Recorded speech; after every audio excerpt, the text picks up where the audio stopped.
Dreamscape presents Eggs Benedict Arnold by Laura Childs, narrated by Susan Boyce. Chapter 1. It might have been kindred spirit days in Elmwood Park, but Suzanne Dietz wasn't exactly feeling the spirit. Shifting from one moccasined foot to the other, stuck behind a table selling slices of soggy pineapple cake, hard-as-a-rock fudge, and gooped-up cherry pies for the library committee's fundraiser, Suzanne would have much preferred to be back at her own place, the Cackleberry Club. Closing her eyes against the intrusion of laughing clowns, frenetic jugglers, and accordion music, she imagined herself bustling about in her own cozy cafe this Sunday afternoon. If brunch ran late, as it often did, she'd be juggling plates of eggs Florentine, huevos rancheros, slumbering volcanoes, and towering omelets stuffed with gooey, molten Gruyere cheese. Eggs, of course, were the morning specialty at the Cackleberry Club. But lunch was delectably creative, too, with menu items like drunken pecan chicken, brown sugar meatloaf, and frozen lemonade pie. And Suzanne also laid out a pretty snappy afternoon tea that could probably tempt even the most proper English lady. "We ought to be selling our own cakes and muffins and scones," Petra murmured, as if reading Suzanne's mind. Petra was the second partner and principal baker and chef at the Cackleberry Club. "I don't know how we got roped into this. Trying to be do-gooders, I suppose. I thought we'd be selling books." "Me too," said Suzanne, as she brushed back shoulder-length silver-blonde hair and gazed with keen blue eyes at the morose selection of baked goods. "Ours would certainly be better quality. Unfortunately, this stuff is—" She glanced around to make sure one of the pie-makers, a glum-looking little woman named Agnes, wasn't in earshot. "Beyond pathetic. I'm terrified folks will think these baked goods are from the Cackleberry Club," Petra murmured in hushed tones. Brown-eyed and square-jawed, Petra was big-boned and big-hearted. She was known to show up at the front door of a new neighbor with casserole in hand, owned an overweight Russian blue cat named Rasputin, and had mastered the art of trout fishing. "Heaven forbid," said Suzanne, pushing up the sleeves of her denim shirt and letting loose a slight shudder. The Cackleberry Club was her baby, and she considered herself a stickler for quality control. "Just look at us," said Petra with a giggle. "We're two volunteers who are really curmudgeons at heart." In fact, they weren't curmudgeons at all. Suzanne, Petra, and their friend Tony, the third partner in the troika that ran the Cackleberry Club, were just mature women who didn't give a rat's backside about what people thought or said about them. Now that they were on the high side of 40, careening toward 50, they spoke their minds and lived their lives with grace and fortitude, without dwelling on past actions or feelings of remorse. For some reason, this somewhat pragmatic midlife philosophy led to better mental health and left them all feeling strangely liberated. "We're on our own now," Suzanne had told Petra some 6 months ago. "Free to blaze our own trail, free to make our own mistakes." Suzanne's husband had just passed away, and a few months earlier, Petra's husband, Donnie, had gone into the Center City nursing home. But even as Alzheimer's had robbed Donnie's mind, it had ignited Petra's spunk and determination. As a final coup de grace, Tony's slightly younger juvenile delinquent husband, Junior, had up and left her for a bar waitress with a head full of hot pink extensions. That's when a merciful God had smiled down, taken pity, aligned the planets, and helped set gentle plans in motion for the Cackleberry Club to be, excuse the pun, hatched. The Cackleberry Club, a whitewashed, rehabbed spur station out on Highway 65, was a kitschy, quirky place. With a decent kitchen installed, battered wooden tables and chairs put in place, and legions of antique salt and pepper shakers and ceramic chickens arranged on shelves, A delightful little cafe with a tangle of wild roses out front had emerged. Because there were a couple of extra rooms for sprawling, it became readily apparent that a book nook might bring in extra business. So cases of books, mostly mysteries, romances, and children's books, had been ordered and neatly arranged on shelves. Petra, who was a knitting and quilting freak, decreed there was also room for a knitting nest in an adjacent room. Colorful skeins of yarn and hundreds of knitting needles were carefully displayed, along with towering stacks of quilt squares. And once rump-sprung armchairs were liberated from addicts, draped with woolly afghans and arranged in a cozy semicircle, customers felt more than welcome to sit and stay a while. In a relatively short time, a few months to be exact, the Cackleberry Club had emerged as the crazy quilt apex for food, books, knitting, quilting, and good old-fashioned female bonding that drew fans not just from kindred, but from all over the Tri-County area. Petra nudged Suzanne with an elbow. "Look, Mayor Mobley's squeezed in a little campaigning." Suzanne gazed past the face-painting booth and the funnel cake wagon to watch their pudgy mayor swagger along, glad-handing folks and slapping oversized campaign buttons into their palms. "What a slime ball," she muttered to herself.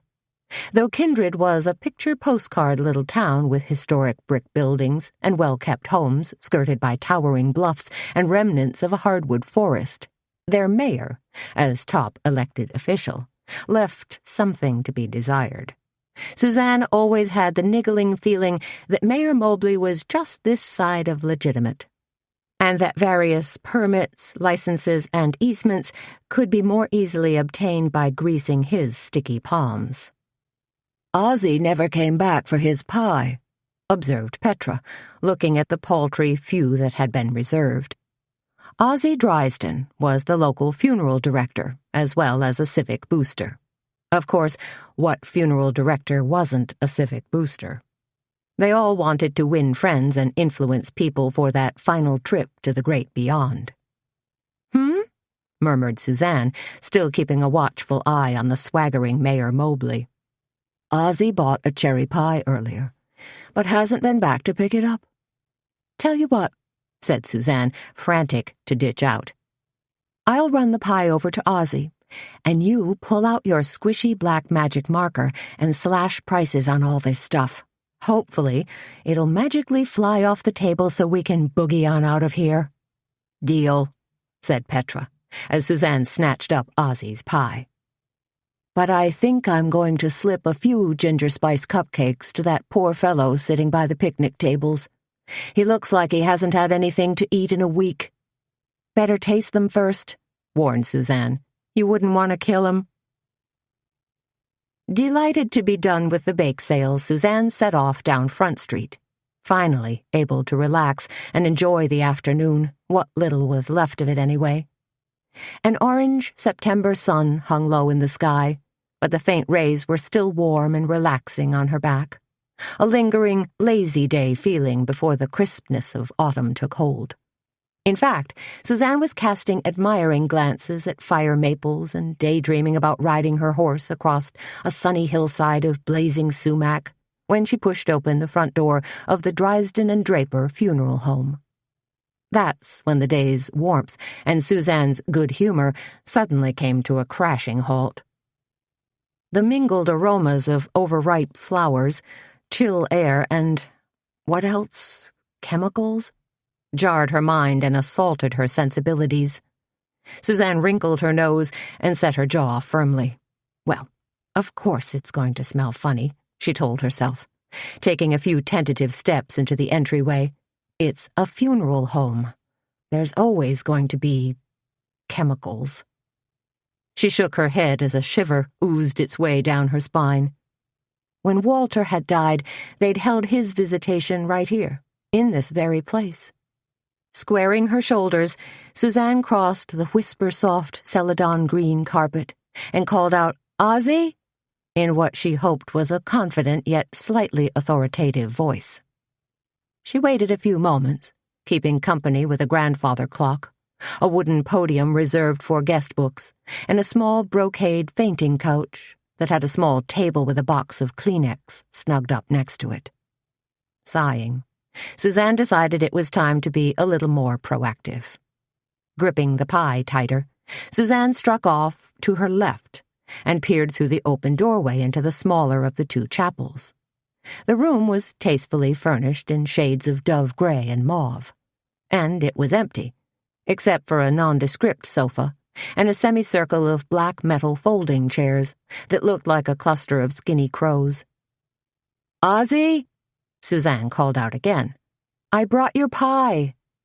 But there was no answer, save the ticking of the staid grandfather clock. Suzanne recrossed the entry hall. Maybe Ozzie was scurrying about in the other chapel. She touched fingertips to an ornate brass pull and slid open a heavy wooden pocket door. As she glanced in expectantly, a bronze coffin met her eyes, lid propped up, resting on a wooden bier. The coffin was flanked by 2 pots of slightly drooping irises. Oops, this room is occupado. Suzanne caught a quick glimpse of cream-colored satin brocade, as well as the coffin's occupant, lying in still repose. Letting out a quick breath, she quickly turned her gaze to a brass candle holder that held 6 white tapers, and couldn't shut the door fast enough. Shifting uncomfortably, a little unnerved, Suzanne stared at the double doors that led to the back of the funeral home, the room where Ozzie did his sad business. "Hey, Ozzie?" she called out again, drumming her fingers nervously on the underside of the tin pie plate. No answer. Nada. And the insistent ticking of the grandfather clock was beginning to seriously grate on Suzanne's nerves. Glancing at the offending antique clock, she suddenly recalled fragments of a long-ago childhood story, whispered at night around a flickering campfire. Something about a grandfather clock that stopped dead the exact moment its creaky old owner drew his final rattly breath. Silly, Suzanne murmured to herself. She wasn't a big believer in legends or signs or portents. Suzanne was a woman who believed in living fully and wholly in the present, and not fretting unduly about what might be coming down the road. That didn't mean Suzanne hadn't noodled a 5-year plan, or even a 10-year plan, because she had. But that was for business. Mostly, in her personal life, she just tried to keep things on an even keel and obsess as little as possible. She found this approach helpful in retaining positive mental energy. It wasn't a bad way to keep crow's feet and wrinkles at bay, either. Shifting the pie to her left hand, Suzanne smoothed the front of her blouse, then placed her palm flat against one of the double doors. They were swinging doors, of course, similar in design to the service doors restaurants installed between dining room and kitchen. Except in this case, there was no eye-level window to peek through. Because who in their right mind wanted to see into the back of a funeral home anyway? Suzanne pushed lightly, felt the door move inward. So, not locked, she told herself, which meant Ozzie was probably puttering around in back. And since there was a body out here, there probably wouldn't be one in back. At least, she hoped there wasn't. Suzanne couldn't recall any recent obituaries in the Bugle, could only think of the one last Thursday for Julius Carr. And she'd just encountered him. So, okay. But as the door continued to swing inward, it clanked hard, hitting a rolling metal cart. Suzanne did a double-take. The cart lay wheels up, half blocking the door. To either side of her, stacks of blue and white pharmaceutical boxes, no longer lined up nice and neat on their grid of shiny metal shelving, were tumbled haphazardly on gray linoleum. Suzanne could read the labels on the upended boxes. Hyzone, Lynch, ESCO. What just happened here? She wondered, and suddenly heard a faint clink. What was that? The snick of a metal door. The click of an instrument being set down? Sure it was. So Ozzie was back here. Probably. Ozzie? Suzanne called, rounding a corner. What the heck Suzanne stopped dead in her tracks, her words segueing to a sputter, then a dying gasp. Her mouth opened reflexively, snapped shut, then opened again, but no sound issued forth. Because Ozzy was back here, all right, splayed out on an enormous metal table like some sort of medical experiment gone horribly wrong. Suzanne's eyelids fluttered uncontrollably as she took in the ghastly scene. Plastic hoses kinked around Ozzy. His right arm stuck rigidly out to one side, and there, sticking into that arm, his very white, waxy arm, was a large needle attached to a length of tubing. Suicide? The word exploded in Suzanne's brain like 1,000 points of light. Oh no, not Ozzy Drisden. He wouldn't do that, would he? Suzanne's stomach lurched unsteadily, and the beginnings of bitter, hot bile rose in the back of her throat. Struggling to force her mind to work, to reboot her brain's frozen hard drive, she thought to herself, got to get help. As that thought popped into her head, like a bubble above a cartoon drawing, there was a sudden, sharp snap, like a freshly laundered towel jerking on a clothesline. A soft shuffle sounded behind Suzanne, then a cold, wet, foul-smelling rag was clamped viciously across her nose and mouth. Throwing up her hands in protest, the pie flipped end over end and crashed to the floor.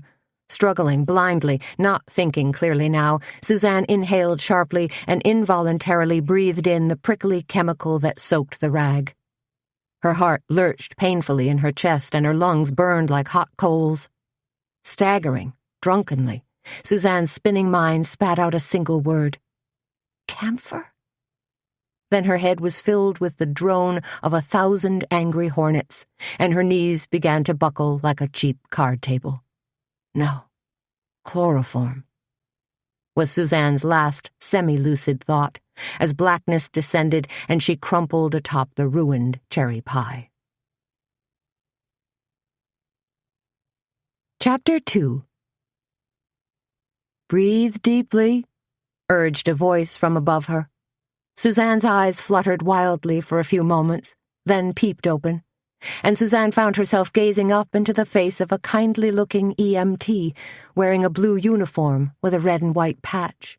He was young and good-looking, with an olive complexion and curly dark hair. When did EMTs get so young? Suzanne wondered to herself. And when did I start thinking guys in their early 30s were young? That brought a semblance of a giggle mixed with a few hiccups. She's coming around, said Petra. At hearing her friend's calming voice, Suzanne lifted her head.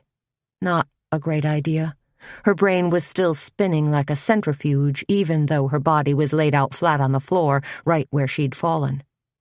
Cotton in my head, Suzanne thought crazily, and bright red cherry pie all over the floor. The EMT, whose name tag read J. Jellin, held a plastic mask to Suzanne's mouth and smiled encouragingly. Breathe, he instructed. Suzanne fought to bat the mask away. It's only oxygen, Jellin told her calmly. Help clear your head.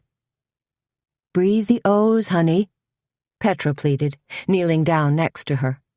Suzanne breathed in deeply, and, a few moments later, really did feel better. She relaxed, inhaled a few more O's, then raised a hand and pushed the mask aside. What happened? She asked Petra. How did you get here? When you didn't come back right away, I sent Sheriff Doogie over to check on you, explained Petra. He'd been hanging around in the park, snarfing down hot dogs and cookies. After he left, and when I saw the ambulance heading over there, Doogie must have found you and called for it right away. I came running, like the proverbial cavalry. Petra put a hand to her ample chest. Well, a cavalry that walks awful darn fast, anyway. Doogie's here? Asked Suzanne, struggling to sit up. Petra nodded. And a deputy. She peered anxiously at Suzanne. How much do you remember, honey? It was starting to come back to her now. Suzanne touched a hand to her head and sighed deeply. Oh, man. Ozzy... Petra gave a solemn shake of her head. Dead? asked Suzanne. Her mouth felt parched. "Afraid so," Petra whispered. Suzanne pushed herself into a sitting position, gritted her teeth as her head spun wildly, then struggled to get her legs under her. The paramedic, Jelen, curved an arm around her waist and asked, "You sure you want to do this?" Suzanne nodded and suddenly found herself being lifted with ease by the helpful paramedic. She continued to stare down at the floor for a long moment, noting the sticky smear of cherry pie and a flattened hunk of golden crust that seemed to carry the partial imprint of a shoe. Then she raised her eyes. Ozzy was still lying there, of course. That harsh reality hadn't changed one iota. But now, Sheriff Roy Doogie and his deputy Wilbur Halpern were circling the metal table like coyotes surveying roadkill. Another fellow, George Draper, the Draper of Drysden and Draper, was standing there with them, making nervous, futile hand gestures. Obviously, Draper had been summoned post-haste. "Killed himself," said the deputy. He shook his head even as he hooked both fingers in his belt in a kind of post-mortem show of disapproval. Sheriff Doogie, a big bear of a man in rumpled khaki, turned toward George Draper, Ozzy's partner, now the sole owner of Drysden and Draper. Had he been depressed? Draper, who was tall, gangly, slightly stooped, and looked like he might be suffering a mild bout of depression, gave a slightly furtive shrug. "Maybe. A little bit." "What are you talking about?" Suzanne suddenly croaked as she staggered toward them. She was fighting mightily to get her feet and legs to coordinate with her brain, but walking a straight line wasn't easy. Sheriff Roy Doogie shifted his bulk and bobbed his head at Suzanne. He was the duly elected sheriff of Logan County, and had been in office for more than a dozen years.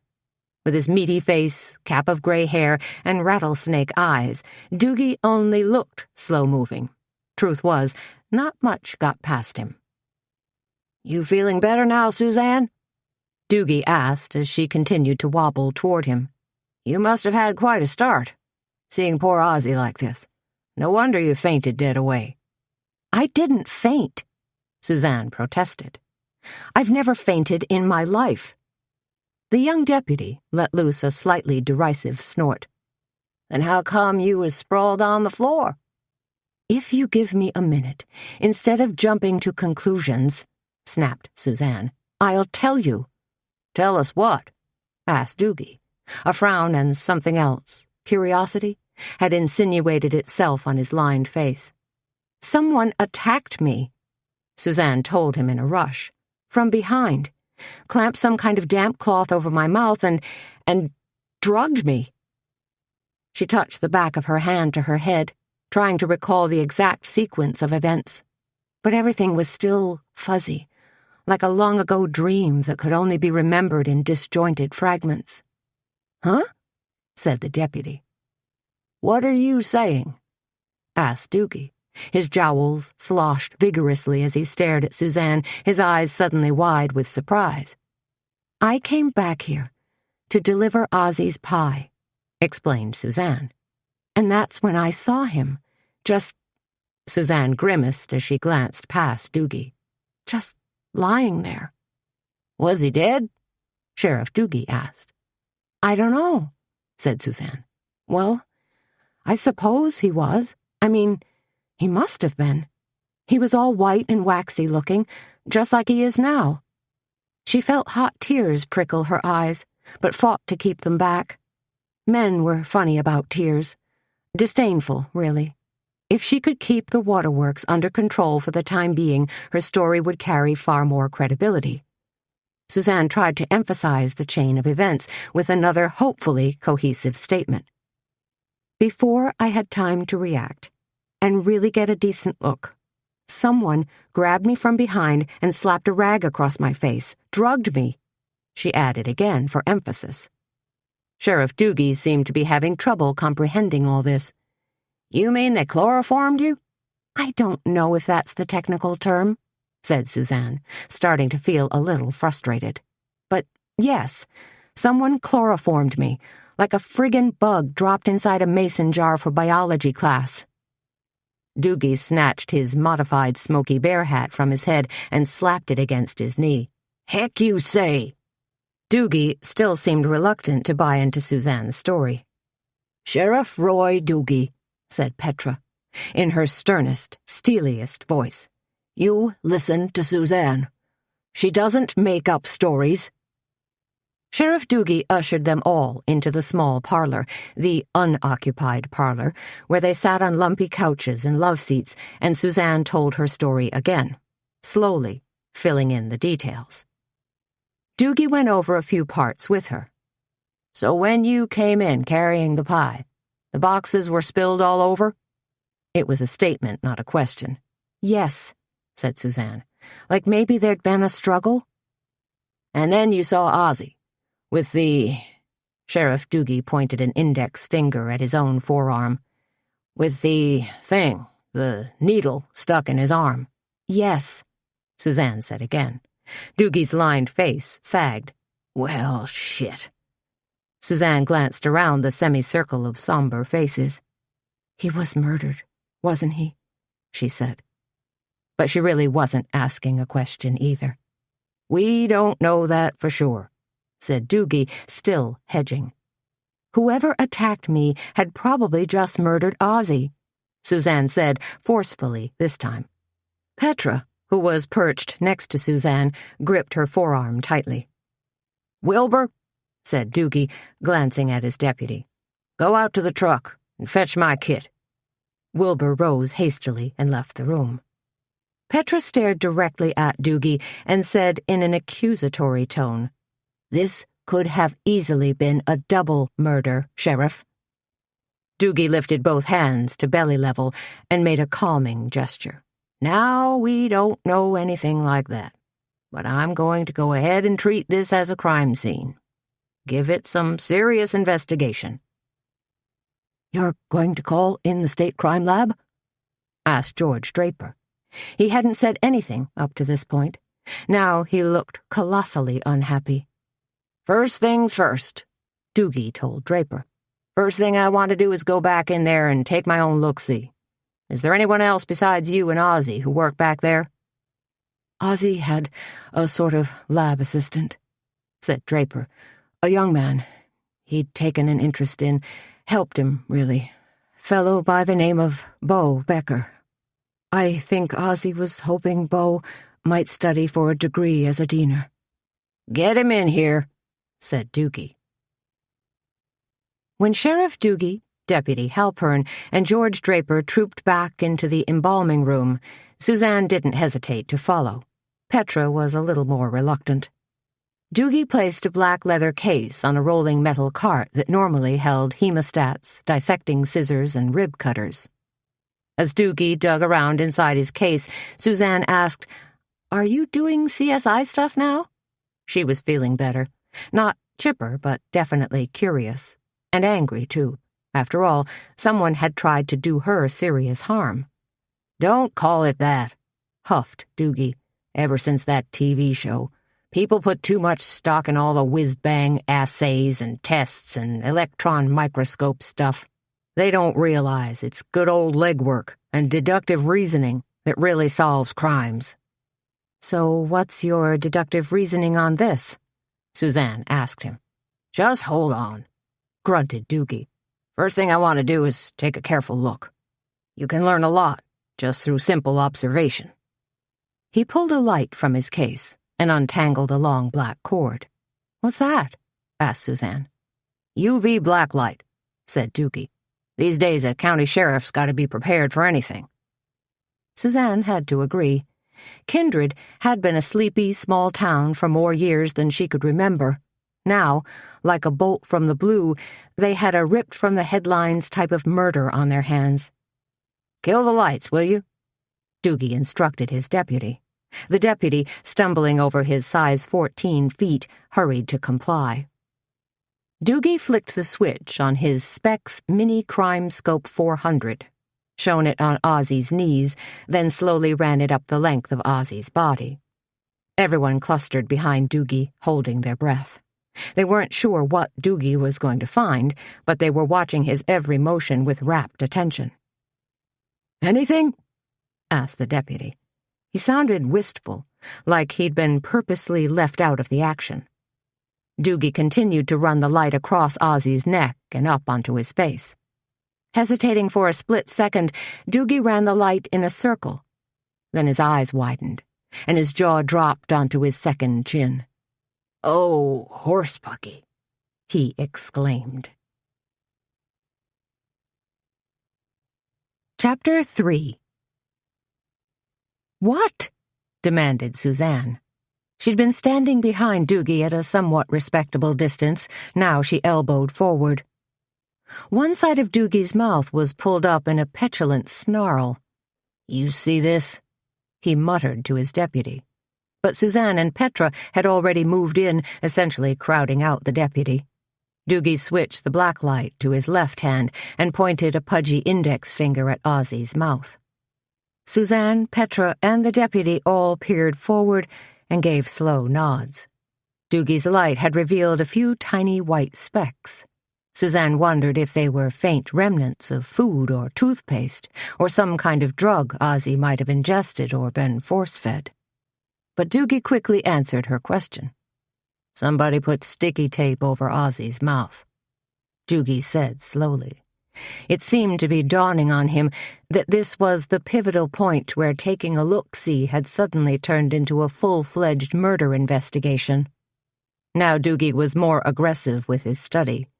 He shone the light slowly across every part of Ozzy's body, returning again and again to certain areas. "Doggone," muttered Doogie. "Stuff's on his wrists, and ankles, too." Deputy Halpern's face had blanched white, and he looked a little shaky. "So, what exactly are you saying?" pressed Suzanne. There was a nasty churn in the pit of her stomach. She wasn't sure if it was the residual effects of the chloroform or just the psychic shock of gazing at Ozzy's dead body and knowing he was for sure murdered. But Suzanne mustered her inner grit and forced herself to focus. She wanted to hear an explanation directly from the sheriff's own mouth. Doogie snapped off the blacklight and gazed directly at Suzanne with tired, hooded eyes. "Some maniac tied Ozzy down before draining his blood." You could have heard a pin drop. "So, murder, not suicide," murmured Suzanne. She glanced at Deputy Halpern and took a certain amount of grim satisfaction in the fact that he looked awfully green around the gills. "Gotta call the state crime lab in on this," said Sheriff Doogie. "This is a bad situation. We're gonna need technical assistance." He clumped across the room, hit the light switch. Everyone blinked when the overhead fluorescents buzzed on. Under the suddenly glaring lights, the stainless steel looked much harsher, and Ozzy's body looked even more pathetic. "I'm going to wait outside with Mr. Draper," Petra told Suzanne, slipping away. Suzanne nodded, but resolutely remained in the embalming room. She watched as Halpern packed up Doogie's case, listened half-heartedly as Doogie made his phone call to alert the guys at the state crime lab.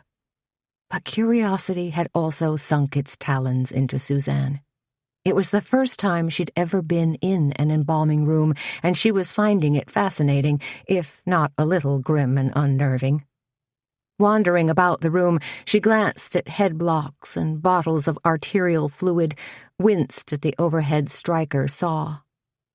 Doogie hung up the phone, sneezed, pulled a hanky from his back pocket, and let loose a loud honk. "They'll be here in an hour." "What's that?" asked Suzanne. "State crime lab," said Doogie, sniffling slightly. "No, I mean in the sink," said Suzanne. She pointed toward one of a pair of deep stainless steel sinks. There appeared to be a soggy mess of ashes in the bottom of one. Doogie shook his head, muttered the words, "Doggone hay fever," then peered into the sink and grimaced. "What is that crap?" He sounded surprised. "That's what I just asked you," said Suzanne. "Something was burned in there, then got doused with water," Doogie mused. Deputy Halpern looked over, eager to be more involved. "You want me to clean it up?" "No," snapped Doogie. "We gotta bag it." He sneezed and glanced around the room. "In fact, we better start bagging everything." "Even what's left of the cherry pie?" asked Halpern. "Wilbur," said Doogie, and this time he sounded both cranky and tired. "Just use a little common sense, will you?" A few minutes later, George Draper appeared with the hastily summoned Beau Becker. Becker was young, maybe 20 or 21, and good-looking in a blonde surfer boy kind of way. He wore pegged jeans, a black T-shirt, and motorcycle boots. Suzanne almost expected to see a cigarette pack, maybe Lucky Strikes, rolled up in his shirt sleeve. "Somebody killed Ozzy?" Becker sounded suitably shocked, and his expression was wary. "You know anything about that?" asked Sheriff Doogie. Beau Becker glared in Doogie's direction. "You accusing me of something, Sheriff?" "We have a wrongful death on our hands," said Doogie in a somewhat matter-of-fact tone, "and quite possibly a number of suspects. If someone in this room is privy to information concerning Ozzy Dryden's death, it might be best to get it out on the table now, since it's only a matter of time before we start handing down indictments and making arrests." He stared forcefully at Becker. "So, young man, we can do this the easy way, or we can do this the hard way. It's entirely up to you." "Don't try to intimidate me," snorted Becker, "because I don't know squat about this." He shook his head like a swarm of gnats was attacking him. "Heck, I liked Ozzy. He gave me a job where not many folks around here would even talk to me. So why would I want to go and kill him? Spoil a good thing. What's my motive, smart guy?" "You don't need a motive," said George Draper, finally speaking up. "You've been in trouble before. You have a record." Doogie scratched the side of his face and cocked a keen eye toward Becker. "That's so?" "Give me a break," said Becker. "That was penny ante shit. Reform school stuff." "Statistics prove that petty criminals almost always graduate to committing felonies," said Doogie. He sounded like he was reading from a Criminal Justice 101 textbook. "Shove your statistics where the sun don't shine," snarled Becker, radiating hostility. Doogie responded with a thin reptilian smile, then said, "I think we ought to finish our conversation in a more conducive environment. Say down at the Law Enforcement Center?" He glanced at Suzanne. "I'll be in touch with you later." "Sure," said Suzanne, still feeling a little dazed. She walked past the tumbled boxes, the smeared cherry pie, through the door, and out into the entry hall. Petra, who was sitting primly on the fainting couch, gave Suzanne a baleful look. "Somebody's going to have to tell Missy," she said in a quiet, gentle voice. Missy, Melissa Langston, was Ozzy Dryden's girlfriend. Although things seemed to have cooled between the two of them in the past few weeks, Missy would certainly have to be informed, had the right to be informed. "Oh, man," said Suzanne, making a slight grimace. She knew Ozzy's death was going to come as a terrible blow to Missy. "We could have Sheriff Doogie stop by," suggested Petra, who was standing now, more than ready to leave. "Or I'd be happy to speak with Missy," volunteered George Draper, as he shepherded them toward the door. Suzanne and Petra exchanged glances, then Suzanne nodded. "Thank you," she told Draper. "I think that might be best." Suzanne was grateful that Draper had so willingly stepped in. He was trained to deal with death and grief, while Sheriff Doogie, as messenger, might just drop the news on Missy like a hot potato, or handle it like that old joke about the woman who received a telegram, then begged the messenger to please sing it to her, because she'd always wanted a singing telegram. The punchline of the joke, of course, was, "Da-da-da-da-dum. Fred and the kids are dead." "Maybe we could," began Petra. She was positioned at the front door, about to turn the knob, when it suddenly flew open. "Oh, dear," Draper murmured from behind them as he recognized the woman who'd suddenly appeared in the doorway. A plump woman with tough gray Brillo-pad hair and wearing a bright purple dress stared silently at Petra and Suzanne. She cradled a large bouquet of pink and white stargazer lilies in her arms. George Draper rushed to greet her. "Mrs. Carr, we weren't expecting you today." Suzanne suddenly realized that Nadine Carr was the wife of the corpse in the next room. Nadine Carr stared at Draper, then shifted her inquisitive glance to Suzanne and Petra, who had a nodding acquaintance with Nadine. She'd eaten at the Cackleberry Club a couple of times, maybe purchased some skeins of yarn there too. "Hello," said Nadine. She hesitated, taking in everyone's stricken face. Is something wrong? I saw a sheriff's car parked outside." "Right this way, Mrs. Carr." George Draper took Nadine by the arm and gently guided her away. She walked, somewhat unsteadily on 2-inch squash heels, toward the parlor where the wizened little husband, in his one good suit, was laid out in a bronze Eternalux casket. "This place is suddenly Grand Central Station," remarked Suzanne. "Poor Nadine," said Petra, staring at the not-quite-closed door.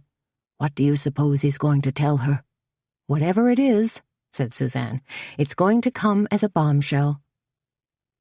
Suzanne and Petra fell silent and focused their attention on the mumbled conversation that was taking place in that little parlor. Most of the mumbling was being done by Draper, and they caught a few words such as "frightful" and "shocking."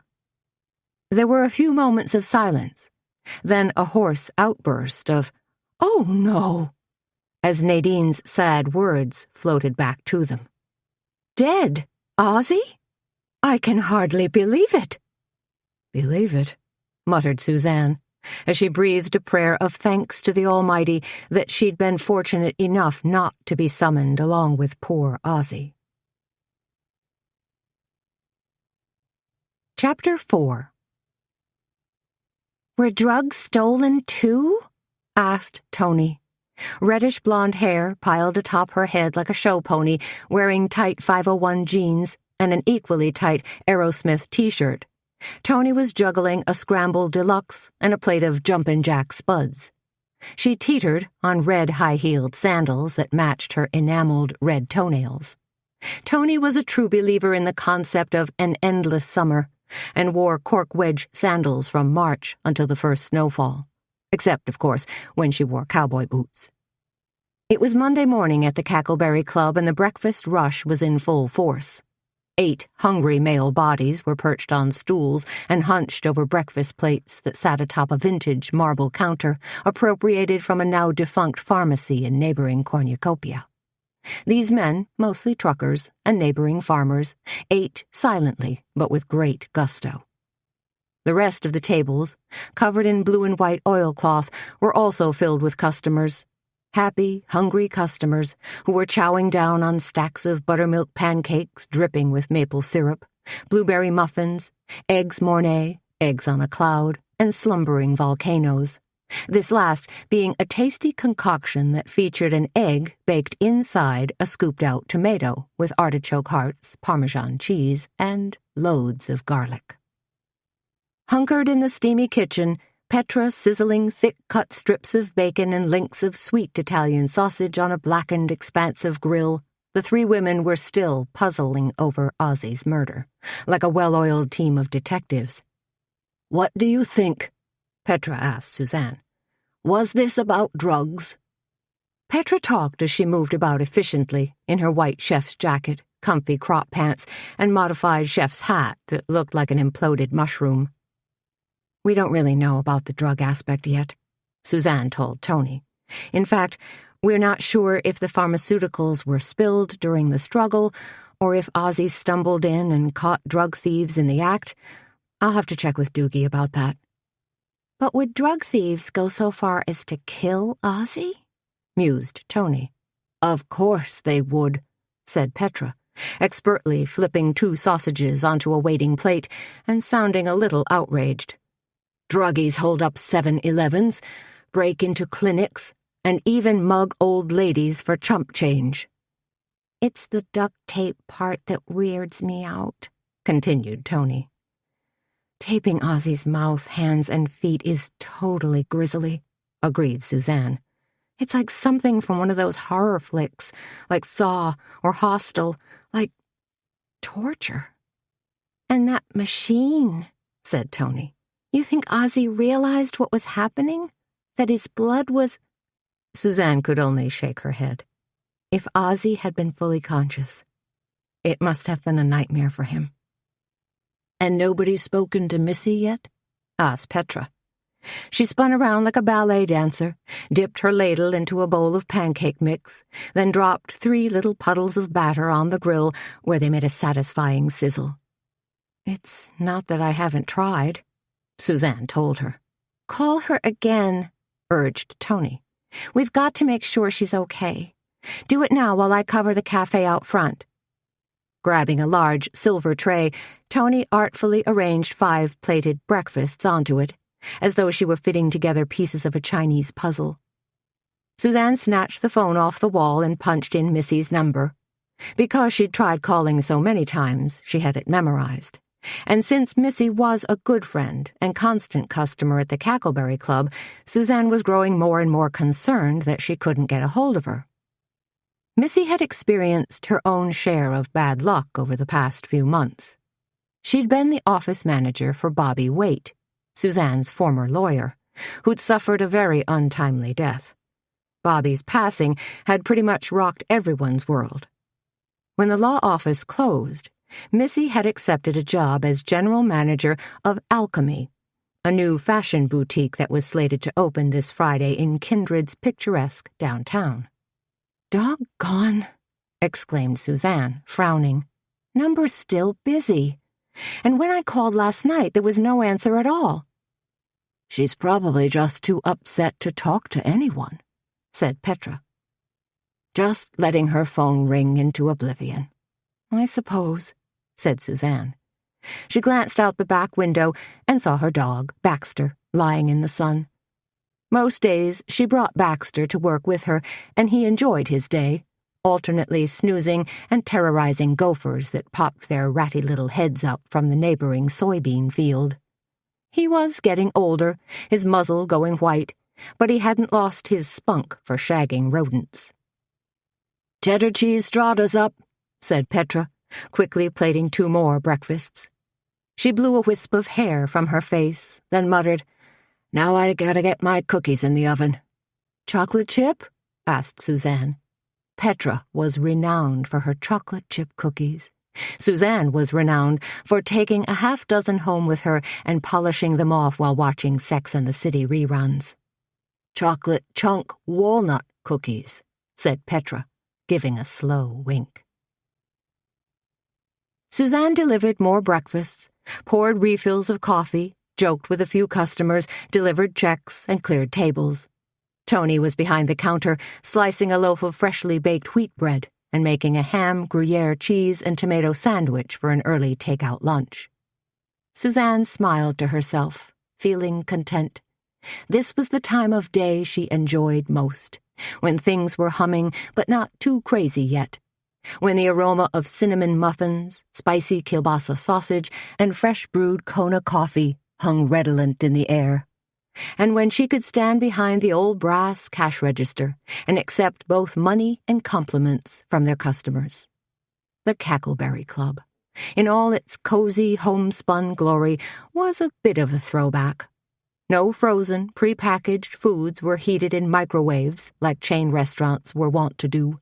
In fact, the Cackleberry Club prided itself on serving made-from-scratch baked goods, using only cage-free eggs, and sourcing the freshest local ingredients, which, interestingly enough, was one of the hottest trends going in the fine dining industry today, whether it was Jean-Georges in New York, Chez Panisse in Berkeley, or the French Laundry in Napa Valley. Of course, none of those restaurants boasted a book nook, a knitting nest, or a fine collection of salt and pepper shakers, battered tin signs, and ceramic chickens crowded into a colorful flock on the cafe's high shelves. And Suzanne was pretty sure that none of those fancy restaurants had antique egg crates piled outside their front door, or a tangle of wild roses crawling up a white trellis. 10 minutes later, when Sheriff Roy Doogie swaggered into the Cackleberry Club, Suzanne really wasn't surprised. She figured he'd show up sooner or later. Doogie had a nose for questions and a craving for caramel rolls. "Sheriff," said Suzanne, as Doogie slid onto the red vinyl stool at the far end of the counter. "How did it go with the crime scene boys?" Doogie tilted his head back and peered down his nose at her. "They did their thing, and I did mine." "And your thing is?" asked Suzanne. "Interviewing suspects." Tony eased her way down the counter to join them. "You have suspects?" she asked. "So soon?" She sounded impressed. Petra stuck her face through the pass-through and asked, "You want something to eat, Sheriff? I got hot Italian sausage and a couple of cakes with your name on them. Oh, and a caramel roll, too." "I ain't going to say no," responded Doogie, as Suzanne laid out flatware in a white paper napkin, and Tony poured coffee into an oversized ceramic mug with a chicken on the front. "So," said Tony, sliding the coffee across the counter to Doogie, "who exactly are these suspects of yours?" Doogie took a long slurp of coffee, set his cup down, and smiled a cat who swallowed the canary smile. "Sometimes they're right under your nose." "What are you talking about?" asked Suzanne. "Who are you talking about?" Doogie continued to be coy. "Let's just say a certain girlfriend has caught my attention." Suzanne almost choked. "What?" she screeched, her voice rising a few octaves. "Please tell me you're not talking about Missy." Doogie waggled his head up and down in a sort of tacit nod. "No way," exclaimed Tony. "Missy and Ozzy were in love." "Not so much recently," said Doogie.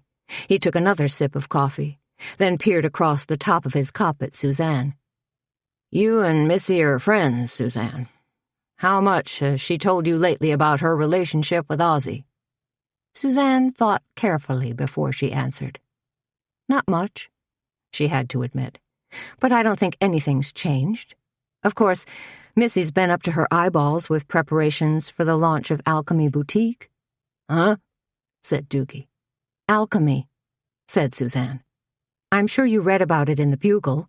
It's the new boutique in the Chandler Building, next to Route 66 Hair Salon." When Doogie still looked puzzled, Suzanne added, "The shop that Carmen Copeland is opening." Carmen Copeland was a rather flamboyant romance author who lived in neighboring Jessup. Suzanne figured that by launching Alchemy, Carmen, in her somewhat snooty, superior manner, was attempting to instill a new level of style among the women of Kindred. Suzanne felt pretty darn comfortable in her faded denim jeans, soft white cotton shirt tied at the waist, and turquoise jewelry. But she wasn't totally adverse to casually perusing Alchemy's offerings. But no way was she slipping on platform shoes, or any kind of top or tunic that sported oversized shoulder pads. Been there, done that.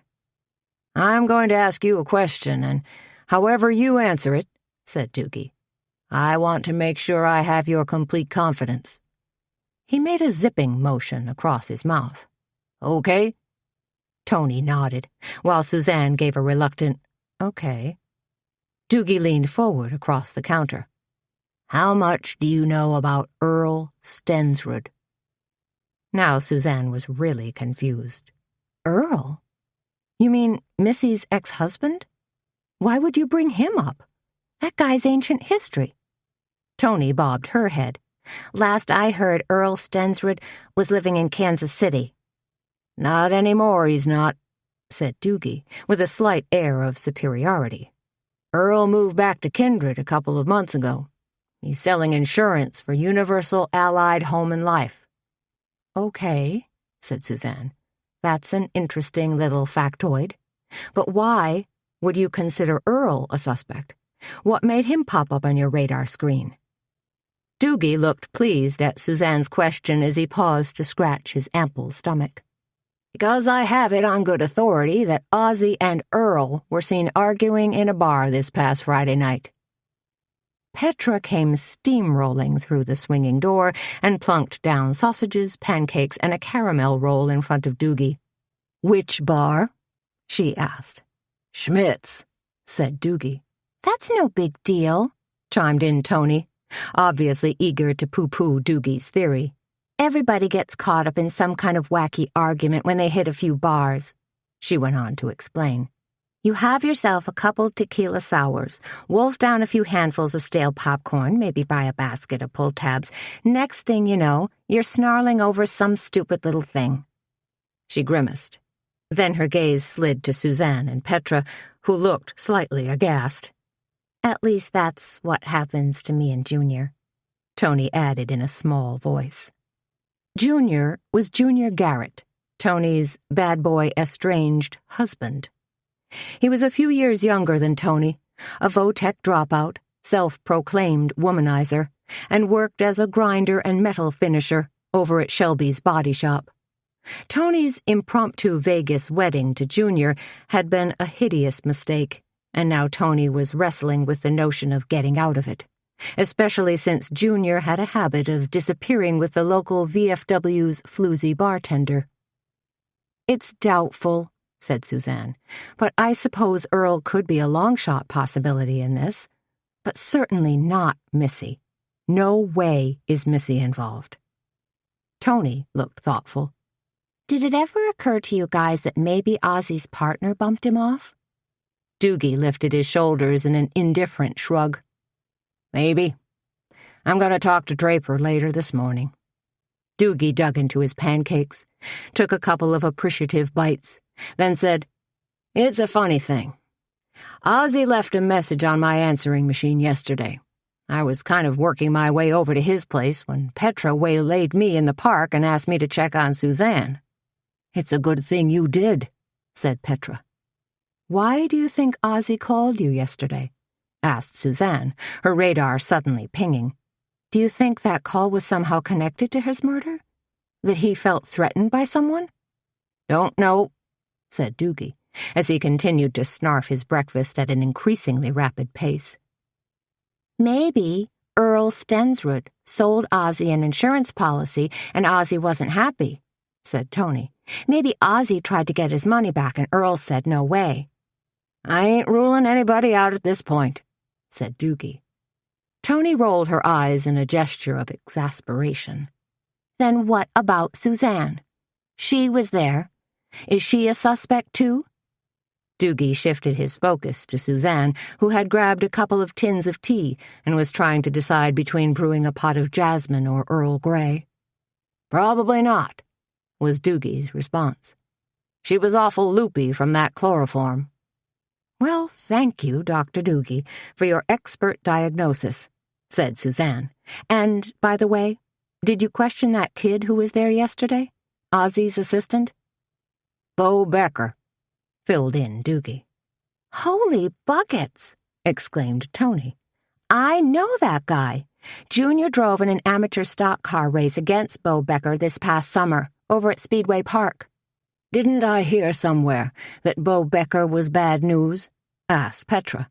"Wasn't he arrested for stealing cars?" "Yep," burped Doogie. "Did time in juvie hall."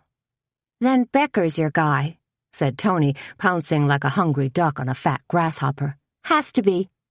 "Talk like that leads to rumors," muttered Doogie. "And around Kindred, rumors spread like wildfire." "Oh, stuff it," Tony told him. Doogie squeezed his eyes shut and let loose an ear-splitting sneeze. "Excuse me," he said, pulling out a hanky. "Must be pollen or dust in here." He wiped at his nose, glanced up at one of the shelves. "Probably dust. You got so darn many chickens up there."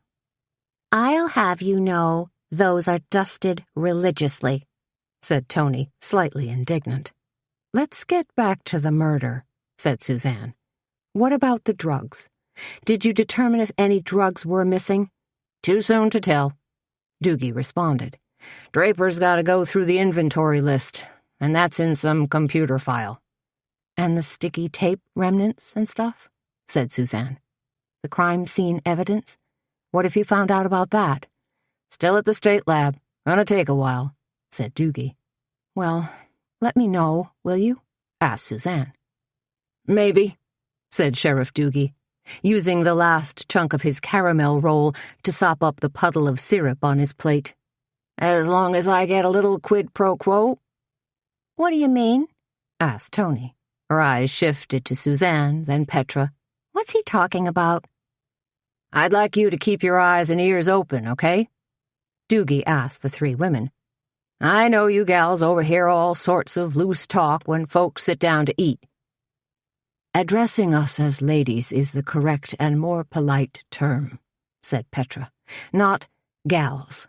It serves no purpose to speak in tired old male chauvinisms. Whatever, muttered Doogie. He stood languidly, hitched his belt, and headed for the door. As was typical of Doogie, he never paid his bill because he never asked for a bill. Hey, Doogie-Doo, Tony called after him. Don't let the screen door slap that wide load of yours on the way out. When Doogie turned his head and threw Tony a sour look, she added, On the other hand, how could it not?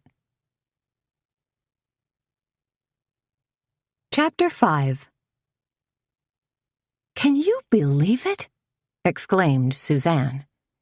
Doogie actually sees Missy as a suspect. She was standing in the kitchen with Petra, helping frost cupcakes, carrot cake with cream cheese icing. Doogie tried to project an air of confidence, said Petra, like he was seriously large and in charge. But you could tell he was really in turmoil. I guess a county sheriff doesn't exactly have the experience and wherewithal that a big city homicide detective might have. You have to admit, said Suzanne, that Doogie does a dang fine job of rousting young lovers from Bluff Creek Park and shagging the occasional coyote that wanders into town. But for him to think Missy was involved, that's a horrible accusation. I can't quite get past such idiotic thinking.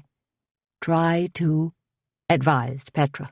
Otherwise it will just drive you nuts. Who's nuts? Asked Tony, pushing her way through the swinging door, cradling a plastic tub of dirty dishes on her hip. Suzanne's obsessing because Doogie said he was looking hard at Missy, explained Petra. But, in the end, any suspicion he has won't amount to a hill of beans. Still, Suzanne looked worried. But if Missy had broken up with Ozzy and was starting to see Earl again, she began. Had she? Asked Tony, because that's not the impression you gave Doogie. I know that, said Suzanne. I laughed at his suggestion of Missy being a suspect because... She stopped, suddenly. Because of what? Petra asked, quietly. I guess I was trying to protect my friend, said Suzanne. You were right to do so, said Tony, setting down her dishes and giving Suzanne a pat on the arm. In fact, we all need to stand together on this. Uh-oh, said Petra, licking a smear of frosting from the back of her hand. Time for an affirmation? Couldn't hurt, said Suzanne. Whenever the ladies of the Cackleberry Club came across a quote, a saying, or a Bible verse they liked, they scribbled it on a piece of paper and tossed it into a red wing crock. Now they were in the habit of drawing a slip each day from their so-called affirmation jar and sharing it with each other. Petra held out the crock to Tony. You first. Tony reached in, grabbed a pink post-it note, and read, Life's problems wouldn't be called hurdles if there wasn't a way to get over them. See? Said Petra, smiling at Suzanne. Good one, huh? Suzanne smiled back. You're right. Now you choose. Petra grabbed a slip of paper, studied it, then read. The future belongs to those who live intensely in the present. She nodded to herself and murmured, I sure try to live in the present. Tony gripped Petra's arm, knowing she was thinking of Donnie. You do, dear, said Tony. Petra blinked rapidly, then smiled at Suzanne. Now you. Suzanne grabbed a piece of paper and read it aloud. Do or do not. There is no try. Sounds familiar, said Tony. Is that attributed to anyone in particular? Maybe one of those really smart guys like Kierkegaard or Shakespeare? Suzanne held up the slip for Tony to see. Yoda. From Star Wars, shrieked Petra. I love it. And then she was bustling about the kitchen, washing her hands, ready to whip up a batch of corn muffins. We better hustle our buns and get today's luncheon offerings up on the blackboard, said Tony. Let's do it, said Suzanne, leading the way out to the cafe. But there were more customers to be seated, coffee cups to be filled, and dishes to be cleared, so Suzanne ended up tackling the chalkboard herself. Using pink and orange chalk, she listed the 4 luncheon specials the Cackleberry Club was offering today. Grilled chicken with avocado on sprouted wheat bread, Asian chicken wrap, pita bread vegetarian pizza, and chicken citrus salad. Then Suzanne used a piece of yellow chalk to make a cartoon drawing of a wedge of pie and printed under it, Frozen Lemonade Pie, $2.95 a slice. Suzanne didn't need to list the rest of their goodies, because most customers knew there was always a fresh assortment of cookies, bars, muffins, and scones. In fact, most were on display in the circular glass pastry case that sat atop the counter.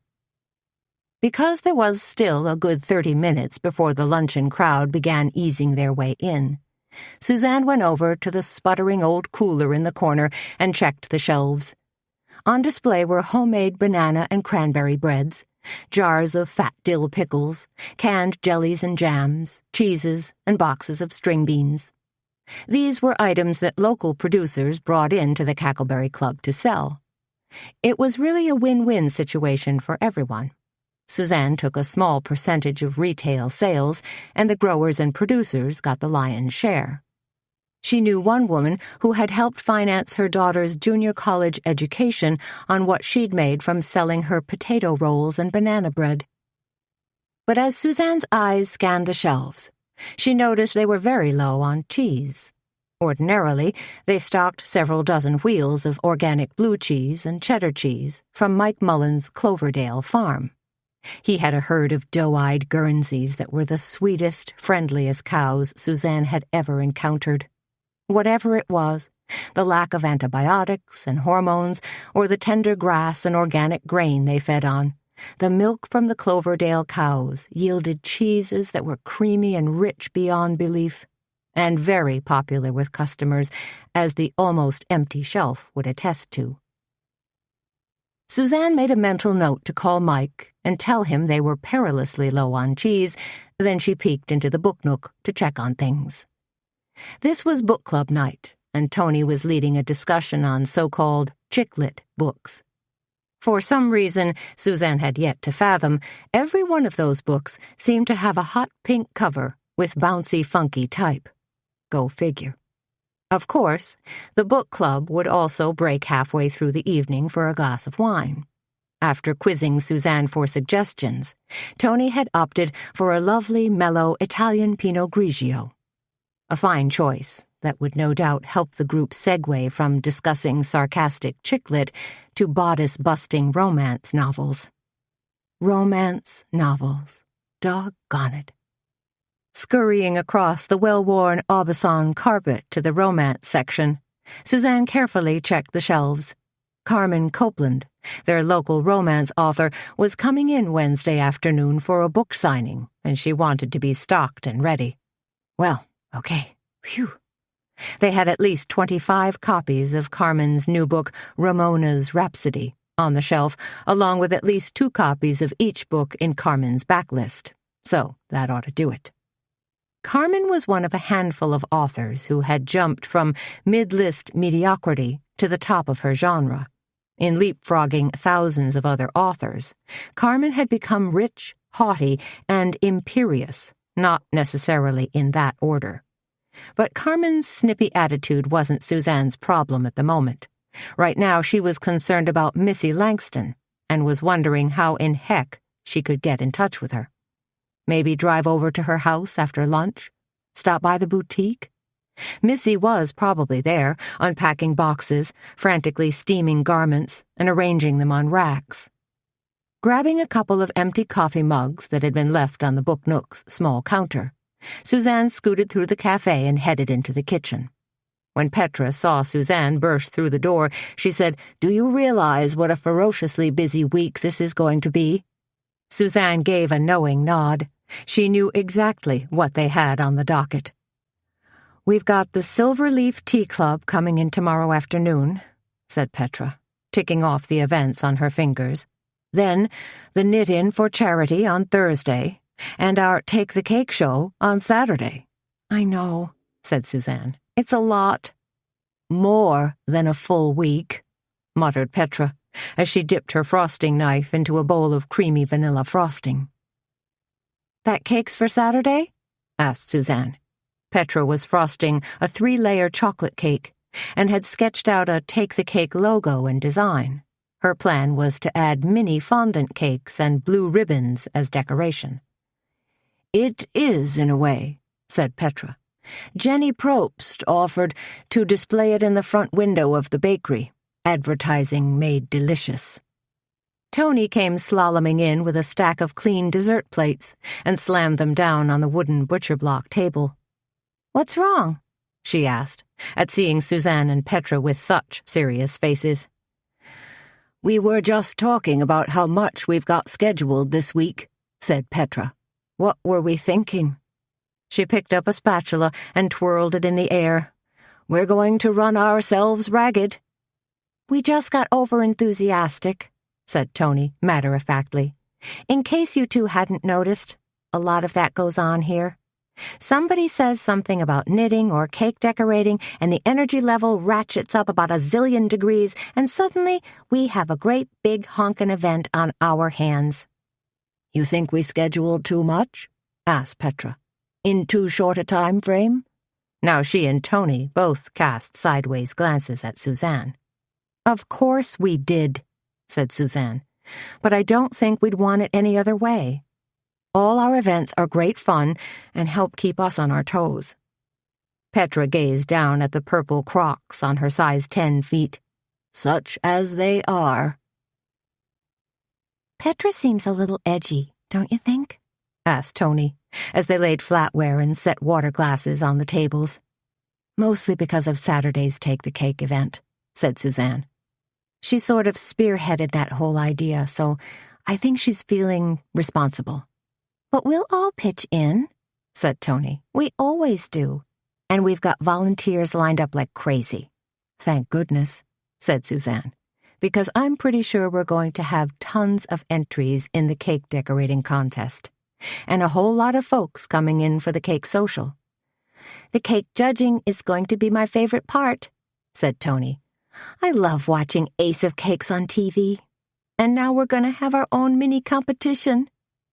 Suzanne put the last water glass in place and surveyed the cafe. "We all set?"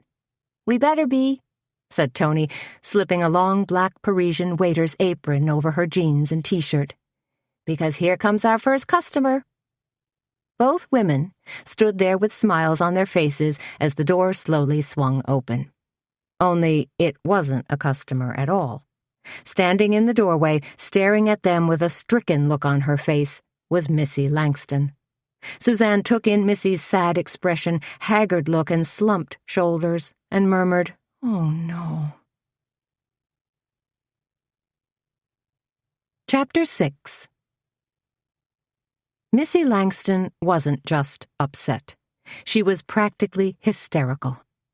"My poor Ozzy is dead, and now Sheriff Doogie says I'm at the top of his suspect list," she wailed. Suzanne led Missy to a table and got her seated. Tony quickly brought a glass of ice water. "Take a sip," urged Tony. "Why do people always bring you water when you're upset?" asked Missy, taking a tentative gulp. In her mid-30s, Missy possessed fair, almost porcelain skin, hair the color of fine corn silk, and a full, ripe figure. She'd caught the eye of more than a few men in Kindred, but Ozzie Drysden had been her sweetie for more than 2 years, except for lately.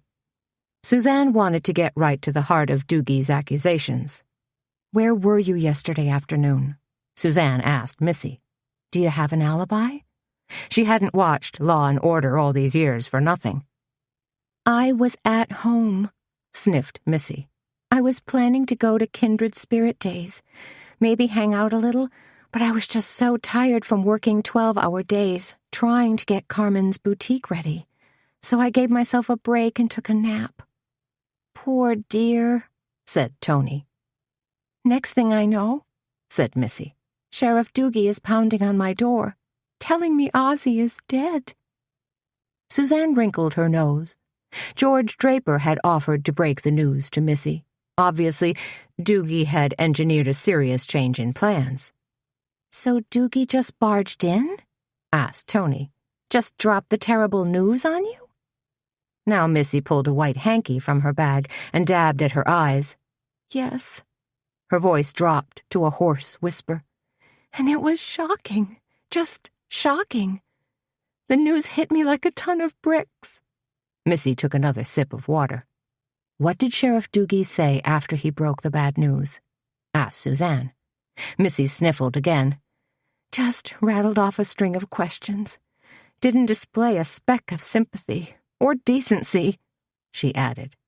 "And the questions were all concerning you and Ozzie?" asked Suzanne. Missy bobbed her head. "Exactly.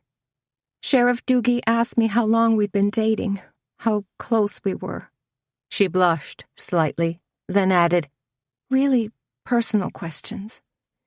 Then he asked if Ozzie and I had cooled it over the past couple of months." "What did you tell him?" asked Suzanne. "I told him we'd cooled it a little bit," said Missy. "That I'd been so busy with the new boutique that I hadn't had a lot of free time." "But your relationship had cooled off, hadn't it?" asked Suzanne. She felt so sad asking about Ozzie in the past tense. "Yes." Missy's voice was a soft whisper again. "It had." "What was the real reason?" Suzanne asked, although she wasn't sure she'd get a straight answer. But Missy surprised her. Biting her lip, twisting her hanky around her thumb, Missy said, "A couple of months ago, I kind of pressured Ozzie for a commitment." "Okay," said Suzanne. "I can certainly understand that." Missy let loose a deep sigh. "But Ozzie said he wasn't ready for marriage, that he preferred the status quo, as he so inelegantly phrased it, and told me that maybe he wasn't even the marrying kind." Tears trickled down Missy's face. "Why do men do that?" she wailed. "Why do they get all cozy and buy you little gifts and lead you on like that? Then when you dare to broach the subject of marriage, they turn completely squirrely. What is it with this fear of commitment?" "It's part of the male genetic code," said Tony. "Like being unable to put the toilet seat back down." "Not all men are like that," said Suzanne. "But let me guess. Sheriff Doogie asked if you were hurt and angry about Ozzie being so non-committal." "He did," said Missy. "In fact, he broached the subject a couple of different ways. Just kept coming at me." "Were you angry?" asked Tony. Missy frowned and studied her French manicure. "Yes." Seconds ticked by. "Maybe a lot angry. Furious, I suppose." Suzanne pressed on. "And Doogie thought that Ozzie's cool-down might have put you over the edge, might have served as an impetus to kill him." Missy's face turned harsh. "I think Sheriff Doogie's convinced I'm one of those scorned, revengeful, stalker-type women." "You mean like in Fatal Attraction?" asked Suzanne. "Except you'd never boil a rabbit in a pot," pointed out Tony. Missy shivered. "No, of course not." "And what exactly did Doogie ask you about Earl?" said Suzanne. Said Missy. "Earl?" "He asked if you'd been seeing your ex-husband, right?" Pressed Suzanne. "Dating him?" "Yes," murmured Missy. "And you have been seeing Earl? Isn't that correct?" asked Suzanne. "Really?" said Tony. "Earl?" Missy looked slightly sheepish. "Yes, Some. Why would you do that? Asked Suzanne. I thought you were through with him. After Missy's divorce was final, she referred to Earl Stensrud as a cretin, not fit to sell watermelons by the side of the road. I was lonely and felt rejected, said Missy. She seemed embarrassed by her own admission. I can see that, said Tony. When Junior left me, the first time anyway, I thought I'd go berserk. She shrugged. Now I'm getting used to it. The thing with Earl, said Missy, is that absence really did make our hearts grow fonder. And once Earl moved back here, we kind of picked up where we left off, and one thing led to another. She touched her hanky to her nose, sniffled, and continued. A few phone calls, lunches out, a couple picnics, and suddenly, one night over a candlelit dinner, Earl was telling me how sorry he was that we ever got divorced in the first place. Let me guess, said Suzanne. Earl proposed that the two of you consider making a go of it again? We talked about that. Yes, said Missy. But please understand, after Ozzy sort of backed away from me, I was utterly devastated, very vulnerable, and Earl can be quite charming. Suzanne remembered Earl Stensrud as a man who picked his teeth with a matchbook cover, but made no comment. Anyway, said Missy, once Sheriff Doogie got wind that I was seeing Earl again, he was delighted to add Earl's name to his suspect list. Oh, and the sheriff also had the audacity to call me a two-timer. Suzanne raised her brows as she regarded Missy. Doogie mentioned something about Ozzy and Earl getting into an argument last Friday night. What do you know about that? Missy waved a hand dismissively. That was nothing. Just male turf war stuff. Tony looked concerned. Sheriff Doogie doesn't think the fight was just a minor incident. In fact, I wouldn't be surprised if he concocted a theory that you two were in this together. Missy looked shocked. Earl and I would never, she sputtered. I wonder what Earl's alibi is. Suzanne wondered out loud. Hope he has a dandy one, said Tony, because Doogie's on the warpath. Sighing deeply, Missy said, I'm just so heartsick and nervous over this entire situation. And of course it couldn't come at a worse time. Alchemy Boutique is slated to open Friday afternoon, and Carmen is driving me insane. She nitpicks absolutely everything I do. The other day I mistakenly hung silk tank tops on the same rack as wool slacks, and she threw an absolute hissy fit, shrieked at me, told me I'd committed a dreadful fashion faux pas. What a biatch, said Tony. She harbored no love for Carmen Copeland whatsoever, even if her books were constant bestsellers in their book nook. Suzanne? Missy turned needful baby blue eyes on Suzanne. Do you think you could kind of look into things? I don't think that's a good idea, Suzanne responded hastily. But you're so good at sleuthing around and unraveling things, said Missy. Remember when Bobby Waite was murdered? You were the one who... Suzanne gave a reluctant nod. Yes, I know. But this is completely different. No, it's not, said Tony, jumping in. Missy's in trouble, and she needs our help. Your help, Tony corrected. Moments passed as both women stared at her. Then Suzanne finally said, Maybe I could just, I don't know, ask around. Leaning forward, Missy threw her arms around Suzanne and gave her a big squeeze. Thank you, very much. I'm not promising anything, Suzanne cautioned. But you're tight with Sheriff Doogie, said Tony. So maybe you'll have an inside track.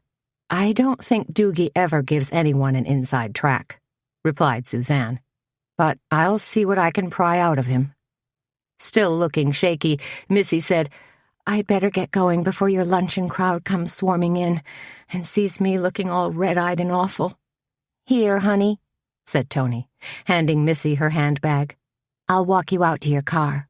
Thank you, said Missy, and thanks for being such good listeners. She started to stand, then sat down again, a look of pain on her face. "Oh, I almost forgot to tell you.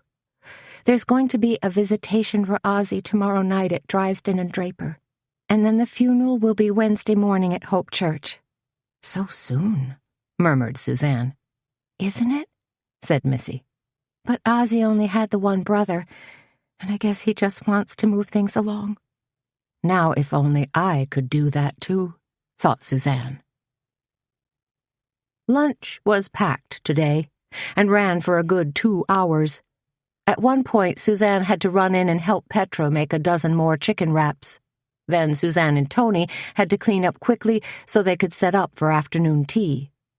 While Petra assembled small tea sandwiches of curried chicken salad and carrot pecan and cream cheese, Tony brewed pots of Yunnan black tea and rose hips tea. That gave Suzanne a little free time to putter around in the book nook again. While customers came, browsed, and bought books, Suzanne worked at unpacking several new boxes of books that had arrived via FedEx that morning. By looking back at the last 6 months of sales, Suzanne had determined the reading trends of the local populace, and so had ordered mysteries as well as books about the stock market, quilting, knitting, and Mediterranean-style cooking. Just as she was ringing up a children's book for a young mom and her 5-year-old daughter, Suzanne caught a flash of jet-black hair and the unmistakable sparkle of diamonds. She glanced up to see Carmen Copeland, romance author and owner of Alchemy Boutique, gazing at her intently from across the room. That was the wacko thing about Carmen. She never smiled, never displayed any interest in anyone but herself. Carmen just appeared and projected the air of an entitled, wealthy duchess waiting for court buglers to announce her arrival and the red carpet to be rolled out. "Carmen," said Suzanne, determined to be friendly even if it killed her. "Wonderful to see you." Carmen crossed the carpet and dumped her handbag, a gorgeous mahogany-colored alligator bag with a dangling charm, D for Dior, on the counter. "Did you hear about the murder?" she asked, a trifle breathless. With her dark hair, heart-shaped face, and drop-dead figure, Carmen was a truly gorgeous woman. Of course, the slinky emerald-green dress, strappy Gucci heels, diamond necklace, diamond ring, and twin diamond bracelets didn't hurt either. Projected a certain air of luxe living. Suzanne decided not to tell Carmen that she'd actually been at the scene of the crime. "I heard all about it," she told Carmen. "And then Missy dropped by a couple of hours ago, right before lunch. As you can imagine, she was extremely upset over Ozzy's death. Heartbroken, really." Peering closely at Carmen, Suzanne noticed that the tiny lines around her eyes seemed to have disappeared.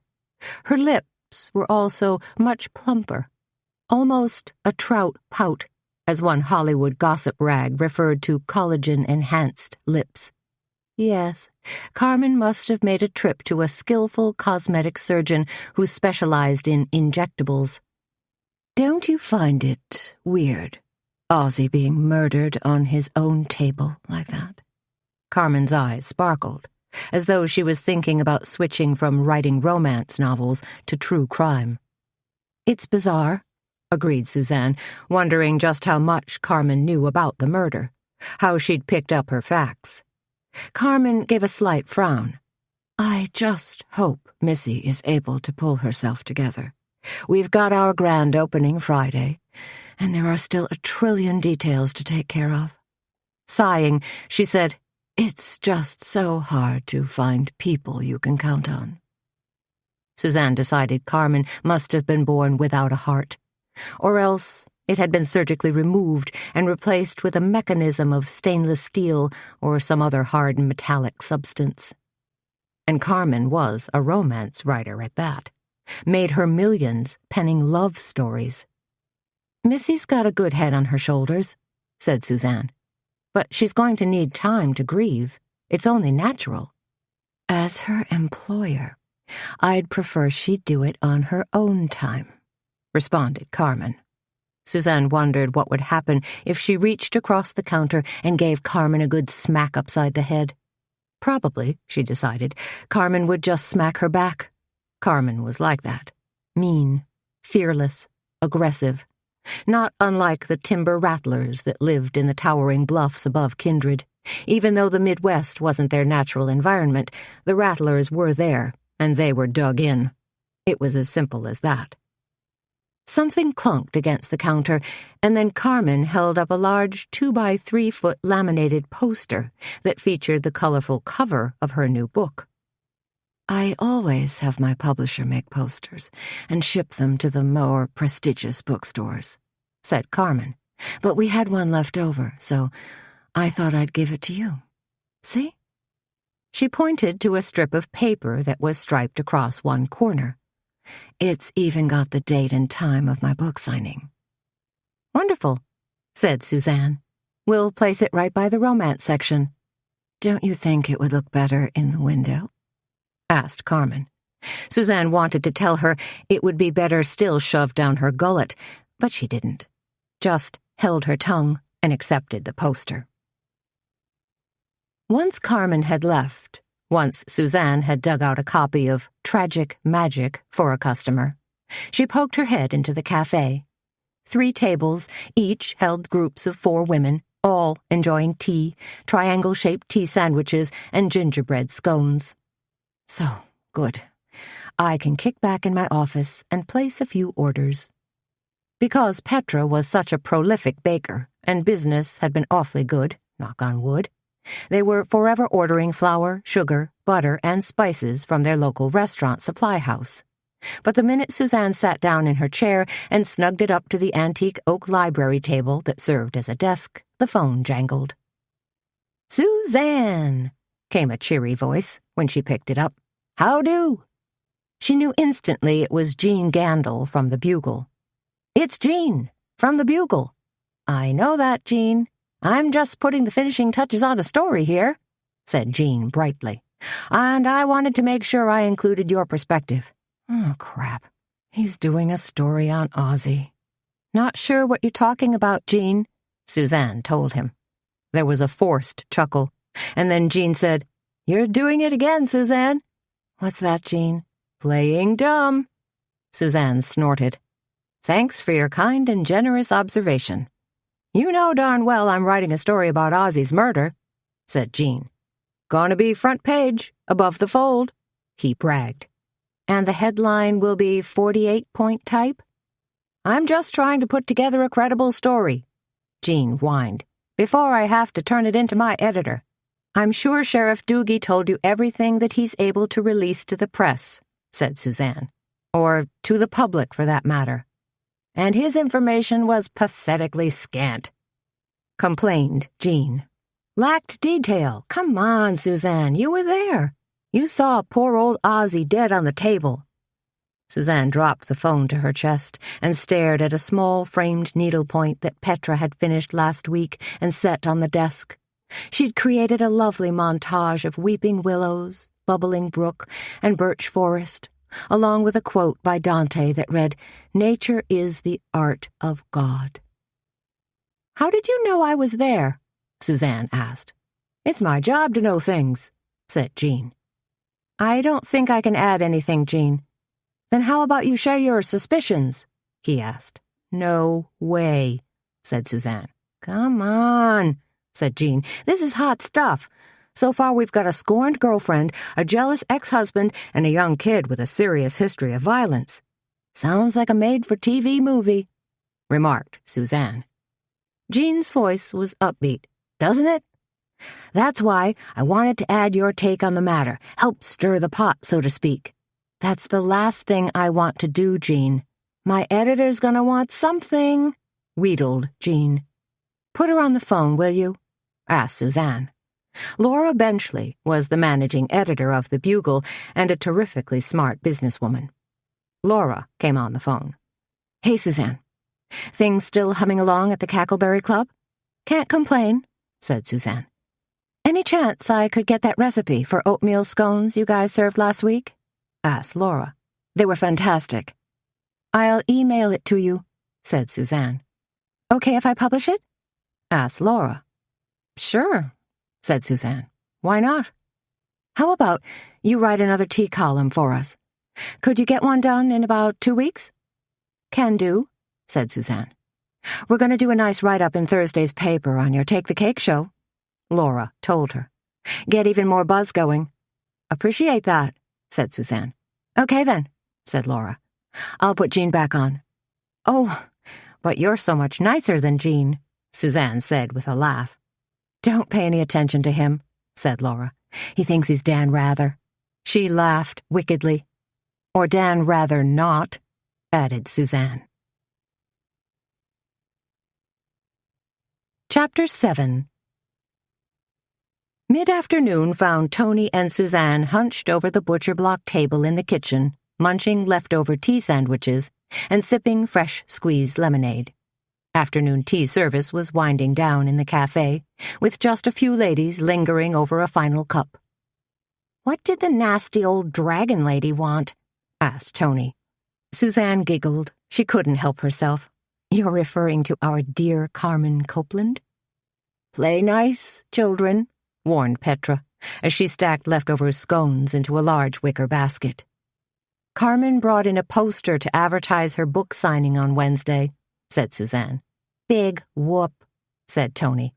I thought maybe she sashayed in to try to Shanghai more workers for her snooty boutique. She already did that to Missy, Petra interjected. Then she gazed worriedly at Suzanne. You think Missy will be okay? Okay about Ozzy's death, or okay working for Carmen? Asked Suzanne.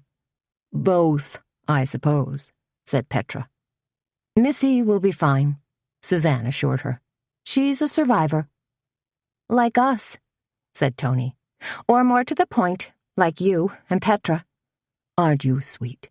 Said Petra. She put her hands on her ample hips and smiled at them. Now that things have settled down to a dull roar, I'm going to take a batch of scones, a jar of fig jam, and a big thermos of lemonade over to the fellows who are working on the Journey's End church. Last month, the church, which was just down the frontage road from the Cackleberry Club, had been tragically torched by an arsonist. Now the site had been cleared, a foundation poured, and the church was slowly being rebuilt. Need any help? Asked Tony. They all felt terrible about what had happened to the church. I'm fine, said Petra, gathering everything up. But my heart just goes out to Reverend Yoder. Do you know, he's been over there every day, wandering around nervously, trying to pitch in. Traded in his Reverend's collar for a chambray work shirt, said Suzanne. Reverend Yoder's just hoping the job will get done faster, I suppose, said Tony. Wouldn't it be great if they could finish the church in time for Christmas? I just hate to think of those poor folks not being able to sing Christmas hymns in their own church. I know, said Petra.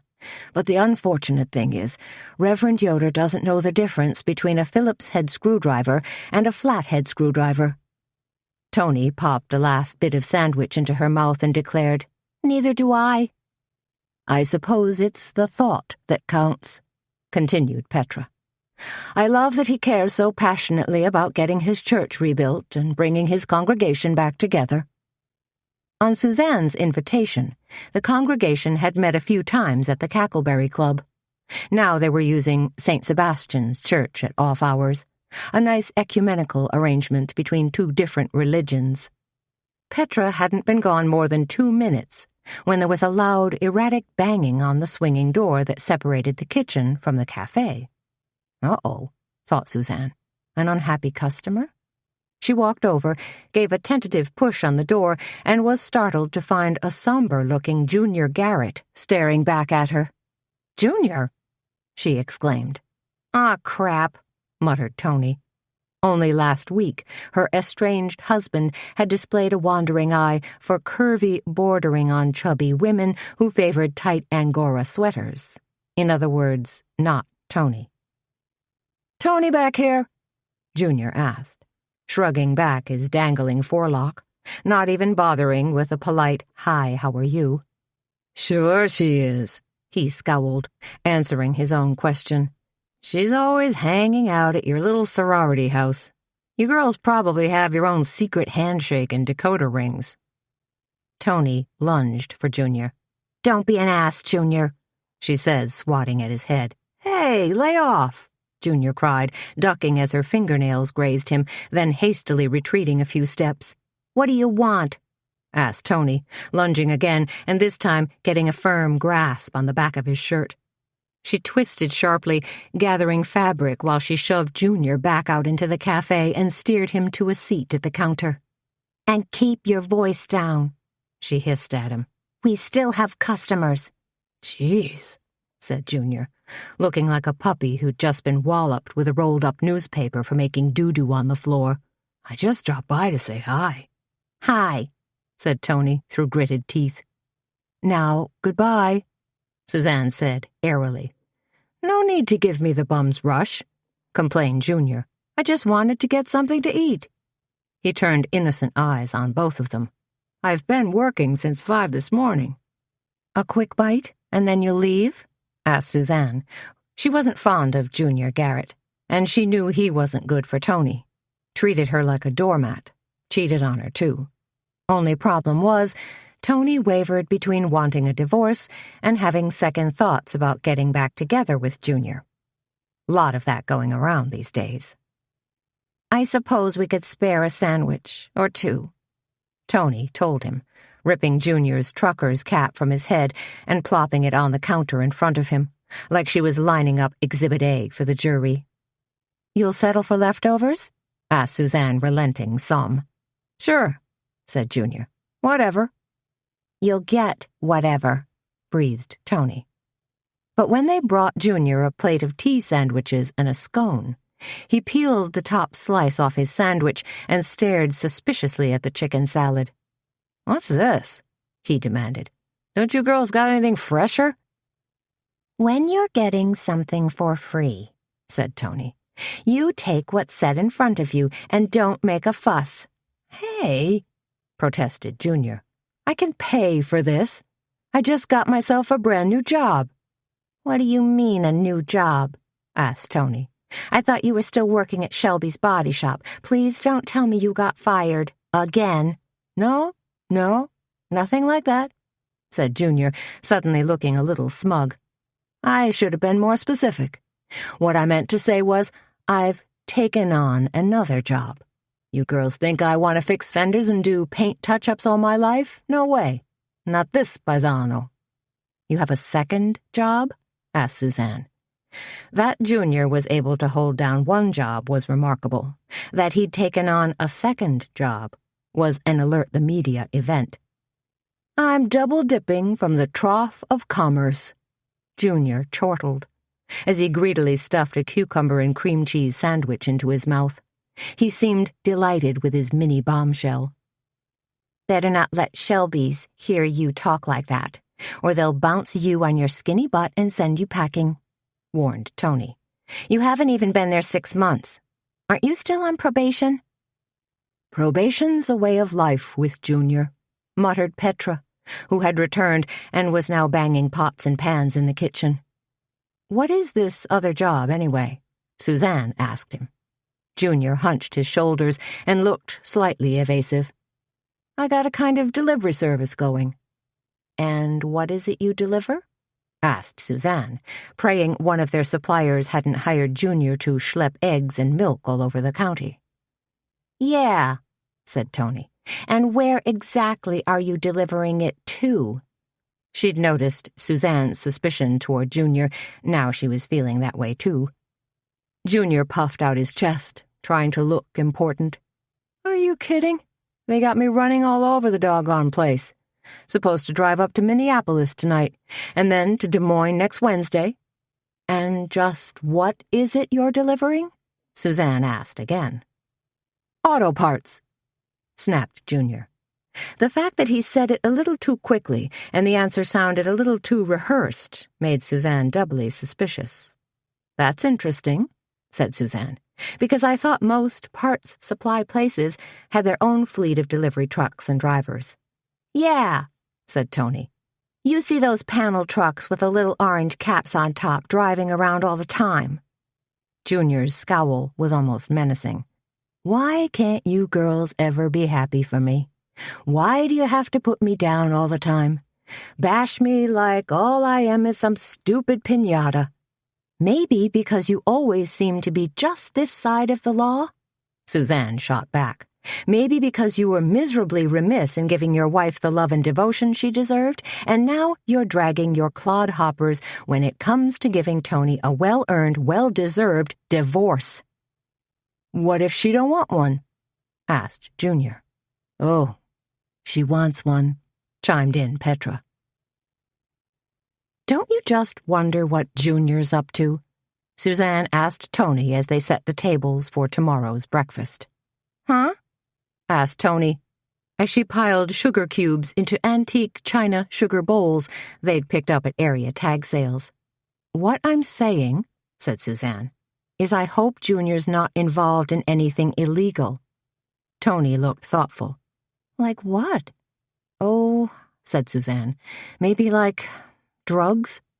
Tony looked startled. He wouldn't do that. Junior's not that idiotic. Suzanne gazed at Tony and lifted an eyebrow. Okay, hedged Tony. Junior may be one taco short of a combo plate, but I doubt he's involved in drugs. I don't know, said Suzanne, still not convinced. You hear all these rumors about meth labs in rural areas. Just like in big cities, a lot of small towns have terrible problems with stuff like crystal meth and methamphetamines. Holy buckets, said Tony. Sheriff Burney over in Deer County busted a meth lab just last month.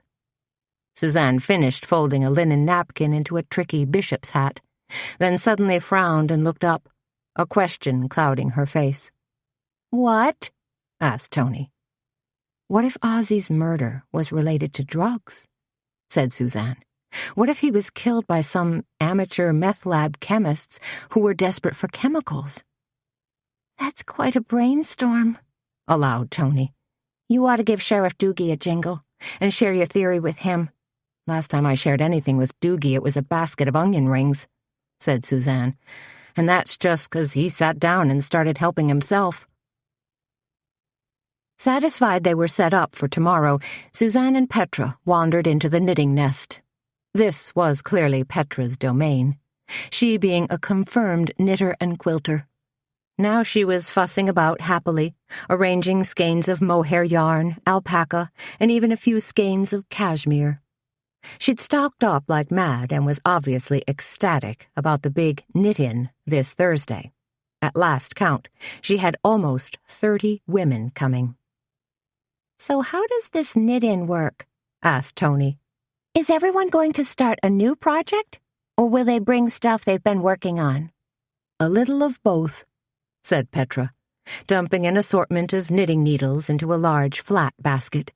The important thing is, all our knitters have gotten pledges from friends and family, and all the finished garments will be put on sale and the money given to charity. You are such a sweetheart, said Suzanne. She fingered a cowl-collared shawl that was hanging on the wall. It was knitted with Noro yarn from Japan, and done in subtle colors of rust, orange, blue, and yellow. Did you knit this? Petra nodded. And it's for sale? Asked Suzanne. Oh, sure, said Petra. Then put a red dot on it for me, will you? Said Suzanne. Like those fancy art galleries do to mark a piece sold. La-dee-da, sang Tony. Suzanne's been to an art gallery. It was more of a framing store, said Suzanne, over in Cornucopia. Plopping down in one of their squishy chairs, Tony wiggled her butt and unfurled her latest issue of the National Inquisitor. Petra didn't approve of Tony's subscription to the Hollywood gossip rag, but it was one of Tony's guilty little pleasures, like Suzanne's passion for chocolate and fine Bordeaux wine, and Sarah Beth's peach preserves from Dean and DeLuca, and a few other things she couldn't go into detail on. Looky this, said Tony, holding up a page. Here's a photo of Jessica Simpson wearing a checked shirt a lot like mine. She squinted at the grainy color photo, except she's got more in the cha-cha department. Give her another 15 years, said Petra. Then she'll be well acquainted with the indisputable laws of gravity. Tony grabbed a copy of the Kindred Bugle, turned to the back page and said, "Time to check out the personals column." "Pass," replied Suzanne. "No, really," said Tony. "There are some good guys here. Listen to this one. Outdoorsy guy. That means he shoots baby animals and chews tobacco," said Suzanne. Tony snorted, but continued.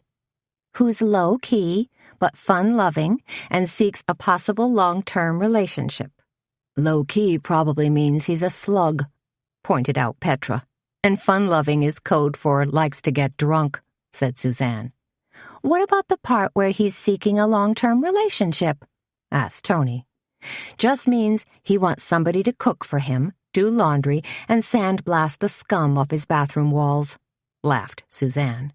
"You guys are so cynical," said Tony. "I think he sounds like a heck of a prospect."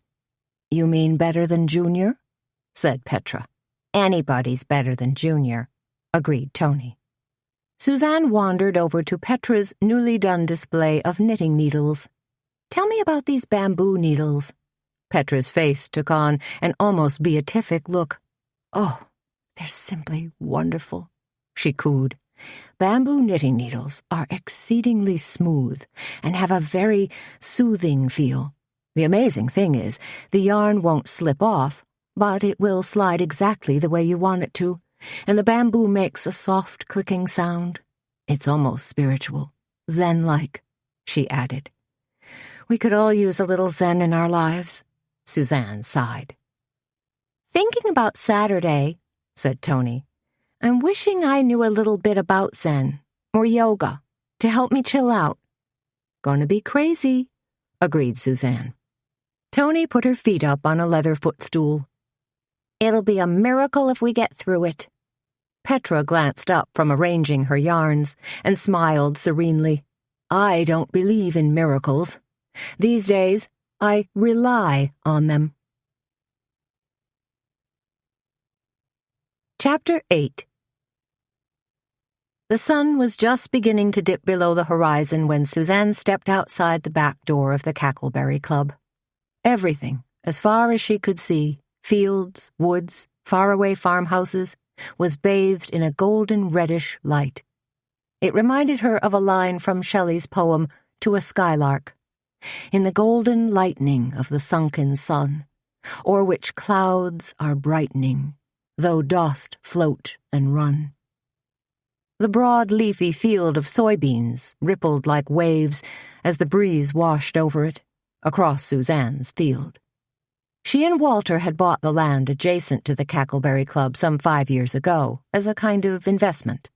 Now she leased the land and the farmhouse to a farmer named Duchovny. Squinting across the field, Suzanne was just able to make out a shimmer of buildings. Duchovny and his wife lived in the farmhouse and took care of the horse she had bought for herself a month or so ago. A nice reddish-brown quarter horse named Mocha Gent. Stocky and blocky, Mocha was just the kind of horse who could dodge and dance his way around a barrel racing course, or chug along on long trail rides. Lots of evenings, Suzanne and Baxter would down a quick dinner, then drive back to the farmhouse where Suzanne would throw an Indian blanket and worn leather saddle on Mocha's broad back, then take a leisurely canter around the perimeter of the field. Sometimes Baxter lazed in the barn on a bale of hay. Sometimes he loped along beside them. "Hey, Bax," Suzanne called to Baxter, whose tail gave a welcoming thump, then revved into a fast drumming motion. "Ready to pack it in for the day?" "Row?" he growled, ready to go. "Me too," Suzanne told him. "I'm beat." She unclipped Baxter from his long lead and opened the passenger door to her Ford Taurus. Baxter jumped in and settled down on the front seat. Suzanne had intended to go right home, fix a quick supper, slip into a warm bath, then maybe catch an old black-and-white movie on Turner Classic Movies. Maybe Sunset Boulevard, or The Maltese Falcon was playing tonight, or something light and frothy with Fred Astaire. Suzanne was bone-tired and still reeling a bit from Ozzy's murder. But the notion of meth lab assholes breaking into Drysdale and Draper to steal drugs intrigued her, kept whirling in her brain, like a big thumpin' load of towels tossed in her old Kenmore washer. "Change of plans," she told Baxter as they zoomed along. "Hope you can wait 10 more minutes for Din-Din." When Baxter gazed at her with limpid brown eyes, she added, "I'll make it worth your while." "Hmm?" he growled. "Yeah," she said. "I could probably manage gravy." Hanging a quick left, Suzanne cruised slowly through Kindred's downtown. It was both peaceful and pretty. Lots of vintage yellow and red brick buildings standing shoulder to shoulder, like old World War I soldiers. Diagonal parking on the streets. Nice shops, like Kuiper's drugstore, the Kindred Bakery, the Ben Franklin, and Route 66, a hair salon run by Greg and Brett, 2 gay guys who did a mean color and foil, and whose styling techniques ran the gamut from sleek and posh to Hindenburg-sized beehives. The largest, really the prettiest building downtown was the Chandler Building, a 3-story tower of red stone. This was where Bobby Waite's law offices had been located, and this was the building that his widow Carmen Copeland had recently purchased. Now the first floor had been turned into Alchemy Boutique. As Suzanne crept slowly toward it, she could see large, well-lit windows swagged with elegant mauve draperies. Quite a change from the garish video store that had inhabited the space earlier. And as Suzanne coasted past the front, she saw black lacquered mannequins dressed in chic red sheath dresses and short, thigh-skimming geometric shifts. Since all the lights blazed inside, Suzanne imagined that Missy Langston was working away, artfully arranging bangles and bags, hanging jackets and T-shirts, putting on the finishing touches for the big opening. Then Suzanne swung out Valley View Road, past the OK used car lot, the Lomaine Palace, and Pizza Luna's, and pulled into the parking lot of Westvale Medical Clinic. Turning the engine off, Suzanne listened to the tick-tick-tick of her engine cooling. She touched her palms to her cheeks, blinked at herself in the rearview mirror, and thought about the many times she'd breezed over here when Walter was on staff. But that was then, and this was now, she told herself. Grief was still a part of her life, but she'd tucked it deep inside her heart, where it would always remain a part of her, but hopefully mellow. Like a sand pebble in an oyster that, over time, acquires a shimmering luster. Suzanne grabbed her hobo bag and said, "Hang tight, Bax. I'll only be a couple of minutes." Then she climbed out of her car and scurried through the front door. A woman in blue scrubs glanced up from behind the front desk and exclaimed, "Suzanne! Is that really you?" "Esther," called Suzanne. "How are you? You look great." Esther was the office manager at the clinic. Like she'd been perched in an ejection seat, Esther popped up and flew around the front desk to greet Suzanne and exchange hugs. "Hey, sweetie," she exclaimed, clearly delighted to see Suzanne. "I mean it," said Suzanne. "You look terrific. What's your secret? Did you lose weight or something?" Esther was in her early 50s, but had been blessed with a clear complexion, hazel eyes, rich brown hair, and very few wrinkles. Esther giggled. "I've been on the seafood diet. I see food, I eat it." "Seriously?" said Suzanne, studying her. "There's something different." "Botox," whispered Esther. "There's a dermatologist over in Jessup who's an artist with the syringe. He made 2 tiny injections right in the lines between my eyes, you know, those nasty 11s, and they were suddenly gone, vanished. I said, 'Thank you kindly, doctor. Now, please make short work of my crow's feet, too.'" "Ah," said Suzanne. Might that deft dermatologist also be the secret behind Carmen's slightly plumped-up face? Could be. Suzanne was about to pull out a pocket mirror and contemplate her own 11s when Esther asked, "What brings you in? We close in 10 minutes, you know." "Right," said Suzanne. "Sorry. I was wondering if Dr. Hazlitt was still around. I have a quick question for him. Nothing concerning health," she added hastily. "Just a question." "Sure," smiled Esther. Let me buzz his office. See if we can catch him." 2 minutes later, Dr. Sam Hazlitt was grinning at Suzanne as they stood outside the clinic's front door. He was tall, early 40s, good-looking, with tousled brown hair and blue eyes. Of course, he looked adorable in his white coat over a pale blue shirt and slightly loosened Ralph Lauren tie with its scatter of polo ponies. "It's good to see you again," he told her. His words sounded more than genuine, and Suzanne blushed slightly. This was a man she wouldn't mind getting to know better. "Great to see you," she replied. "Okay. A good and a great," she told herself. Now how do I phrase my particular question? Sam Hazlitt seemed to be studying her. "You feeling okay?" he asked. "Because, well, I heard about what happened yesterday. With Ozzy and with you." He looked extremely concerned. "In fact, why don't we go in and do a quick blood draw? Make sure you're all right." "I'm fine, really," Suzanne told him. "I just stopped by to ask you a quick question." He moved a step closer, and Suzanne could smell what was either aftershave or a much better grade of hand soap than the clinic used to use, something fairly peppery. "Yes?" he asked. Suzanne didn't hesitate. "It concerns Ozzy Dryden's murder." "Lot of theories going around about that," said Sam. He rolled his eyes. "Thank goodness I'm not the duly appointed county coroner, although I think I might have to take a turn at it next year." "All those theories?" said Suzanne. "I have one too." "You want to go somewhere for coffee?" Sam asked. "Talk this over?" "No," said Suzanne. No thanks. This isn't a good night for me." She didn't have anything going, but she needed a little think time. Besides, if she and the good doctor were going to start something, she wanted it to be done at a careful, relaxed pace, not over a hurried cup of coffee.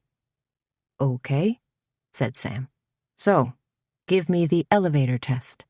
"Pardon?" said Suzanne. "We're riding from the 10th floor down to the 1st floor. You've got approximately 12 seconds to make your pitch." "Oh," said Suzanne. "Okay." It occurred to me that Ozzy's murder might have been peripheral, that some meth lab guys broke in to steal drugs and Ozzy just happened to be in their way. "Interesting," said Sam. "So, what I wanted to know from you," said Suzanne, "was if drugs that are commonly used in funeral homes for, embalming purposes might also be used to cook up a batch of crystal meth." Sam stared at her, his eyes crinkling slightly at the corners. "And you came up with this on your own?" "I think so," said Suzanne. "Although I could have seen a similar plot on TV, maybe CSI Miami." She thought for a few moments, and then asked, "Or did Sheriff Doogie already talk to you about this?" "Haven't seen the good sheriff lately," said Sam. He crossed his arms and seemed to regard her with curiosity. Then he launched into a quick lesson on illegal drugs. "Meth and ecstasy are the most common drugs produced in what's commonly referred to as mom-and-pop labs," he told her. "On the street, meth is often referred to as crank, zip, or Christie. The pure smokable form, methamphetamine hydrochloride, which is the really bad stuff, also goes by a batch of names: Ice, Quartz, Blizzard, Glass, Sparkle, and White Lady." "Wow," said Suzanne. "You really know this stuff." "I served on a community action board once," said Sam, "during my residency. Anyway, to answer your question, yes. Embalming fluid generally contains formaldehyde, methanol, ethanol, ether, and other solvents. The basic formula depends, of course, on which manufacturer you buy your embalming fluid from. They're all slightly different." "But not by much," said Suzanne. "That's right," said Sam. "So, a crew of crankhead meth lab freaks would probably jump at the chance to get their hands on any kind of embalming fluid." Said Suzanne. Sam Hazlitt glanced over at her car. It was the only one left in the lot. "You've got a dog." "Baxter," said Suzanne. "Looks like a nice enough guy," Suzanne smiled. I could introduce you sometime. Sam smiled back. Soon, I think. Chapter 9. On the way to her house on Laurel Lane, on the north side, the oldest part of Kindred, Suzanne took a slightly circuitous route and cruised past the Drysden and Draper funeral home. It was a big old rambling place, American Gothic, with a few touches of Victorian thrown in for good measure. Set back from the street, the wooden-clapboard building had been painted a somber gray with white trim, like a modestly dressed Quaker. On a whim, Suzanne pulled over to the curb and gazed up at the roofline with its fanciful array of turrets, finials, and balustrades, and wondered why so many funeral homes had a certain creep factor about them. Always looked like a place where the Addams family could settle in nicely. Then, for no reason at all, except pure curiosity, Suzanne crept around the corner and crunched down the back alley that ran directly behind the funeral home. A thick tangle line of cedars formed a sort of natural barrier on the right side of the alley, probably helping to screen the loading and unloading of caskets. On Suzanne's left was the rear wing of the funeral home, a stone block addition that had probably been added some 20 years ago. Just ahead, the alley widened out slightly, and as Suzanne approached the rear covered portico, she noticed a red car, an older model Mustang coupe, parked beneath it. As she rolled to a stop, the assistant, Beau Becker, came bounding out the back door, his arms stretched wide around a half-dozen containers of white lilies and one huge bouquet of purple and gold chrysanthemums. Hastily unrolling her window, Suzanne called, "Beau? Hello there. I'm Suzanne Dietz, the lady who found Ozzy yesterday. Could I talk to you for a second?" Beau never bothered to look up. He dumped the flowers onto the pavement, jerked open his car door, spread out a black plastic tarp on his back seat, then began piling in containers. "Excuse me?" Suzanne called again. How rude was this? Beau slammed the door shut, grabbed the big pot of mums, and flipped open his trunk. Dressed in jeans, a khaki green t-shirt, he looked just as casual as he had yesterday, except that his hair was combed back flatter and probably held in place with a gob of gel. "Please don't be rude," said Suzanne. Beau loaded the final pot, then glanced over at her. "You here to jump on the bandwagon, too?" he asked. "Accuse me of murdering Ozzy?" His handsome face twisted with anger. His voice dripped poison. "Because that fat old sheriff sure got it in his head that I'm involved." "I wasn't going to accuse you of anything," said Suzanne. "I just wanted to ask you a couple of questions." "I'm busy," snarled Beau. He stared at a smudge on his car's rear fender, then used the bottom edge of his t-shirt to wipe it away. "That's a pretty neat car you've got," said Suzanne. "I love that candy apple red color." Maybe she could flatter him a little, pretend to be a motorhead. Although if he said anything about rims or carburetors, she'd be outed immediately. "This here's a '94 Mustang, with a custom Borla exhaust," Beau announced, a smidgen of pride in his voice. "Can't nobody touch her." "I believe it," said Suzanne. She let a few moments slide by. "I was a friend of Ozzy's, too. I'm just as upset about his death." Beau slammed the trunk. "Tough shit." Suzanne gazed into her refrigerator, then grabbed a plastic container of leftover chicken chili and a carton of sour cream. While she heated her chili on the stove, she measured out a cup of kibbles into Baxter's bowl. Then she opened a can of Newman's Own chicken and brown rice formula, scooped a third of the can into a small bowl, added a small amount of water, and warmed it in the microwave. When it was a nice, smushy gravy consistency, Suzanne poured it over Baxter's food, added a Rimadyl tablet, and set the dish on a raised metal feeding stand, a new addition in her kitchen. "There you go, pal. Kibbles avec poulet." While her chili steamed and bubbled, Suzanne pulled a piece of cornbread from the freezer, popped it into the microwave. Then she gazed around her kitchen. It was a cook's toy store, really.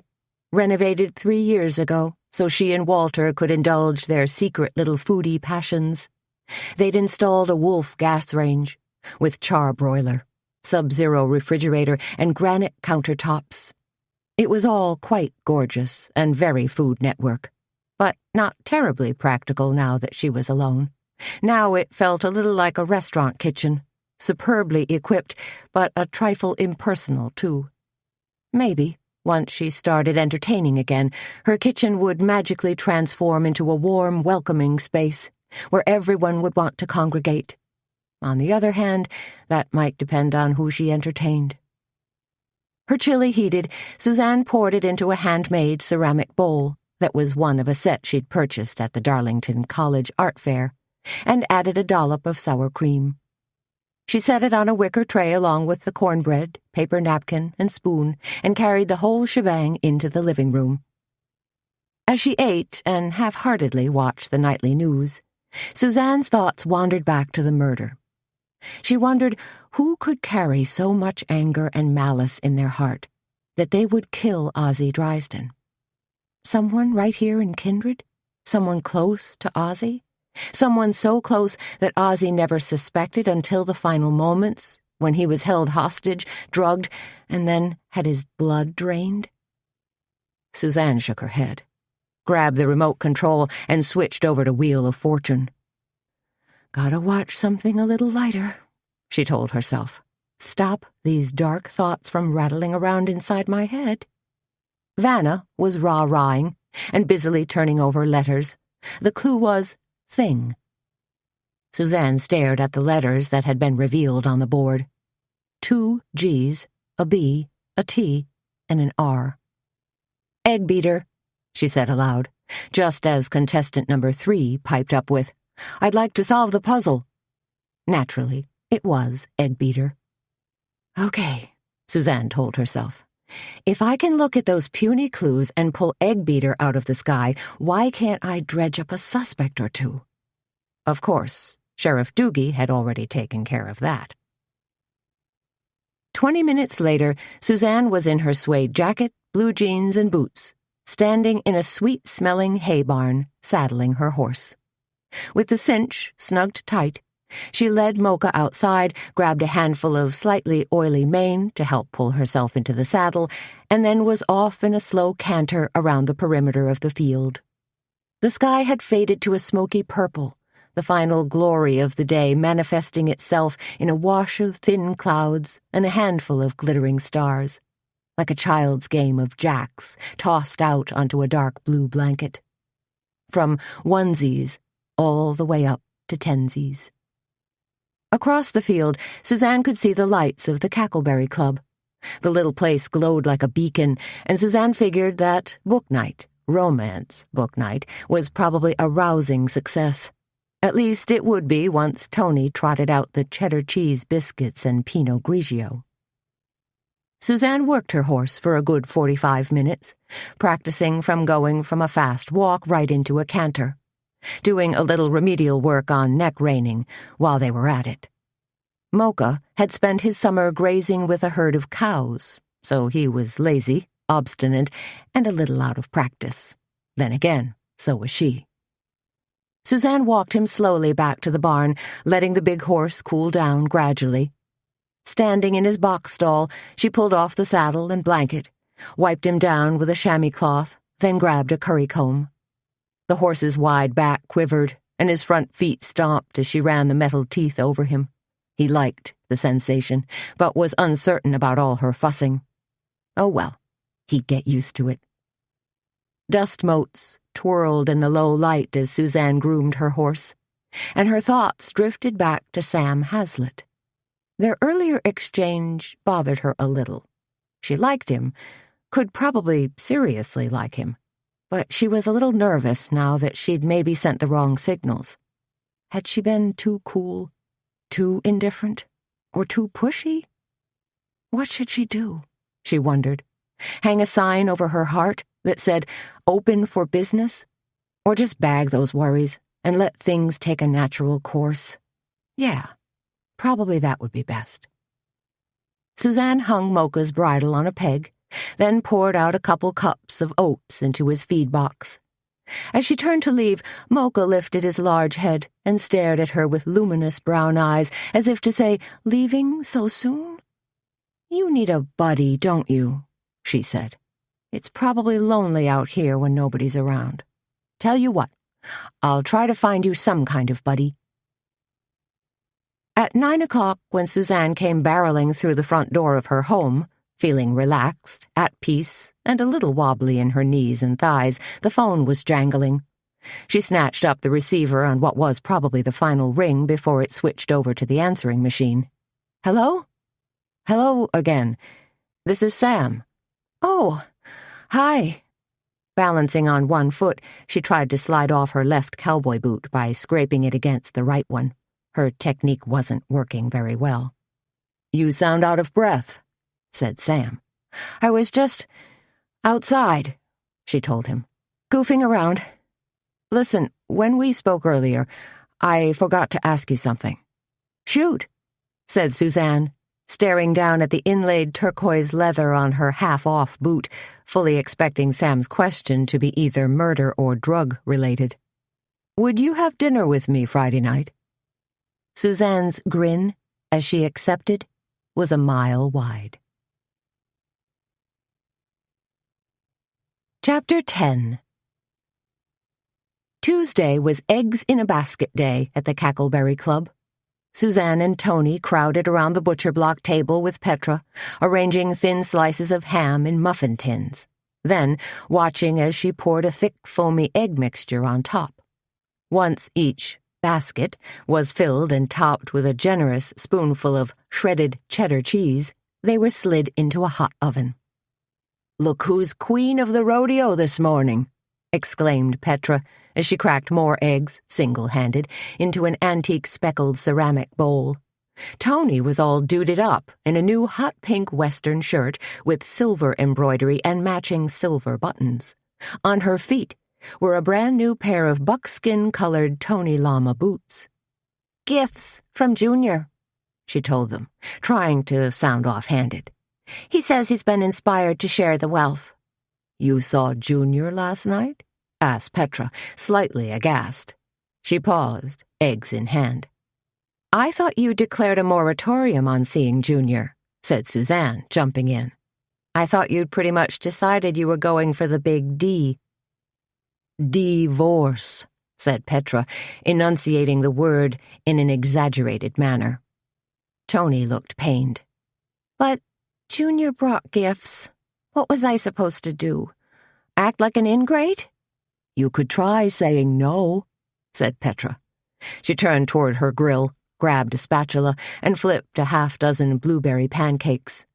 "You could have told him not to darken your doorway," said Suzanne.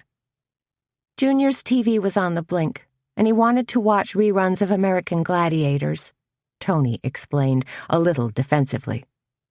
"I think there's more to Junior's visit than meets the eye," said Petra. "Trust me, he's after something. The new duds were just to butter you up." She glanced at her pancakes. "These are ready." "You think?" Tony's face fell. "I guess I hadn't considered that particular angle." Suzanne held out 2 plates for Petra's pancakes. "I think you better sniff out some details on Junior's so-called delivery job," she told Tony.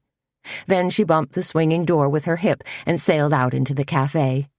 The place was only half full, but it was still early. Pretty soon they'd have a packed house, folks coming from all over the county to enjoy their food, and Suzanne liked to believe the homey ambiance of the Cackleberry Club. Suzanne delivered her plates of cakes, brought pitchers of maple, blueberry, and boysenberry syrup, poured refills of coffee and English breakfast tea, then finally looked up and drew a deep breath, and noticed Earl Stensrud, Missy's ex, and now, she supposed, Missy's boyfriend for a second term, occupied the far table near the window. Earl was digging into a fluffy omelet that Tony must have delivered. Funny she hadn't mentioned Earl being here. Sidling over to his table, carrying a pot of coffee, Suzanne said, "Morning, Earl. How's breakfast?" Earl grinned up at her with his narrow face, receding hairline, and a speck of spinach caught between his front teeth. "Tasty," he told her. "Best spinach and feta cheese omelet in town." "Well, I could have told you that," said Suzanne, pouring out a slow stream of coffee into his cup. She added, "I understand you moved back here to sell insurance." Earl's head bobbed like it was spring-loaded. "For Universal Allied Home and Life. Most people are unawares, but insurance is the most important financial instrument a person can have." He paused, then gave a questioning squint. "You got enough insurance, Suzanne? Business insurance, I mean, for the Cackleberry Club?" "We're pretty well set," she told him, hoping to avoid the inevitable sales pitch. "I could offer a free analysis," said Earl. "You might find a need to up your coverage." He glanced around.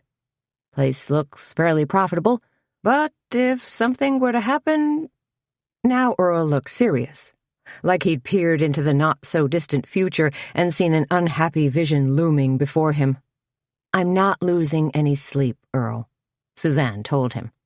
"Got flood insurance?" he asked. "What if there's a flood?"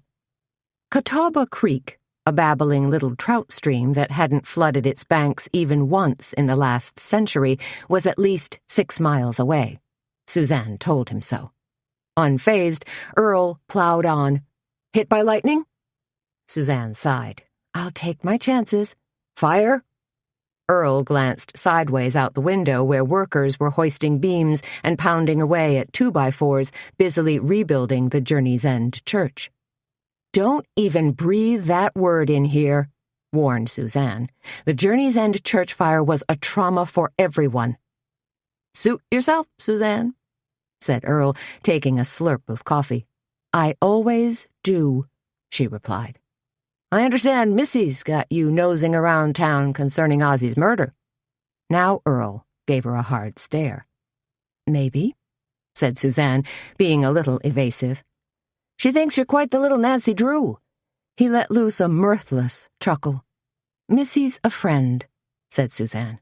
"I'd do anything to help her, especially after the rude treatment she's received from Sheriff Doogie." Earl cocked an index finger at Suzanne. "If you're such a hotshot investigator, maybe you ought to take a look at George Draper." "Ozzy's partner?" Suzanne's brow furrowed. "I'd say you're out of your mind." "The thing of it is," said Earl, glancing around and lowering his voice, "I sold Drysdale and Draper an insurance policy a few months ago." "So what?" replied Suzanne. "You've probably been offering free analyses to everyone and his brother-in-law. They just happened to take the bait." "It was key person insurance," said Earl, enunciating each word carefully. Suzanne stared at him, wondering where Earl was going with this. "Meaning?" She tapped her foot impatiently.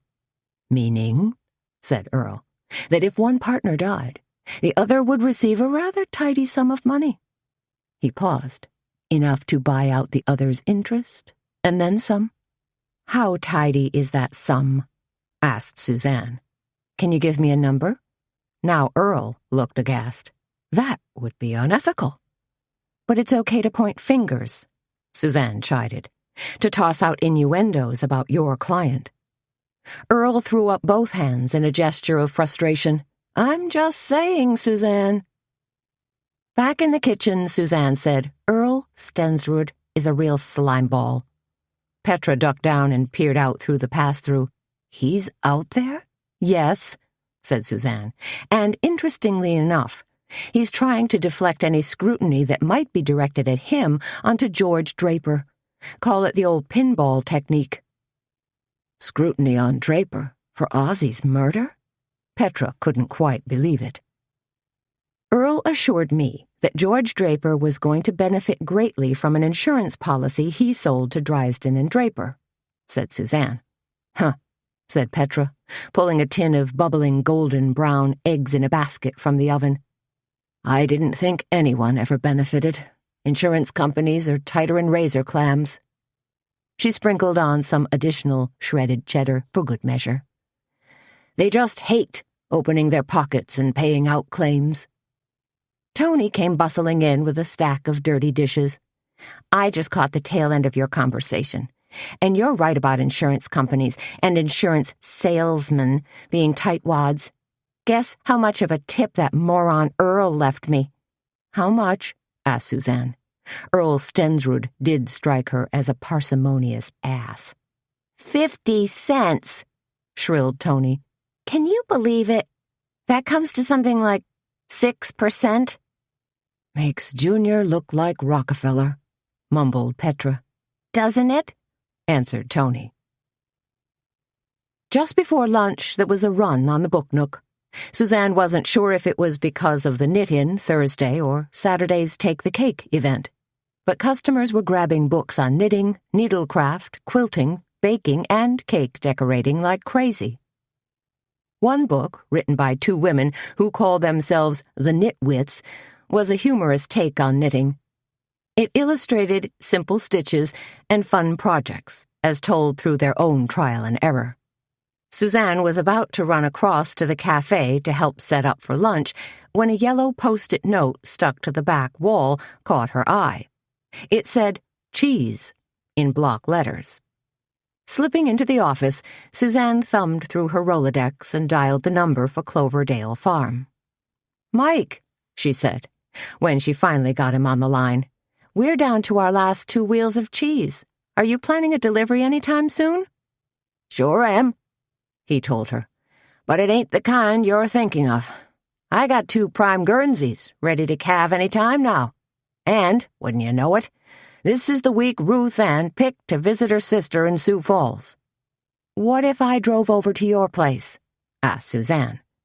She could hear a barnyard symphony of mooing, chewing, and clip-clopping in the background.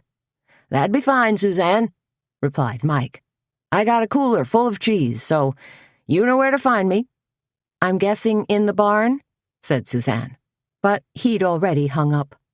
Then, just as Suzanne was scratching a note to herself, the phone rang. She snatched it up. "Hello?" "Suzanne? It's Missy." "Hi, honey. How are you?" Suzanne hated to ask if Missy had been burning the midnight oil last night, because she was pretty sure she had been, judging by the stress and tiredness in her voice. "Hanging in there," said Missy, sounding slightly bereft. "I was just wondering if you'd heard anything, or done a little, I don't know what you'd call it, sleuthing?" "Lots of rumors flying around," said Suzanne, "but nothing concrete." She sure as heck wasn't going to tell Missy that Earl, her ex-husband, and beau du jour, was casting aspersions on her former beau's business partner. Suzanne shook her head. It was all very confusing. "I'll keep my ears open, though," Suzanne promised. "Well, okay." Missy sounded disappointed. "Are you coming to the visitation tonight?" "Of course," said Suzanne, thinking it might shake out as a rather strange gathering. "If you come up with anything," said Missy. "Absolutely," said Suzanne. "You'll be the first to know. Hey, maybe Sheriff Doogie will drop by, and I can pump him for information." "I think he'd sooner have his stomach pumped," Missy replied in a sour tone. But Missy was wrong about that, because Sheriff Doogie did drop by right before lunch, just as Suzanne was jotting the specials on the board. And for some reason, Doogie seemed far less reticent in discussing Ozzy's murder. "How goes the investigation?"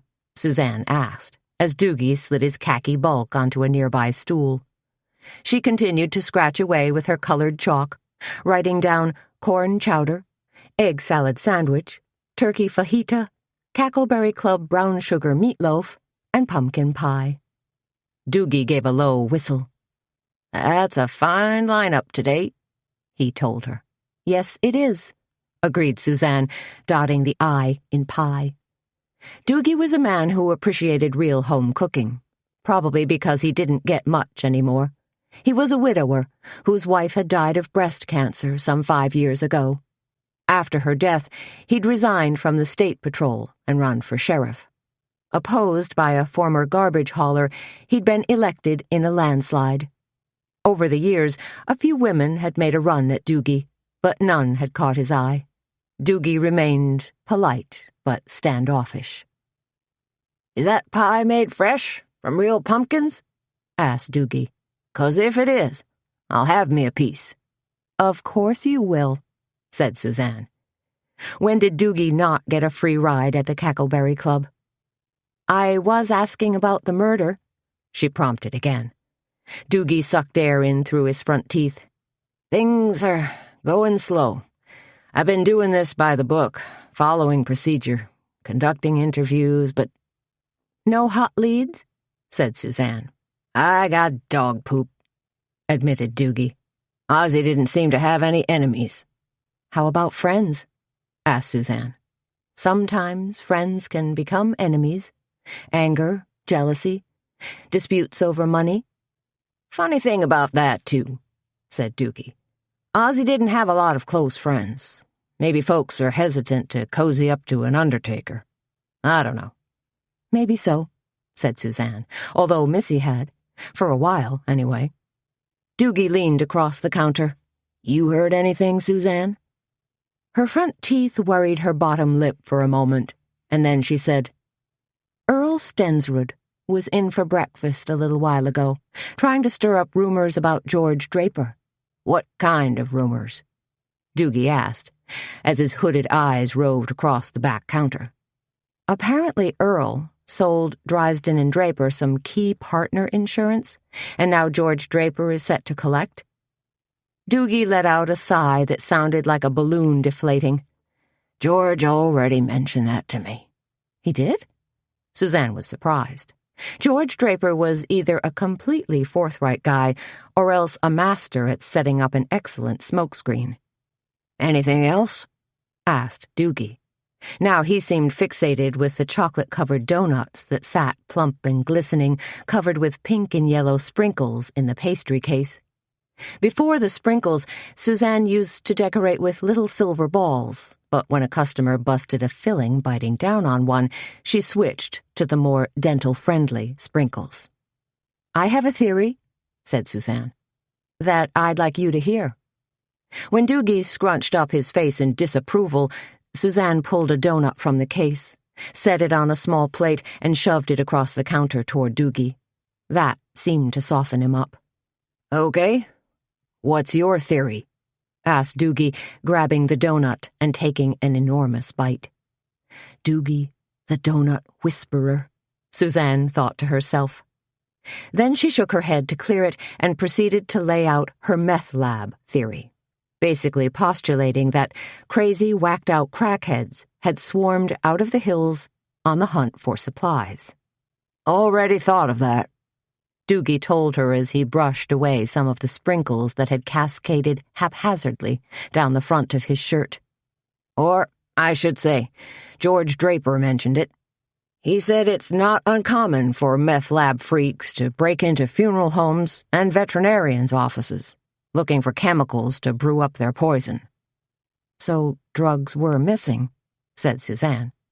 Doogie nodded slowly. "Appears so." "You think there's any merit to the meth lab idea? Are you going to look into it?"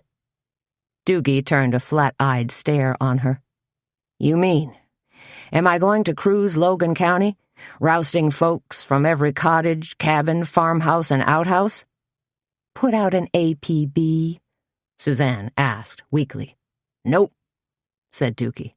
"Although that's what most people think I should do if I want to win re-election." "By most folks, you mean Mayor Mobley and his toadies?" "You got that right," said Doogie. Then his nose twitched spasmodically, and his head swiveled as though set on ball bearings as he watched Tony slide past them, carrying 2 steaming platters of Cackleberry Club meatloaf.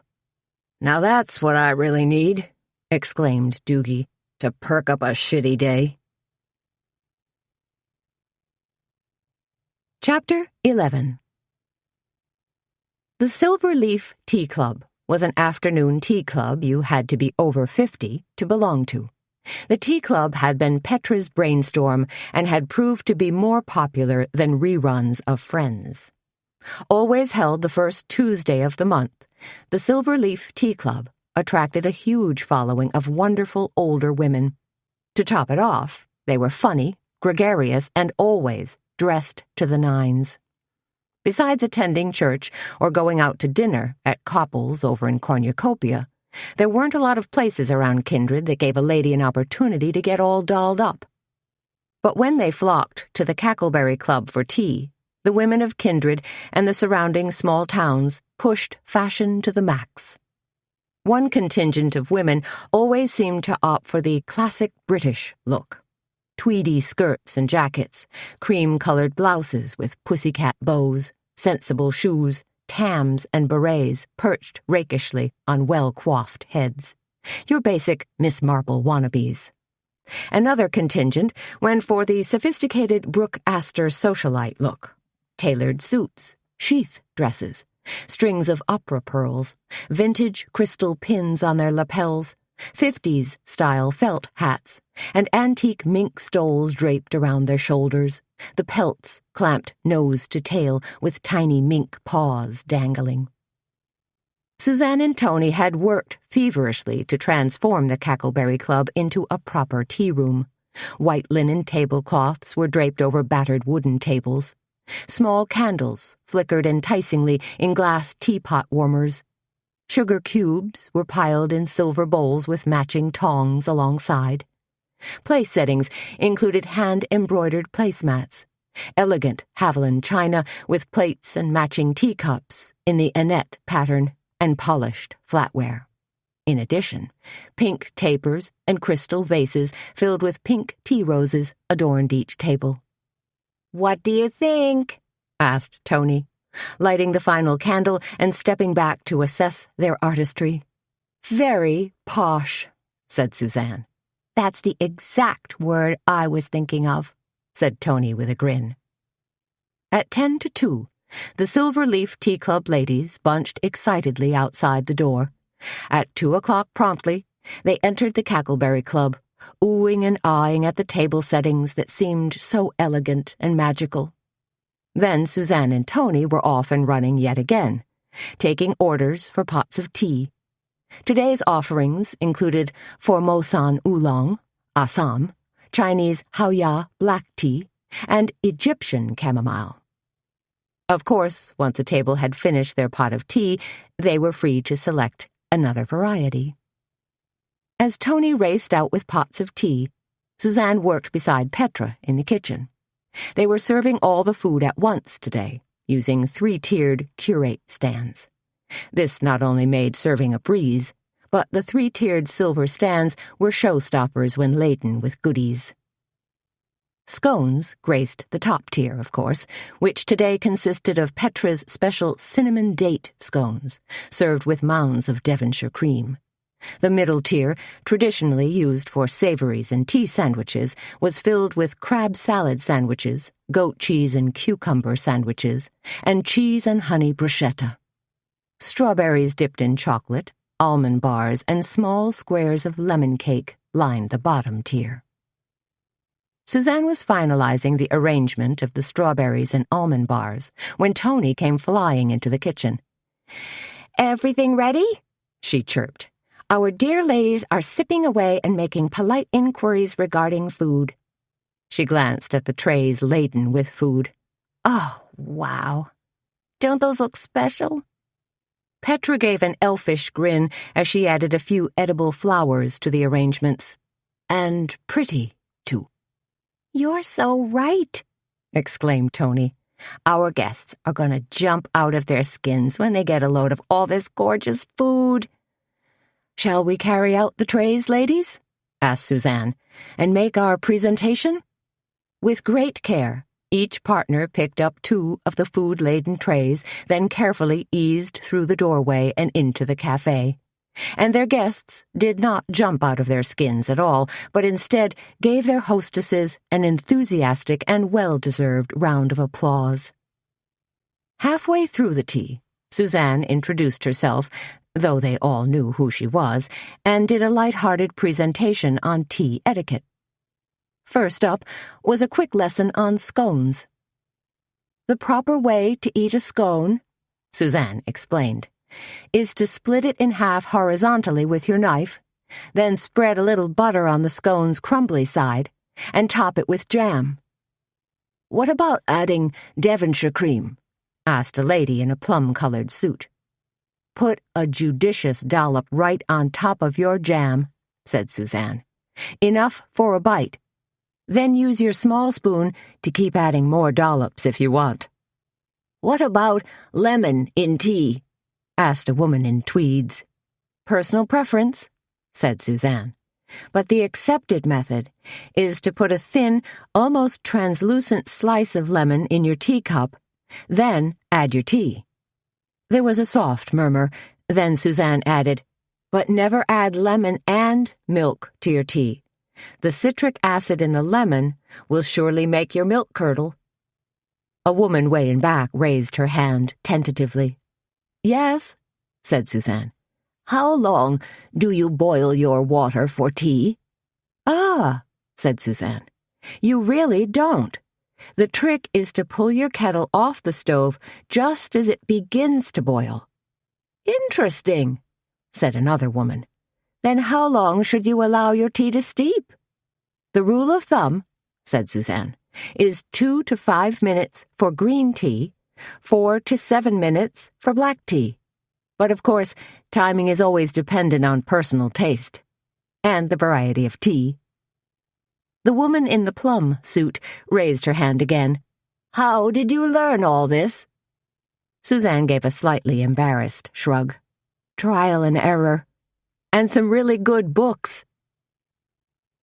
While Petra poured refills and chatted with friends on the cafe floor, Suzanne and Tony gobbled up the leftover tea sandwiches that had been sliced crookedly or, for some reason, weren't up to Petra's exacting standards. "They still taste good," mumbled Tony.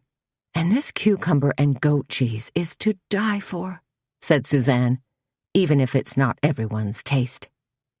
"Cheese," said Tony. "I wanted to tell you we're down to our last wheel of cheddar. I hope you were able to get Mike Mullen on the horn." "I did. And he says he's busier than a one-armed paper hanger," Suzanne told her.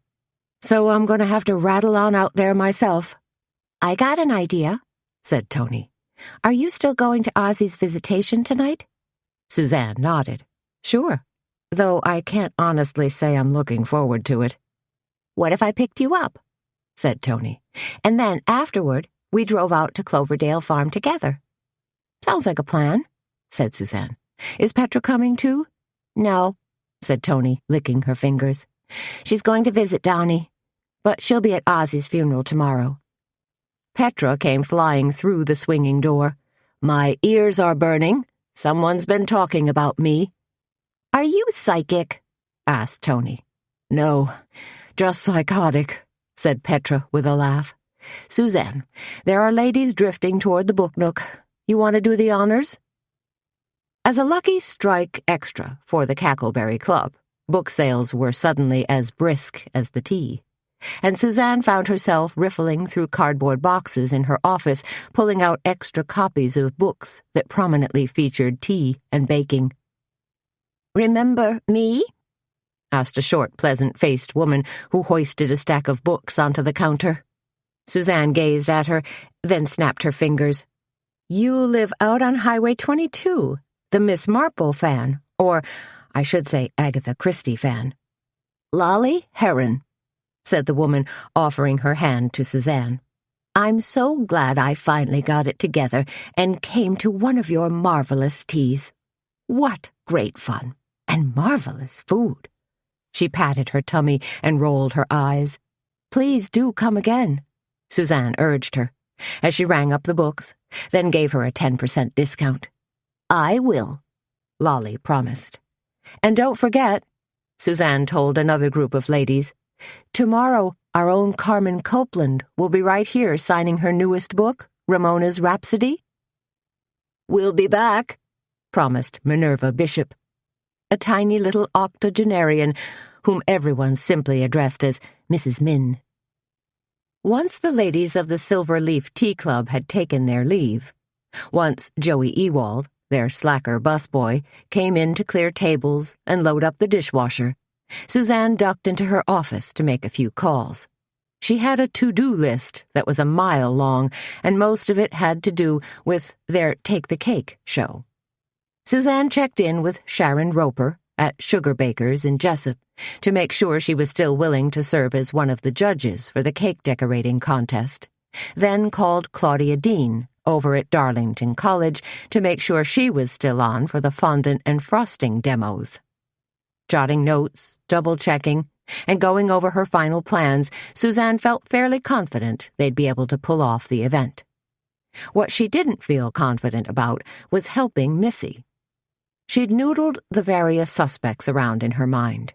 Earl Stensrud, Bo Becker, George Draper, and even Missy herself. And nothing seemed to add up. No one seemed to have held that much of a grudge against Ozzie Drysdale.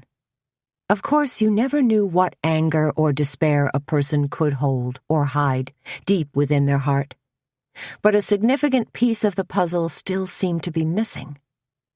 Even Sheriff Doogie had pretty much said the same thing, in his own inimitable, shit-kicking way. Wandering back into the kitchen, Suzanne was suddenly struck by a weird sensation, a memory thing, synapse or flashback, that felt very unsettling, though she couldn't quite put her finger on it. "Honey, what's wrong?" asked Petra. "You look like you just saw a ghost." "It's nothing," said Suzanne, trying to figure out what had made her so jumpy. But the memory or sensation or whatever it was wouldn't dredge up. You know how sometimes you get a weird déjà vu thing going in your head? You think you saw or heard or smelled something familiar? Something kind of unsettling, but you can't quite figure it out? Petra continued frosting her almond cake, a special order for tonight's PTA meeting. "Uh-huh, I guess." "That's what Oh, never mind," said Suzanne. "It's probably just some crazy synapse thing." "Or hormones," said Petra. When Suzanne jogged down her sidewalk that evening and climbed into the passenger seat of Tony's car, the first thing she said was, "You got a new car."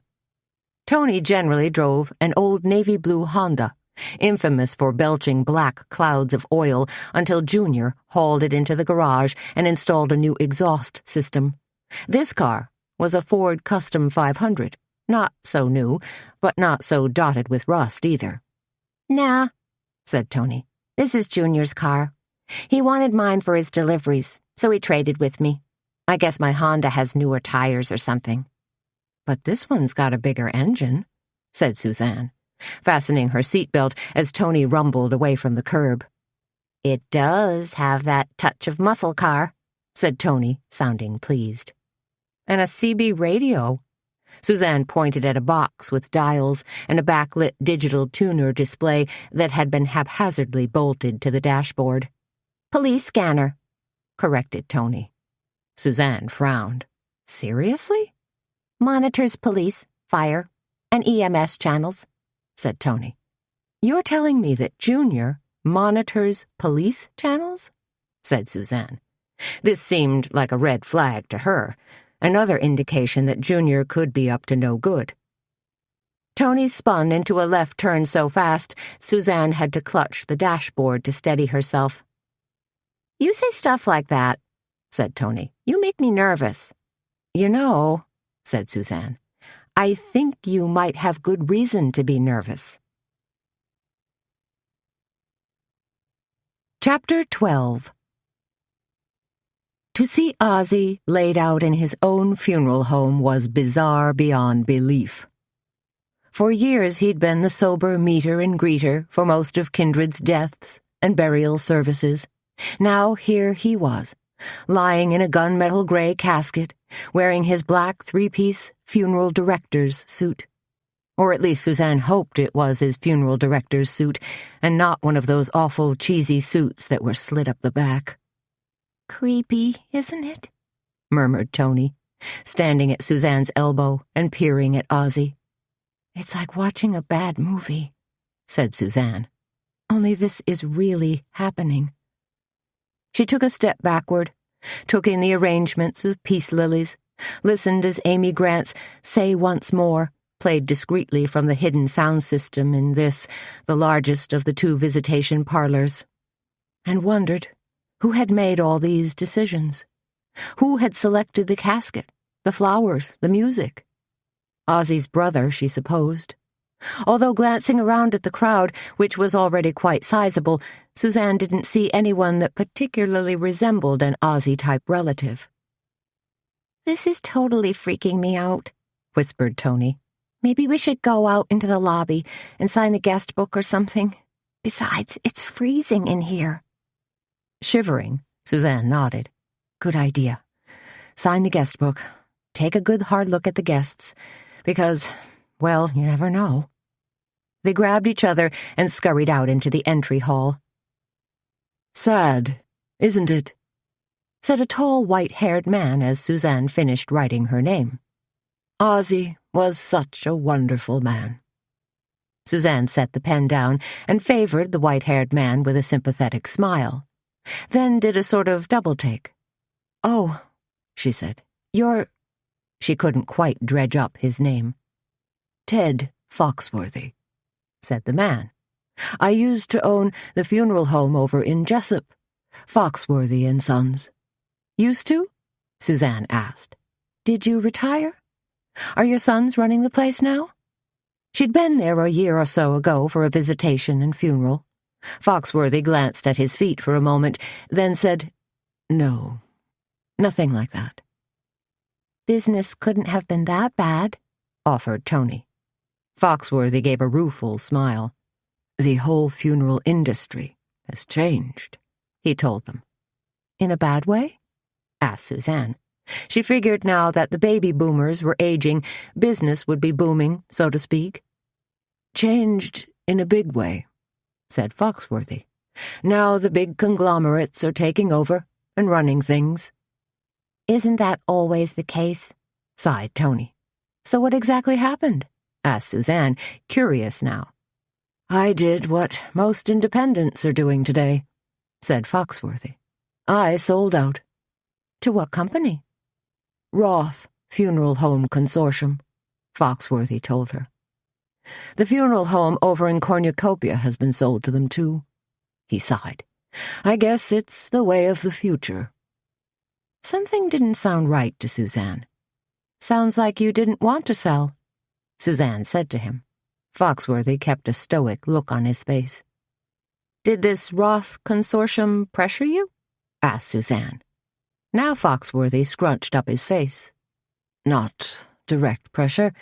In fact, they were always extremely polite and businesslike with their propositions, but after we declined their offer a few times, our suppliers started demanding payment up front, and a lot of the medical sales reps seemed less anxious to call on us."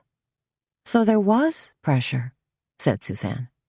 "I suppose you could call it that," said Foxworthy, picking up a black pen and turning to sign the guest book. "Just nothing illegal." "But you made money?"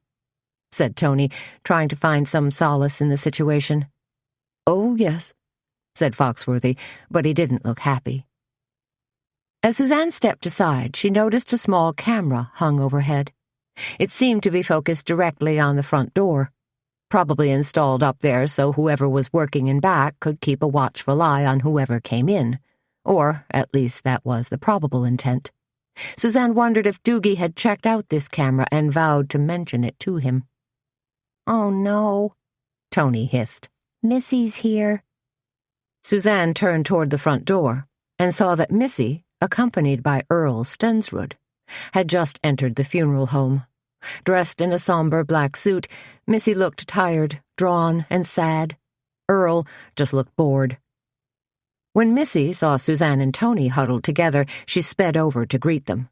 "Thanks for coming," she said in a breathless voice, administering hugs and air kisses to each of them. "How are you doing, honey?" asked Tony. "Okay," said Missy, trying to keep a game face. A tremendously big turnout, said Suzanne. Probably tomorrow for the funeral, said Missy. The place will be even more jam-packed. Interesting, thought Suzanne. Hadn't Doogie mentioned that Ozzy didn't seem to have a lot of friends?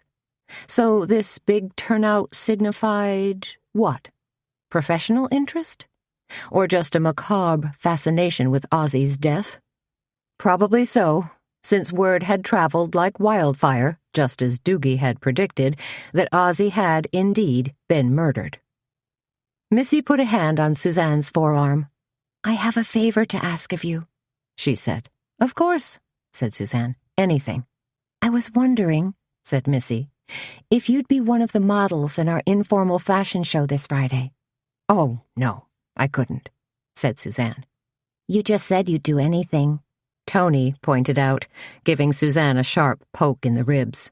Anything, reasonable, said Suzanne, feeling a little embarrassed. You'd be a wonderful model, said Missy. You're, what, about a size 10? Suzanne nodded. About, on a good day, if I've sworn off carbs for 2 entire months. And still great-looking for your age, said Missy. Thank you, said Suzanne. I think. You should do it, urged Tony. You'd be great. Plus you're well-liked around town as a businesswoman, added Missy, which would certainly lend credibility to the new boutique. Suzanne's got street cred, chirped Tony. After a few more encouraging words from both Tony and Missy, Suzanne finally relented. After all, Missy just looked so sad. When Suzanne finally spotted Sheriff Doogie's Smokey Bear hat bobbling above the crowd, she sidled back into the parlor to talk to him. Suzanne, he said, staring at her with eyes that were red-rimmed and tired, as though he'd stayed up late for too many nights. There's a camera out in the foyer, she told him. I was wondering if you looked at the tape. Yep, Doogie told her. Nothing. So the killer came in the back door? Asked Suzanne, hypothesizing. Maybe he had a key? Or Ozzy knew him and let him in, said Doogie. Knew him, said Suzanne, mulling over the idea. If Ozzy knew him, that could be significant. Sheriff, called a loud, aggressive voice. Suzanne and Sheriff Doogie both turned at once, saw Mayor Mobley signaling with one chubby hand in the air. A moment of your time, called Mobley. It was more of a command than a question. I'll get back to you, said Doogie, turning away from Suzanne. Soon as I talk to the grand poobah shithead over there. And still the surprises kept coming. Suzanne, called Carmen Copeland. I was hoping to see you here tonight. She sped across the floor, elbowing people out of her way. Hello, Carmen, said Suzanne, not exactly thrilled to be cornered by the obnoxious author. Hey, Carmen, what's up? Asked Tony as she joined them. Carmen ignored Tony completely and instead launched into a litany of requests concerning tomorrow's book signing. I don't know how well my publicist briefed you, said Carmen, but I'm going to need a comfortable swivel chair with a seat height of at least 38 inches. I will also require bottled water, still not effervescent, classical music playing in the background, and an assistant to open books to the correct front page. Suzanne just stared at Carmen, while Tony giggled. Oh, said Carmen, and I must have my back against a wall. Excuse me? Said Suzanne. Had she heard Carmen correctly? I detest people moving around behind me, said Carmen. Makes me uneasy. Gives me the creeps, in fact. Carmen, said Suzanne, fighting now to keep a straight face. I'd be delighted to back you into a corner. Good evening, ladies. They all three turned to find Dr. Sam Hazlitt smiling at them. Sam, said Suzanne, you know Tony, and this is Carmen Copeland. Carmen thrust a gloved hand at Sam. Delighted to meet you. These are sad circumstances, of course, but the pleasure is all mine. She batted her eyes at him, and Suzanne wondered about the feasibility of simply reaching out and pulling off Carmen's false eyelashes. Too radical? Or not rad enough? I've just come from the most wonderful art dealer over in Cornucopia, Carmen said, moving in on Sam Hazlitt. He has a tiny little gallery, but access to the most amazing outsider artists. She paused. That's what I'm collecting now. Outsider art. No, thought Suzanne. You're trying to collect compliments. And my date for Friday night. I understand that type of art is a hot commodity right now, Sam Hazlitt replied, his eyes dancing with mirth. But so much more speculative than the modern art being done in New York right now, or some of the very contemporary British artists, said Carmen. Sam stole a glance at Suzanne, smiled, then said, I've got to speak with George Draper, if you'll excuse me. Isn't he a cutie? Said Carmen, narrowing her eyes at the retreating Dr. Hazlitt. And divorced, I understand. Suzanne edged away from Tony and Carmen. She really didn't need to hear Carmen's fawning remarks. Carmen finally acknowledged Tony's presence with a knowing smile and said, I wouldn't mind getting to know him better. Do you know any juicy tidbits about him? Or better yet, do you think you could hook us up? Tony raised her eyebrows and pretended to look shocked. Excuse me. Do I look like Heidi Fleiss? Suzanne caught up with Sheriff Roy Doogie just as he was storming out of the funeral home. Sheriff, she called, a word? Doogie didn't look happy, but stopped anyway to let Suzanne catch up to him. Trouble with the mayor? She asked. Doogie rubbed the back of his hand against his stubbly chin. He's just putting pressure on me. Thinks I ought to be working harder to solve Ozzy's murder. Seems to me you're doing the best you can, said Suzanne. It's only been like 2 days. These days, everyone wants instant gratification, sighed Doogie. I got all my people working this case, but... He spread his hands in a gesture of exasperation. There's just so much we can do. Maybe you should call in the BCA, suggested Suzanne. The Bureau of Criminal Apprehension helps solve crimes statewide. I'd rather give it another couple of days, said Doogie. He wasn't a man who readily asked for help. So your prime suspects are still Missy, Earl, and George Draper? Asked Suzanne. Doogie pulled a piece of juicy fruit gum from his pocket, unwrapped it slowly, and folded it into his mouth. Suzanne didn't know if Doogie was upset by her question or stalling for time. They're on the list, Doogie said finally, as well as a homeless guy who's been spotted around town. Suzanne thought back to that Sunday afternoon at Kindred Spirit Days. Hadn't Petra taken pity on some homeless guy and slipped him some cupcakes? Sure she had. Should she mention that to Doogie? Maybe wait and see. Doogie rattled on, unaware that Suzanne had actually seen his so-called homeless guy suspect. Word is he might be living in a cave, probably on the far side of the bluff. Me and Deputy Driscoll took a trip over there and crawled around some, but we didn't see signs of anybody living there. Suzanne knew exactly what caves Doogie was referring to. She'd climbed around them and played inside them the whole time she was growing up here. In fact, that far hillside was fairly honeycombed with caves, lots of secret little places for a guy to hide. But why on earth would some drifter or homeless guy have killed Ozzy? What possible motive could he have had? So you've also put this homeless person on your list? Said Suzanne. 4 suspects now. 5, said Doogie. What? Said Suzanne. Who else had fallen under Doogie's shrewd gaze? Doogie cocked an eye at her. Bo Becker. Ozzy's assistant? Former assistant, said Doogie. since he's now officially missing." "That's interesting," said Suzanne, "considering I just saw Bo Becker last night." Doogie registered surprise. "What?" he stuttered. "You did? Where?" "Why, right outside here," Suzanne told him, "in the back alley. Becker was loading a big batch of flowers into his car." "I wish you would have collared him," said Doogie, "'cause I can't find him anywhere." "You think Becker skipped town?" "I told him not to, but it sure looks like he might have hightailed it out of here." "With a load of funeral flowers in his car?" asked Suzanne. "Doesn't make a whole lot of sense." "Nothing makes sense," mumbled Doogie. "Did you ask George Draper about the flowers?" asked Suzanne.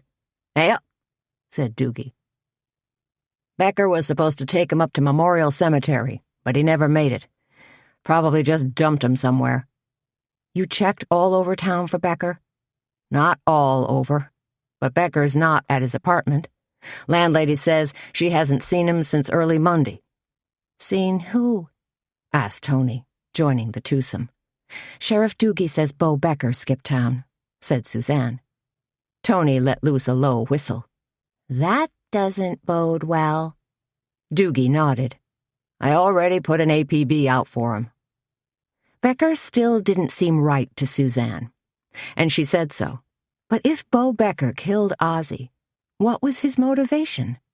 Seems to me Ozzie had been nothing but kind to him, giving him a job when other folks wouldn't.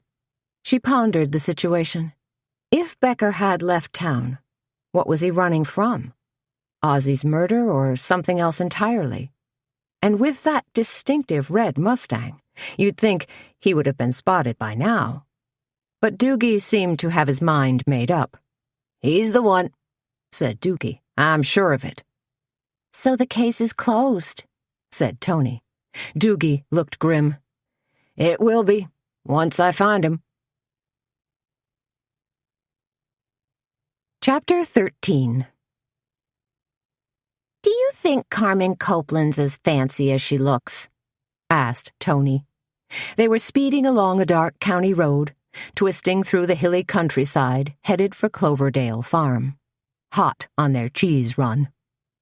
"I've been to Carmen's house over in Jessup a couple of times now, and it's really something," said Suzanne.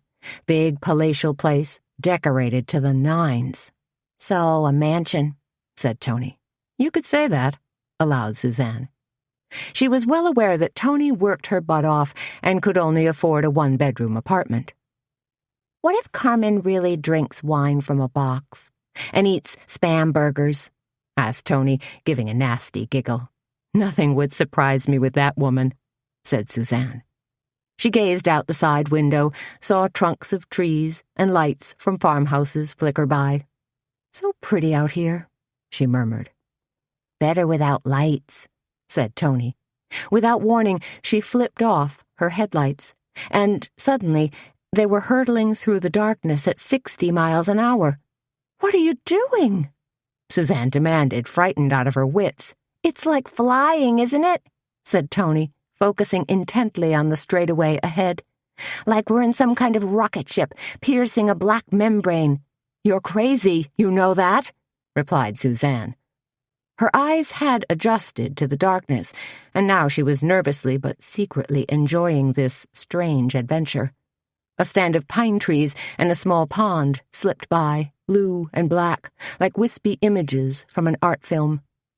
"Oh, yeah," said Tony happily. "I know I'm a little loco."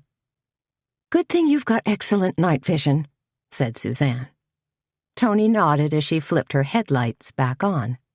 "Thank you," said Suzanne, her respiration and heartbeat slowly returning to normal. "Oh, we could have gone a lot farther," said Tony. "But we passed the marker for Deer County a little while back. So I think Mike's place is coming up." "And there it is," said Suzanne. A sign advertising Cloverdale Farm. Farm fresh milk and cheese flashed by. Then Tony swerved into the driveway and bumped down the dusty drive that led to the farmhouse and barns. Mike Mullen watched them arrive, silhouetted in the yellow light of a doorway, tall and beefy, He was dressed in striped denim overalls and green rubber boots. "How are the deliveries going?" asked Suzanne, peering past him into the dairy barn. "A huge success," grinned Mike. 2 new calves. "Can we see 'em?" asked Tony, ever the animal lover. "Sure," said Mike, beckoning for them to follow. They trod down a narrow cement walkway between 2 rows of stanchions where dairy cows contentedly munched organic alfalfa. At the end of the barn was a row of box stalls. "In there," said Mike. Suzanne and Tony peered through wooden slats into a dimly lit stall. A lovely brown Guernsey lay placidly with her hours-old calf nestled beside her. "Ain't she a beauty?" asked Mike. He was acting like a proud papa. "Adorable," purred Tony. "You said there's 2? "Over here," said Mike, leading them to the next box stall. "This one was born just an hour ago." "Oh, my gosh," exclaimed Suzanne, gazing at the calf that was all legs and enormous, soft doe eyes. "What a beautiful baby." With wheels of Gouda, cheddar, and Swiss cheese packed in cardboard boxes in their back seat, Suzanne and Tony headed back toward Kindred. "Do you know Earl is in the $1 Million Club?" asked Tony. "You mean Mrs. Earl?" said Suzanne. Tony nodded. "She told me he's already sold $1 million worth of insurance." "The thing is," said Suzanne, "if an average life insurance policy is, say, $100,000, then you really only need 10 sales to hit that number." "When you put it that way, the number's not so impressive," said Tony. "I guess $1 million isn't what it used to be." "Only if you have it, cash money in the bank," replied Suzanne. Tony reached over and flipped a dial on the scanner. "For a lark," she said. "Let's just listen in." "Sure," said Suzanne, gazing out the window, pressing her forehead against the cool of the glass. Sniffed Tony. "Nothing but static." She batted at the dial, trying to give it another twirl. "Want me to do that?" Between Tony's so-called flying and her fussing with the scanner dial, she wasn't exactly the most conscientious driver on the road. "Have at it," replied Tony. Suzanne bent forward and slowly turned the dial. It blipped and beeped, and a few crackly noises faded in and out. "Not much," she said. "Keep trying," said Tony. "If you get, like, the highway patrol or something, it's really cool. They're always 10-4ing or 10-20ing about something." Suzanne worked the dial some more, picking up some hollow-sounding chatter, but nothing all that discernible or even particularly interesting. "No luck," she told Tony. "Wait," said Tony. "You just went by something." Suzanne turned it back, and the tuner burped a few words that sounded like dispatch ambulance. "Hear that?" said Tony. "I think you got the EMT guys. Maybe a car accident somewhere." "Now it's faded," said Suzanne, frowning. "I don't think it's the best," she began, then hesitated as the scanner suddenly let loose a high-pitched beep, and a man's voice, crackly but understandable, uttered the words, "Red Mustang." "Say what?" said Tony, perking up. Suzanne's nimble fingers were already working the tuner, trying to pull in a stronger signal. "Reported on County Road 47, came the gruff voice again. "Eastbound." Tony cocked her head. "Sounds like that old coot, Sheriff Burney." Sheriff Bill Burney was the sheriff in Deer County. "Possible 1029, came Burney's voice again. "What's he babbling about?" asked Tony. "He said Red Mustang, didn't he?" asked Suzanne, a little excited now. "I think that's what he said." "And County Road 47, added Tony. She cast a sideways glance at Suzanne. "What?" "I think he might have been putting out a call on Bo Becker's car," said Suzanne. "I thought you told me Becker skipped town," said Tony. "He did," said Suzanne. "Does this look like town?" "No," said Tony, slowing her car slightly. "In fact, If we backtracked a mile and cut over that twisty old sawmill road, we'd intersect with 47. I'm not sure I've ever been out that way, said Suzanne. That's 'cause it's like the back end of the county. I'm sure all the local residents would be thrilled to hear you talk that way. Are you kidding? Hardly anybody lives out that way, said Tony. There's just an abandoned church that's half falling down. Huh, said Suzanne, thinking. You want to check it out? Tony asked. Because we could, be over there in 10 minutes. No way, said Suzanne. We should stay out of this. Yeah, said Tony, speeding up again. You're probably right. On the other hand, said Suzanne, I did kind of promise Missy. You sure did, said Tony, whipping her car into a quick U-turn before Suzanne could finish her sentence. But we gotta be careful, cautioned Suzanne. If Bo Becker's driving around out here or for some reason parked his car out this way, we gotta make sure law enforcement moves in first. Then maybe we can cruise in, real casual-like. How are we going to explain our showing up? Asked Tony. If anybody asks, we'll tell them the truth, said Suzanne. That we were out this way and heard the broadcast on Junior's police scanner. Scanners aren't illegal, are they? Asked Tony. Not that I know of, said Suzanne. I think you can pick one up at any Radio Shack. Okay, then, that's our plan, said Tony, putting the pedal to the metal and barreling down the road full bore. They found the turnoff for the sawmill road and turned onto it, a narrow blacktop road filled with twists and turns and dipsy-doodles. This is like a roller coaster, said Suzanne. But kind of fun, added Tony. Suzanne peered out at scraggly pines and what looked like soggy fields and wetlands. You're right, not a lot of homes out this way. Bad farmland, I guess, said Tony. She came up a narrow draw, then hit the brakes when her headlights caught the marker for County Road 47. Now what? Asked Suzanne, as Tony's car rumbled beneath them. We went through so many twists and turns it's hard to tell which way's east. Hang on a minute, said Tony, while I consult my onboard navigation system. Wow, said Suzanne, impressed. Where did you pick up one of those gizmos? Tony reached down into a pile of empty Lay's potato chips bags and Zagnut wrappers and pulled out a tattered map. At the Sunoco station, said Tony with a laugh. She turned on the overhead light, wrinkled her brow as she studied the map, then said, Left. They drove for the next 3 miles and didn't see a doggone thing. One desultory-looking farmhouse with a dim yard light, but nothing else. No red Mustang, no Bo Becker hunkered down with an accomplice, nothing. Disappointing, muttered Tony. Suzanne leaned forward, concentrating on the road. I think that might be the turnoff for that old church you mentioned, just up ahead. There was a broken wooden cross on a hill of weeds. Take a look, said Tony, pumping the brakes and cranking the steering wheel. And then they were creeping down a road where patches of dead yellow grass far outnumbered the hunks of broken blacktop. What's that up ahead? Asked Suzanne. It was swampy out here, and a faint ground mist permeated the atmosphere, making everything slightly dreamlike and out of focus. The old church, said Tony. Guess when everybody moved to town, the parishioners just let it go to rack and ruin. Or else they all died off.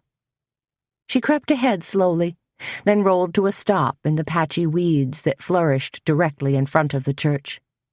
Nobody here, she said. Not even the sheriff or highway patrol. She sounded even more disappointed. Must have missed them, said Suzanne. Just a wild goose chase, agreed Tony. Well, it would have been interesting. They sat in the dark for a few moments, each lost in her own thoughts. Finally, Tony turned her gaze on Suzanne. Maybe we should take a quick look-see? You think? Said Suzanne. In answer, Tony leaned over, popped open the glove box, pulled out a flashlight. Flashlight, said Suzanne. Good. Ah, said Tony, grinning. This isn't just an ordinary garden variety flashlight. It's a combination flashlight and stun gun. You're not serious, said Suzanne. Sure, Junior got it for me. He's nuts for any kind of crazy gadget. You know, said Suzanne, maybe Junior really is delivering auto parts after all. Except you better watch out which end of that thing you turn on. You got that right, Tony said with a laugh as they both climbed from the car. We probably shouldn't be doing this, said Suzanne, glancing about nervously. Tony nodded. I know. She buttoned her jean jacket, turned on her flashlight, and bounced the beam around. The thin stream of light cut through the night. Tony shuddered. Cold. And spooky, added Suzanne. For some reason, most of the nearby trees appeared half dead. Maybe they'd drowned from encroaching swamp water, or maybe they'd just succumbed to Dutch elm disease or some other tree malady. It also didn't help that a sharp wind had sprung up. Sweeping through bare, dead branches, it made them click and clack like rattling bones. Look at the church, Tony pointed out. Completely falling apart. They moved toward the dilapidated structure, saw that years of hard weather had stripped every speck of paint from the wood, giving the old building a sodden gray color. Roofs caved in, too, added Suzanne, noting that the few curved beams that had once formed the roof now looked decidedly like ribs. Sad that an old church ends up abandoned and broken down like this. There's nothing going on here, said Tony. If Bo Becker was seen out this way, this sure wasn't one of his stops. Maybe checking back? Asked Suzanne. They stumbled around the side of the church, through the weeds, but there was nothing out back but an old cemetery. Now this is certifiably creepy, said Suzanne as they stepped tentatively between a row of gravestones. These graves are really old, said Suzanne, flashing her light on a row of stone tablets pitted with age. Canted in all different directions, they looked like broken teeth. This one dates to the 1800s. I wonder if the descendants still come out here, mused Suzanne. To, visit the graves? Doubtful, said Tony. This whole place looks abandoned. No perpetual care here, or sign of any relative who's come to visit. The grass hasn't even been mowed, said Suzanne. Kind of sad, really.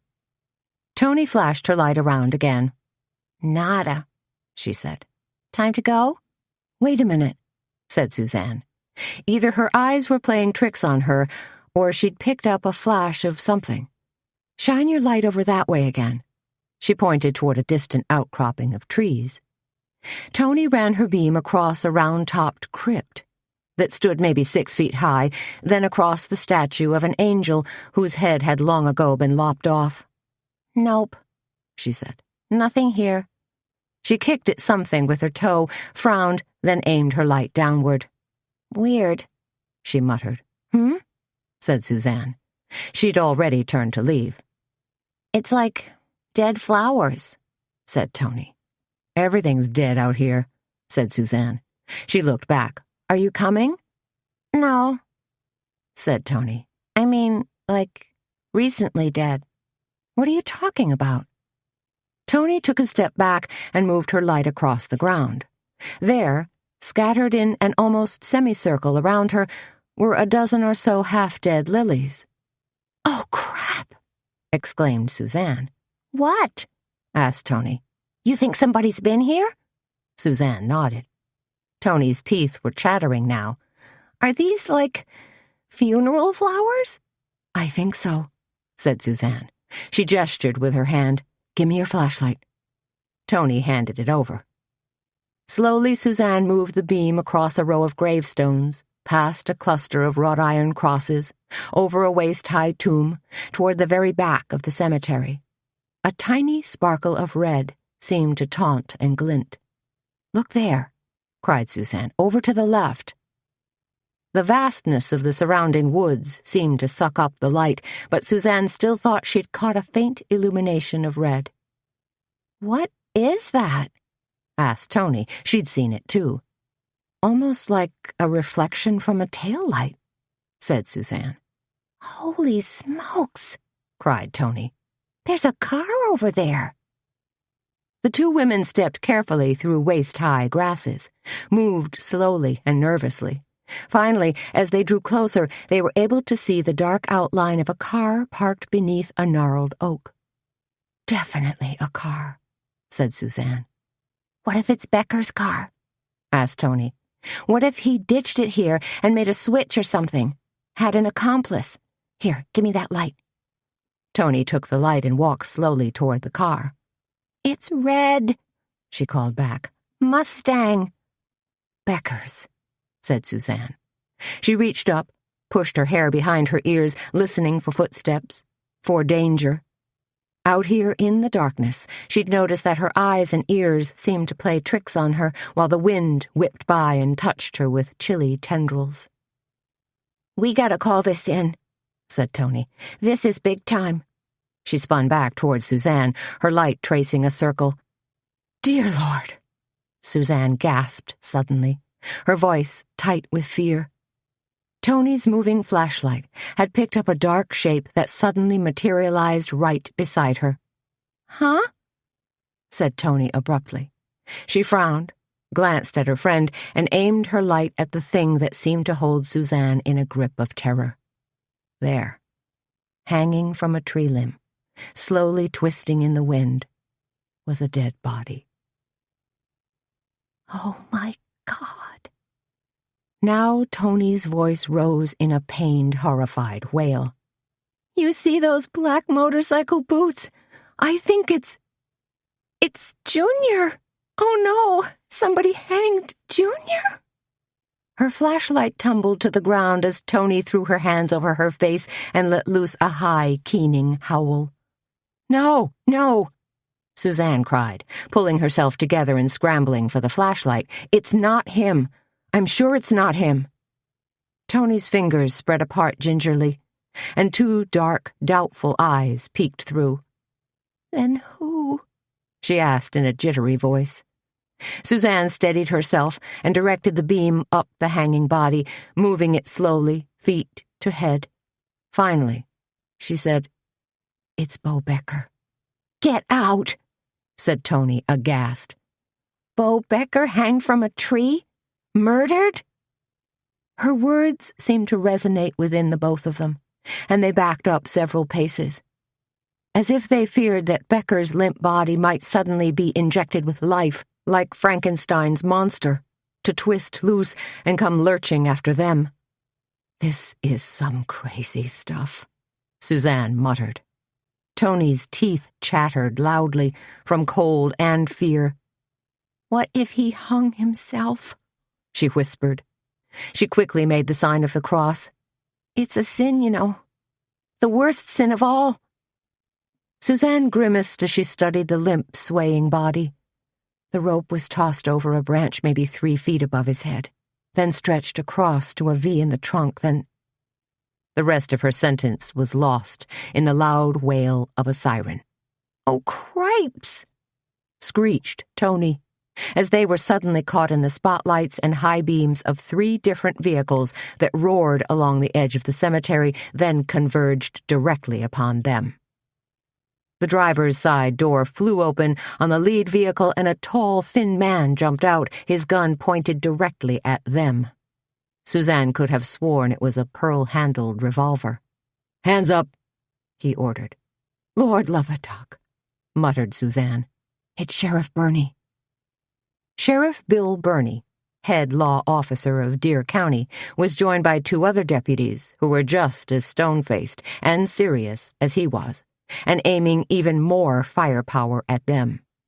Suzanne wasn't sure if they had actually crossed official lines into his county, but Burney and his men had obviously responded to the call about the sighting of Becker's car. Only now, it wasn't just the car that was the problem. "Excuse me," said Suzanne. "This is not—" "Quiet," snapped Sheriff Burney. "I'll do the talking." "How deep in doo-doo would you say we are?" whispered Tony, her hands extended up over her head. Suzanne managed a quick glance around. "We got a dead body swinging from a tree, and the two of us goofs standing right next to it," she whispered back. "I'd say we're in way over our heads." And still, the excitement continued as another siren wailed, and a fourth vehicle, blue and red light bars pulsing like mad, roared up to join their little circle of Dante's hell. But this time, Suzanne and Tony caught a small break, because the new arrival was Sheriff Roy Doogie. He climbed from his cruiser, hitched at his pants, and scowled ferociously at them. "We got a homicide here," Sheriff Burney called to Sheriff Doogie. Burney was a by-the-book kind of guy, tall, rail-thin, a former Marine drill sergeant. "Dang!" yelled Doogie. He snatched his hat from his head and threw it to the ground. "Dang!" he shouted again. "What?" called Burney. "What?" "They aren't your killers," cried Doogie. "They're just pain-in-the-butt pests." Suzanne and Tony were given a chance to explain themselves, of course, and then they were given a lecture that fairly scalded their ears. They knew all the fiery words, of course. They weren't complete innocents, but they'd never heard them strung together in the context of such barbarous, blistering prose. Chapter 14. Wednesday morning dawned overcast and gray. Wind stripped yellow and gold leaves from trees and sent them swirling in miniature tornadic clouds down the black-topped streets of Kindred. To add insult to injury, rain spat down in icy little pellets. It was the kind of weather that set the stage perfectly for Ozzie Dryasden's funeral. Suzanne, Tony, and Petra were huddled in the back of Hope Church, whispering among themselves. Obviously, Suzanne and Tony's big adventure last night was their topic du jour. "I can't believe you actually found Bo Becker's body," breathed Petra. She was stunned and a little taken aback by their crazy confession. "I mean, what were you two doing out there? What on earth were you thinking?" "Geez," said Tony, glancing at the conservatively attired mourners, then buttoning the top button of her black cowboy shirt. "We were just on a cheese run." "That escalated into a harebrained plan," admitted Suzanne, "and ended in a complete debacle," scolded Petra, gazing from one to the other. "You know, it was really Junior's fault," said Tony, looking studiously innocent. "How do you figure that?" asked Suzanne. They'd both been complicit in their urge to snoop, hadn't they? "If Junior hadn't traded cars with me," said Tony, "we'd never have had access to that police scanner." She gave a sharp nod of her head, and her frizzled, pinned-up hair bobbed in silent indignation. "That's bordering on situational ethics," said Petra. "No," said Suzanne. "What happened was, we were just plain stupid last night, and morbidly curious." "Speaking of morbid, my friends," said Petra, dropping her voice, "we'd better go in and take our seats. Ozzie's funeral will be starting soon." Glancing out the double doors of the church, Suzanne saw a long black hearse glide to a stop. It bore a discreet Dryasden and Draper crest-shaped logo etched on the side window. "Since our guest of honor has just arrived," she told them. "Oh, you," fluttered Petra. "Please be serious, for once." Suzanne decided that Ozzie's funeral ranked about a 7 out of 10 possible points as funerals go. There was a full house, of course, with a few curiosity seekers shuffling around in the back of the church, so all the mourners from last night and then some. The flowers and decor were quite lovely. A large cross made out of white mums and red roses with a lemon-leaf border stood behind Ozzie's gunmetal gray coffin. A casket spray of gladiolas and carnations sat on top. Black velvet bunting was draped across the front pews. Eulogies were delivered by several of Kindred's more prominent citizens, including Mayor Mobley. Mobley, dressed in a black suit that wouldn't quite button, came across as upbeat mixed with his own brand of greasy charm. He spoke about Ozzy's many contributions to the community, then went on to talk about vigilant law enforcement and seeking final justice in what was certainly a wrongful death. Suzanne knew Sheriff Doogie was in the audience. Was he squirming at Mobley's pointed words? Had to be. But the best eulogy of all was rendered by Reverend Straight. He spoke gently of Ozzy's kindness in shepherding so many people through their hour of grief, of his dedication to the community, then finished with what Suzanne decided was the perfect line pulled from Emily Dickinson. "Because I could not stop for death, he kindly stopped for me. The carriage held but just ourselves and immortality." These final words elicited great gasping sobs from Missy, who was seated in the third row from the front. Her ex, Earl Stensrud, sat beside her, comforting her. But his comfort seemed to extend to a few genial pats on her shoulder. Then George Draper and two assistants in somber black suits seesawed Ozzy's coffin and pointed it, feet first, down the center aisle. There was a subdued rumble as everyone rose to their feet. Then the organist chimed in with a slightly off-key version of Eric Clapton's Tears in Heaven. Suzanne brushed tears from her eyes as Ozzy's coffin rolled past her on squeaky wheels. Then came a stolid-looking man who had to be Ozzy's brother, a small entourage of hastily summoned relatives, and Missy and Earl. Glancing at Tony and Petra, Suzanne noticed that Petra was wiping her eyes with a white hanky while Tony picked a bit of lint from her shirt. Then again, Suzanne reminded herself, Tony had yet to experience the death of someone close to her, hadn't felt that iron band of grief close around her heart in a way that felt like it would never loosen, hadn't experienced the dreams that haunted and taunted. Then Tony surprised her by sniffling loudly. "That was so sad," she said.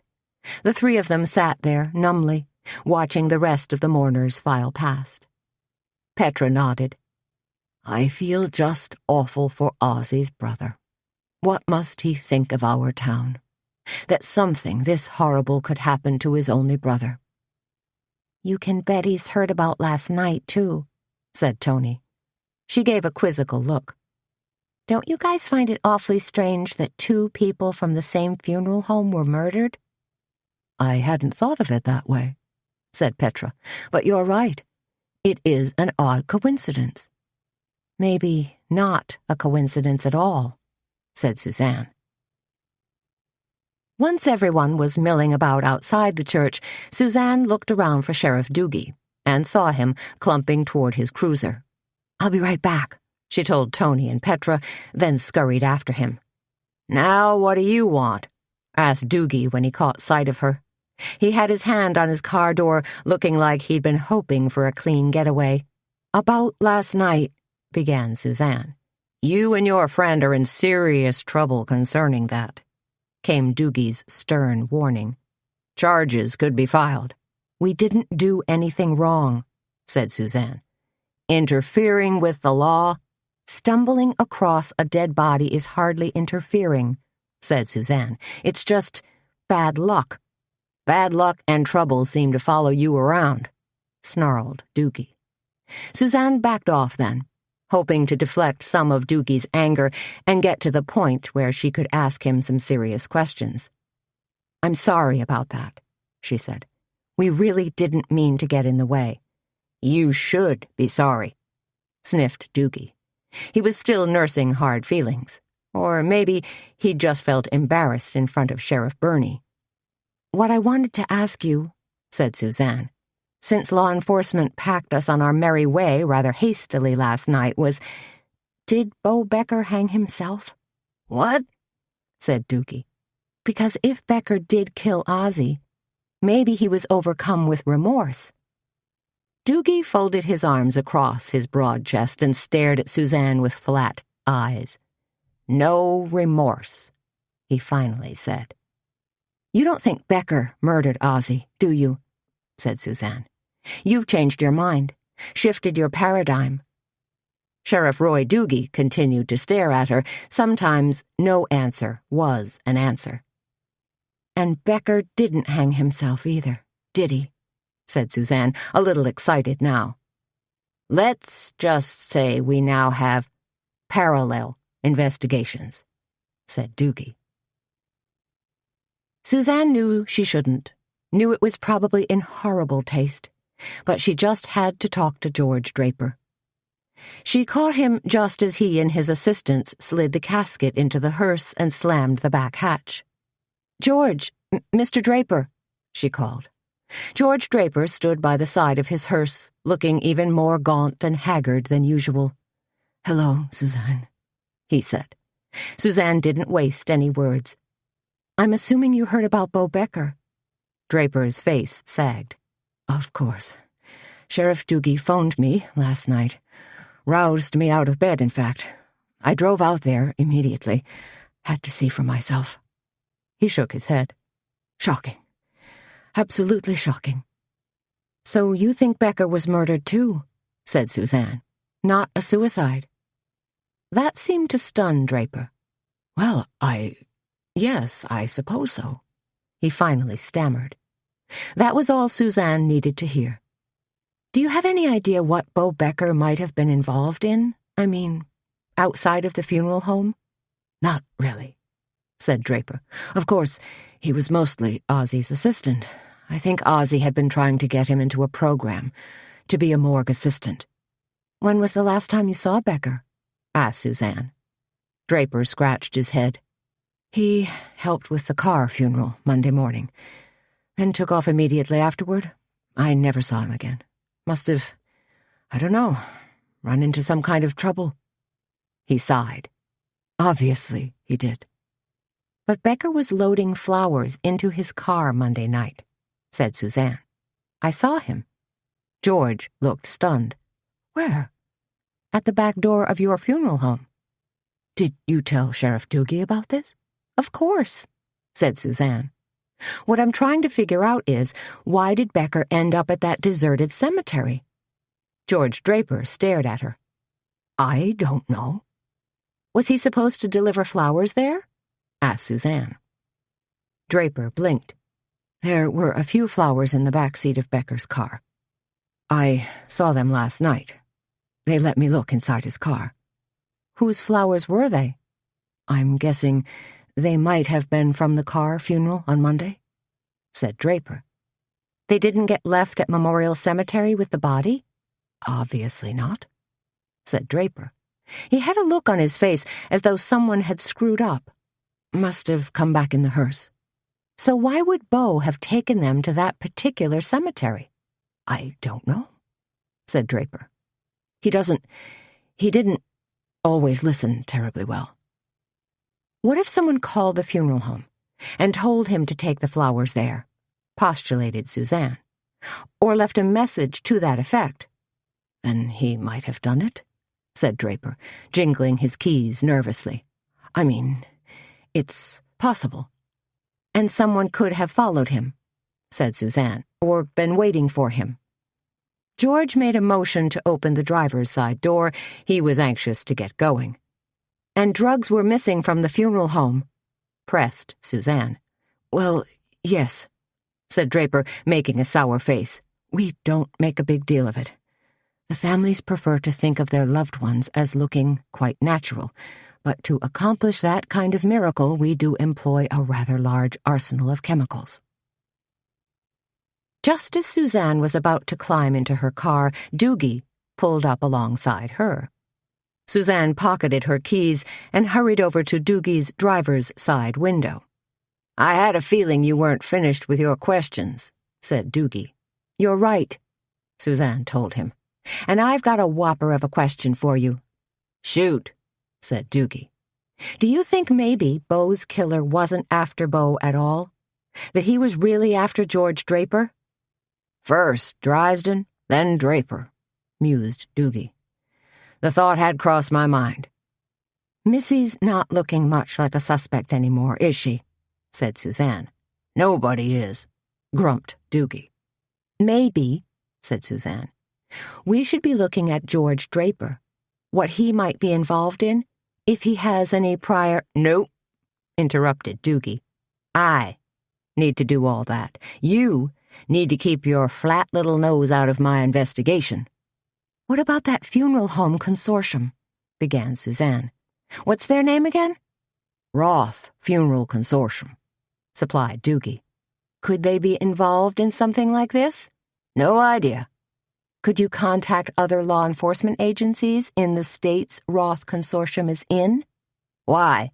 asked Doogie. "See if there have been any similar murders of funeral home directors." "That ain't a bad idea," allowed Doogie.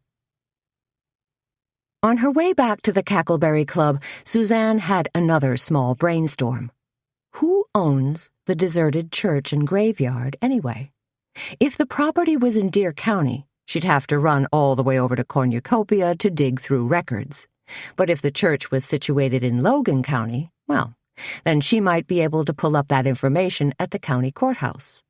5 minutes later, Suzanne parked in front of the red brick building, sped up the sidewalk, then hurried down a linoleum-tiled hallway that smelled faintly of disinfectant. At the battered wooden desk that stretched 10 feet across, a barrier that separated the record keepers from the record seekers, Suzanne ran into Nadine Carr. Nadine seemed to be in the middle of filing papers related to her husband's death. Suzanne's heart went out to the poor woman. It wasn't so long ago that she'd had to deal with the same heartbreaking tasks. "I'm so sorry about your husband," Suzanne told her. "My sincere condolences." Nadine's husband, Julian, had been a soft-spoken man who'd eaten at the Cackleberry Club a couple of times, purchased books at the Book Nook, too, on World War II and the Korean War. "Thank you, dear," said Nadine. "But Julian had been sick for a very long time. We all were, prepared, as they say." "Still," said Suzanne, "these things are never easy." "I saw a poster down at Kuiper's drugstore about the knit-in at the Cackleberry Club," said Nadine. "I thought I might drop by. Give me something to focus on." "You'd be more than welcome," said Suzanne, wishing now that she'd gone to Julian Carr's funeral the other morning. It probably would have really meant something to Nadine. Now Nadine's lower lip trembled slightly, as if the harsh realization of her husband's death had struck her yet again. Suzanne put her arms around Nadine and embraced the woman who was at least a head shorter than she was. "I know how you feel," she commiserated. "I know you do, honey," said Nadine. "I know you had a tough time yourself a while back." They held each other for a few more moments, sniffling, tears hot on their cheeks. Then Suzanne said, "I have kind of a strange question for you." Wiping away tears, Nadine looked up at her. "Yes?" "The flowers for your husband's funeral. Do you know, were they left at the cemetery or brought back to the funeral home?" Nadine gazed at her. "That's a strange question." "It has to do with Ozzy's murder," said Suzanne, "and another strange development." She didn't know if Nadine had heard about Bo Becker yet. Turns out she hadn't, so Suzanne hastily filled her in. Nadine's eyes widened in horror as Suzanne's story unfolded. She put a chubby hand to her chest as if her heart could barely withstand this terrible news. "Awful. Just awful," she murmured. "It sounds like someone's targeting people at the funeral home." Needless to say, Nadine was more than a little stunned. Suzanne nodded. "It sounds strange, but that's what I was thinking too." "Why would someone do that?" asked Nadine. "No idea," said Suzanne. Nadine peered at Suzanne with a questioning, half-fearful look. "And you're involved in this?" Her voice trailed off. A reasonable question, for sure. "Because I found Ozzy. said Suzanne. "And because my friend, Missy Langston, has come under suspicion." Nadine's mouth opened and closed in surprise. "Ah," she finally said. "She dated Ozzy." "That's right," replied Suzanne. "And I've been sort of investigating a couple of different angles." "Missy? As a suspect?" said Nadine in a weary tone of voice. "I simply don't see it." Then her expression morphed from sadness to approval. "But aren't you a dear?" she told Suzanne, "standing up for one of your friends." "So, about the flowers?" asked Suzanne. Nadine shook her head.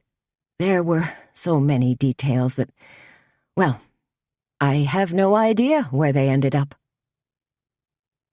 Once Nadine had finished her business, Suzanne filled out a request form for a title search.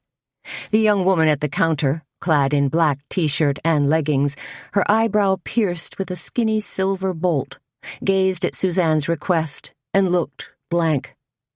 "Oh," she said, "I don't know if we can do this."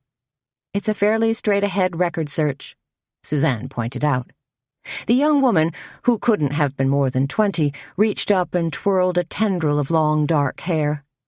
"Yeah, but I'm not sure how to do this. See, I'm only temporary. The regular lady's on vacation, so it's gonna be a couple days." "There's nothing you could do to expedite things?" asked Suzanne. The young woman shook her head. "No, sorry." Chapter 15. By the time Suzanne got back to the Cackleberry Club, every seat in the house was occupied, and a few latecomers milled about on the front porch. "We're getting slammed," cried Petra. Hunched over the grill, she poked at strips of bacon and links of spicy sausage, while eggs, pancakes, and French toast sizzled off to the side. Oversized spatulas were clutched in both her hands. "Slammed means making money," quipped Tony, as she arranged little garnishes of fresh mint and sliced strawberries. "The more you chase money," said Petra, "the harder it is to catch it." "Nicely put," replied Suzanne. "Now, tell me what I can do to help." "Spread out about a dozen big plates so I can dish up these orders," said Petra. She glanced over at Tony. "You let Suzanne arrange those garnishes, honey, and go back out and take orders." "You sure?" asked Tony. "Oh, yeah," said Petra. "This is just a warm-up for our big day on Saturday."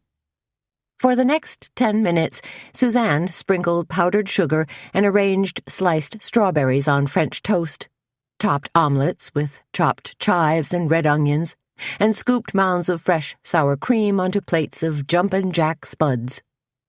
As each breakfast was painstakingly prepared and plated, Tony ferried it out to waiting customers. Finally, when all the orders had been filled, when all their customers were munching away contentedly, Suzanne grabbed a coffee pot and made the rounds, and collected more than a few appreciative comments on their cooking. "I guess we did it, huh?" said Tony. She stood behind the counter, nervously sipping from a mug of coffee, keeping an eye on the front of the house. Suzanne slid behind the counter to join her. "You okay?" Tony shook her head. "Can't say's I am." "Still upset about last night?" asked Suzanne. Of course she was, thought Suzanne, because she herself had dreamt about Beau's dark, swollen face. Tony took another sip of coffee and pursed her lips. "To tell you the truth, I'm scared to death about Junior." "How so?" asked Suzanne. "Maybe I'm just picking up your vibes," said Tony. "But I've got the worst feeling he might be involved in this mess." She seemed afraid to meet Suzanne's eyes. "You know, the drugs, maybe even the murders. Not that he'd actually kill somebody, but he could be, involved, peripherally." "And you're basing your fears and suspicions on what?" asked Suzanne. Tony made a face. "A bunch of things. First, Junior's a dope. Anybody with half a brain can turn his head with a little fast talk, especially if you promise him money." "Okay," said Suzanne. No contest there. And I know Junior's been hanging around Hubley's Roadhouse a lot. Factor in all those deliveries he's been making. Suzanne decided not to pull any punches. She drew a deep breath and said, maybe Junior hasn't been making deliveries at all. Maybe he's just seeing another woman. Junior does have a wandering eye. I mean, any piece of fluff in low-slung jeans is bound to catch his eye. You got that right, snorted Tony. She took another sip of coffee, then turned worried eyes on Suzanne. But this time Junior's up to something more. I mean, he really has been earning extra money. Suzanne hated to ask, but did. A lot of money? Tony shook her head in the affirmative. More than he usually does. Oh, said Suzanne. What if Junior's involved with drugs? Asked Tony. You mean like drugs missing from the funeral home? That, said Tony. Or any drugs. Grimacing, Suzanne said, then I'd say he's in big trouble. Which means I've got to pull his sorry butt out of the fire, said Tony, before he ends up like Bo Becker, swinging from some lonely bare tree with his boot heels dangling 5 inches above the ground. Dear Lord, exclaimed Suzanne. Tony's imagery was just too much. I mean it, Suzanne. You want to save Junior from himself? Asked Suzanne. I'm not sure you can do that. I'm not sure anybody can do that. But I gotta try, said Tony. He told me he's meeting somebody out at Hubley's tonight. So here's the thing. Will you go out there with me? To sort of spy on him? Said Suzanne. She really didn't want to. Tony threw her a pleading look. There's no book club tonight, so we're both free. How could Suzanne say no? Because the Cackleberry Club opened 2 hours late today, lunch was slightly abbreviated. Chicken noodle soup, crab salad, ham au gratin, upside-down French toast, for the dessert at lunch fans, and devil's food cake for dessert. Just as Suzanne finished writing their luncheon offerings on the blackboard, their busboy, Joey Ewald, came charging in. He was a skateboarding freak who dressed the part and was perpetually being reprimanded for hitching rides on the back of cars. In fact, Suzanne had once towed Joey a couple of miles without even knowing he was hanging on behind her like a remora. Scared her to death. Hey, Mama, was Joey's offbeat greeting today.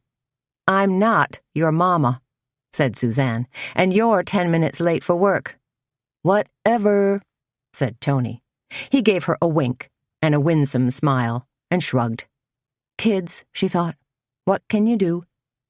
You guys got busy, said Joey, grabbing a gray plastic tub, ready to go to work, clearing tables.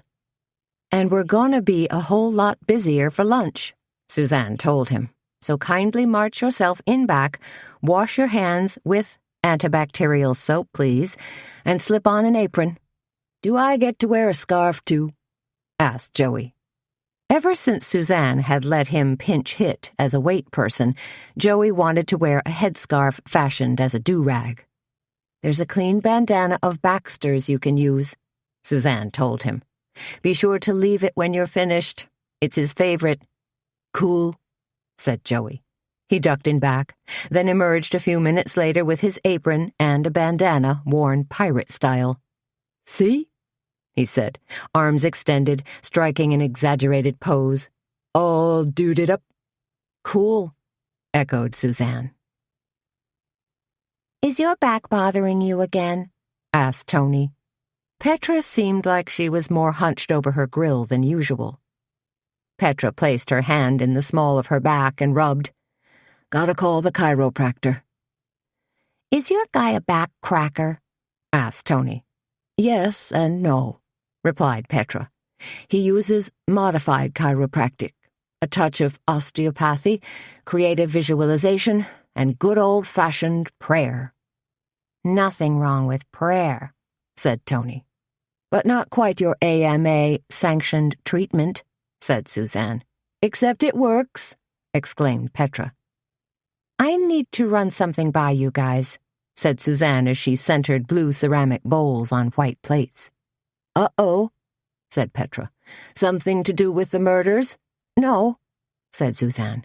Nothing that colorful. It's about me being a model this Friday. What? Squealed Petra. This little bit of news made her straighten right up. Haven't you heard? Tony giggled. Our Suzanne has been asked to strut her stuff, such as it is, on the catwalk. More like a quick loop around a garment rack, said Suzanne, a little embarrassed. It's the grand opening of Alchemy. Missy asked me last night. I think they want a middle-aged model so everyone else looks fresh and young. They do start 'em at an early age, allowed Tony. Kate Moss was just 15 when she started working the runways in Paris. Where'd you read that? asked Petra. The Inquisitor, said Tony. All the hot, hip people are profiled in there. Yeah, said Petra. Then she peered at Suzanne. Are you going to do it? 'Cause I think you should. That's what I said too, said Tony. Suzanne's a natural. Sure, agreed Petra. She's got a nice long stride. Especially when she's wearing her cowboy boots, said Tony. She's like, hey, I'm a lady gunslinger. But Suzanne was still anxious. I'm just afraid Carmen's only gonna stock the tiny sizes, 2, 4, 6. I'm a 14, volunteered Petra. And that's on a good day. What constitutes a good day? asked Tony. Petra made a sour face. Right after a bout of stomach flu, when I'm totally dehydrated. Oh, man, marveled Tony. I have trouble keeping weight on.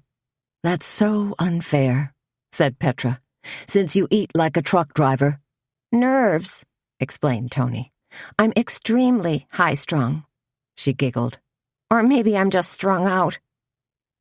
I don't think I should do it, said Suzanne. Model, I mean.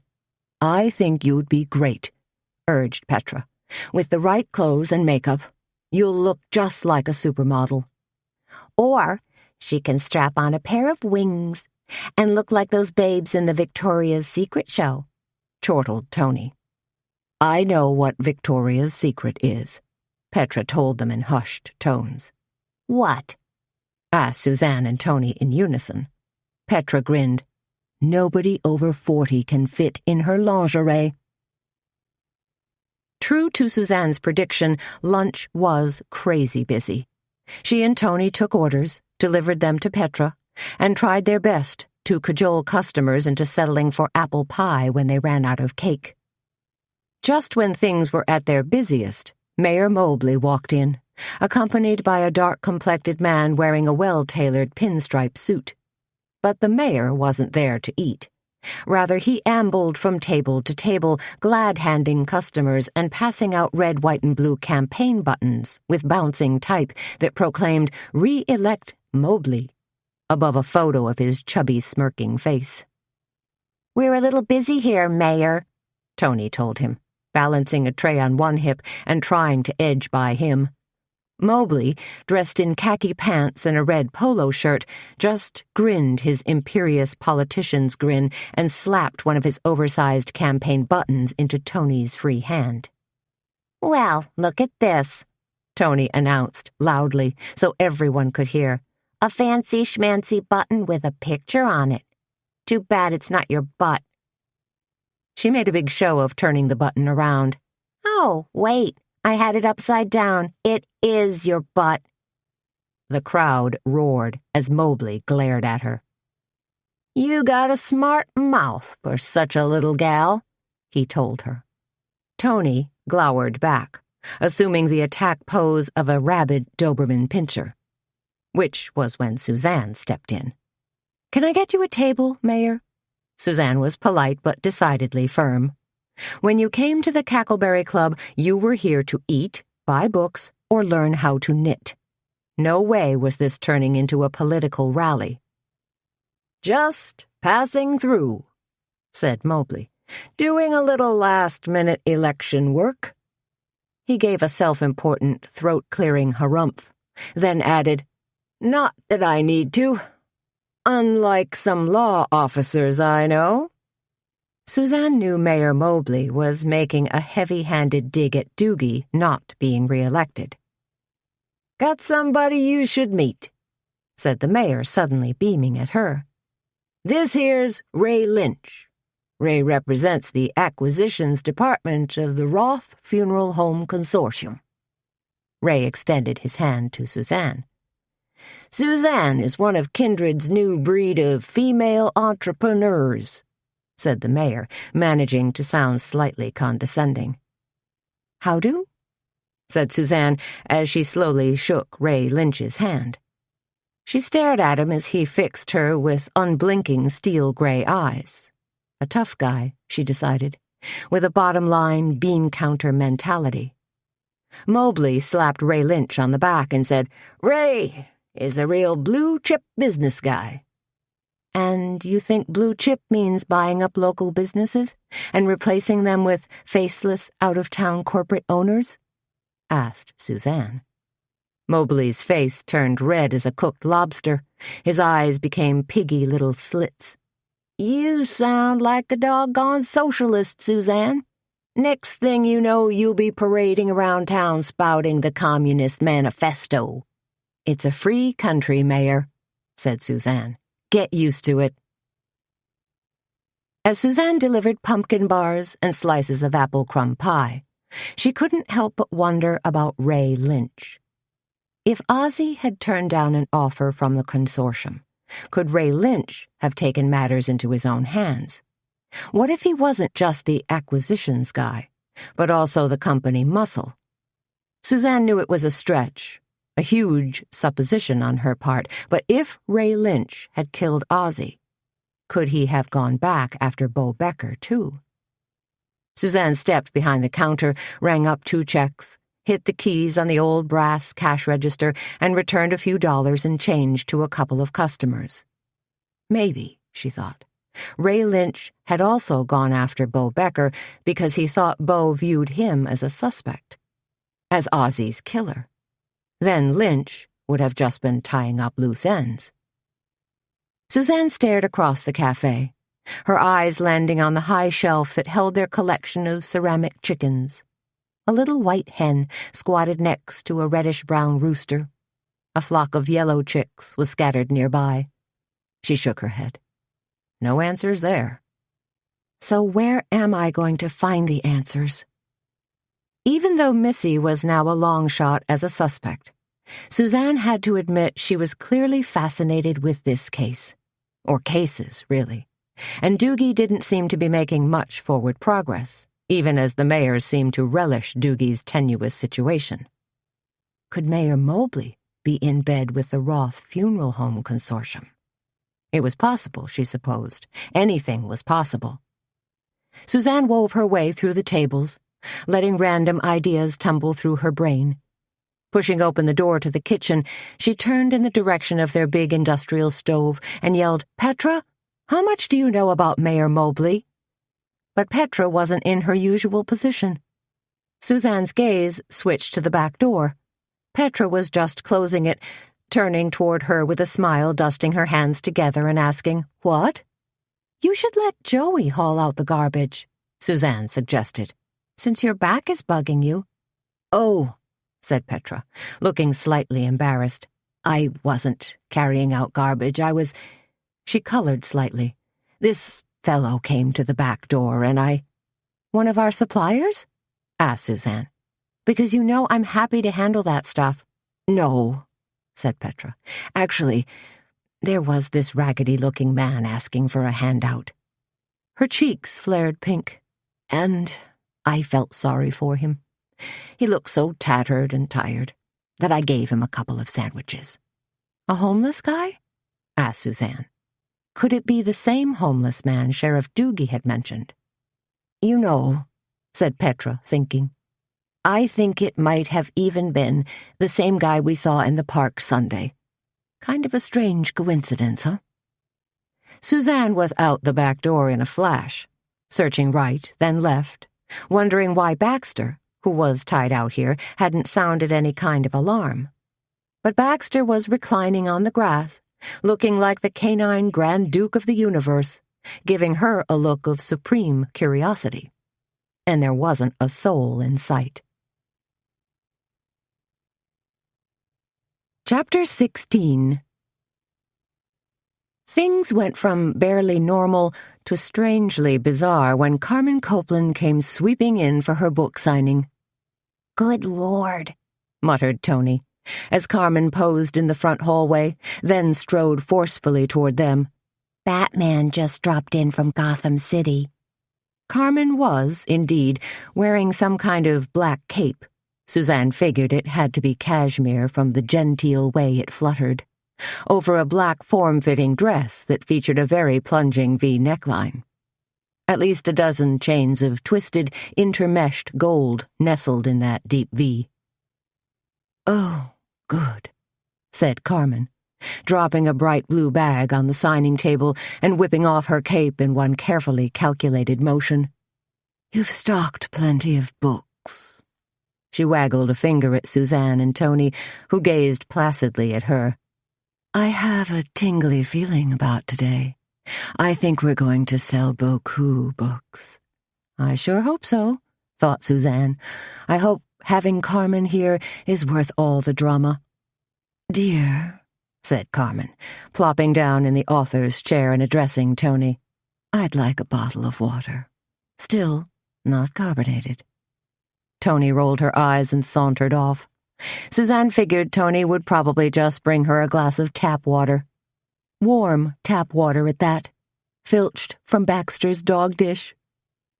Digging in her blue bag, Carmen pulled out a stack of bookmarks and arranged them on the table. "Always like to hand these out, too," she told Suzanne, "since they feature my backlist." Staring at Carmen's blue bag, Suzanne experienced a slight ping. She'd seen that bag before, only in a different color. "Your bag is—" began Suzanne. Carmen reached a hand out and caressed her bag gently. "A Birkin bag," she said, with just a hint of a satisfied smile. "From Hermes." "Like Samantha's bag on Sex and the City," said Suzanne. She really was a hardcore viewer. "Yes, I believe they did feature a similar bag. A bag that cost $7,000, thought Suzanne. Holy cow, how many books does this lady sell in a year? Suzanne forced herself to stop thinking about Carmen, her money, and the intimidation factor that went along with it. Instead, she said, "You might be interested to know that the Cackleberry Club is offering a special purchase with a purchase today." "Oh?" said Carmen. Her dark eyes, lined top and bottom with black coal, burned into Suzanne. "Customers who buy your new hardcover book can also get a special tea plate for $6.95, Suzanne explained. Carmen wasn't impressed. "And what exactly does a tea plate consist of?" "A bottomless cup of jasmine tea and a plate with 2 tea sandwiches, small slice of quiche, brownie bite, and miniature scone." "All that for $6.95? asked Carmen. Suddenly, she seemed impressed. "Only if you buy the book. Otherwise, the price is $9.95, Suzanne pointed out. "I wouldn't mind having one of those tea plates myself," said Carmen. She batted her eyelashes. "Is it too early?" "Not really," said Suzanne. "But your fans are starting to line up, so you might want to hold off." 2 women had already sidled up to the table wanting an autographed book, and Suzanne could see a couple more fans heading toward the book nook. Carmen waved a manicured hand. "No problem. I'll just make it all work. I'm an expert at multitasking. You'll see." "Okay," said Suzanne. "Sure." Turns out Carmen was worth the trouble. A long line snaked from the book nook out into the cafe. Dozens of romance fans showed up to meet Carmen in person, as well as other book lovers who were naturally curious and wanted the chance to rub shoulders with a top-selling local author. Surprisingly, to Suzanne anyway, Carmen conducted herself like a total pro. She signed books, chatted with her fans, and even posed for pictures. And, of course, there was a huge spillover into the cafe, which kept everyone hopping. When there was a slight break in the action, Carmen murmured to Suzanne out of the corner of her mouth, "I understand. You were first on the scene last night. How did you hear about that?" asked Suzanne. Carmen seemed to have a direct pipeline for current information. It was as if she'd bugged Doogie's phone down at the law enforcement center. Carmen crinkled her eyes, trying to look mysterious. "I have my ways," she purred. "Thinking about getting into the mystery writing business?" asked Suzanne. "You never know," was Carmen's cryptic reply. "I have quite a few irons in the fire right now." Suzanne wondered if Carmen knew she was modeling at Alchemy this Friday. "You must be excited over the opening of your boutique," she said to Carmen. "Absolutely," purred Carmen. "I'm all about high style, which, until now, has been sadly lacking in Kindred and the surrounding communities." Suzanne smoothed her white blouse, which she knew wasn't remotely high style. "Missy seems to be handling opening plans nicely." Carmen touched the end of her pen to the tip of her nose. "She's doing a passable job." "Like I mentioned last night," said Suzanne, perturbed. "Missy's still pretty upset about Ozzy." Carmen waved a hand in an imperious Grand Duchess gesture. "And like I said, she'll get over it soon enough." "Carmen Copeland," called an energetic male voice. Suzanne and Carmen both looked up to find Gene Gandil of the Bugle loping toward them. Tall and gangly, his squarish head seemed to bob on his thin stalk of a neck. Gene didn't wait for an introduction, just grabbed Carmen's hand in a gesture of sheer delight. "I'm so glad to finally meet you," he simpered. Carmen narrowed her eyes. "And you are?" "Of course, introductions," murmured Gene. He flashed her a large, hopeful smile. "I'm Gene Gandil, from the Bugle." "Charmed," said Carmen. "Come to do a little write-up, if you don't mind, Miss Copeland," said Gene. "Publicity," cooed Carmen. "Another one of the necessary evils of my profession." "The oldest?" murmured Suzanne. "I promise, Miss Copeland, this little interview will be a breeze," said Gene as he pulled out pad and pencil and juggled his camera. Suzanne could only watch in amusement. She'd never seen Gene simper over anyone quite so much. In between signing books, nibbling scones, and sipping tea, Carmen managed to give Gene the semblance of an interview. She yapped on about herself, her writing style, her rule of thumb for plotting, and her meteoric rise to fame. "According to the information on your website," said Gene, "you've inked yet another book contract with Pennington Publishing." Carmen dimpled prettily. "A 3-book contract." "For 6 figures?" asked Gene, his pencil poised eagerly above his notepad. 7, corrected Carmen. Gene made a few quick scratches, then looked up and said, "A little bird told me you've got a few other projects going as well." "Whatever are you referring to?" asked Carmen.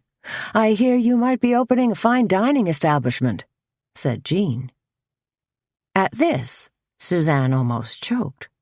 A fine dining establishment? That was her dream. How could Carmen Copeland just waltz in and usurp her special dream? "That's still in the early planning stage," said Carmen, trying to sound mysterious. "Very sketchy." "My understanding," said Gene, "was that you made an offer to George Draper on his funeral home." "What?" exclaimed Suzanne. "At this point, it's a competing offer," said Carmen, "since Mr. Draper's already entertaining another possibility." "Are you serious?" shrilled Suzanne. Information seemed to be flying at her left and right. "You mean from the Roth Funeral Home Consortium?" Both Carmen and Gene glanced at her with curiosity. "Yes," said Carmen. "I believe it was from that particular company." Jean bent closer to Carmen. "You're a woman who deals in rather sensational storylines and plot twists. What do you make of all that's going on in Kindred right now?" "Strange times," murmured Carmen. "And you?" said Jean, suddenly focusing on Suzanne for the first time. "Discovering a second murder victim?" He seemed to relish his words. "How do you feel about that? Better yet, what quirk of fate made you the harbinger of all this bad news?" Suzanne sighed heavily. Jean may as well have dubbed her the Angel of Death. "I take it you're writing a story on Bo Becker's murder?" she asked in a dry tone. "How could the double murder of Ozzie Dryden and Bo Becker be anything but front-page news?" exclaimed Jean. "It wasn't technically a double murder," Suzanne pointed out. "Whatever," said Jean. "2 homicides in Kindred, all within a matter of days? That constitutes high drama." "And you're just the one to write the story, aren't you?" said Suzanne. She was suddenly disliking Jean Gandil more and more. As a late influx of fans suddenly pushed their way in to meet Carmen, Suzanne grabbed Jean's arm and pulled him away from Carmen's table. "Do you have to put such a grisly perspective on things?" Suzanne asked. "Have a heart and consider the victims' families, will you?" "You must know something," pushed Jean. "Nada," said Suzanne. "You know anything about this mysterious homeless guy?" he asked. "No," said Suzanne, "and if I did, I wouldn't tell you." "Notice anything unusual last night, when you found the body?" "Nope," said Suzanne. That was her story, and she was sticking to it. "What about Tony?" asked Jean. "I know she was out there with you." "We took a wrong turn," said Suzanne. "Ended up in the thick of things by mistake." Gandil smirked. "You're thick as thieves, if you ask me."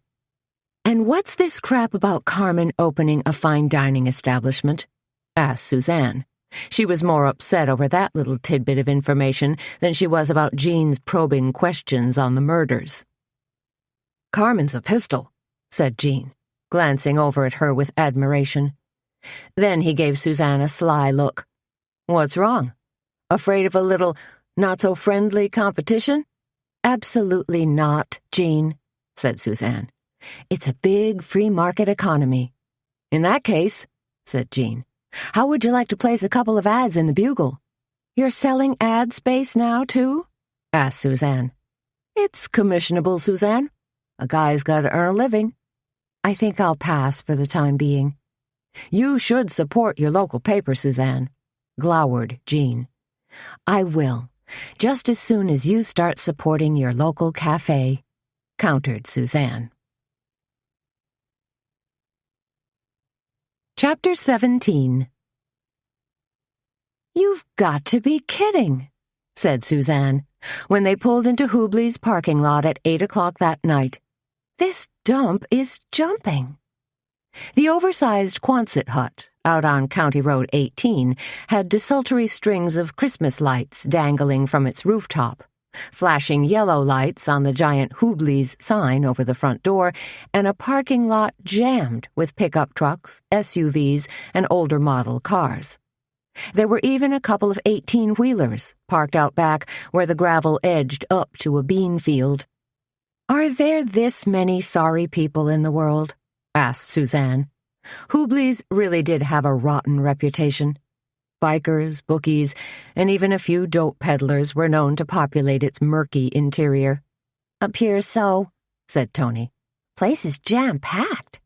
She fluffed her hair, wriggled her shoulders, and pulled her snug-fitting jean jacket down over her hips.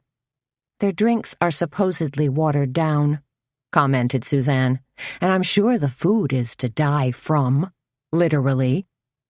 They clomped up onto the front porch, and Tony put a hand on the rough-hewn door handle. Sensing Suzanne's reluctance, she said, "You're not going to change your mind, are you?" "No, we've come this far," said Suzanne, as faint strains of country and western music wafted out to greet them. "And I'm just curious enough about Junior." "Okey doke," said Tony. But when they pulled open the door and walked in, it was another story altogether. Country and Western music blared from the jukebox. A long bar filled with patrons stretched off to their left. A sea of pool tables and a pull-tab booth was off on the right. A permanent blue cloud of cigarette smoke seemed to hover over everything. "Didn't they ever hear of the Indoor Clean Air Act?" sniffed Suzanne. "Not here," said Tony, pulling Suzanne through the crowd. "Not at Hubley's." A man in a black T-shirt and trucker's cap loomed in front of them. "Either of you gals care to dance?" he asked. "No thanks," said Tony, propelling Suzanne toward an unoccupied booth in the back. "Maybe later." "Maybe never," said Suzanne, sliding across a cracked black plastic seat. "You can't be too harsh on these men," said Tony. "These are real people. The guys who drive the trucks, farm the land, and hustle the chicks." Suzanne laughed. "Yeah," said Tony, laughing with her. "That's about the score, I guess." "But not with us tonight," said Suzanne. Tony turned grim. "Not until we figure out what that moron Junior is up to." "What if he doesn't show?" asked Suzanne. "He'll be here," Tony assured her. "I talked to him earlier and casually asked if he was going to drop by my place tonight. He specifically said he was meeting somebody here and that he'd come by late. Like, not until 11 o'clock. "So now we wait," said Suzanne, glancing around. "Maybe have a drink?" asked Tony. A waitress in low-slung blue jeans and a pink belly-grazing T-shirt plopped down coasters in front of them. "Why not?" said Suzanne. "Miller Lite. Bottle, if you have it." "Same here," said Tony. The waitress lifted an eyebrow. "You ladies see those two dudes sitting over there?" All three of them peered up the line of booths at two guys in Western shirts and hats. "Uh-huh," said Tony. She sounded just this side of interested. "They offered to buy you a drink," said the waitress. "Tell 'em no thanks," said Suzanne. She gave a little wave toward the two cowboys. "Thanks anyway, guys." One of them smiled and tipped his hat at her. "Well, wasn't that nice and friendly?" said Tony. "Tony," said Suzanne, "we're here to spy, not to do a meet and greet with Cowboy Bob and his sidekick." "Still," said Tony, a little wistfully, "it's nice to get hustled once in a while. Helps build a girl's ego." But Suzanne had turned her eyes on a tawdry red velvet curtain that was rigged across a postage stamp-sized stage. The music had suddenly changed from Kenny Chesney's Down the Road to Rod Stewart's Do You Think I'm Sexy? "Oh, man," said Suzanne. "They have strippers." Their waitress, who'd just arrived with their beers, said, "Oh, sure," as if it was the most natural thing on earth. "You didn't mention strippers," Suzanne hissed at Tony. "I thought you knew that," said Tony. "Heck, I thought everybody knew that." The red velvet curtain suddenly parted to reveal a shiny brass pole. "And not just regular strippers," said Tony. "Pole dancers." She sounded impressed. "And now," came a deep male voice over a crackly loudspeaker, "please welcome Lady Dubonnet." There were hoots and whistles as Lady Dubonnet, clad in skimpy black push-up bra, fishnet stockings, and red thong, took the stage. "Ay, ay, ay," Suzanne said with a laugh. The scantily clad young woman crooked her leg around the pole and spun enticingly as the music pulsed and throbbed. "If you really need me, just reach out and touch me. Come on, honey, tell me so." "Now that takes skill," said Tony. "Plus a certain amount of poise." "Are you referring to parading in your undies in front of drooling men, or just wriggling around in general?" asked Suzanne. "In general," Tony giggled. "I'd think all that spinning would make a person dizzy," Suzanne observed. "Probably just part and parcel of the job," said Tony. "Occupational hazard." "I'd probably get an imbalance in my inner ear," said Suzanne. They sipped their beers and watched Lady Dubonnet perform her routine. When the song ended, she bowed to an energetic round of applause and picked up several dollar bills that had been carefully placed on the stage. When Lady Dubonnet came hustling toward them, on her way to the ladies' room, Suzanne did a slight double-take and said, "I think I know her." "Who is she?" asked Tony. "Kit Caslick." "Oh, wow," said Tony. "I'm going to talk to her," said Suzanne, and just as Kit went flying past their booth, Suzanne reached out and grabbed her arm. "Watch it," snarled Kit, jerking away fast, her dark eyes snapping with anger. "You can't treat a girl like—" Then she saw Suzanne and Tony and paused mid-sentence. "Who are you two?" she asked, thrusting out a hip and placing a hand on it in a confrontational gesture. "The local Salvation Army do-gooders? Come to save my sorry soul?" "It's me, Kit," said Suzanne. "Suzanne Dietz. You remember? I used to teach at your high school." "Oh, yeah." A faint smile flickered across Kit's face, and she seemed to relax a bit. "And this is Tony Garrett," said Suzanne. "Hey," said Kit, nodding slightly. "How do?" said Tony. "I really like the way you wiggled your way through that song." "She didn't really," said Suzanne hastily. "Fact is, you shouldn't be working here at all." "I guess it's not exactly a high-test career path," added Tony. "Tips are good," said Kit. She projected a wry smile, but there was sadness in her eyes. "Honey," said Suzanne, sliding over and pulling Kit into the booth with her.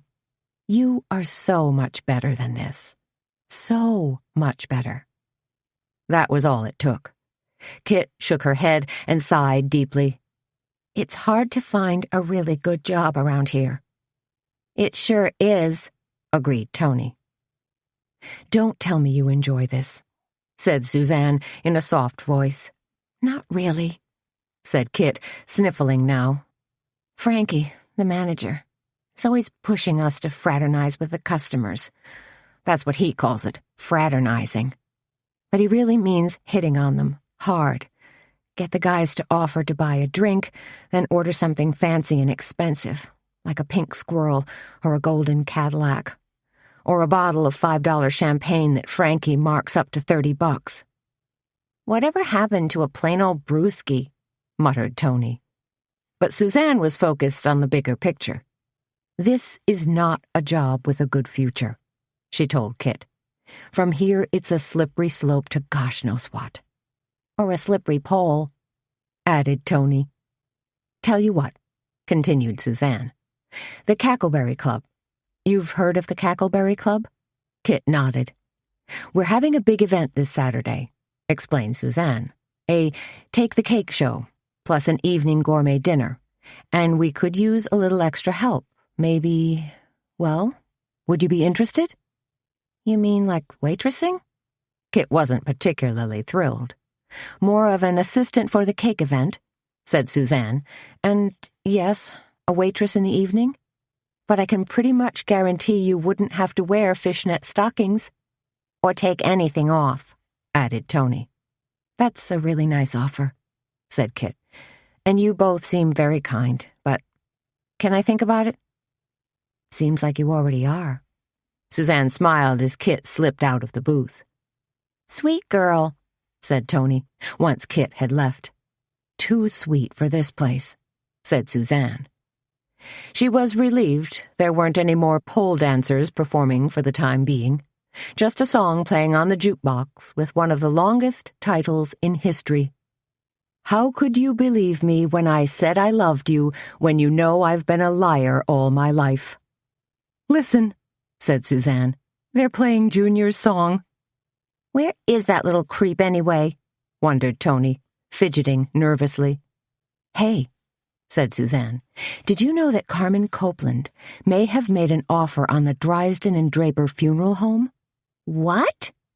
Tony swiveled her head back toward Suzanne. She obviously hadn't heard. "What are you talking about?" "Gene Gandel mentioned it today, when he came in to do the interview with Carmen." "Draper's gonna sell out?" asked Tony. Maybe, said Suzanne, although the whole thing sounds fishy to me. What's Carmen gonna do with an old funeral home? Asked Tony. Fill it with bats and broomsticks and move in? The words fine dining were mentioned. No way, screeched Tony. She stared at Suzanne, her mouth agape. That's what you've been talking about.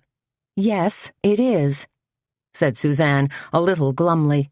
In fact, I already checked out a little house over on Arbor Street, an adorable bungalow-style place that has a dining room with French doors that would convert perfectly into a wine bar, and room for about 7 or 8 tables in the rest of the downstairs. Cackleberry Club West? Asked Tony. I was thinking more of Crepe Suzanne's. A grin lit Tony's face. Perfect. Oh, Suzanne, you're such a smarty, a real entrepreneur. Still, said Suzanne, all that's a pipe dream.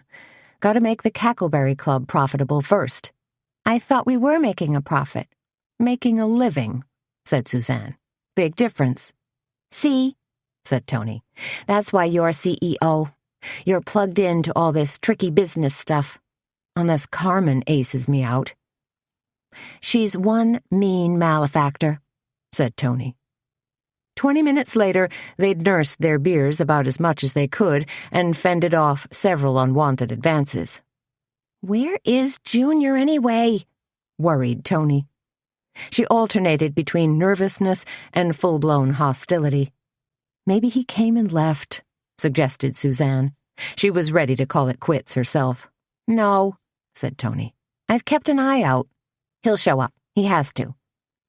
Those seemed to be the magic words, for suddenly Junior Garrett swaggered in through the front door.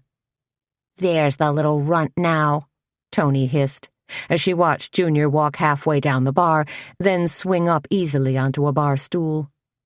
Gonna have himself a drink? Mused Suzanne, sliding down in her seat but still keeping an eye on him. But Junior didn't seem to be placing any kind of drink order. Instead, he reached inside his leather jacket, pulled out an envelope, and slid it across the top of the bar. A youthful-looking bartender quickly put his hand on the envelope and made it magically disappear. "Whoa," said Suzanne. Junior lit a cigarette and looked around nonchalantly for a couple of minutes, seemingly studying the crowd of bikers and truckers that stood arguing by the pool table. Then he stood up and casually sauntered back outside. "Did you see that exchange with the bartender?" asked Tony, looking morose. "Junior is up to something." Was Suzanne's measured response. "I don't suppose those were auto parts." "You ever see a crankshaft fit inside a business-size envelope?" Tony snapped. "Can't say as I have," said Suzanne. "Now I gotta follow him," said Tony. "See what the deal is. See if Junior's gonna run back to some lab that's pumping out crystal meth." "You're talking about investigating," pointed out Suzanne. "We stuck our noses in somebody else's business last night, and look where it got us." "Suzanne, please." There was real panic in Tony's eyes. Okay. Suzanne couldn't bear to see Tony in such turmoil. They tossed down a $5 tip, sped along the dingy hallway that led past the restrooms, then slipped out the back door. As they were climbing into Tony's car, Junior rumbled past them. "There!" exclaimed Suzanne, pointing. "He's pulling out onto the road." Tony gunned the engine, and her tires spit gravel. "Easy," warned Suzanne. "We don't want to tip him off." "I'll hang back," promised Tony. Suzanne glanced at her friend. Tony looked determined but sad, as though Junior, who'd betrayed her time and again, had finally managed to drive a stake through her heart. On the other hand, Tony had resolved to save Junior from himself, or whatever drug-dealing loonies he was involved with. So she must still have feelings for him. Suzanne shook her head. Tony was between a rock and a hard place, without a cushion to sit on. They spun down County Road 18, hanging back but always keeping Junior's taillights in view. When they came to a series of S-curves, Suzanne said, "Now draw back a little more. We don't want Junior to catch us in his rearview mirror." I will," said Tony, following him through the turns. Then they were on the straightaway again. "I wonder where he's going?" asked Suzanne. This part of the county was hilly and slightly woodsy, populated mostly by cattle ranches and dairy farms. Then again, most drug operations weren't set up in the heart of town, right next to the post office for ease of shipping. "He's turning," said Tony in a tight voice. She slowed way down, and they both watched the sweep of headlights and flash of taillights as Junior hung a left turn. "If we follow him through that turn," said Tony, "he's gonna catch on sooner or later that he's being tailed. He's not blind." "Then do your flying thing," prompted Suzanne. "Are you serious?" asked Tony as they turned onto the gravel road behind him. "Really?" "Do it carefully," said Suzanne. Tony punched out the lights. "Just pray we don't hit a deer or skid on a loose patch of gravel." They didn't.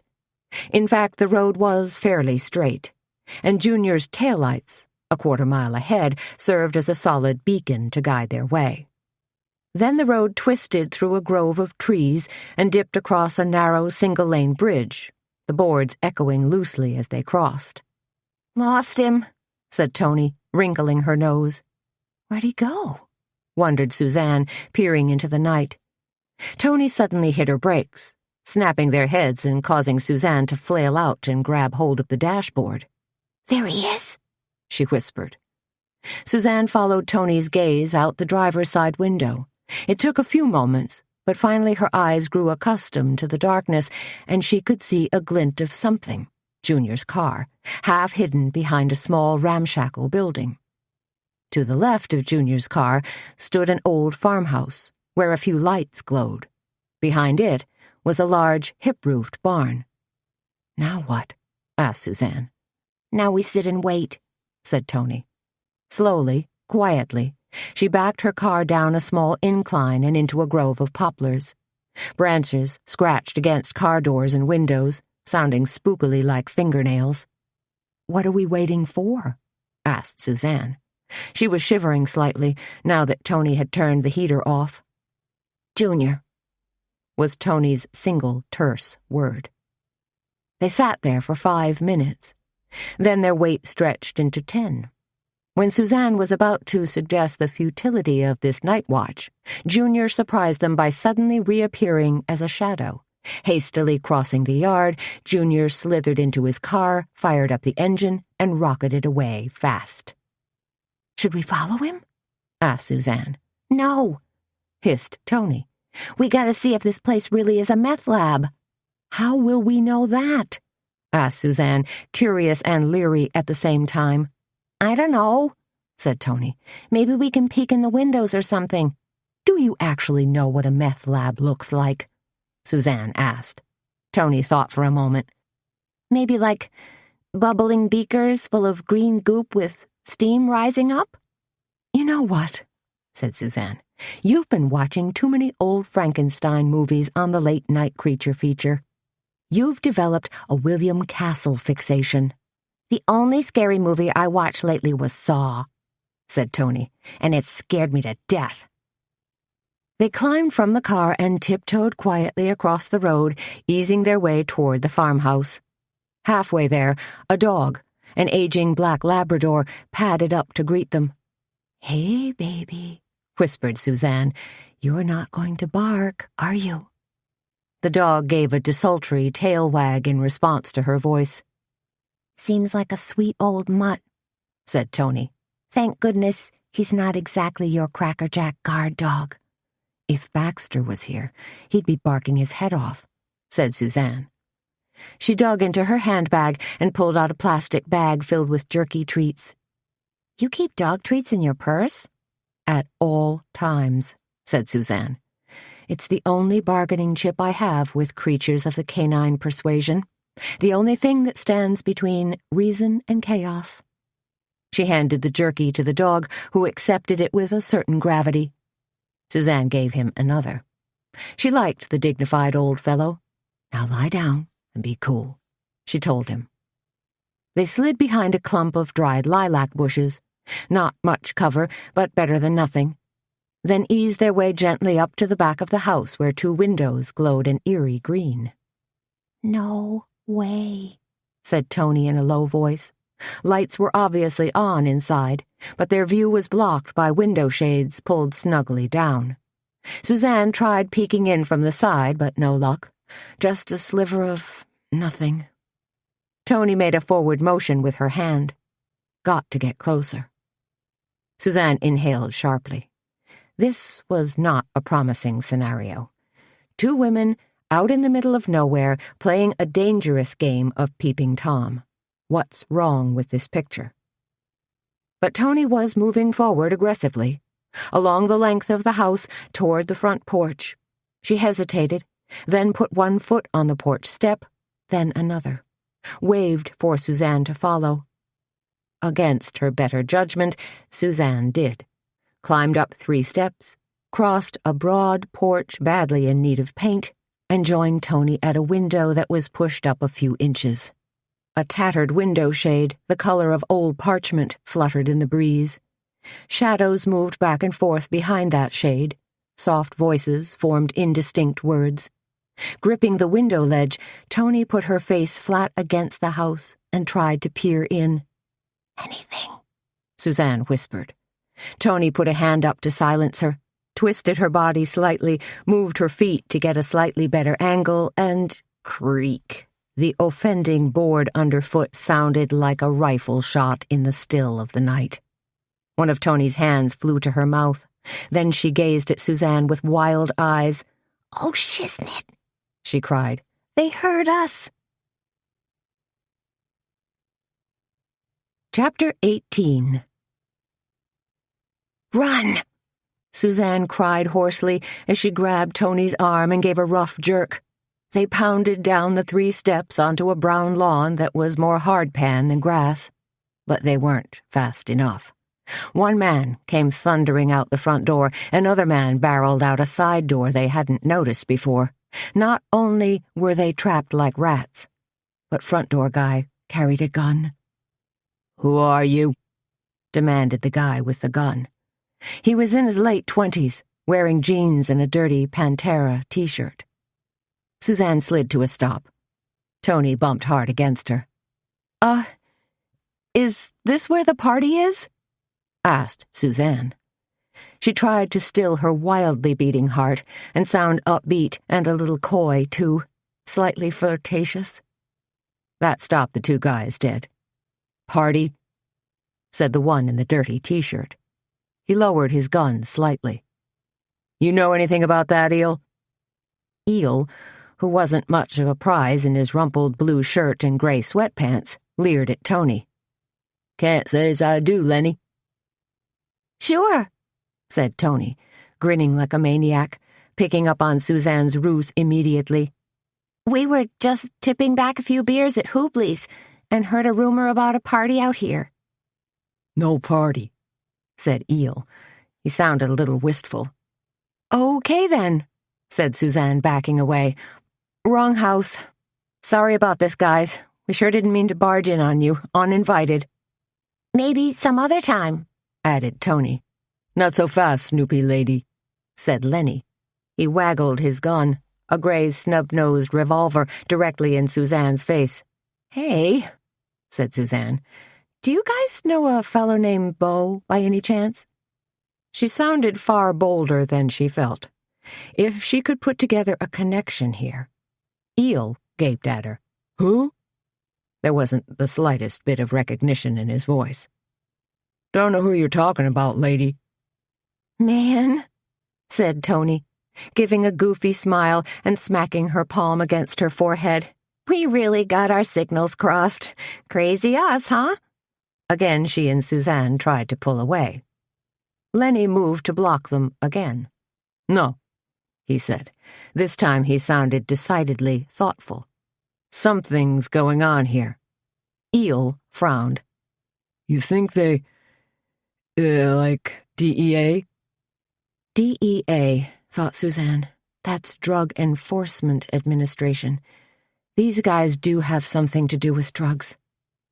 "Nothing like that," Lenny said slowly. "But we gotta think this through. We can't just let 'em waltz out of here scot-free." "What do you want to do with them?" asked Eel, as Tony threw him a hopeful smile. "Lock 'em in the barn for now," said Lenny, "till I make a couple of phone calls and figure this out." "I'm going to kill Junior when I get my hands on him," snarled Suzanne. She was perched on a hay bale in the dusty, dimly lit barn.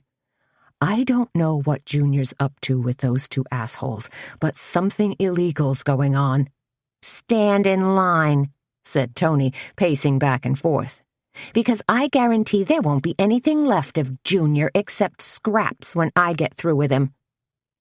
"Gonna run him through the meat grinder," growled Suzanne, "then fry his skinny butt." Tony let loose a deep sigh. "Look," she said, "I'm really sorry about this. Since I was the bird brain who got us into this. Why did we leave our cell phones in the car?" seethed Suzanne. "'Cause we didn't count on getting caught," said Tony. "That stupid Junior." She scuffed at the dirt with the toe of her boot. "If it wasn't for his crappy, shady dealings, we wouldn't have followed him out here," grumped Suzanne. "Wouldn't be locked inside this stupid barn." She stood up, walked a few paces, then kicked the barn door for good measure. "Ouch." "The thing is," said Tony, as Suzanne hopped around on one foot, "what are we gonna do now?" Suzanne limped back to her hay bale, plopped herself down and studied their surroundings. "Well," she said finally, "it's a frigging barn, not a cement block prison with razor wire strung around it. There's a hayloft upstairs, so maybe we can climb that stupid ladder over there and jump out a window or something." "And break a hip?" said Tony. "We're not getting any younger. Bone loss starts as early as your 40s, you know." "Please," said Suzanne, "don't remind me." Tony plunked her bottom down on a hay bale as well, put her chin in her hand, thinking.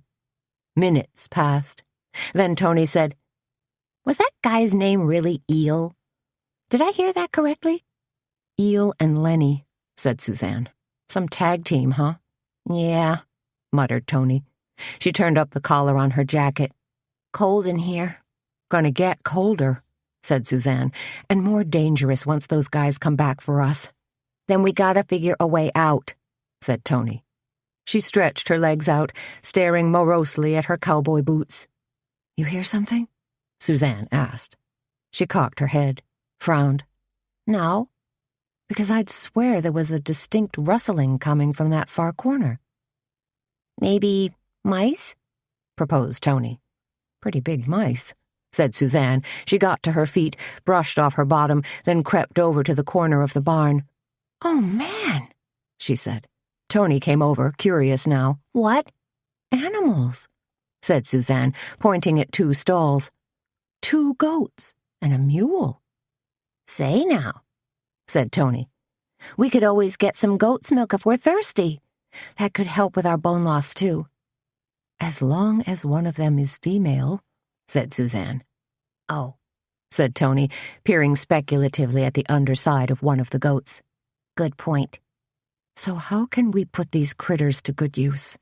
wondered Suzanne. "What if we got the goats to headbutt the door?" asked Tony. "It's a pretty big door," mused Suzanne, "and awfully small goats." "Okay, then," said Tony determinedly.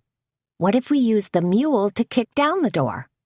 "Interesting idea," said Suzanne. She didn't know much about mules, except that they were half horse and half donkey. And even though she wasn't familiar with donkeys, she knew how hard a horse could kick, had experienced it firsthand a few times. But getting a mule to kick down a barn door turned out to be a lot harder than it sounded. "Backing up this mule is like trying to back up a dump truck," complained Tony. She was hanging on for dear life from the mule's halter. "This guy's ginormous, and I can't seem to find reverse." "Just keep backing him up," urged Suzanne, patting the mule on the flanks, trying to urge him backward with gentle pats and kind words. What am I, the mule whisperer? Asked Tony. Hey, this ain't working.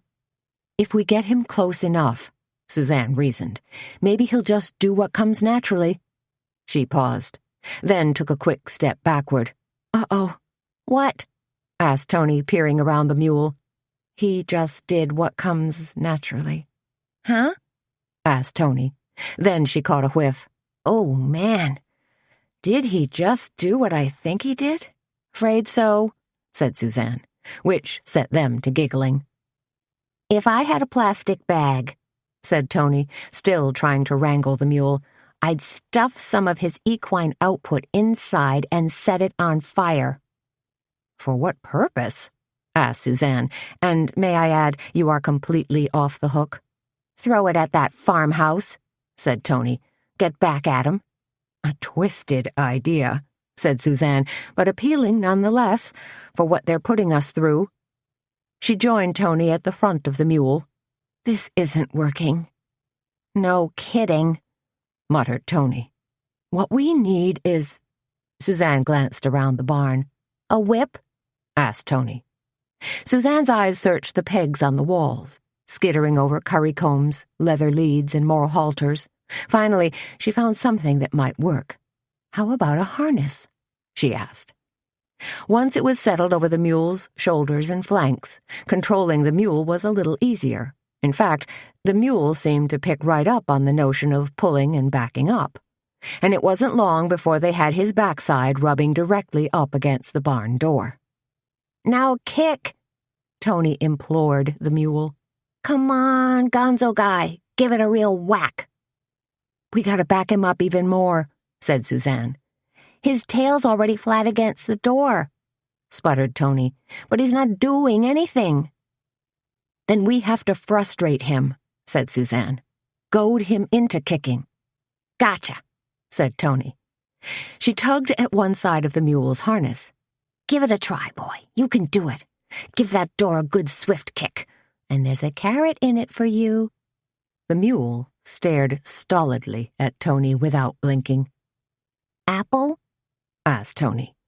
Suzanne stepped in front of the mule and threw up both arms. Yeah! She yelled loudly. She made a loud clicking sound. Move it! Move it! The mule tossed his head back, the whites of his eyes suddenly showing, as if to say, Say what? And, wonder of wonders, let loose a thunderous kick against the barn door. All right, cried Tony. Progress. You've developed an excellent rapport with this animal, Suzanne. Now, do whatever you did again.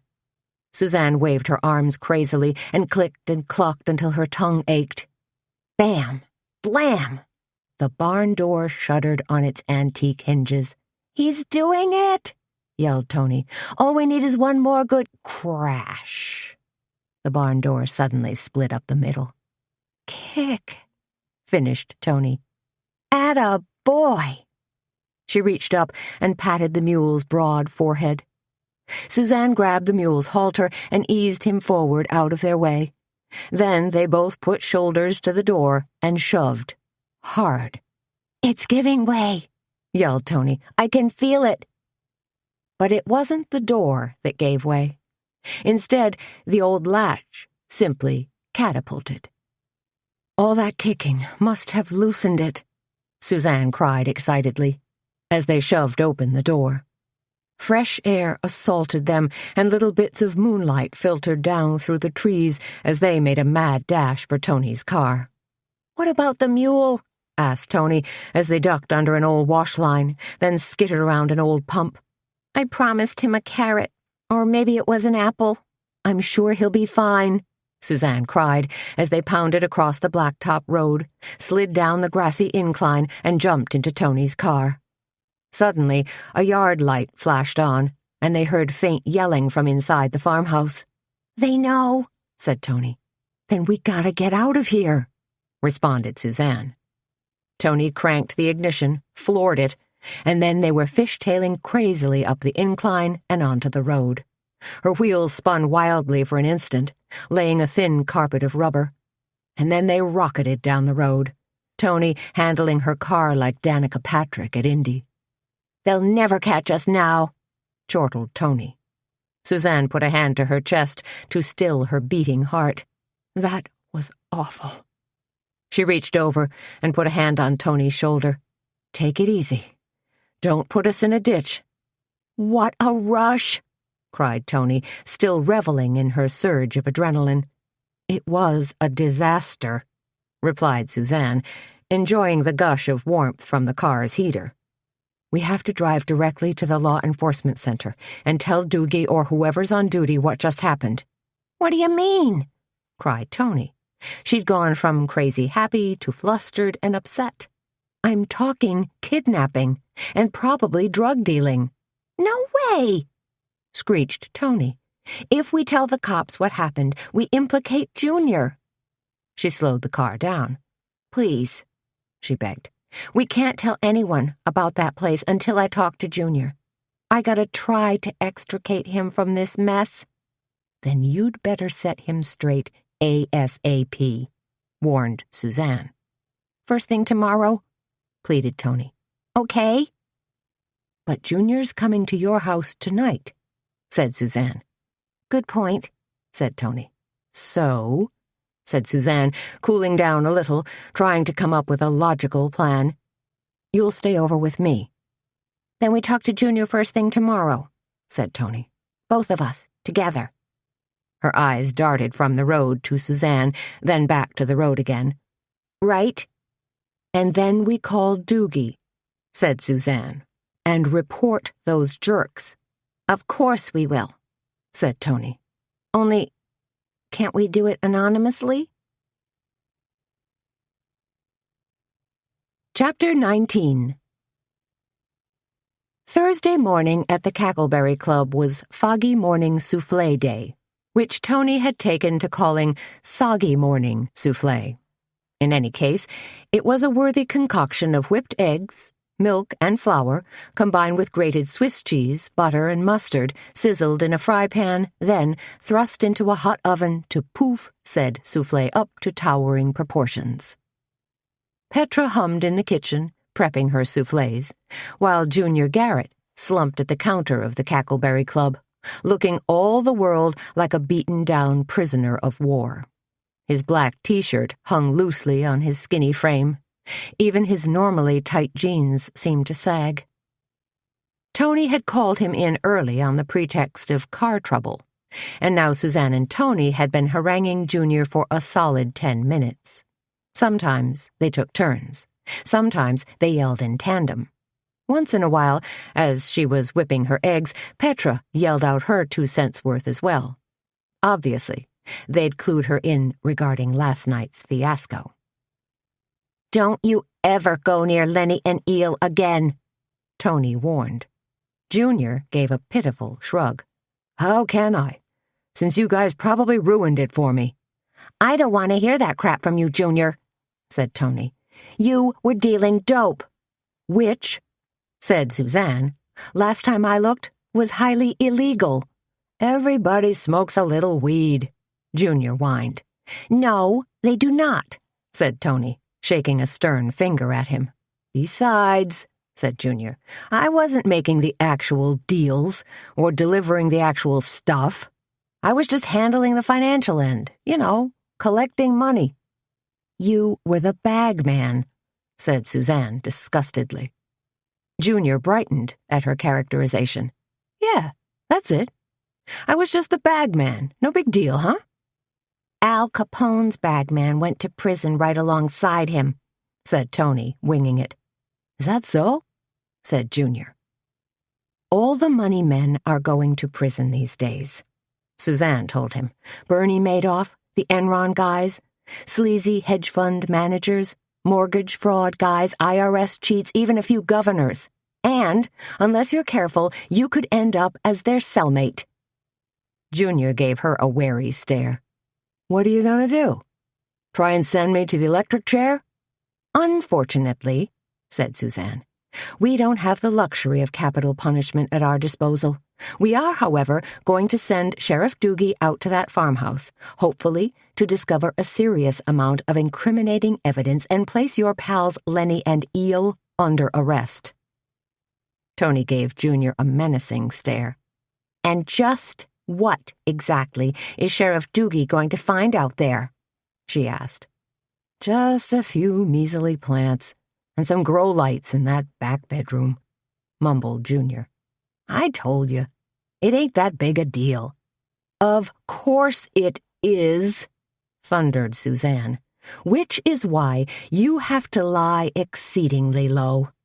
Fact is, we could have had all of you busted last night. The only thing standing between you and a felony conviction is Tony's good grace. Junior grimaced. The front door rattled, and all three of them turned nervously to look. But it was Joey Ewald, coming in for his stint as busboy. Joey grinned when he saw them clustered at the counter.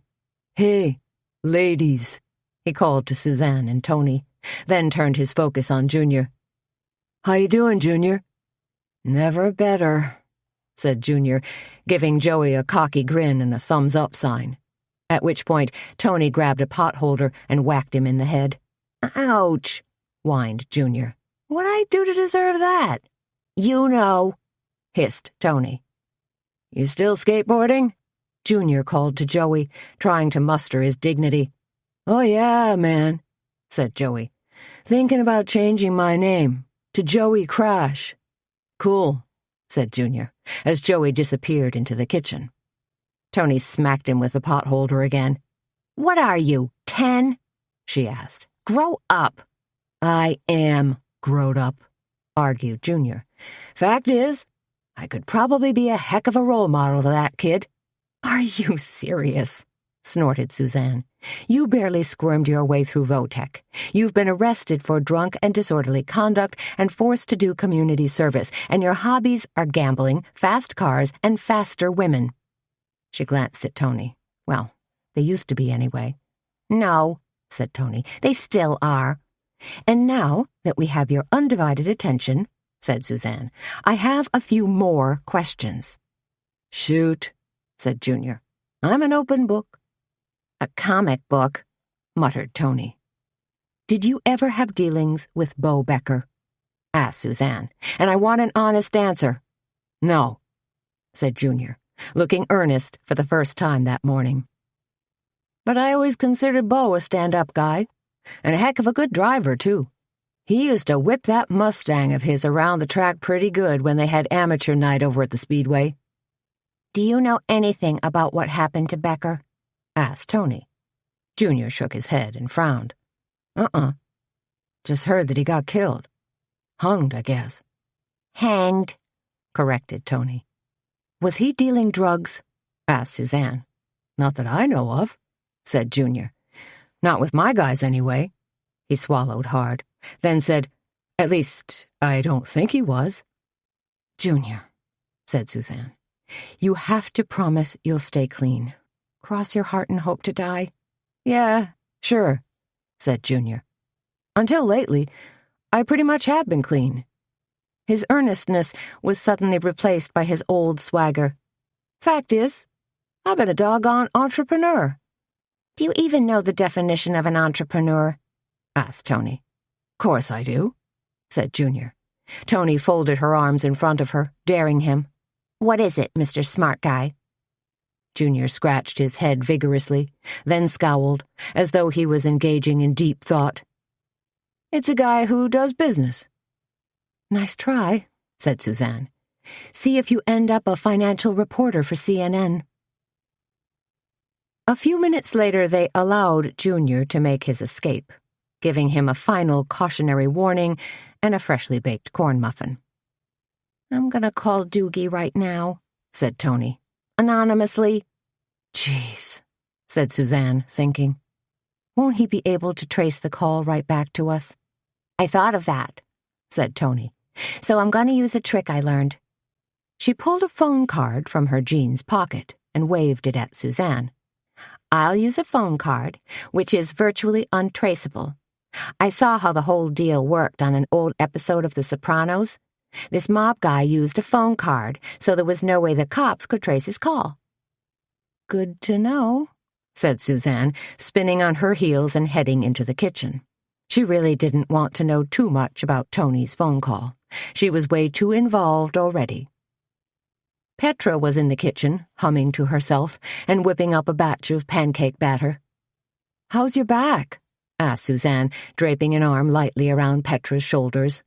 "I saw my chiropractor last night, who helped enormously," said Petra.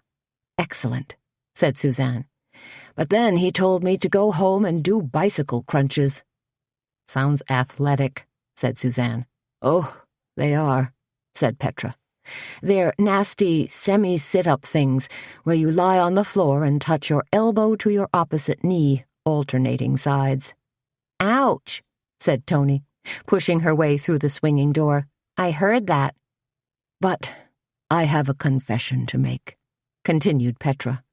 "All I did was curl up on the couch, watch old movies, and polish off a giant Toblerone candy bar." "Ah," said Tony, grinning.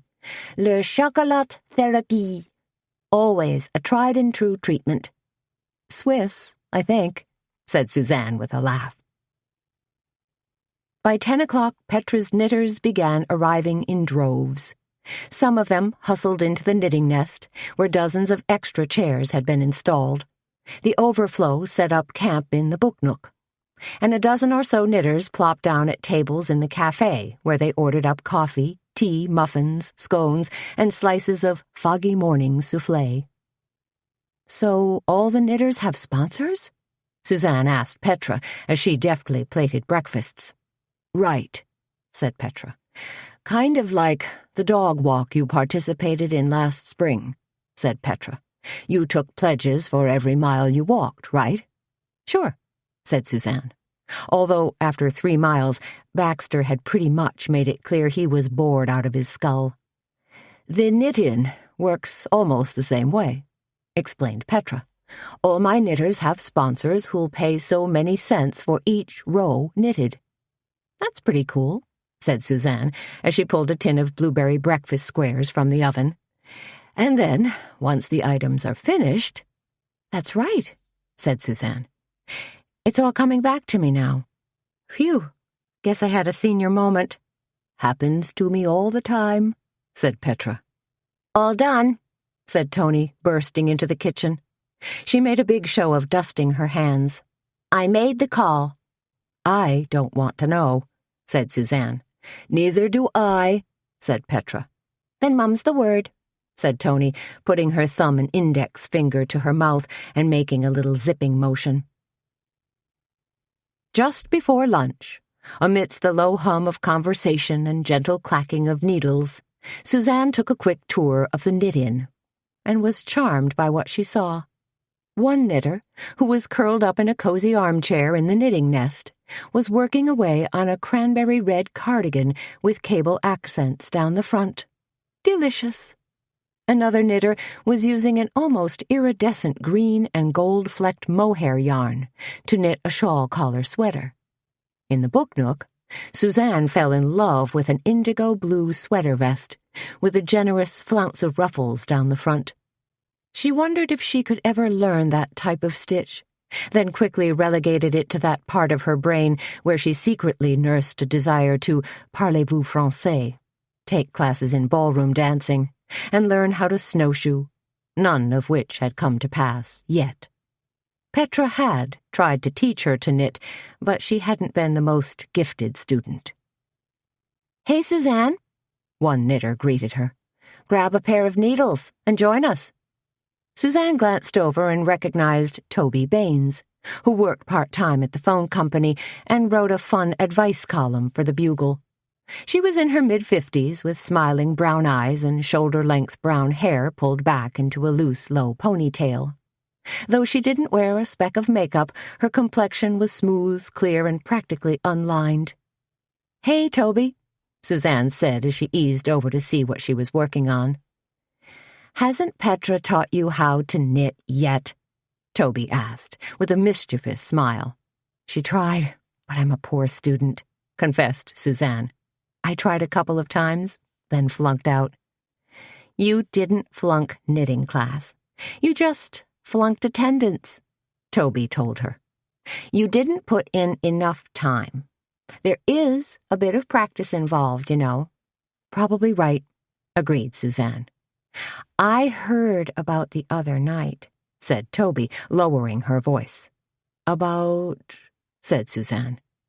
You finding that young man swinging from a tree. And, of course, helping out the sheriff and all. Who said I was helping Dookie? Asked Suzanne, her curiosity roused. Did everyone in Kindred know she was looking into things? Toby gave a benign smile. Oh, that's just the talk around town. You know how folks gossip. Yes, she did. And such an awful thing about Ozzy, whispered Toby. It's very strange. 2 murders. 2 people who work together. Her voice trailed off as she seemed to gather her thoughts as well as her stitches. People are locking their doors at night, giving strangers an extra wide berth. What else are people saying? Asked Suzanne. Lots of speculation, said Toby, as she continued to work on what was taking shape as a beret. Of course, there's always the chance the deaths aren't connected. Maybe not, said Suzanne, though I'm still wondering why Bo Becker ended up at that abandoned church.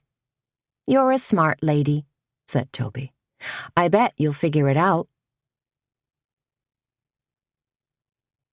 Chapter 20.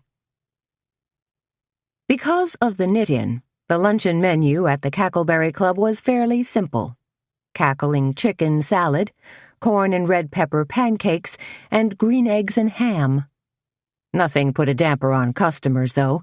In addition to the 25 knitters who'd poured in earlier, the ladies of the Cackleberry Club also found themselves with a full seating by the time 11:30 rolled around. And wouldn't you know it, Ozzy's partner, George Draper, was one of them. George, said Suzanne, as she hastened to his table to take his order.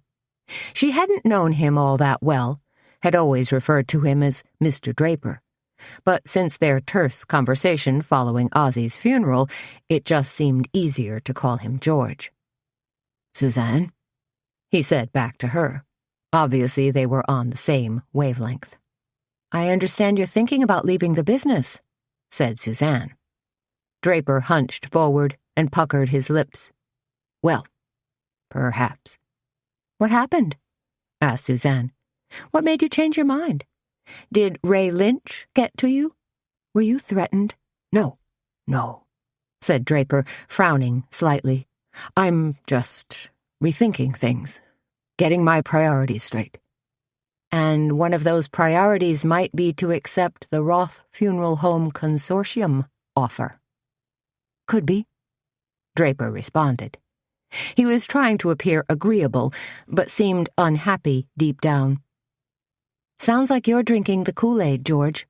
Suzanne smiled at him, but not all that warmly. Not at all, said Draper. Fact is, I'm entertaining another offer, too. He managed a hoarse chuckle. When it rains, it pours. You're talking about Carmen Copeland? Asked Suzanne. George looked slightly taken aback. How would you know about that? Everybody knows about Carmen's offer by now, said Suzanne. She's probably Facebooking and Twittering her little head off. And if someone hasn't heard, Carmen will make it a point to inform them personally. Draper nodded.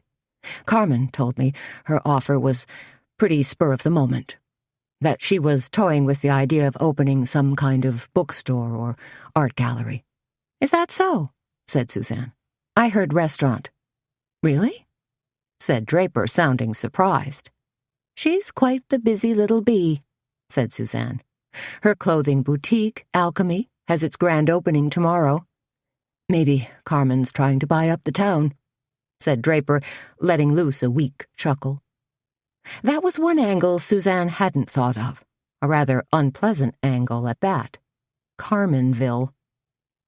Draper squinted at the chalkboard. Does that really say green eggs and ham? Yes, but only the eggshells are actually green, Suzanne told him. A lovely mint color, laid by Araucana hens. Said Draper. I think I'll have the chicken salad. Good choice, said Suzanne, jotting the order down on her order pad. But she wasn't finished with George Draper yet. "Have you spoken with Sheriff Doogie today?" she asked. George shook his head. He seemed to sense where Suzanne was going. "I know he's been busy with the 2 murders," began Suzanne. Now George looked downright unhappy. "That's all folks want to talk about, the murders." His voice became a raspy whisper. "And both victims from Dryden and Draper."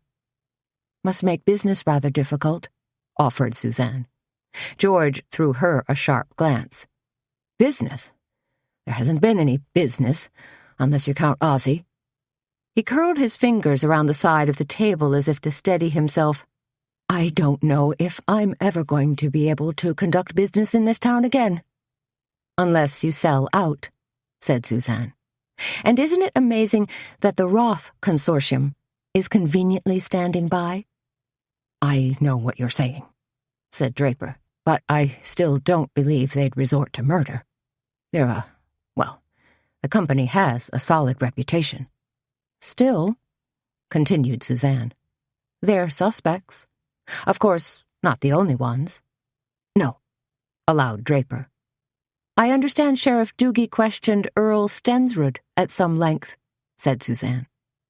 "Because of his connection to Missy Langston," said Draper, "and Missy's former involvement with Ozzie." Said Suzanne. "But Earl's involvement still feels like a long shot to me," said Draper. "In fact, the only thing I've heard about Earl is that he's contributing heavily to Mayor Mobley's re-election campaign." Suzanne nodded, thinking that a hefty campaign donation might buy a guilty man a good deal of protection. "The last thing I heard from Sheriff Doogie," said Draper, "was that he was looking for some homeless guy who was spotted in the park last Sunday." "I heard that too," said Suzanne, thinking about the guy Petra had given a handout to. "So you see," said Draper, "the wheels of justice turn slowly, but they do turn." "Let's hope so," said Suzanne, flipping her order book closed and edging away from Draper. Back in the kitchen, Suzanne called out, "Hey there," to Petra. "Yes?" Petra, pepper shaker in hand, was liberally seasoning the chicken salad. "You remember that homeless guy who stopped by here yesterday? The one you gave the sandwiches to?" Petra set down the pepper and grabbed for the salt. "Uh-huh." She let fly a couple of quick sprinkles. "Do you remember what he looked like?" Petra wrinkled her nose. "Oh, gosh, not really." "Think hard," said Suzanne. "Well," said Petra, wiping her hands on her blue-checked apron, "for one thing, he was sad and ragged-looking, and definitely seemed hungry." "Okay," said Suzanne. "What else did you notice about him?" Petra thought for a couple of moments, then gave a sad smile. "His skin looked awfully weathered and worn, and he wore a faded green jacket, kind of like an army jacket." She paused. "Now that I think about it, I suppose that's why I felt so sorry for him, because I thought he might be a veteran." A shadow crossed Petra's face. "Donnie was a veteran, you know. Served 2 tours in Vietnam, starting with the Tet Offensive. The doctors at the VA won't admit it, of course, but I think the chemicals, the so-called rainbow herbicides they used over there, are to blame for his Alzheimer's." "I know you do, honey," said Suzanne, "and I don't think you're far from wrong." She paused. "Anything else come to mind about this guy you saw?" Petra shook her head. "Nope." She slid her hand into an oven mitt, pulled open the oven door, grabbed a pan of oatmeal muffins. "Okay," said Suzanne. "You've been a big help." "Is that homeless guy a suspect in the murders?" Petra asked. "I don't know," said Suzanne. "Maybe." "Too bad," said Petra. "He seemed awfully despondent and vulnerable." She tumbled the steaming muffins onto a bright orange Fiesta platter, righted them, then arranged them in a tight cluster. "He could still be a killer," said Suzanne. "I suppose," said Petra. She balanced the plate in one hand, then handed it to Suzanne. "You want to put these in the case out front?" Sure, said Suzanne. She grabbed the plate, turned, and bumped against the swinging door with her right hip. Oh, Petra called after her. You know what? There is another thing. Suzanne stopped short. What's that? Petra touched a tentative hand to her blouse, as if that small act helped her to remember.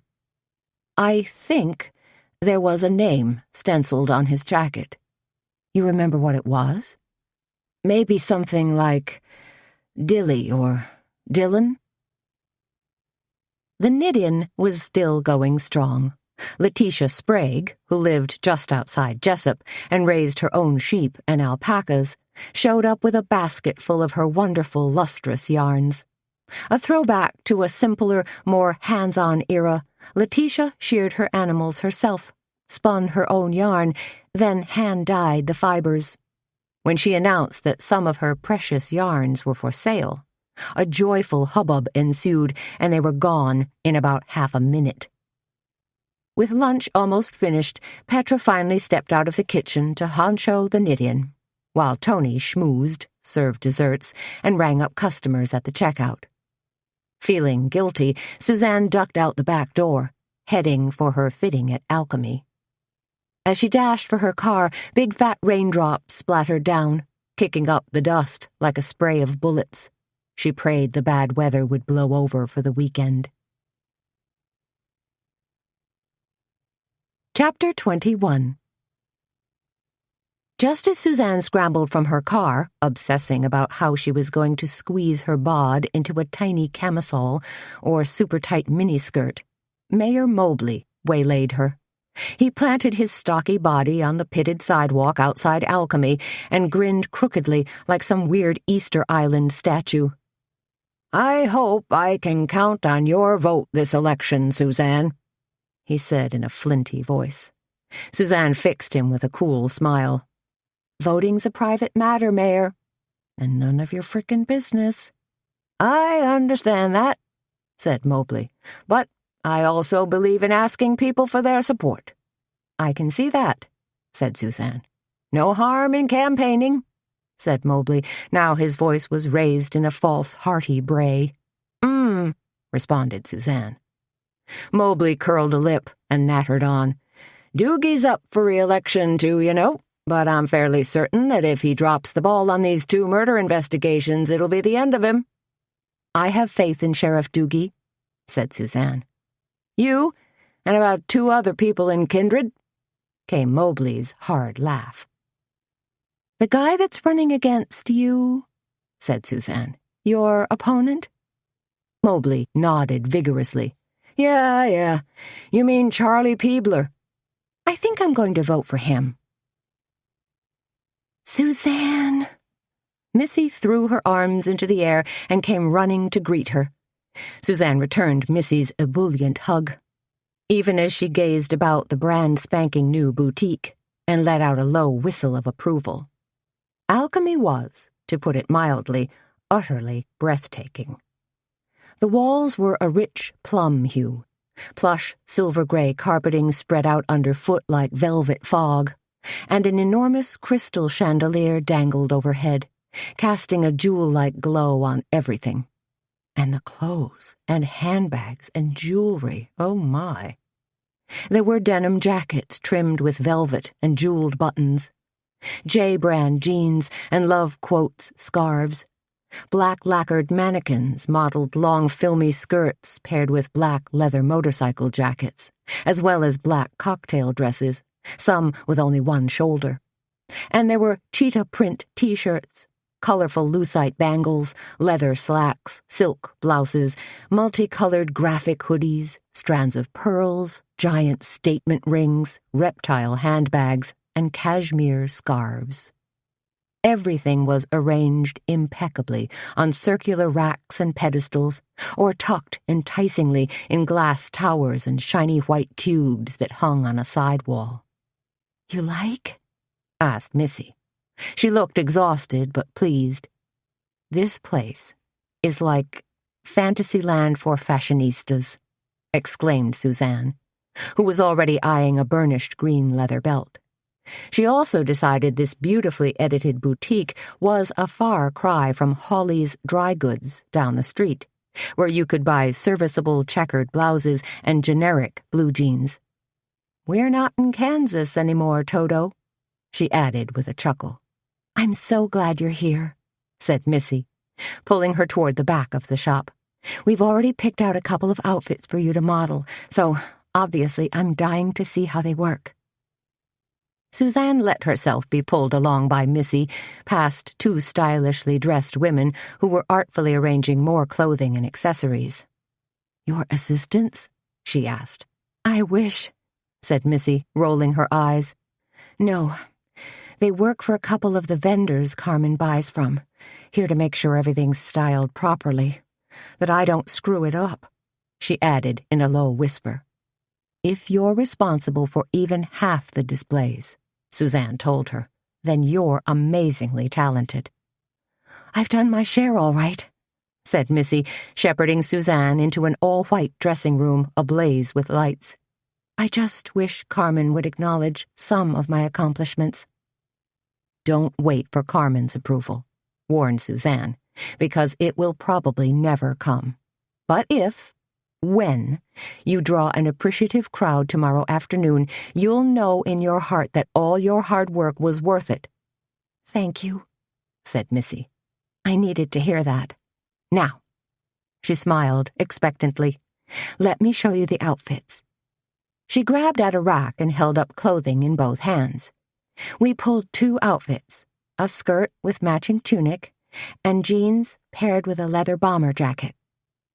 "Wow," said Suzanne, gazing at the clothing. It was a lot more sophisticated than her normal slacks and T-shirts. "Carmen put these together?" Missy nodded. "Great stuff, huh?" Suzanne fingered the filmy skirt. "It's awfully see-through." "That's the look," said Missy. "The look?" repeated Suzanne. "Yes, I do believe I'd get looks if I wore this." "Okay," said Missy. "Then how about the jeans and leather jacket?" "Awfully small sizes," said Suzanne. "Carmen assured me the sizes are correct," Missy told her. "It's called the shrunken look." "Last time I wore the shrunken look, it stemmed from a mistake," said Suzanne. "I threw my crop pants into the dryer with a load of towels, and 20 minutes later they came out as Bermudas." "This is a slightly different concept," said Missy. "I realize that," said Suzanne. "Still—" But when Missy suddenly looked defeated, she said, "Tell you what, why don't I slip into these things and see how they work?" "Thank you," breathed Missy. Alone in the dressing room, Suzanne slipped out of her khaki slacks and pulled on the jeans. Or, at least, tried to pull them on. Turns out, they weren't just shrunken. They were skin-tight. How can eating a 1-pound box of chocolate truffles add up to an extra 5 pounds around my hips? She wondered. It isn't mathematically possible. Or maybe it all has to do with quantum physics, or some sort of black hole theory. I mean, the calories have to go somewhere. "How are we doing in there?" called Missy. "We're having a little trouble with our thighs," Suzanne called back. "And our hips." "Keep tugging," said Missy. "I told you they were tight." Suzanne wiggled and squirmed and wormed the jeans up. Then she slipped into the leather jacket. It was black leather, smooth and buttery soft, lambskin, with a shiny brass diagonal zipper. "Oh, wow," said Missy when Suzanne stepped out of the dressing room. "Sexy," called one of the stylists. "I don't know," hedged Suzanne. "I do," said Missy. "It's perfect." She spun Suzanne around and aimed her at the 3-way mirror. "A little tough-looking, don't you think?" asked Suzanne. She decided she looked like a motorcycle thug from the Wild Bunch, or maybe the Fonz. "The outfit's edgy," said Missy, touching both shoulders. "Just like you." "In my dreams," said Suzanne. "Oh, did I tell you?" cooed Missy. Brett and Greg from Route 66 will be here tomorrow doing hair and makeup. Oh, dear. One of Suzanne's hands flew up to her hair. She was slightly overdue for a cut and touch-up on her roots. Not to worry, chuckled Missy. They're not going to get radical or anything. No purple extensions or whacked-out Amy Winehouse streaky eye makeup. Thank goodness, said Suzanne, wondering which one Amy Winehouse was. The singer with the smeared lipstick and ripped fishnets? Or was that Courtney Love? But all the models will definitely be made up, said Missy. Carmen was very specific about that. She reached forward and pulled up the collar of Suzanne's jacket. There. Even better. Missy, said Suzanne. Missy smiled. Has Sheriff Doogie been asking you about Earl? Missy took a step backward. What are you talking about? Suzanne tried to phrase her next words delicately. I get the feeling Doogie still considers Earl a suspect. Missy shook her head. From the way Doogie treats me, I think I'm still his #1 suspect. Her eyes clouded over slightly. You don't think I had anything to do with Ozzy's death, do you, Suzanne? Suzanne shook her head. No, I don't. At least I hope not. And you don't think Earl's a killer, do you? Suzanne managed another small shake. I don't know what to think. Missy surprised her with a quick hug. You're a dear to model this outfit, she told Suzanne, and an absolute angel for looking into things. I know you've been trying to deflect Doogie's scrutiny off me, and for that I'm eternally grateful. Not a problem, said Suzanne, although it really kind of was. When Suzanne emerged from the dressing room, happily back in civilian clothes, she saw that a white satin curtain had been draped across the entire back of the store. Groups of white folding chairs were being arranged out front. Wow, said Suzanne. There's going to be a runway? Of sorts, said Missy. We'll lay down white vinyl runners and weave them through the shop. That way everyone will be able to get a good look at the clothing. Gulp, said Suzanne. Then she and Missy both turned as a little bell tinkled and the front door swung open. It was Earl Stensrud. Hiya, sweetheart, he called to Missy, a big smile on his face. You paced up that program I'm supposed to take to copy shop? I'll grab it, said Missy, hustling toward the back counter. Earl finally noticed Suzanne. Hey there, he said to her. You thought any more about that extra insurance? Not really, said Suzanne. I'm not anticipating any earthquakes, floods, or fires of biblical proportion. Okay, said Earl. Suit yourself. He bounced from foot to foot, waiting for Missy, looking pleased. Earl, said Suzanne, you look like the cat who swallowed the canary. That sounds awfully accusatory, Suzanne, said Earl. His smile had suddenly vanished. Chipper, then, Suzanne amended. I'd say you're looking exceedingly chipper. Now that Missy's available again, said Earl, brushing past Suzanne and homing in on Missy, I feel like $1,000,000. Back at the Cackleberry Club, the knit-in was still chugging along.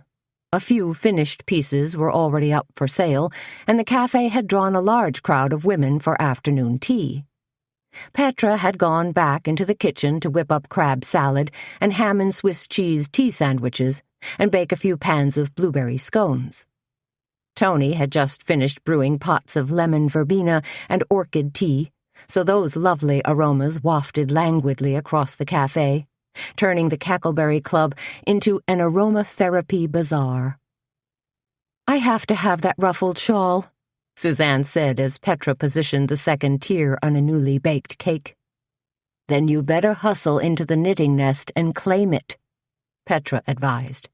Everything's flying out of here like crazy. So a big success, said Suzanne. Totally, agreed Petra. In fact, some of us gals who are also quilters have been so inspired we're going to do a quilt trail next month. Never heard of that, said Suzanne.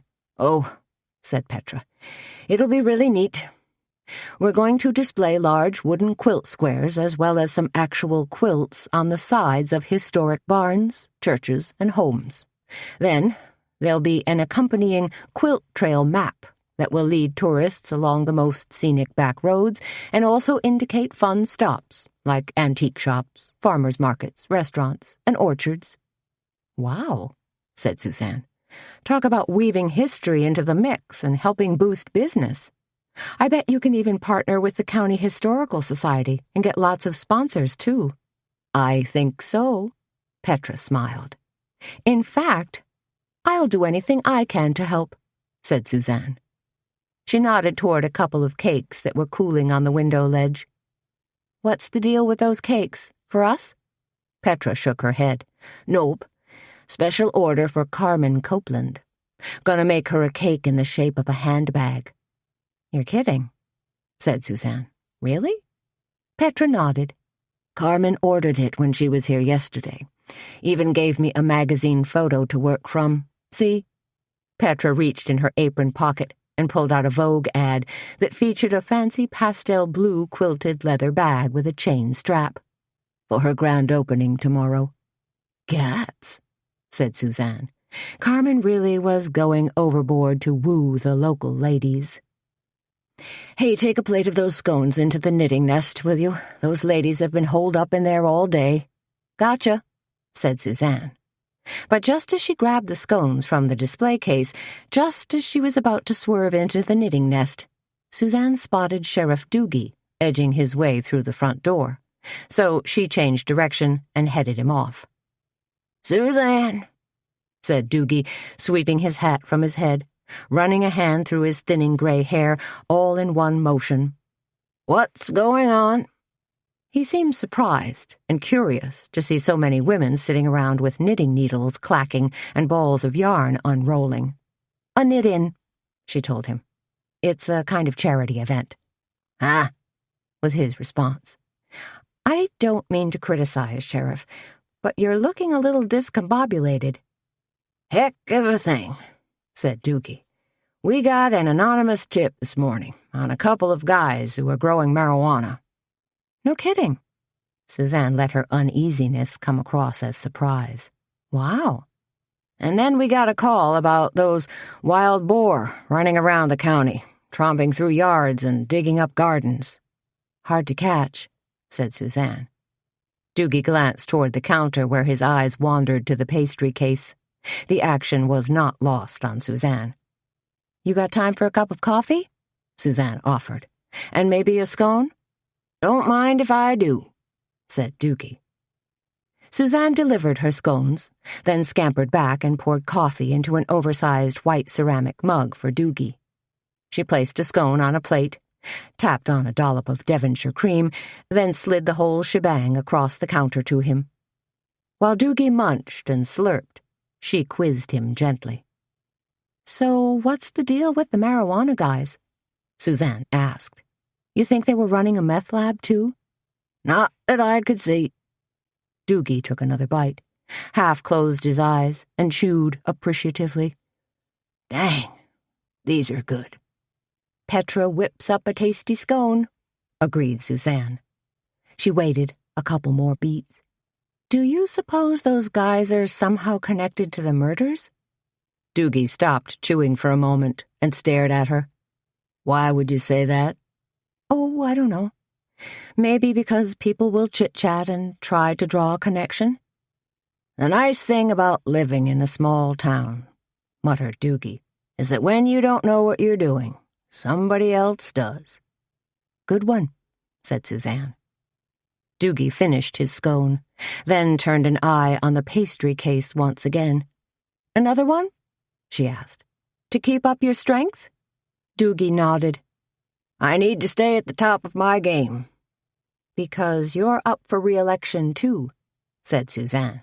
Yep, and I intend to get it, said Doogie, though his eyes suddenly seemed troubled.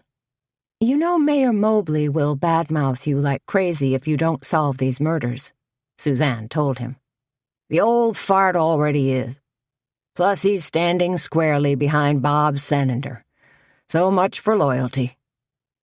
Does Senander have any real experience? He's been highway patrol for 11 years. So, a serious contender, said Suzanne. Yep, was Doogie's tight reply. A few minutes later, Doogie slid off his stool, hitched at his belt, and said, "Gotta get back out to that farm. Walk the scene again." "Sounds exciting," said Suzanne. "It ain't," Doogie assured her. "Law enforcement ain't nearly as glamorous as they make it look on TV." "Nothing really is it?" "To top things off," said Doogie, "we found a darn mule wandering around. Now we're gonna have to find a home for him." "I could take him," offered Suzanne. Doogie planted himself squarely and squinted at her. "What on earth for?" "To keep my horse company. You know, like a stablemate." "Cost you $50. The Deer County Humane Society's gonna have to trailer him over." "Bill me." As Doogie slid out the door, Tony magically appeared at Suzanne's elbow like some sort of friendly ghost. "You think he suspects it was our tip?" she whispered. Suzanne grimaced. "I sincerely hope not." Chapter 22. Humming Billy Joel's Uptown Girl, Suzanne puttered around in her kitchen. It was almost 7 by the time she got home, but since she'd snarfed a few tea sandwiches earlier, she wasn't all that hungry. So after feeding Baxter, praising him to high heaven for eating and giving him a milk bone for good measure, Suzanne bent down and searched her refrigerator. Locating a thawed chicken breast, she decided on a quick version of chicken Normandy. Butter, little bit of flour, touch of brown sugar, then a dash of cream, a few apple slices, and the chicken. She whipped it up fast in an 8-inch sauté pan, dreaming about the restaurant she'd always wanted to open, planning the pluperfect menu in her head. Locally produced trout, of course, from Asbury Trout Farm over by Jackson. The tender pink meat grilled over apple wood and drizzled with a light sauce of white wine, butter, lemon, and capers. Got to have roast pork on the menu, too, she decided, accompanied by a squash puree, baked figs, and maybe a medley of root vegetables. And a nice duck breast, maybe served with cranberry compote, potato gratin, and grilled chanterelle mushrooms. Unless, of course, Carmen Copeland bought the Drysden and Draper Funeral Home, converted it to a fine dining establishment, and hired herself a big-name chef. Pulled the rug right out from under her, and wouldn't that be a dandy kettle of fish? Or would it? Would people choose to wine and dine in a former funeral home? Would Carmen convert the embalming room, with all its stainless steel cabinets and sinks, into a kitchen? That notion made Suzanne shudder. And if it affected her that way, then wouldn't others be just as squeamish? Yeah, maybe. Hopefully. Suzanne plated her chicken Normandy, poured a half glass of Chardonnay, placed everything onto a tray, and carried it into the living room, settled onto the couch, and snapped on the TV. She nibbled a few bites, watching an action film about Vietnam. The soundtrack featuring songs by The Doors, Creedence Clearwater Revival, and the Rolling Stones. Nam, she thought. Love the music, hate the subject. Grabbing the remote control, Suzanne spun through the cable channels, found sports, a reality show where people were frantically stuffing raw squid into their mouths, some kind of fake sports show with a big rubber obstacle course, another reality show, reruns of an old sitcom about a girls' school where everybody was smart and rich, and news. She watched a few minutes of CNN, decided her mutual funds were still taking it in the shorts, then turned the TV off. Suzanne wondered if this might be the evening she'd start reading People of the Book, and let her gaze wander to her bookshelf. Actually, there were quite a few books stacked in her to-be-read pile. 3 mysteries, 4 cookbooks, and a tome on Napoleon that for some reason had seemed exceedingly appealing when she'd stumbled across it in the catalogues the publishing houses sent her. Something else caught her eye, too, a kind of scrapbook Walter had put together after he'd served as an army doctor in Kuwait during the Gulf War. She smiled, thinking of the stories he'd told her. As those memories flooded back to her, she wandered over to the bookshelf and picked it up. Suzanne turned the stiff pages, gazing at the black and white photos, her interest tempered by sadness. Walter had been proud of his service in the Gulf War, and he'd toted his little Nikon along to chronicle his experiences, which, all in all, had turned out to be pretty amazing. There was the helicopter flight into Iraq to airlift out some severely wounded Marines. In the process, they'd picked up a wounded Iraqi boy whose leg had been partially crushed. They weren't supposed to fly the boy back to Kuwait, of course. It was against regulations, but Walter had done it anyway, saving lives and limbs in the process. Turning another page, Suzanne smiled proudly. Here was a grainy black and white photo of Walter and 3 other doctors posing in front of a dusty Humvee. The desert docs, they'd called themselves, proud, tough, compassionate. She'd met Walter after his service, but had been fascinated by his stories and his courage. Suzanne continued to turn pages, wondering what these people were doing today, some 20 years later. Soldiers cast back as civilians. Had their memories long since dimmed? What were their feelings about the more recent Iraq War? She smiled as she scanned the rest of the photos. All good men, she murmured to herself. The final photo showed Walter and another man standing in front of a large tent. Walter and another doc? Suzanne studied the picture. No, this fellow was a combat soldier, dressed in telltale desert camo gear. He had an M16 slung carelessly across his body. The two were facing each other, all sunburned faces and crinkled eyes.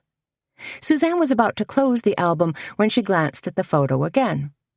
There was something about it. She squinted carefully, studying the photo, and noticed that the soldier's camo jacket carried the name tag Dilworth. Her brain pinged with sudden recognition. Good heavens! Could this be the same guy she'd seen in the park last Sunday? The one Petra had given a handout to this morning? Whose jacket Petra thought bore the name Dilly or Dylan? Suzanne carried the book over to the leather sofa and sat down hard. Could this be the same fellow who was also a suspect in 2 murders? Suzanne shifted uncomfortably, and the cushions let loose a low whoosh. The same guy Walter had reminisced about, had referred to as Dill? Oh, geez. It couldn't be, could it?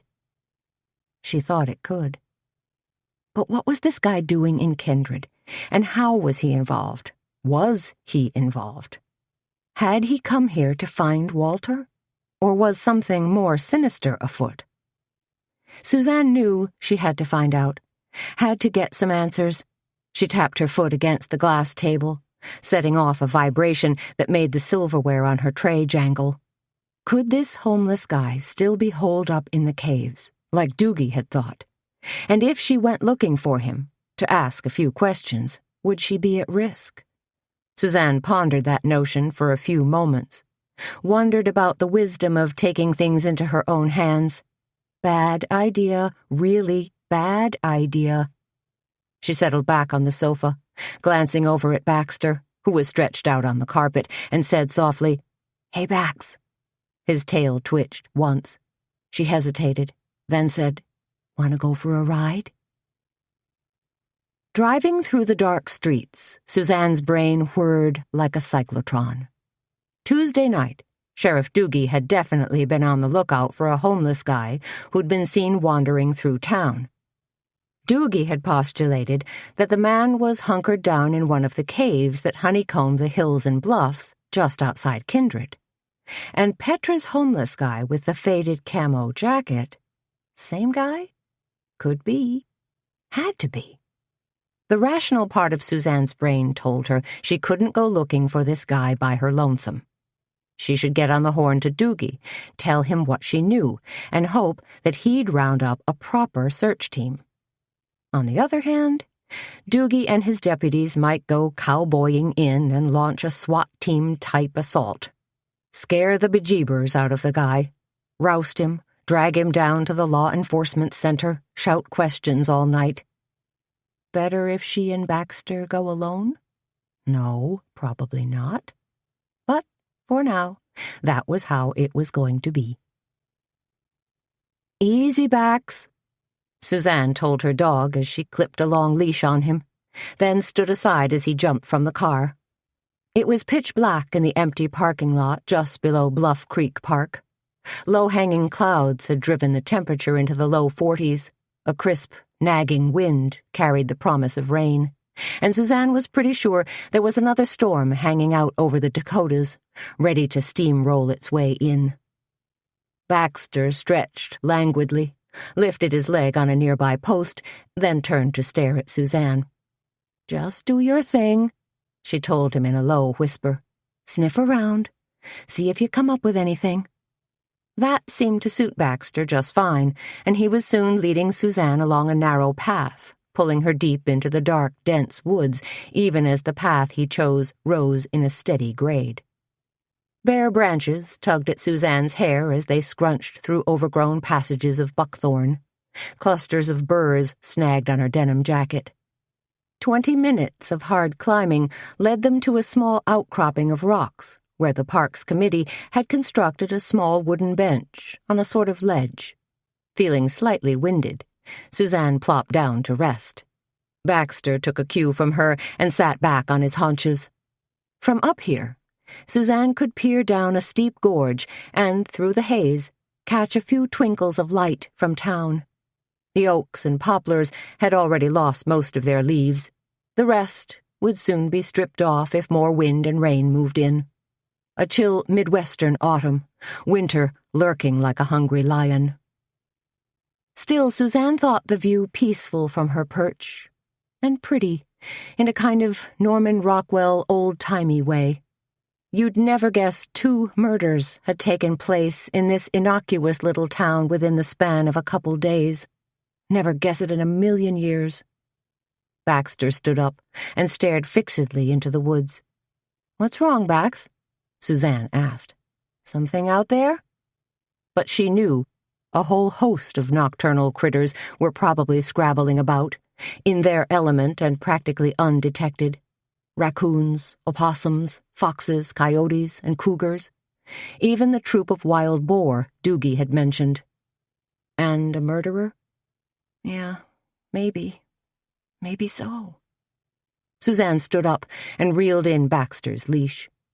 From here on, the going was much more rugged.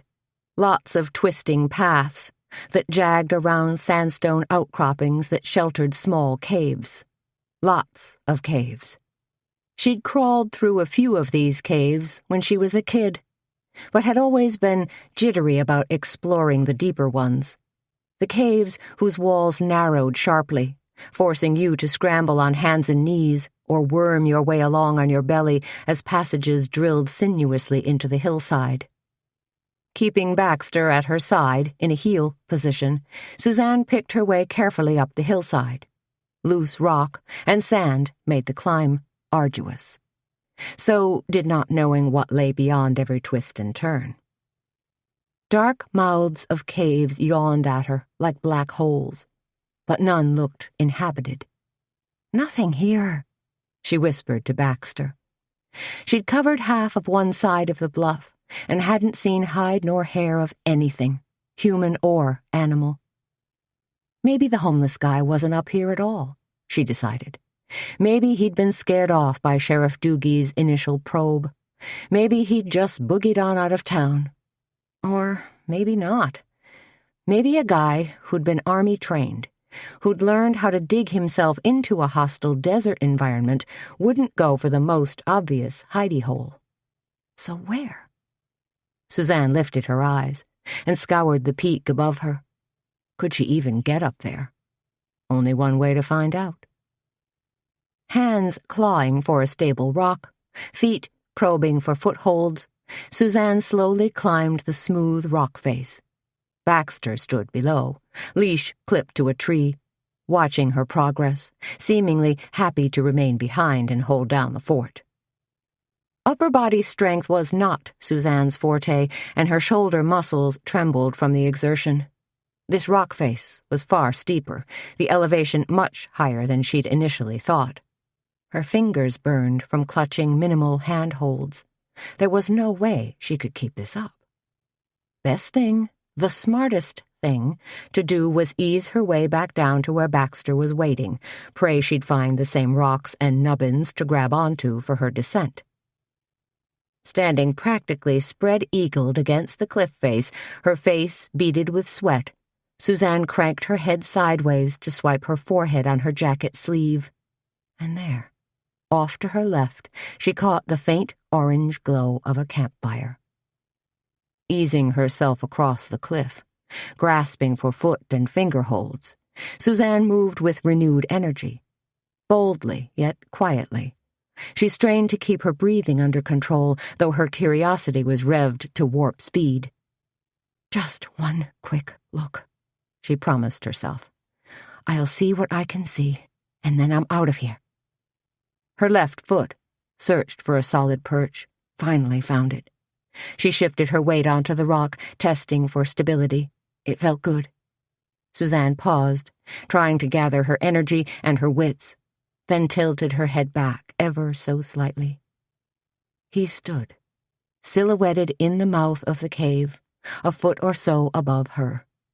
With the glow of the fire behind him, he looked like a dark, almost primordial figure, close enough to casually lift a boot and step on her fingers if he felt like it. Crush them like a pack of saltines. Chapter 23. But he didn't. Instead, the man reached down and extended a hand, and Suzanne made a split-second decision she hoped she wouldn't regret for the rest of her life. She reached up and grabbed his hand. Like a dream sequence that unfolded in slow motion, Suzanne felt herself being hoisted higher and higher. Dangling precipitously, her legs paddling in thin air, Suzanne scrambled for purchase until, finally, she connected with solid rock and found herself standing on a narrow ledge. Heart hammering in her chest, Suzanne said, "Who are you?" The man turned his back on her and retreated into a shallow cave. Crouching down, he stuck another branch into the fire. It crackled, popped, and released a burst of sparks that reminded Suzanne of fireflies. "Excuse me?" she said, taking a step forward. The man bowed his head and seemed to fold in on himself, pulling himself into a cross-legged position, his back against the wall of the cave. "Doesn't matter," he said in a low, papery voice. "Do I know you?" she asked. He shook his head, no. "But I think I know who you are," Suzanne told him. Again, a shake of his head. "You knew Walter," said Suzanne. There was no response. "Is that why you came here?" she asked. "To see Walter?" Silence for a few moments. Then the man said, "What?" "You knew Walter Dietz?"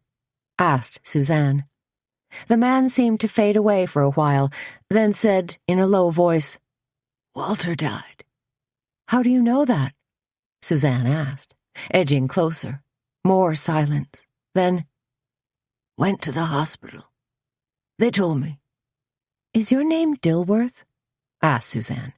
"Did you serve in the army with Walter?" Time spun out again. Then the man said, "Doesn't matter now. It's all in the dim." "The dim?" said Suzanne. "You mean the past?" The man stared into the fire. "What's your name?" asked Suzanne. Dark eyes stared at her. "Anson." "Anson Dilworth?" she asked. A slight nod. "Just Dill." "What are you doing here?" Suzanne asked. He fed a few more sticks into the fire, then said, "Nothing. Just passing through." "You can't stay here," Suzanne pointed out. "It's going to turn cold pretty soon, and eventually snow." This isn't a very good place to hole up. No place is, Dill replied. Where did you come from? Asked Suzanne. Where were you living before? Home. Your home? Asked Suzanne. Maybe Dill had a family who was frantic with worry.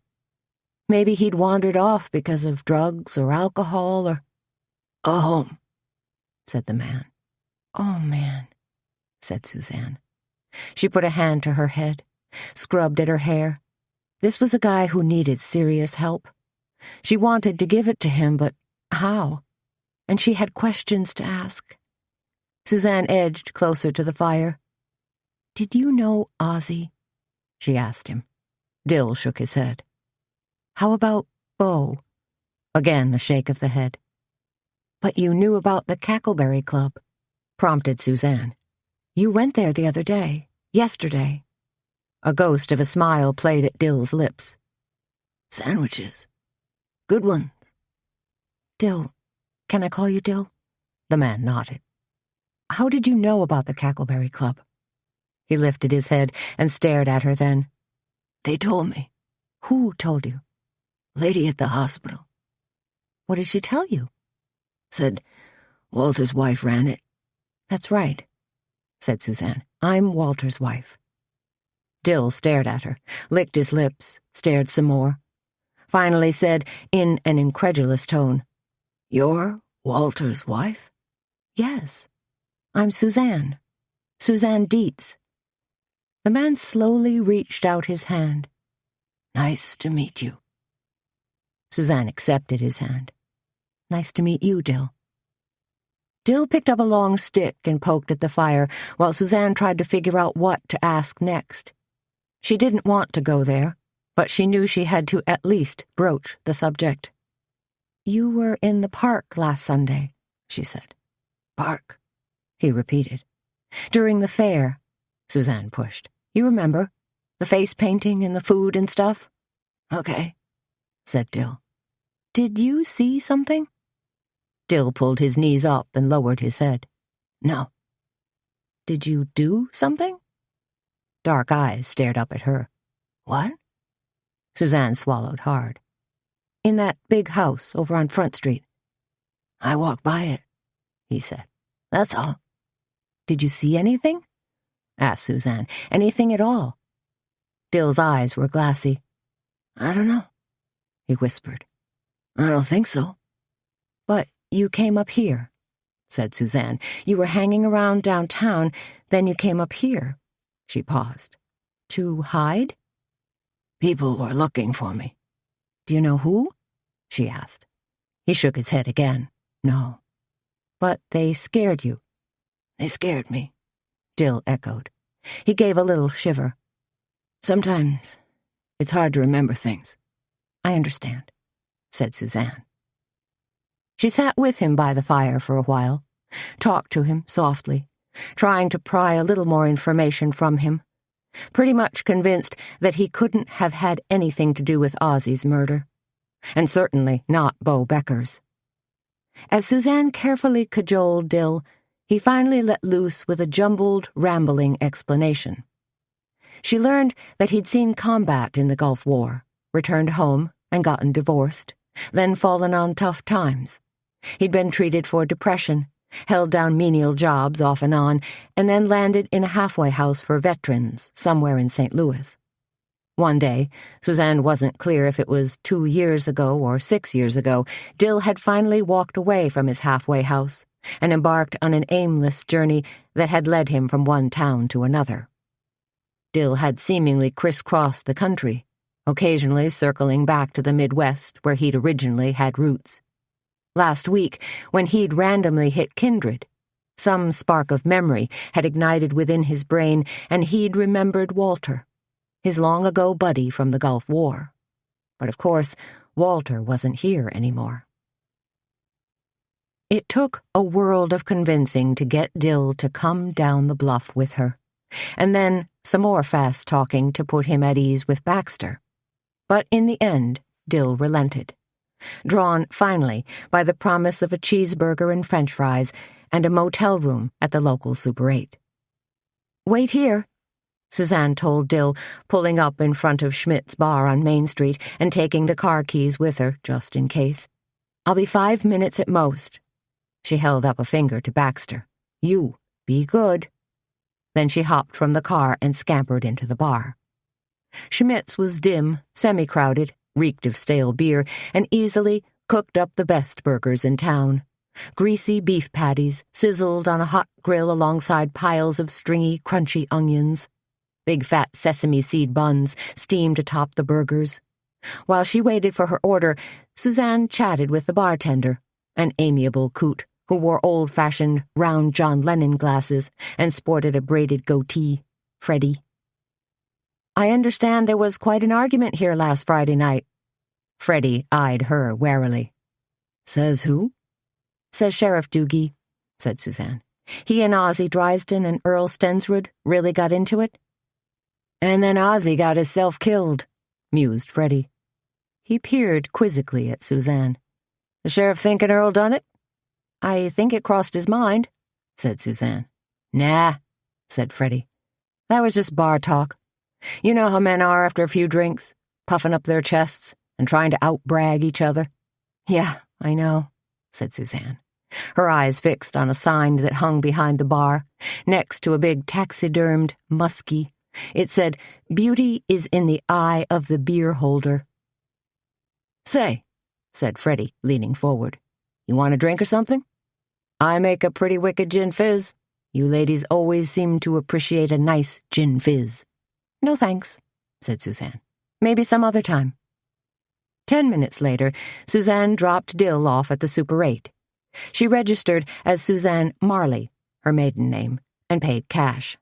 That way she could hopefully keep Dill hush-hush until she figured out what to do with him. Standing outside room 12, Dill clutched a backpack and his white paper bag leaking grease and thanked her. "This is really nice of you, Mrs." "No problem," she told him. "Listen, I'm going to stop by tomorrow afternoon, and we're going to figure out what to do with you, okay?" Dill gave a faint smile and nodded. "Good," said Suzanne. "So you just stay put." "Okay." "You promise?" "Sure." By the time she finally rolled into her own driveway, dragged herself into the shower, and let the hot water cascade down her body and ease the tension in her shoulders, Suzanne was pretty much convinced that Anson Dilworth wasn't a viable suspect. Although Sheriff Doogie might disagree, Suzanne thought it was too far-fetched to view him as a wandering serial killer or even a spree killer. He was just too timid, too physically wounded. The question was, what to do with him?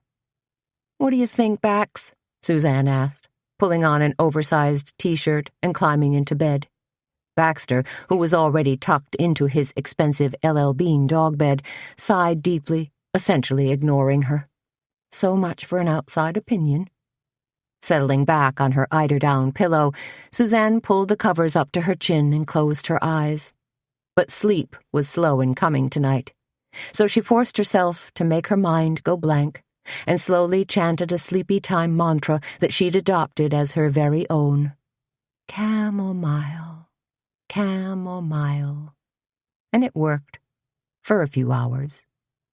3 o'clock brought Suzanne wide awake from a fragmented dream.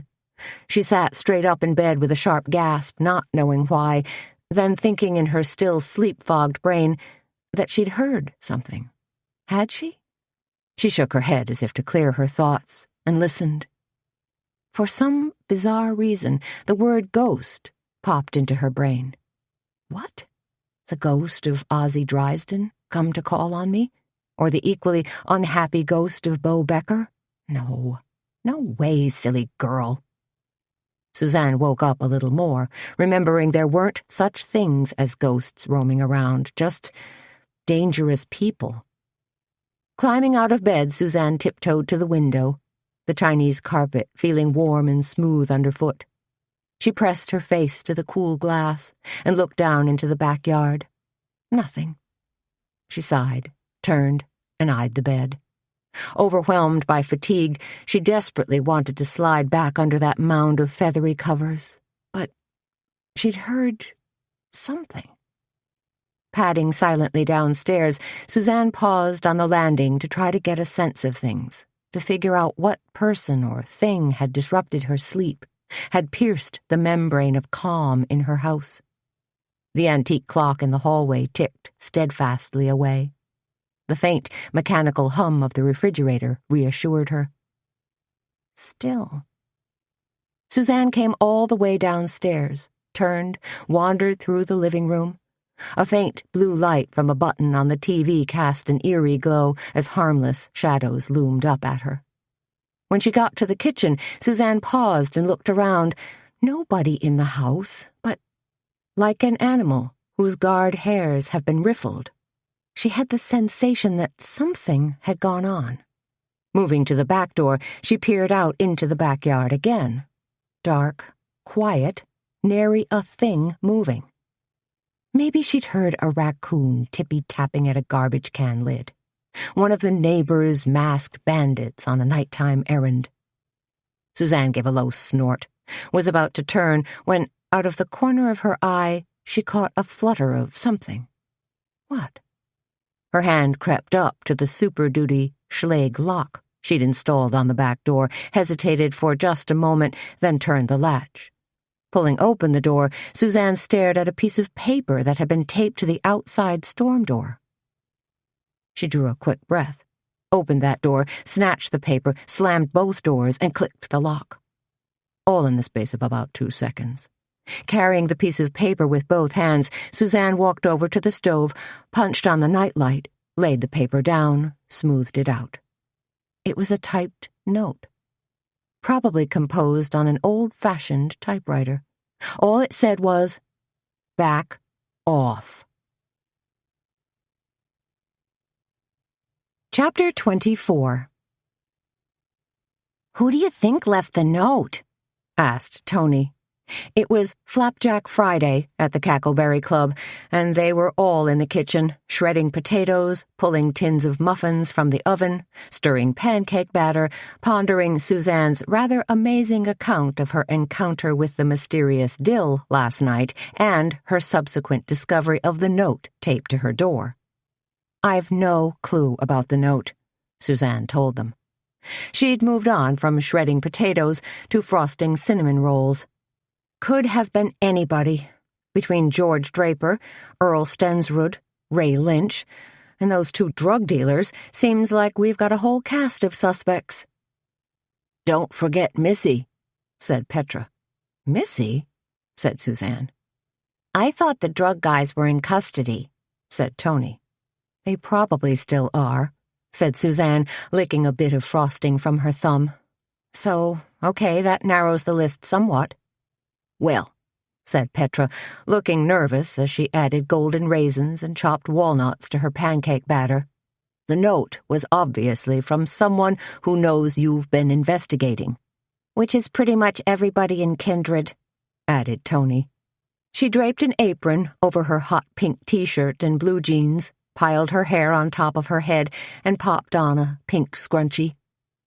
"You haven't been all that subtle," she told Suzanne as she washed her hands at the sink. "Asking questions and all."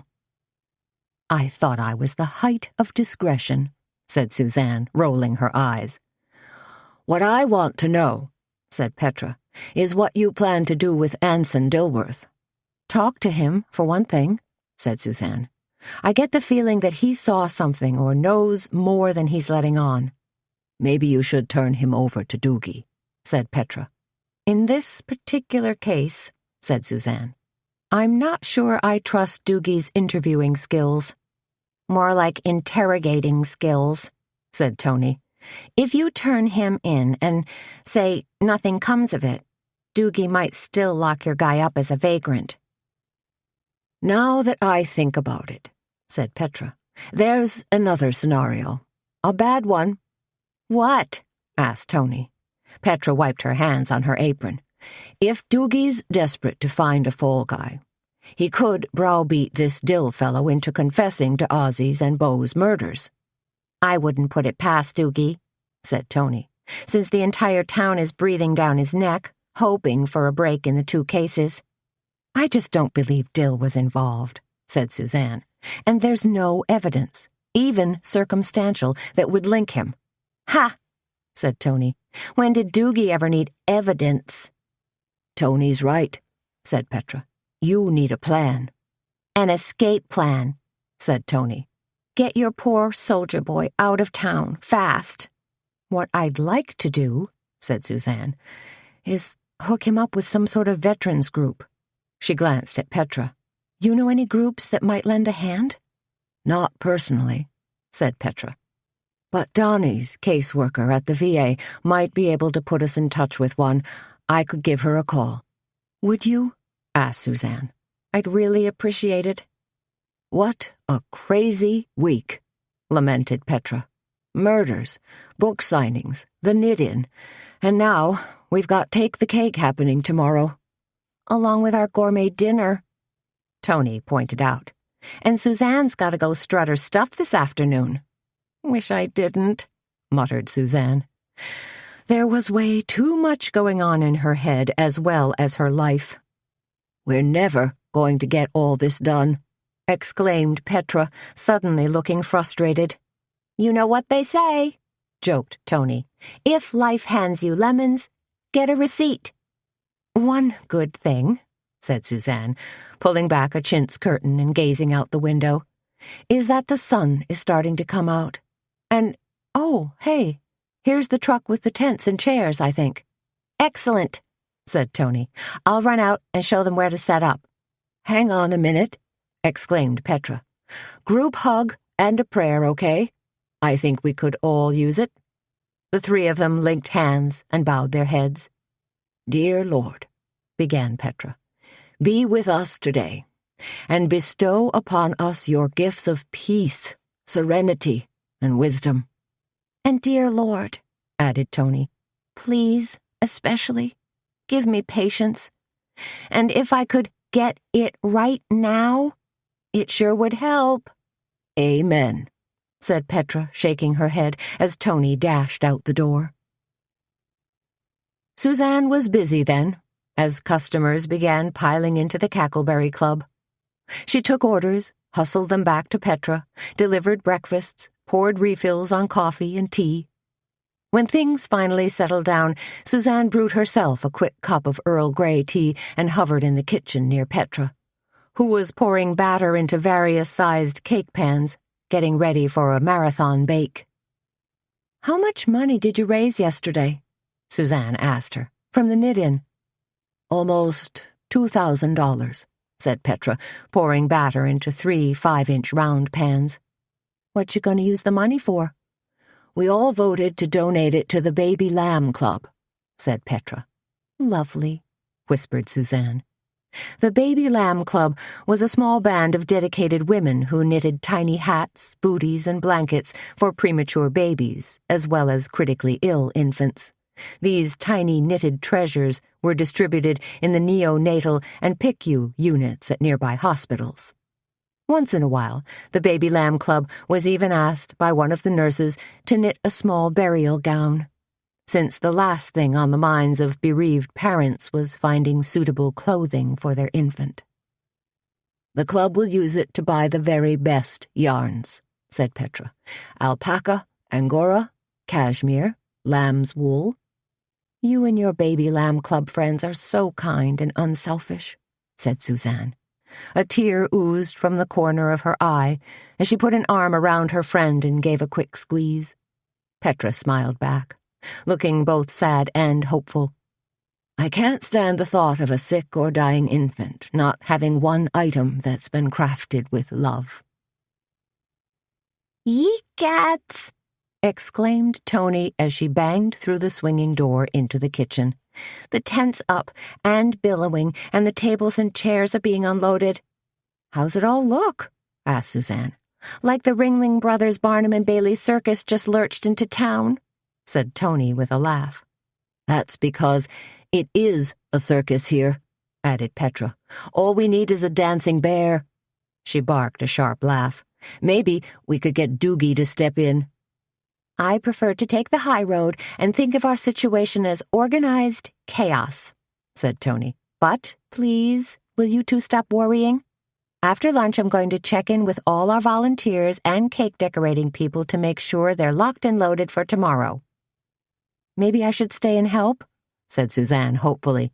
"Not on your life," shouted Tony. "No way you're chickening out of modeling today. And you better believe we're going to demand a full report on your runway activities." "Tony's right," said Petra. "The opening of Alchemy is a milestone for Kindred. It's a big deal." "Our Take the Cake show is a big deal, too," said Suzanne. "I know," said Petra, "but the boutique is different. Kind of a watershed moment for our little town to be suddenly thrust into the mainstream of fashion." "We'll see about that," said Suzanne, wondering if liquid leggings and Ed Hardy t-shirts really were that big a deal. Suzanne was still worrying about Anson Dilworth, as well as her modeling gig, when she printed the luncheon offerings on the board. Lentil soup, coconut shrimp, lemon dill egg salad, chicken croquettes, and chocolate flapjacks. Two farmers in plaid shirts sitting at the marble counter watched carefully. "Is that croquet?" asked the first one. "Like with mallets and balls?" "Couldn't be," the second sniggered. "Croquettes," said Suzanne. "Like with chopped chicken and onions made into little patties and fried to a toasty brown?" Suzanne moved about the Cackleberry Club, taking orders, keeping a watchful eye on the clock. She wanted to get to the Super 8 before 1 o'clock, checkout time. "I talked to Marjorie Gregory with the VA," Petra told Suzanne when she ducked back into the kitchen. "She says there's a halfway house for veterans in Jessup, place called Honor House. It's transitional, not permanent, but if you can get your guy over there, they'll do what they can to help." "That's wonderful news," breathed Suzanne. "I'll drive Dill there today." She glanced around. "Now, if you think you can make do without me." "Go right ahead," murmured Tony, who was standing at the grill, humming and gently turning chicken croquettes. "Man, I've got a bad case of stuck song syndrome. You know, when you get a song whirling around in your brain and it just keeps playing over and over." "I hate when that happens," said Petra. "Once I had the Gilligan's Island theme song in my head for 2 days. I thought I'd have to get electroshock therapy just to get rid of it." "Delete the old hard drive," said Suzanne with a laugh. "Remember how simple TV was back in the 60s? Petra asked. "Every show had an opening song that basically told the gist of the story." "Oh my gosh, you're right," said Suzanne. "Like, here's a story of a lovely lady who was bringing up 3 very lovely girls. And just sit right back and you'll hear a tale." "Don't!" shrieked Petra, covering both ears. "Look at you," Tony said to Suzanne.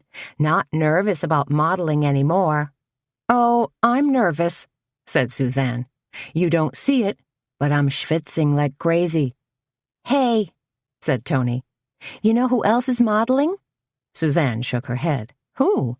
"Barbara Welch, from the feed store." Tony flashed a slightly wicked grin. "Seriously?" Suzanne recalled Barbara as being rather short and beamy. "See?" said Tony. "You don't have a thing to worry about. You'll look like Heidi Klum next to her." "No," said Suzanne. "I'm just afraid I'll look like Heidi Clodhopper." 20 minutes later, Suzanne pulled her car into a parking spot outside room 12 at the Super 8 motel.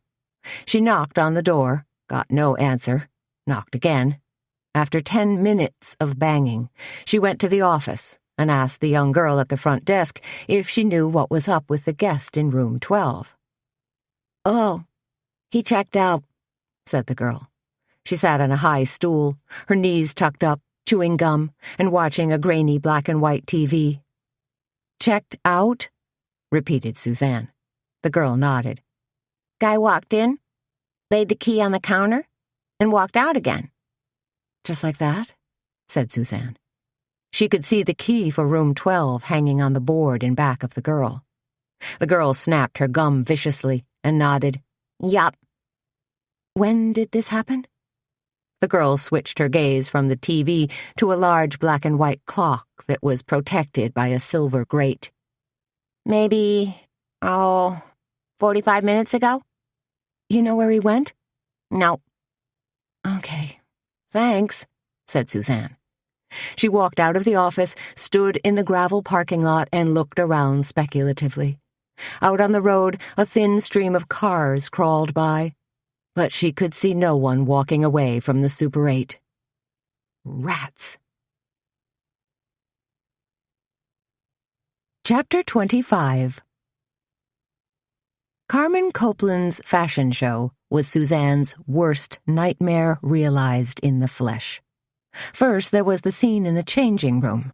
At least 24 waifs, in various stages of undress, wiggled and giggled and squirmed their youthful bodies into cute little outfits, the operative word being little. Suzanne decided that Carmen hadn't heard the news, heralded on CNN and Fox, and even trumpeted by Oprah, that the average U.S. woman now wore a size 14. No, she decided. Stealing glances at all the skinny midget waif girls, Carmen didn't have a semblance of a clue. Who were all these little women? Suzanne wondered. What planet did they come from? Did they disembark from a spaceship? Or the Death Star anorexia? "Suzanne!" squealed Missy. "You're finally here!" Dressed in a long, black, skinny dress, her hair pulled back in a severe bun, Missy was barely recognizable to Suzanne. Her peaches and cream complexion had been replaced with streaks of wine-colored blusher. Sooty eyeshadow circled her eyes, and a gash of dark lipstick delineated her mouth. Her lush figure seemed to be reined in by a torturous body shaper. "You hired real models?" sputtered Suzanne. The subtext being, "What am I, the silly little hometown ringer?" Missy administered air kisses to Suzanne, a la Carmen Copeland, and said, "Carmen hired them from the fashion merchandising program over at Darlington College. Don't they look fabulous?" No," said Suzanne. "They look like models. So, where's Barbara Welch from the feed store?" "Carmen dismissed her," said Missy. She shook her head, and her long dangly earrings lashed about her cheeks and neck. "Then why do you need me?" asked Suzanne, hoping she might also be dismissed, as ignominious as that word sounded. "Because you're my friend," said Missy, grasping Suzanne's hand. "And you're here to help us keep it real." Carmen Copeland's tight, hard face suddenly loomed in front of them like a mask that had been flung across the store. "This one hasn't been to hair and makeup yet," she rasped, pointing a finger at Suzanne. "I just got here," explained Suzanne. "I was working." Carmen dug her manicured talons into Suzanne's shoulder and propelled her toward the back of the store. Shoving her down into a plastic-covered chair, Carmen shrieked, "Greg!" at the top of her lungs. Greg Montag, one of the owners of Route 66, suddenly appeared. He was gay, tall, blonde, a trifle ethereal. "You've got your work cut out for you," snarled Carmen. Then, as if Suzanne were a waxworks figure. Incapable of seeing or hearing, Carmen rattled on about her deficits. "Eyebrows," said Carmen, studying Suzanne's face and looking unhappy. "For God's sake, try to give her some kind of arch." Carmen's eyes narrowed. "Smoky eyeliner and eyeshadow as well, then highlighter for a semblance of cheekbone. As far as her lips are concerned, well, it's a good thing she's still got an upper lip at her age." "Thanks a million, Carmen," said Suzanne, getting up, "and lots of luck with your fashion show, because I have to—" Greg grabbed Suzanne's shoulder as Carmen flew off to accost her next victim. "Leave," finished Suzanne as Greg's grip intensified. "Relax," soothed Greg. "Carmen's been like that all day, acting like the Wicked Witch of the West to everyone who comes near her." "I don't really want to do this," said Suzanne. protesting, as Greg eased her back down in the chair and pinned a short black plastic cape around her shoulders. "I'll just do a light touch-up," promised Greg. "Sort of strengthen some of your best features." "According to Carmen, I don't have any," said Suzanne. "My arches have collapsed, and I've got the lips of a turtle." "Honey, you're gorgeous," Greg assured her. "A real woman. Beautiful and with true character in your face, not like all of these." He waved an arm theatrically. "Teenage waifs." So Suzanne calmed down and put her trust in Greg, telling herself that if she didn't like what she saw, she could still stomp out. After 10 minutes of brushing and blushing and lining and spackling, Greg held up a hand mirror so Suzanne could judge for herself. "What do you think?" Greg asked. Suzanne studied herself in the mirror. Her brows were arched and slightly filled in. Her eyes were suddenly lush pools of exotica. And her nose, well, Greg had worked some form of magic with 3 different shades of foundation that made her nose appear far straighter and narrower than the one she'd actually inherited from her forebears. Apologies to Aunt Lucille, of course. Suzanne was literally taken aback. "I think I like it," she told him. "Excellent," said Greg, whipping off her plastic cape. "Now, let's get you over to Brett's chair so he can work on your hair." That proved far less dramatic.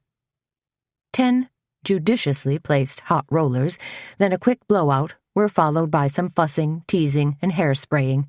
Suzanne's hair fell to her shoulders in a lush, smooth bob that was more elegant than she could have ever imagined.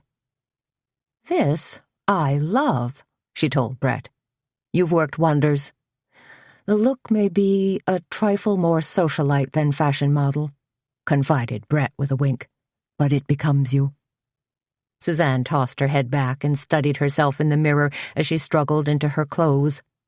What unsettled her most was that suddenly looking different made her feel different. Was that a good thing? She asked herself. Yeah, maybe. For a while. For a let's pretend moment.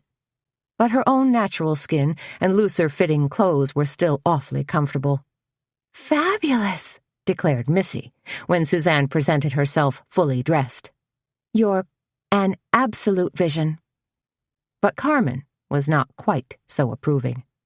"Oops," said Carmen, pointing a finger at Suzanne's backside. "She's got VPL." "Huh?" said Suzanne, whirling around, not sure what she was going to find. Had somebody planted a "kick me" sign on her backside? "Visible panty line," said Carmen, grimacing. "Suzanne, you'll have to wear a thong under your jeans." Missy grabbed a small box and pulled out the teeniest of undergarments. "This should work." She handed it to Suzanne. "Pull 'em down," commanded Carmen. Suzanne was slightly aghast. "No way I'm giving up my underpants," she told them.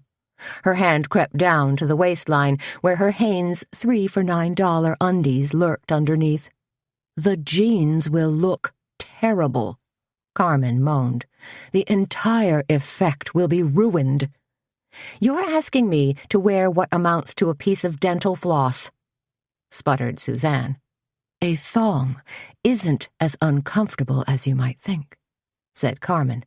"No," said Suzanne. "I imagine it's worse." "Suit yourself," sniffed Carmen. "Carmen," said Suzanne, "what's this I hear about you opening a fine dining restaurant?" "What are you talking about?" asked Carmen, slightly startled. "Don't play coy," said Suzanne. "Jean Gandil brought it up the other day, and rumors are running rampant." "I don't know what you've heard," huffed Carmen. "But whatever it is, I'm sure it doesn't involve me." She tottered off on super-high Manolo Blahnik heels, her tight black satin dress rustling loudly. "What a crank," Suzanne muttered to Missy. Missy nodded her head in agreement. "If Carmen's always this caustic and nasty," said Suzanne, "how can you stand working for her? Missy gave her a hangdog look. It isn't easy. "People," Carmen hissed in a loud stage whisper. "Places. The show is about to start." "Oops," said Suzanne, starting to develop serious butterflies. "Where do I go?" "You're 10th in line," said Missy. "Right after the girl in the purple cashmere hoodie." "Excellent," said Suzanne, positioning herself next to the purple hoodie girl and telling herself this was all in fun. A jest, nothing to worry about, a quick strut around the showroom floor, and then it would be over. Her 15 seconds of fame. But when the music rose in volume, when Under My Thumb by the Rolling Stones blasted from the loudspeakers, Suzanne's knees began to shake. The pulsing, pounding rhythm seemed to sync with her rapidly beating heart. "The change has come. Thump, thump. She's under my thumb. Thump, thump."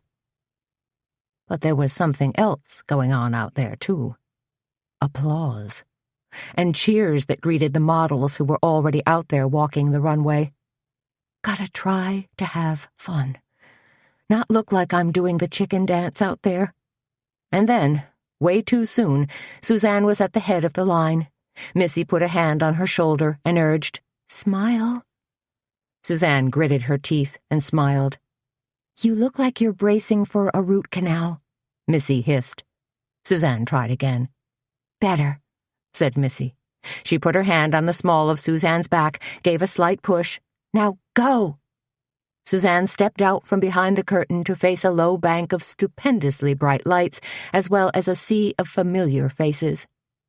She smiled, cocked her head, stuck her hands into the pockets of her oh-so-stylish leather jacket, and strode down the white mylar runway.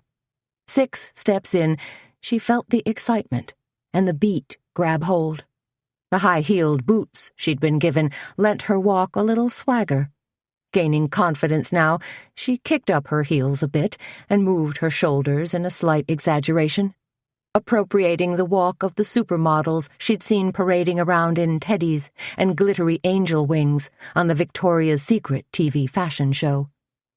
Suzanne high-stepped down the runway, chin up, smile for real. She was headed for the sweet spot Missy had pointed out, the point where you were supposed to pause, pose, then turn around. "I can do this," she told herself. "I'm feeling it." She swished past Purple Hoodie Girl, who was returning from her pause and pose moment, and heading for the second half of the runway. And that's when it all fell apart. The front door of the shop crashed open loudly, and a large shadow suddenly loomed in the doorway. Then the figure surged forward, and the sound of stomping boots contrasted crazily with the thumping soundtrack. Heads turned, models suddenly faltered in their tracks, and from the back of the shop, Carmen yelled a shrill, "What the Sam Hill?" Sheriff Roy Doogie, dressed head to toe in unfashionable khaki, his chapeau a modified Smokey Bear style, had blundered in and brought the entire fashion show to a screeching halt. Caught like a deer in the Klieg lights, Doogie lurched to a stop and let his beady eyes roam the crowd. Finally, they landed on Suzanne. His face turned the color of a ripe persimmon and seemed to swell up. His mouth and jaw worked frantically. "Uh-oh," thought Suzanne. "Here it comes." "Suzanne!" Doogie shouted at the top of his lungs. "Doggone," she thought to herself. "He picked up Dill." Turns out, she was way wrong. "You were the one who called in that anonymous tip." Doogie thundered in front of everyone, his brow furrowed angrily as he shifted from one clodhopper to the other while a sea of startled faces stared at him. But, and here Suzanne had to give Doogie full credit, he didn't back down. Like a crazed wraith, Carmen Copeland suddenly flew out from behind the white curtain and hurled her fashionable self in Doogie's direction, which woke Suzanne from her semi-stupor and sent her catapulting toward Doogie as well. "Are you insane?" Carmen shrilled at Doogie. What do you think you're doing? Who do you think you are?" Her hands, clutched like claws, were poised to inflict bodily harm on the sheriff. "Carmen," pleaded Suzanne, as she threw herself between them like a human sacrifice, "let me take care of this." Grabbing Doogie's arm, Suzanne tried to pull Doogie away from the spotlight and toward the still open front door.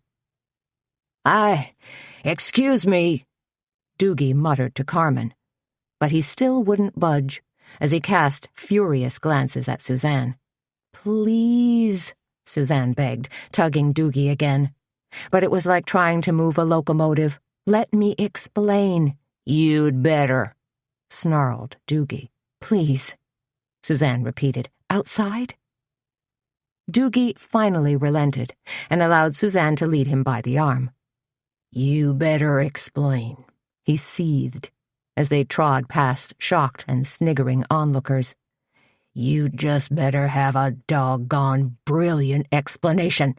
"I do," said Suzanne, when they were finally outside, away from prying eyes, away from the fashion show itself. "Because you and Tony were at that farm the other night," screeched Doogie. "How do I know?" he continued angrily. "Because those two potheads finally broke down and spilled their guts. They told me you two girls were out there Wednesday night snooping around." "Okay," said Suzanne, deciding the best thing to do was let Doogie carry on with his rant. Sooner or later, he'd wear out and wind down, wouldn't he? Then maybe she could talk some sense into him, or at least explain. "And I know for sure it was you two," Doogie rasped, "because those bad boys described you and Tony to a T." "Those guys pulled a gun on us," said Suzanne, trying to muster a serious amount of rage and indignation, "and locked us in a barn." Doogie was unimpressed. "I don't care if they locked you in the storm cellar, filled it full of water, and threw away the key. You gotta tell me about this stuff when it happens, the minute it goes down." "I know that," said Suzanne, sounding slightly contrite. "And I'm sorry." "You should be sorry," grumbled Doogie. He was beginning to lose his head of steam. "In case you haven't noticed, I've got my hands full right now." "Those dope guys didn't have anything to do with Ozzie and Beau's murder," said Suzanne. "You know that, don't you?" Doogie pulled off his hat, reached in his baggy trousers for a hanky, and mopped his forehead as well as the top of his head. "I've been figuring that out." More mopping. "It's not the point." "Okay," said Suzanne. She sincerely wished the people driving by would stop staring at them. Or maybe they were staring at her tight jeans and leather jacket. Or maybe they were utterly horrified by her visible panty line. Who knew? Who cared? "Just what in blue blazes were you two doing out there anyway?" demanded Doogie. Suzanne decided she'd better fess up. "Tony was all hot and bothered about Junior," she told Doogie. "She was afraid Junior was involved in some sort of meth lab deal." "Those two yahoos I got sitting in the can over at Law Enforcement Center say Junior was involved," said Doogie. "No," said Suzanne. "We found out he wasn't. Trust me." She cast a glance toward the sky, praying a bolt of lightning wouldn't descend from the low-hanging clouds and strike her dead. "Please, Lord, just forgive me this one little white lie, okay? I promise I'll make amends. I'll help out at the senior citizens' home, and with the next pancake supper at church, I'll even knit scarves for orphans just as soon as I learn how to knit." "Junior wasn't involved," said Doogie. He looked more than a little skeptical. "That's right," said Suzanne. "We thought he was, but he wasn't. We were just—" She took a gulp. "We were completely overreacting." "Huh," said Doogie, half buying her story. "I wonder what else those potheads are lying about." "I don't know," said Suzanne. "Probably a great many things. But I do know this. Tony is working extra hard to keep Junior Garrett on the straight and narrow." "That's so?" asked Doogie. "Absolutely," said Suzanne, holding up 2 fingers, changing it to 3. "Scout's honor." "You could have been hurt, you know," said Doogie, starting to edge toward his cruiser. But we weren't, said Suzanne. We used our wits to get away. Sheesh, snorted Doogie. No wonder you wanted that stupid old mule. You owe me big time, Suzanne told Tony when she stopped by the Cackleberry Club around 4 o'clock. Tony looked up from where she was sweeping the floor, little bits of dust mingled with breadcrumbs and a hunk of donut. Huh? Remember our good pals Eel and Lenny? Said Suzanne. Turns out they ratted us out. Tony's broom clattered to the floor. Those dirt balls rattled us out. Oh, man. You mean they told Doogie we were out at their farm? You got it, sister, said Suzanne. Did they rat out Junior, too? Concern suddenly clouded Tony's eyes. They tried to, said Suzanne. But, BFF that I am, I lied like a rug about it. Swore up and down to Doogie that Junior wasn't involved. Told him we thought he was, but then we found out he was pure as the driven snow. Now you're making me feel bad, said Tony. I mean, I'm happy you pulled Junior's fat from the fire and all, but sorry you had to lie. Yeah, well, let's just say it's not the first time I blew past the 9th Amendment, replied Suzanne. It's the other commandments that are the real biggies, said Tony. Although, she frowned, thinking, maybe it's best we don't go there. Let's not, agreed Suzanne. And you're sure Junior's safe? As long as his phony baloney story jibes with ours, said Suzanne. Tony clapped a hand to her heart. As long as Junior fibs, too, she murmured. For now, said Suzanne, let's just think of it as moral relativism. Tony blew out a glot of air. Okay. She stared down at her broom and dustpan for a couple of moments, then knelt and gathered everything up. So, how was the fashion show? I see you got to keep the clothes, and may I just say your makeup looks fantastic. Did Greg do your eyes? Because your look kind of reminds me of Kathleen Turner back in her gorgeous pre-pudgy days. I'll take that as a left-handed compliment, said Suzanne as they walked into the kitchen together. Was it really fun? Tony asked, almost wistfully. The fashion show, said Suzanne. Where to start? First of all, there was a phenomenal turnout. It looked like one of those paparazzi scrums you see at the Academy Awards or something. Wow, exclaimed Tony. I guess I should have come after all. Oh, I don't think so, sighed Suzanne. The program did get slightly derailed. Carmen did something stupid? That's a given, said Suzanne, but Sheriff Doogie was a big hit on the runway, too. Tony stared. That's where Doogie accosted you about Eel and Lenny? Oh, yeah, said Suzanne, right in the middle of Carmen's precious fashion show. It made for quite the dramatic moment. Tony suddenly grinned like a maniac. I can just see it, she chortled. And now the latest in wrinkled khaki, with a tarnished gold badge worn as a single bold statement piece. That's about the size of it, said Suzanne. Extra large if it was Doogie, said Tony with a giggle. She paused. But you had fun.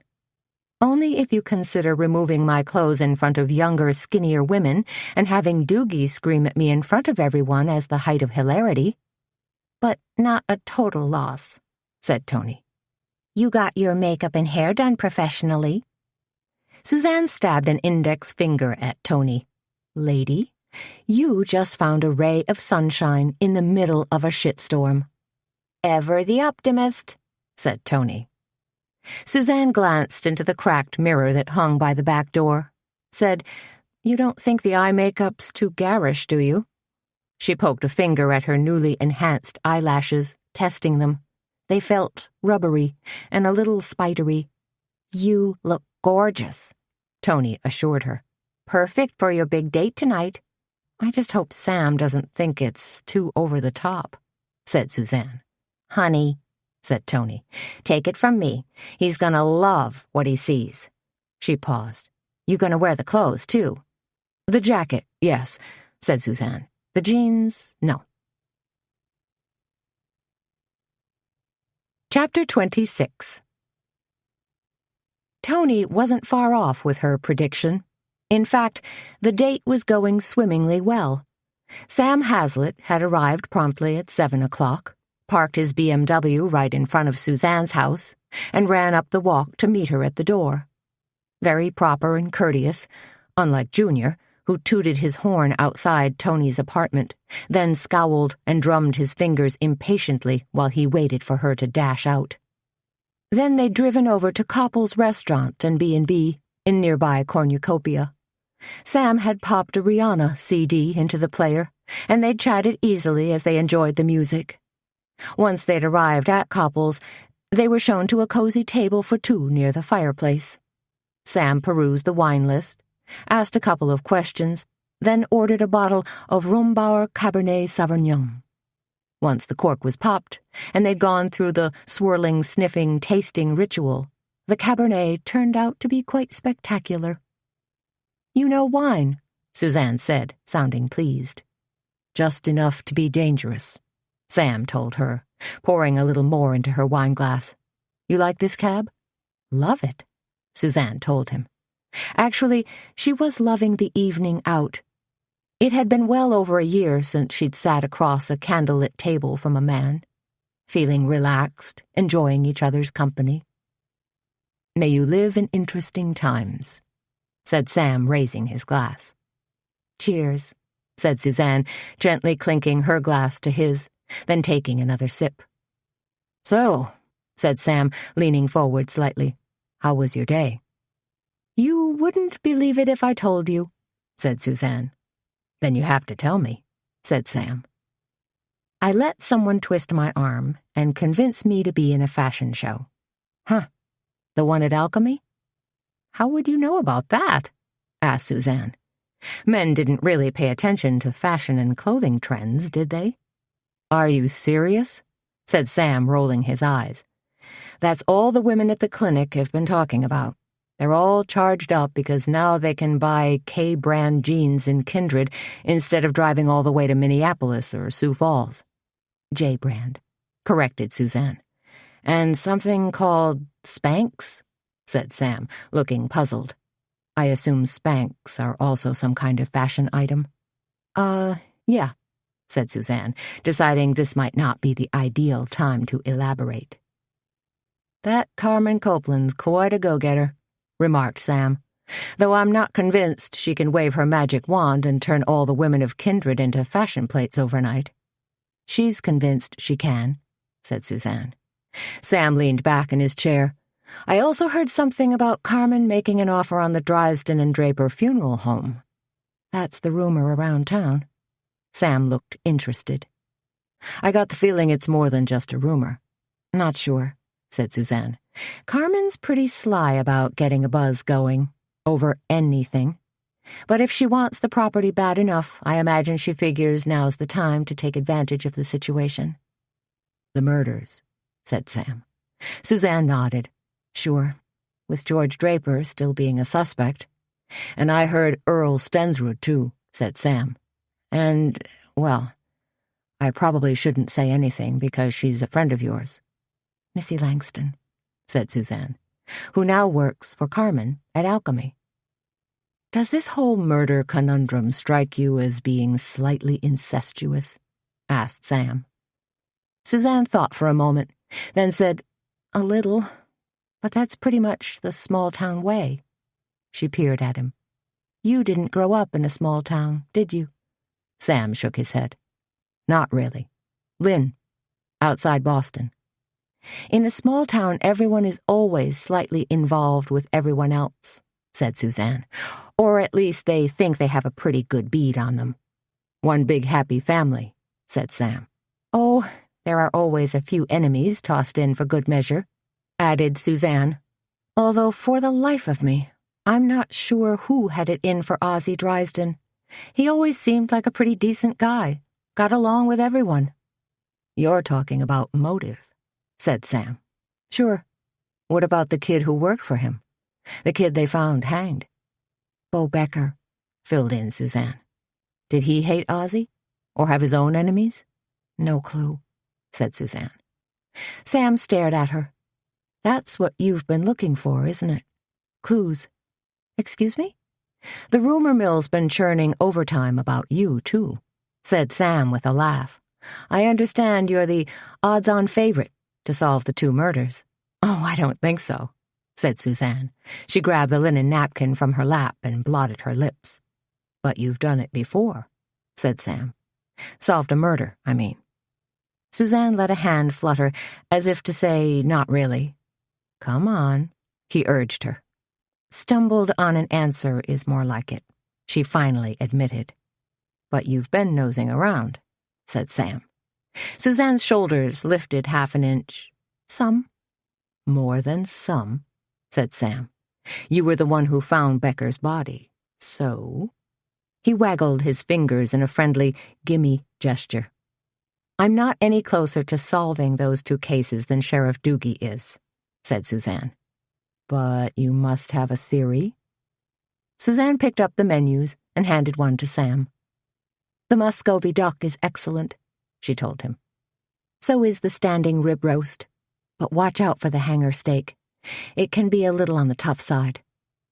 I'm just going to keep asking you, Sam told her. And maybe if I ply you with enough wine... He grinned at her. Maybe, she replied, her mouth twitching at the corners. While Sam perused his menu, Suzanne glanced about the dining room. The wood-paneled walls with brass sconces lent a warm, cozy feeling. A fire crackled in the large stone fireplace that practically dominated an entire wall. Deer antlers and a shelf of antique ceramic beer steins contributed to a German Schloss-like atmosphere.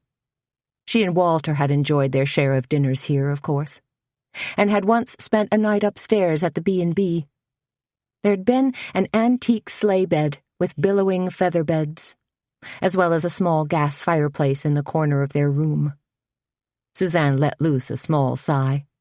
Just one of 1,000 good times, relegated now to that quadrant of her brain reserved for special, cherished memories. Memories she could pull out and peruse at will. Of Walter. Her parents, long gone now. A few uncles and aunts. A dear friend, Gail, who had succumbed to breast cancer. Suzanne! A large man wearing a chef's jacket and towering white hat suddenly hovered at her elbow. She looked up, blinked once. Bernie! Hi! She exclaimed. How are you? Bernie Affolter, the head chef at Koppel's, leaned down and brushed his stubbly cheek against her smooth one. Great to see you here. It's been ages. He grinned again, this time in Sam's direction. Hello. Suzanne made hasty introductions. Sam Hazlitt, this is Bernie Affolter, head chef. Pleased to meet you, said Sam, extending a hand. We were just going over your menu. Everything looks terrific. Mind a few suggestions? He asked. That'd be great, said Sam. Direct from the man who knows. The Copper River salmon is fresh, never frozen, said Bernie, and the Muscovy duck is our specialty. I'll keep that in mind, said Sam. And tonight, we're doing grilled ribeye with caramelized onions and roast carrots, added Bernie. So, Suzanne, he continued, when are you going to open your own restaurant?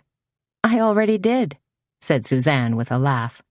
I mean a fine dining place, said Bernie.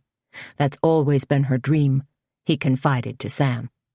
Sam looked interested. Is that so? More of a pipe dream, I think, said Suzanne.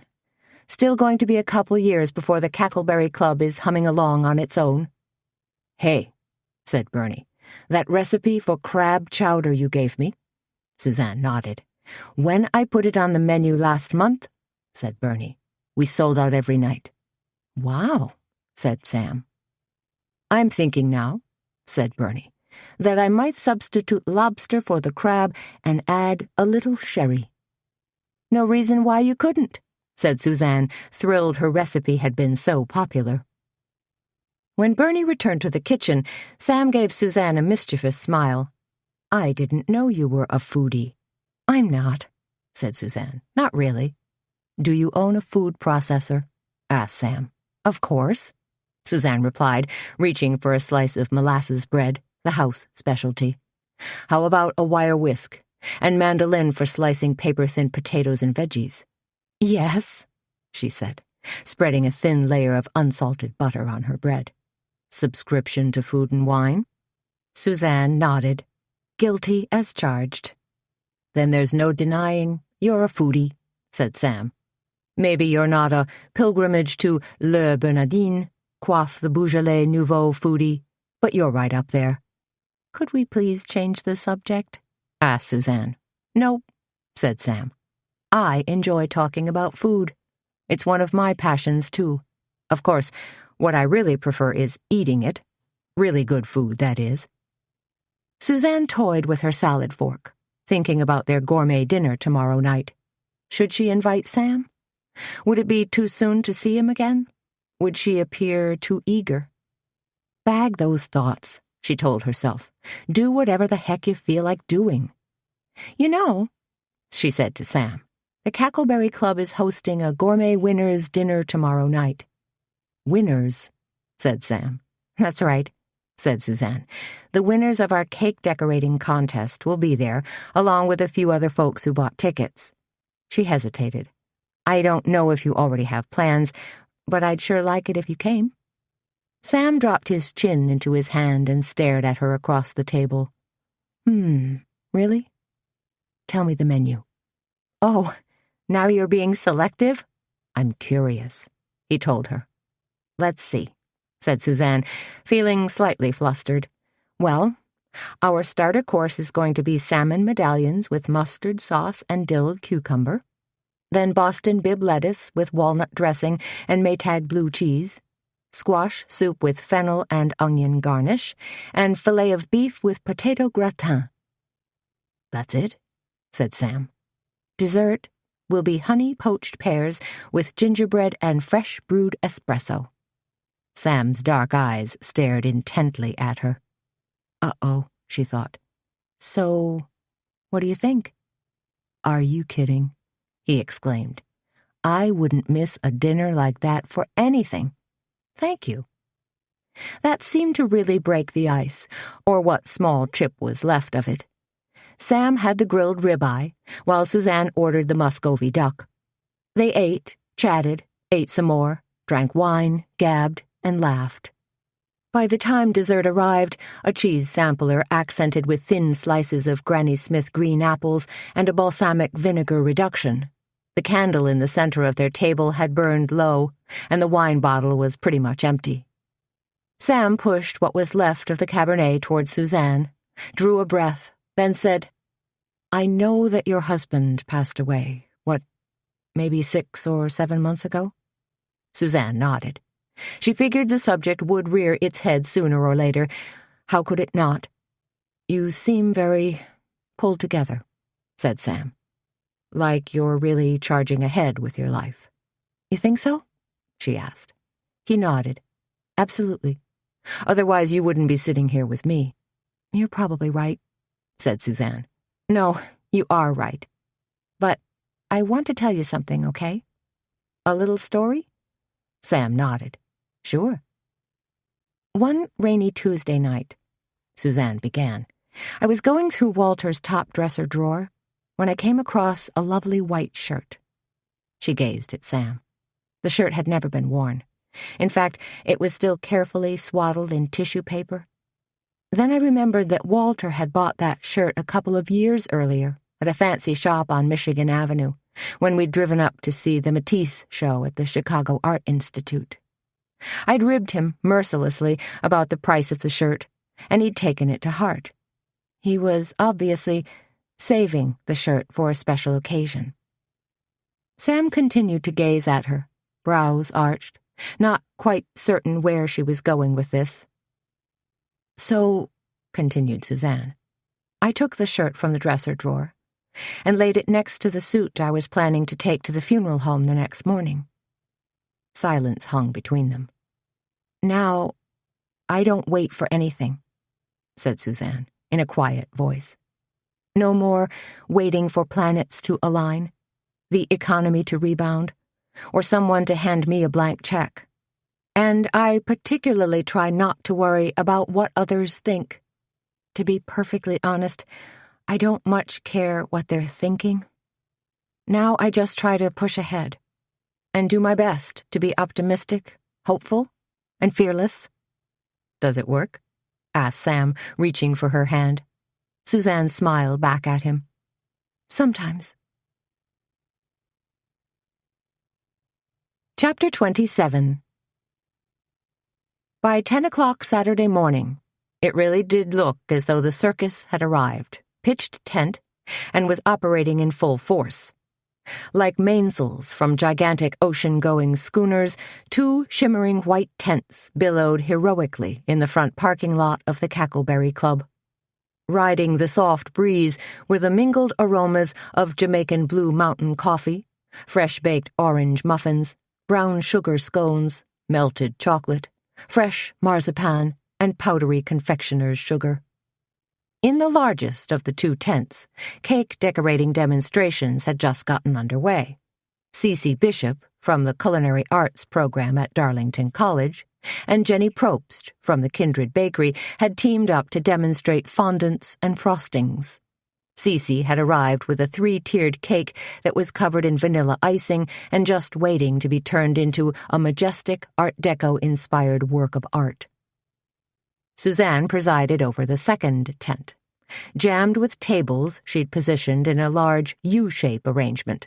Gorgeous cake entries had been pouring in all morning. After wrestling with her choice of categories, Petra had finally settled upon 4 different cake decorating divisions: wedding cakes, tiered cakes, sheet cakes, and sugar arts.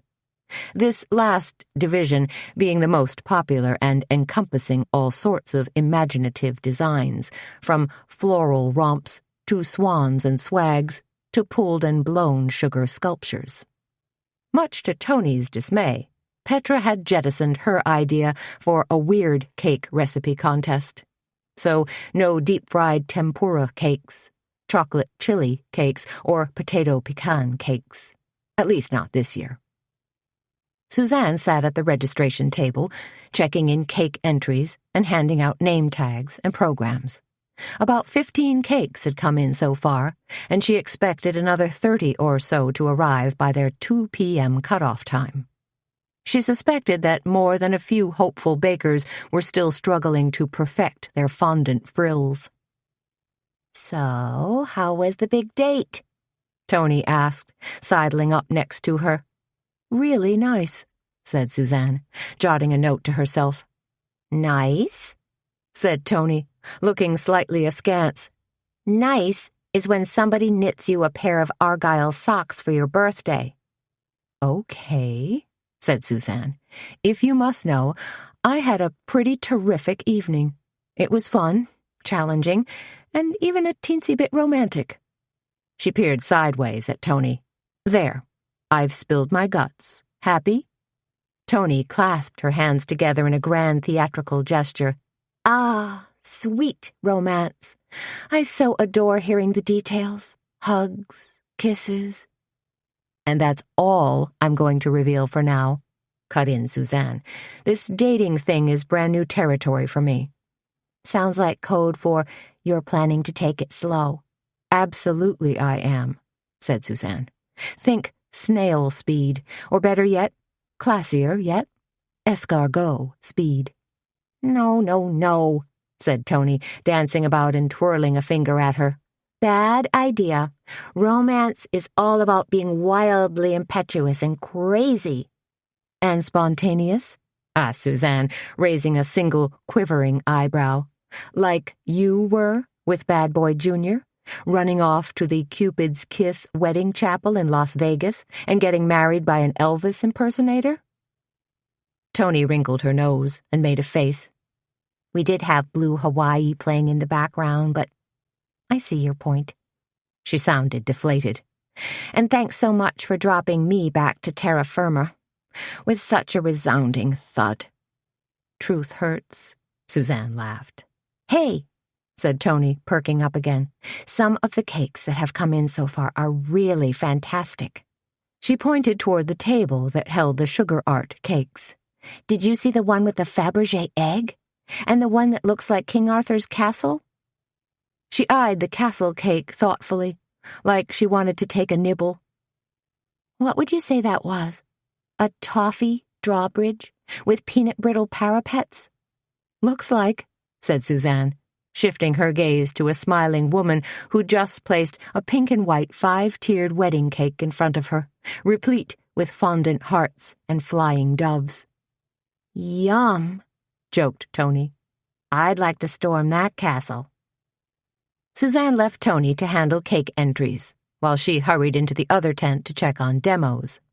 Jenny was hand-painting a fondant orchid, while Cece was piping silver icing. Excellent. So, now to check on Petra. "Sharon just called and cancelled," said Petra when Suzanne walked into the kitchen. "Oh, no," said Suzanne. "Sharon was one of their judges. Now we'll have to tap somebody else." "Well, think about it sooner than later," said Petra. "'Cause I'm going berserk here with everything else." Okay, said Suzanne, thinking she'd better get back outside. Petra poured olive oil into a mixing bowl that already held egg yolks and powdered mustard. "Any word on your buddy, Dill?" she asked. When she'd found out Dill had wandered away yesterday, she'd been particularly saddened. Suzanne shook her head. "No, and I don't expect there's going to be any. Dill's gone. Slipped down a couple of alleys and hightailed it out of town." "You never know," said Petra. "He could turn up again." "I don't think so," said Suzanne. "I have the feeling he's gone for good." "Pity," said Petra. "Maybe we could have helped him." "And I have this niggling feeling," said Suzanne, "that just maybe he saw something last Sunday that could have shed some light on 2 very gruesome murders." A wave of guilt surged through her. Should she have driven Dill directly to the law enforcement center and let Doogie question him? Or would her actions simply have pushed Dill over the edge? "Now we'll never know," said Petra. She wiped her hands on a towel, then paused for a few moments to consider her next words. "Unless, of course, you talk to Doogie and ask him to put out some sort of police bulletin. That way law enforcement could, I don't know, pick him up in the next county or something." "I hear you," Suzanne said glumly, "and I've been thinking that exact same thing." "What you have to balance," said Petra, "is whether finding your guy might help solve 2 murders or just screw him up even more." "I don't have the answer to that," said Suzanne. "Nobody does." "Just noodle the whole thing around," urged Petra. "You'll figure out what's right. You always do." "Then you have more faith in my judgment than I do," said Suzanne. "Look at it this way," said Petra. "Everything we grew up trusting, banks, our government, the financial market, big corporations, have let us down in recent months.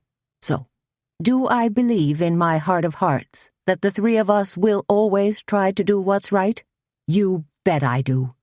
"Thank you for reminding me to keep the faith," said Suzanne. She picked up 2 coffee pots, ready to bump through the swinging door into the cafe when a sharp rap sounded at the back door. She turned and saw a wavering shadow looming on the other side of the screen door. "Holy Toledo," muttered Petra. "That's probably Bill Crowley, with a couple crates of eggs."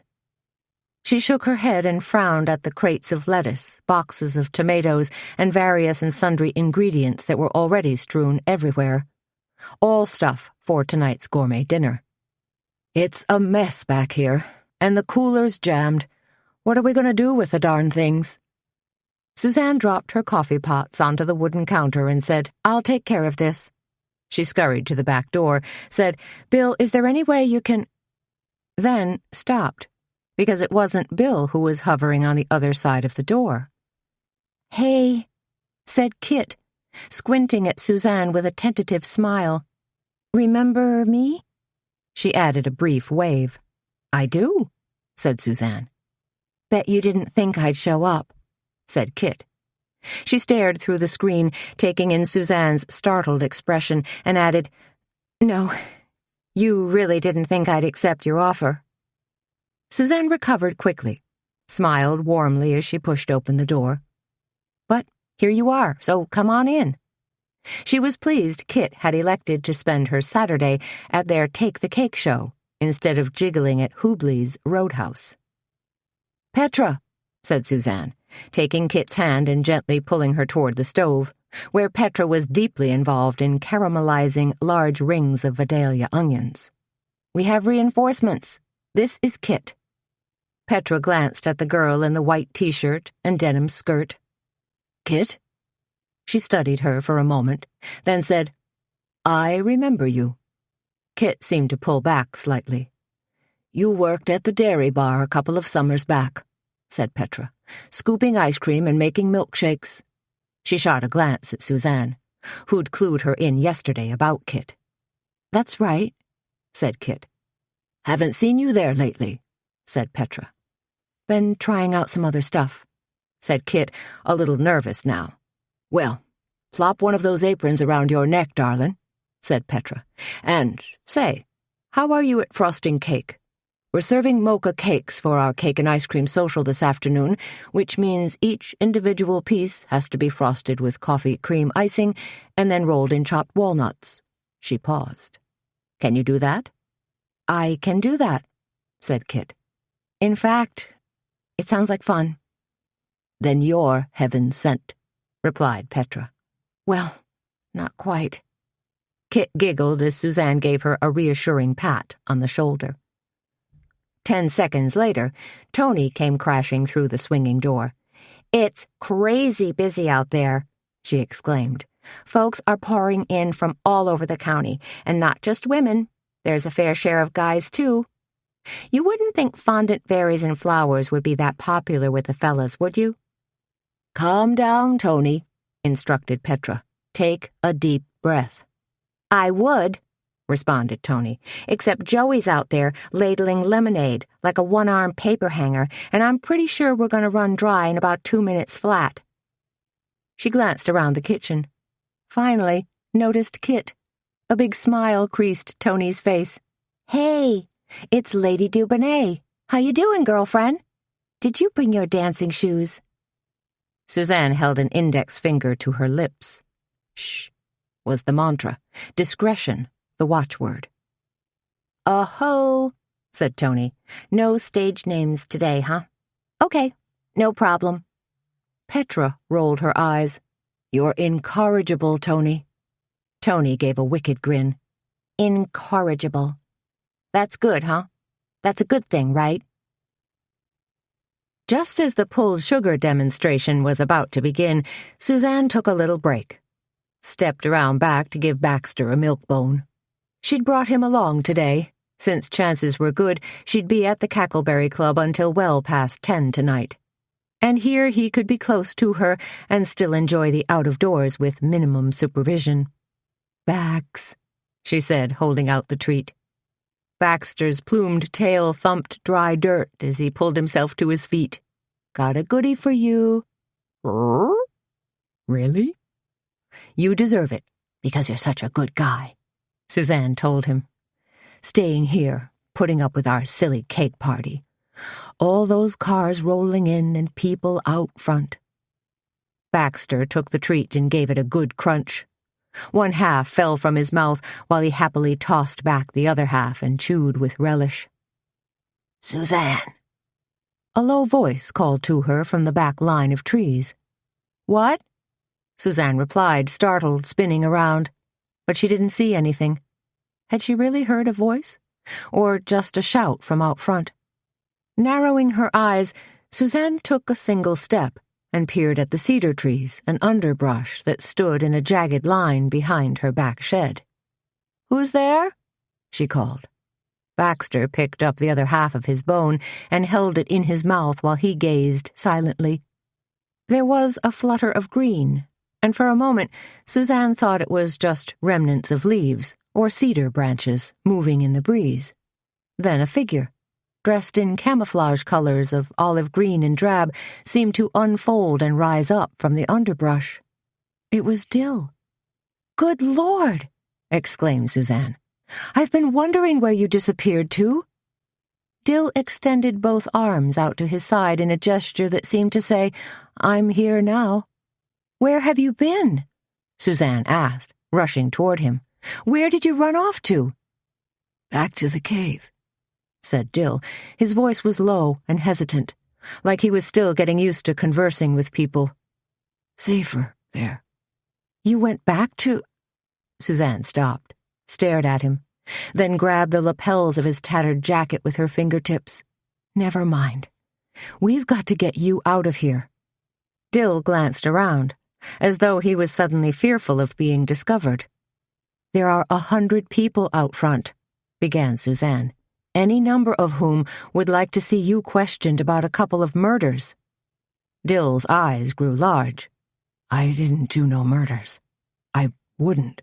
"I believe you," said Suzanne. "The thing is, what am I going to do with you?" "I could stay by your dog." Dill volunteered. Suzanne stared at him. "What do you—" He made a casual gesture. "Over in that shed." "The tool shed?" said Suzanne, suddenly catching on. "Gotcha. Great idea. Brilliant idea." She knew she had to get Dill out of sight now. Grabbing one arm, she half-pulled, half-dragged Dill into the shed where her old Toro lawnmower was stashed. "Now, you stay here," she told him quietly, "until I figure things out." Slamming the door, Suzanne dusted her hands together. "Okay, now what?" She turned, a little unnerved, and found herself staring directly into the steely gray eyes of Sheriff Roy Doogie. Chapter 28. "Doogie!" Suzanne screamed. "Whoa!" Doogie took a step backward and held his arms out toward her, palms facing up. Easy, easy, Suzanne," he murmured. "I didn't mean to scare you." Suzanne clamped a hand to her chest, trying to still her timpani drum-beating heart. "Well, you did," she told him, fear and a little anger creeping into her voice. She drew a deep breath, hoping against hope that Doogie wouldn't notice how discombobulated she suddenly was. "Tony said you were out here," said Doogie. His eyes slid past Suzanne toward the old shed. "Said you were just putting stuff away?" "Right," said Suzanne, adding a touch of brightness to her voice. "Packing stuff away, hoses and things. Probably don't need them anymore. Sure don't need them today." Still panicked, she glanced up at the sky where storm clouds seemed to be bunching in the west, ready to crowd out the gradually thinning sunshine. "It's probably going to rain later on." "Could be," said Doogie, who turned his languid focus back upon Suzanne. Suzanne smiled. "How you doing, Sheriff? How's the investigation going?" She was terrified Dill would suddenly come lumbering out from the shed and announce his presence, get himself arrested, plunge her back into hot water. "I'm still pretty ticked at you," said Doogie, arranging his face in a stern, stoic gaze. "Going out to that farm and all." "Sorry," said Suzanne, trying to lead him toward the back door, praying Baxter wouldn't give anything away. "It was all a big oops, a complete blunder." "No kidding," said Doogie. He stood with his feet spread wide apart, listing ever so slightly. "You didn't find anything else out there, did you?" Suzanne asked. "Chemicals or anything?" "Nope," Doogie told her. "If they'd had some of the same chemicals that were stolen from Drysden and Draper, then I'd be onto something. But for now," he blew out air, making a slight whistling sound between his front teeth, "I'm perplexed." And with his bushy brows knit together, Doogie really did appear perplexed. "So you're back to square one?" Suzanne asked. "It ain't that bad," said Doogie, backpedaling now, trying to save face. At the same time, he certainly wasn't bubbling over with hot new leads. "My money's still on Earl," Suzanne told him. "There's something hinky about him, especially his, what would you call it? Whirlwind second courtship with Missy?" "Some people are just naturally hinky," said Doogie. "They look suspicious and act suspicious, but they don't really have anything particularly sinister going on." Suzanne nodded. She understood what Doogie was talking about. "Although," continued Doogie, "that hail-hardy type of personality can sometimes be an outward manifestation of someone who's actually quite secretive." "Seriously?" said Suzanne. "Did you read that in a book, or did you postulate your own theory?" Doogie glowered at her and struck a slightly defensive pose. "For your information, I once took a class on psychological profiling, given by an ex-FBI agent fella, and that was the basic gist of one of his hypotheses." Doogie shook his big head, and his jowls sloshed. "Geez, Suzanne, sometimes you make me feel like I'm some poor doofus who can't find his way out of a corn maze." Suzanne patted his arm. "Sorry, Sheriff. I didn't mean to insult you. Truly, last thing on my mind.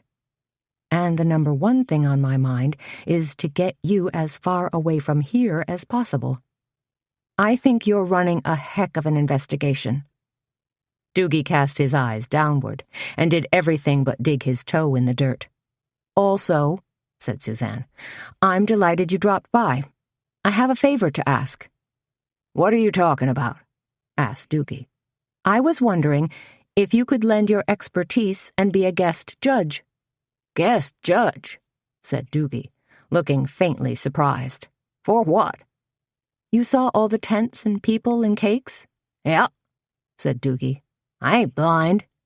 "Well, I was hoping maybe you could help Petra judge the cake decorating contest. One of our judges canceled at the last minute." That simple request seemed to throw Doogie for a loop. "Really? Cakes, huh?" He looped a finger through his belt. "Do I get to taste them?" It took all the fortitude Suzanne could muster not to smile. "No, but there's going to be a cake social later on. That's a cake tasting of sorts. We'll be serving up little slivers of 5 or 6 different kinds of cake, along with dabs of ice cream and sorbet." Doogie straightened up. "That sounds mighty good," he said, then glanced over toward Baxter. "What's your dog sniffing at?" "Coyotes," Suzanne said quickly. "Doggone things are all over the place, running wild." "Little pests," agreed Doogie. "So, let's go get you a piece of cake," Suzanne cajoled.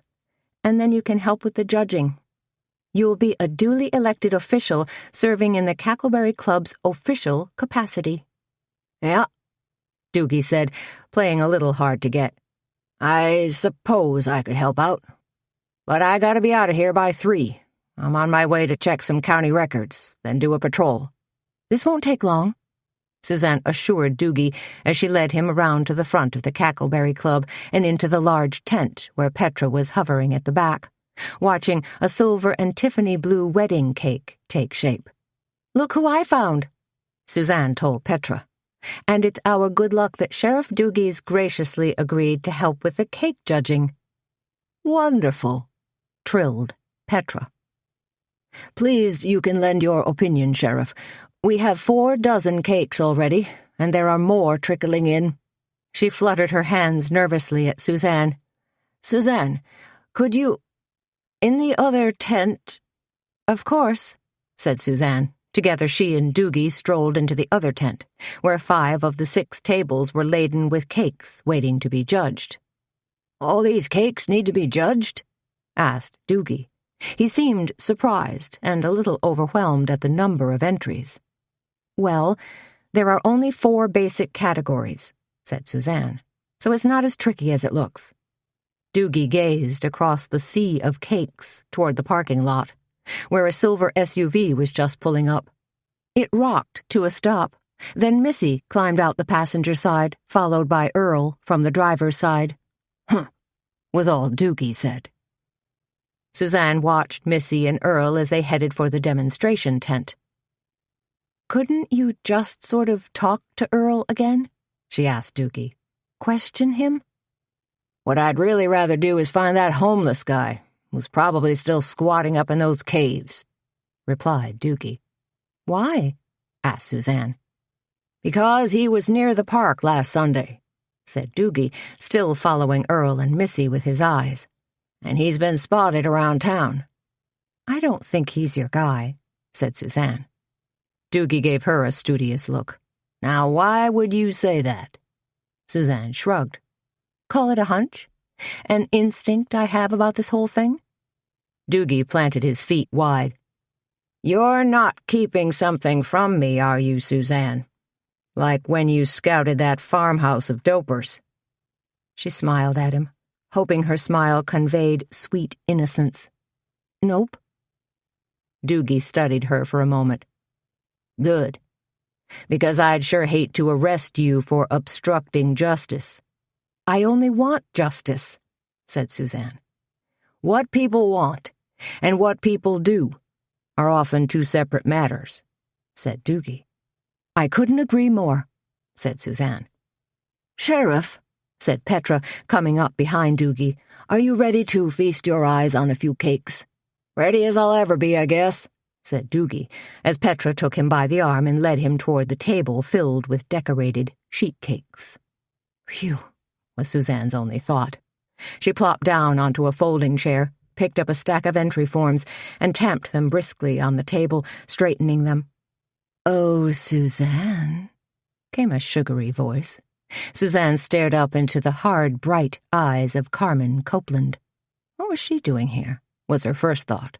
And then she spotted the cake Carmen was carrying. A compact, 4-layer cake, frosted in luscious, orchid-colored frosting. It was covered with delicate green swirls and twined with miniature dendrobium orchids. "I've come to enter your cake decorating contest," Carmen said in a smooth voice. "See?" She placed her cake in front of Suzanne, looking infinitely pleased with herself. "It just so happens I know a bit about baking and cake decorating myself."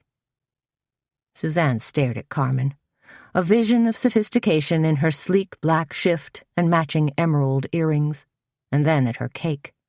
Just like Carmen, the cake was sleek and gorgeous, a total knockout. In fact, it looked like something a Park Avenue patisserie had created for a New York high society party.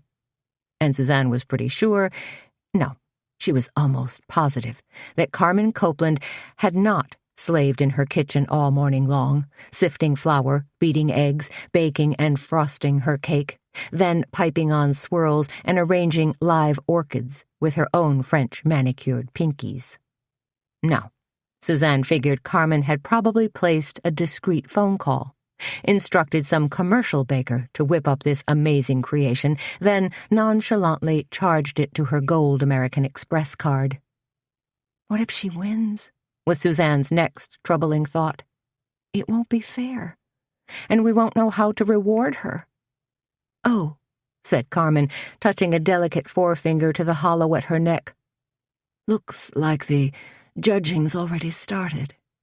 "Actually, you just squeaked in," said Suzanne, pushing an entry form across the table to Carmen.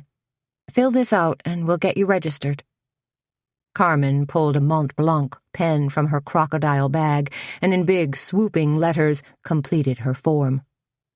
"Great," said Suzanne, without much enthusiasm, wondering if Carmen was going to scold and rebuke her about the fashion show yesterday or demand she bring the clothes back. "That should do it."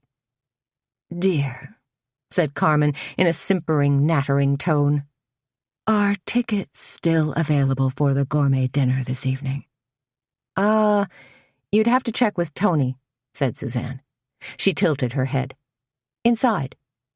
Carmen slipped away with a whisper of Gucci-shod feet. Rats, thought Suzanne. Carmen Copeland is the absolute last person I want at our winner's dinner tonight. Chapter 29. But it turned out Carmen wasn't the only late entry. Just as Suzanne was arranging registration forms in 4 neat piles, Nadine Carr rushed in, balancing her cake. "Did I make it?" Nadine asked, a little breathless.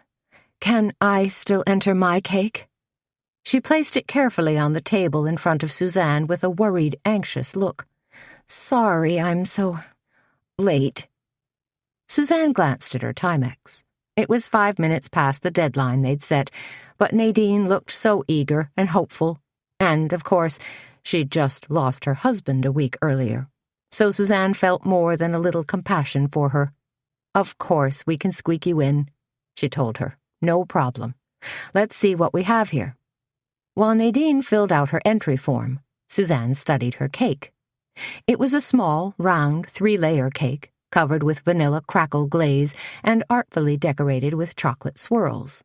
On top, enormous pieces of shaved chocolate formed a glistening, poofy bow. It was beautifully done.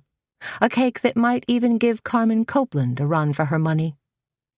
Nadine pushed her completed entry form across the table as she uncrumpled a blue flyer. One of the flyers Tony and Petra had passed out all over town advertising the cake decorating contest. Are Sharon and Petra still doing the judging? She asked. Suzanne shook her head. Slight change in plans. Now Sheriff Doogie will help do the honors, along with Petra, of course. She indicated the two of them, who had their heads together, whispering down at the other end of the tent. "Oh," said Nadine. "Doogie." Suzanne reached out and patted Nadine's arm. "Don't worry. I know what you're thinking. What does Sheriff Doogie know about cakes anyway? Am I right?" Nadine's head moved slightly. But Suzanne continued. "But Doogie actually has a rather discerning palate." She laughed. "And at the very least, he can tell a cinnamon scone from a cake donut." "Well, that's something," agreed Nadine, with a good-natured grin. It took Petra and Sheriff Doogie some 40 minutes to study all the cakes, jot a few notes, then decide the winners in each of the 4 cake decorating categories, as well as first runner-ups. In fact, they were still marking their judging sheets when Ray Lynch poked his head into the tent. "Sorry," Suzanne told him, waving her hands and hurrying over to bar him from entering. "This tent's closed for judging." She gazed at him, wondering why Ray Lynch, of the Roth Funeral Home Consortium, had chosen to show up here and now. Lynch seemed to spot the question mark in Suzanne's eyes, so he said, "I was just driving by and noticed all the commotion." "It's our Take the Cake show," Suzanne explained. Lynch regarded her with a slightly curious look. Suzanne let loose a deep sigh. "If you'd like, there's a cake social starting in about 10 minutes. You can go into the other tent and take a seat." "That sounds lovely," said Lynch. Lovely, thought Suzanne. This from a guy who buys distressed funeral homes for a living? Petra was suddenly standing at Suzanne's elbow. "We've got a problem," she said in a terse voice. "Hmm?" said Suzanne, whirling about. "We simply don't believe Carmen Copeland decorated her own cake," said Petra. She cast a conspiratorial glance at Doogie. "Do we?" He shrugged. "If you say so. It's awfully nice and fancy, though." "It's gorgeous," agreed Petra. "But since she already asked me to create that handbag cake, do you really think Little Miss Romance writer knows how to feather frosting or do Garrett frills?" Suzanne's mouth twitched. "Maybe she took a class?" "And maybe she's outclassed," replied Petra in a huff. "A lot of hard work and love went into baking and decorating all these other cake entries. They're the ones who are the most deserving." "So what are we going to do?" asked Suzanne. More and more she was becoming a bottom-line gal. Define the problem, figure out a solution. Don't agonize or burst a blood vessel in the process. Petra made an unhappy face. "Since I can't prove Carmen didn't decorate her own cake, we're probably going to have to award her a ribbon. Her cake is clearly the best in the sugar arts category." "What about the other categories?" asked Suzanne. Petra squinted at her judging sheet. "Nadine is the hands-down winner in tiered cakes, Linda Jenner in sheet cakes, and Kathy Cromley in wedding cakes. And, of course, we also have our first runner-ups." "Okay," said Suzanne. "So, 7 out of 8's not that bad. The contest's not a total disaster." Petra was still unsure. But don't you think everyone will guess that Carmen didn't decorate her own cake? Suzanne raised an eyebrow and flashed a snarky, knowing grin. Yes, I think that might well happen. So, it's not a total capitulation on our part, is it? Petra stared at her. Then a gradual smile stole across her broad face. Yes, she said, clearly warming up to the idea. I see what you mean. The cake social proved to be an even bigger hit than when the kindred sluggers faced off against the Jordan Brewers in the state finals. Tony and Kit brought out all the cakes Petra had baked and set them up as a veritable cake buffet. Thin slices of coconut cake arranged on a sterling silver tray, devil's food on a 3-tiered curate, chocolate cake decorated with fresh strawberries on a tall crystal cake pedestal, marble cake on a marble slab balanced atop 2 silver columns, petit fours on a fancy lacquer tray, and scattered among the cake display were flickering candles and elegant floral bouquets. Oh my goodness! Laura Benchley marveled to Suzanne. Forget Old Country Buffet or the potluck at St. Sebastian's. This is what every buffet should look like. As editor of the Bugle turned eager reporter, Laura was snapping photos and jotting notes like crazy. Sugar, gobs of frosting, and fruit glazes, agreed Suzanne. I think I could live on this stuff. And sometimes I have, she thought, feeling a small pang of nutritional guilt. What kind of ice cream are they serving? Asked Laura.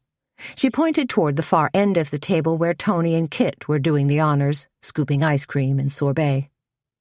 Vanilla bean and peach mango, said Suzanne, along with Petra's homemade strawberry sorbet.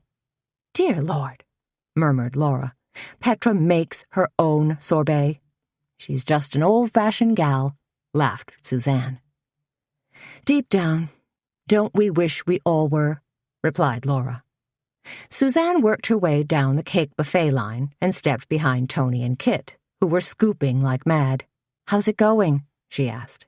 Great, said Tony, except for the fact we've got frostbite up to our elbows. Tony shook her right hand to warm it up. This is even worse than going ice fishing. You never, said Suzanne with a laugh, then did a double take. Ice fishing? Really? I'll have you know Junior dragged me out onto Lake Elmo last winter, said Tony. Or, rather, I dragged the ice auger, spin-cast reels, and night crawlers, while Junior dragged 2 6-packs of Budweiser. You see, murmured Suzanne, that's one of the reasons your relationship doesn't work. Incompatibility? Asked Tony. Inequality, said Suzanne. Some 15 minutes later, Petra and Sheriff Doogie stood in front of the group with fluttering purple and blue ribbons in hand. Somewhere during the judging process, Doogie had picked up a chef's hat that matched Petra's.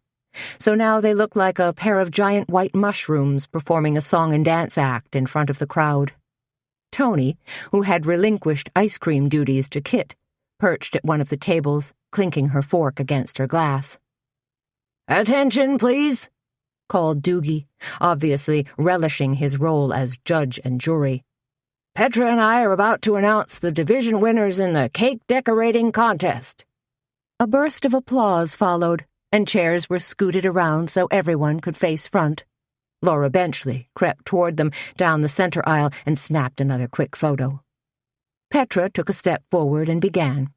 "After careful consideration and delicious deliberation, Sheriff Doogie and I have determined grand prize winners as well as first runner-ups in the Cackleberry Club's first annual Take the Cake cake decorating contest."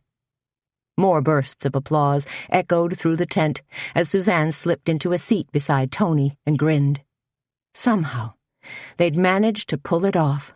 Now, if they could only get through tonight. "Take the Cake's a hit," said Tony, clapping and adding a few high-pitched whistles for punctuation. "Thank goodness," murmured Suzanne. "We'll have to make it a permanent event," said Tony. Suzanne nodded. as she glanced around the tent, where good fellowship and a definite sugar high seemed to prevail. In fact, 2 tables down, Carmen Copeland leaned over to whisper in the ear of Ray Lynch. And not just a discreet casual whisper, either. Carmen had a distinctly flirty conspiratorial look about her, while her body language projected something akin to, "Look at me, I'm still a little hottie." Suzanne nudged Tony with her elbow. "Carmen." Tony stole a quick glance, then rolled her eyes in disdain. "She's something else. Little Miss Muffet on her tuffet."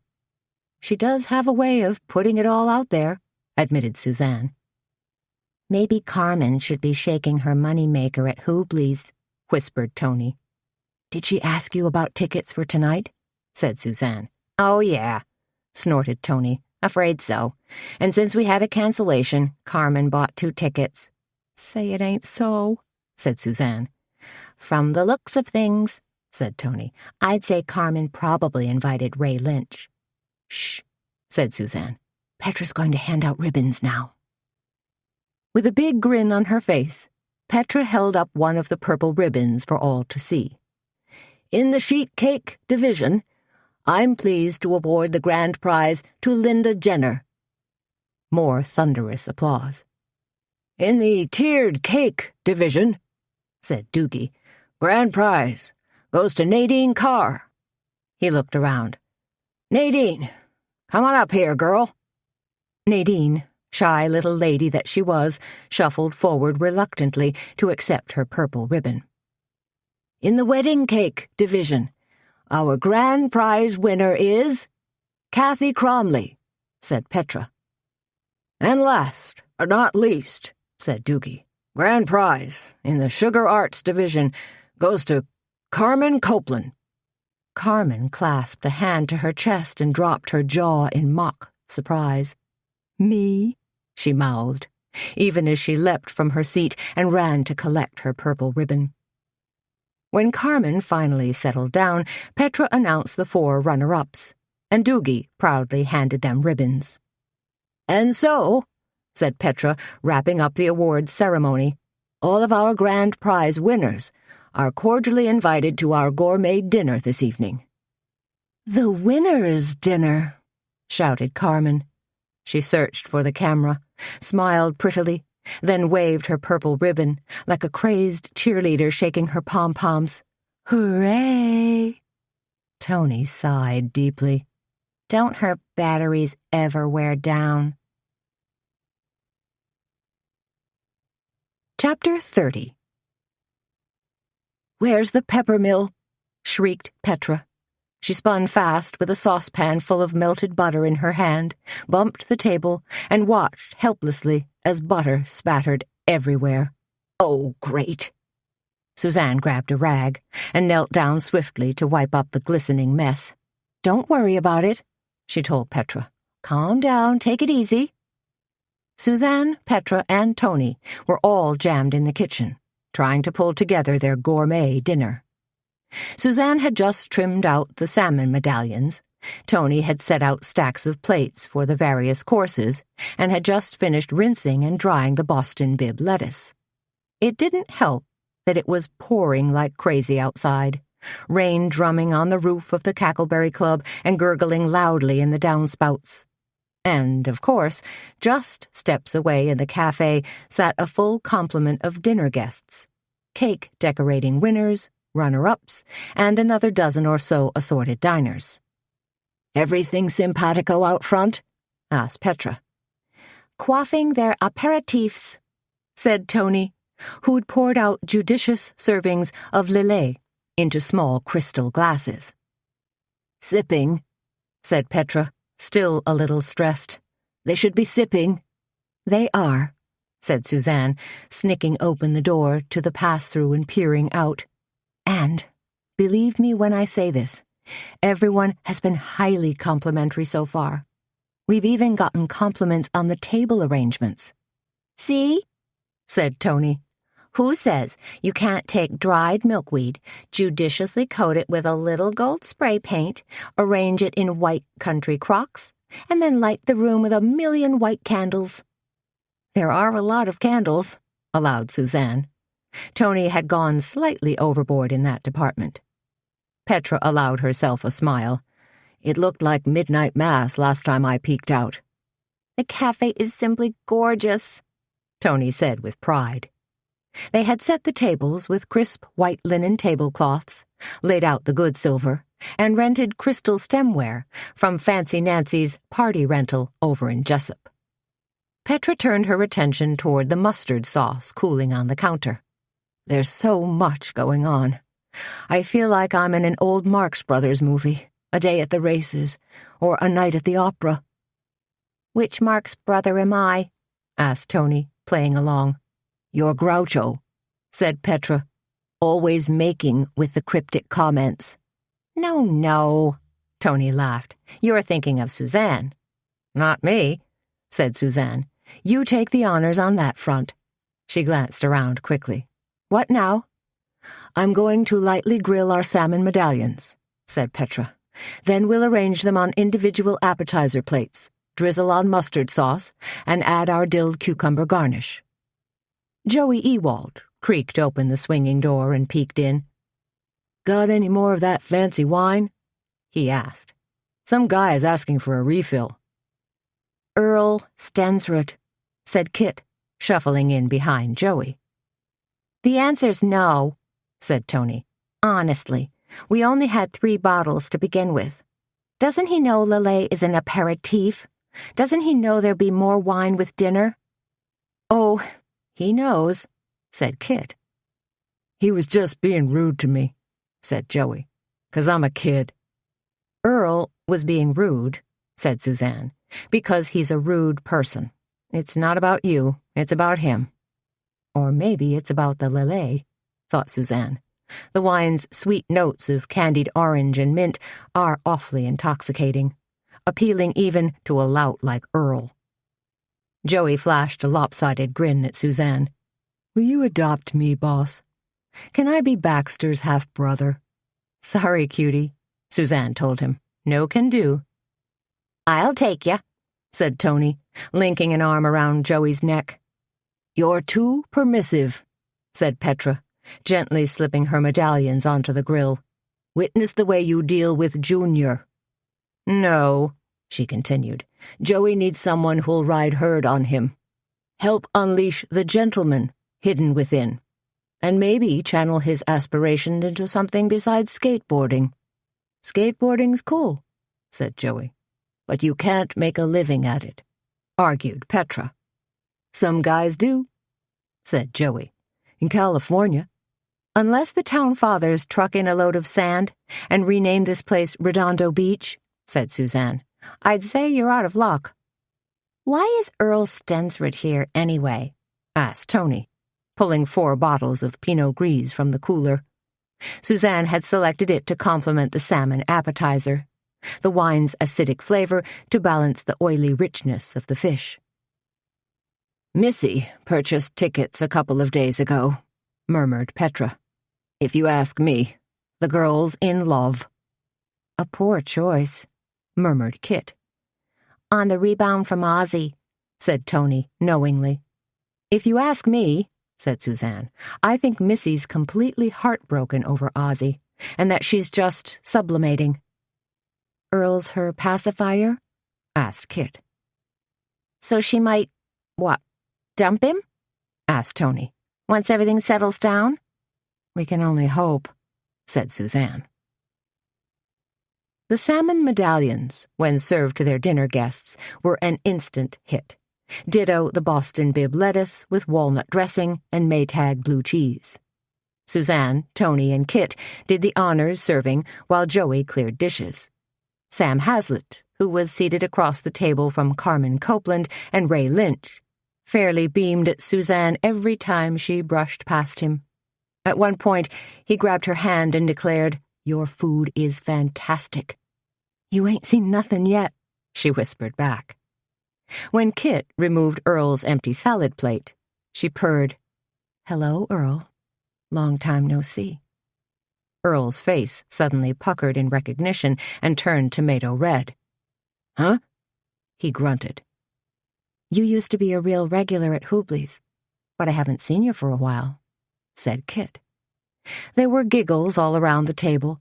They all knew about Hubley's. It was no big secret. "I wouldn't say regular," said Earl, looking defensive.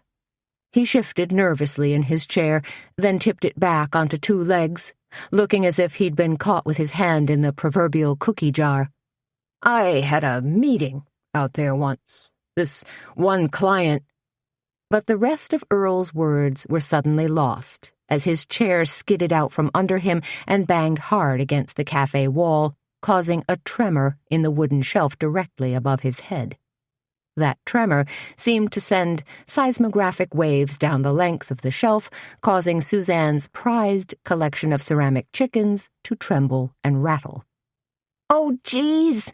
shouted Tony as a yellow chicken with red tail feathers tottered dangerously, then, like a reluctant dive bomber, tumbled from the shelf.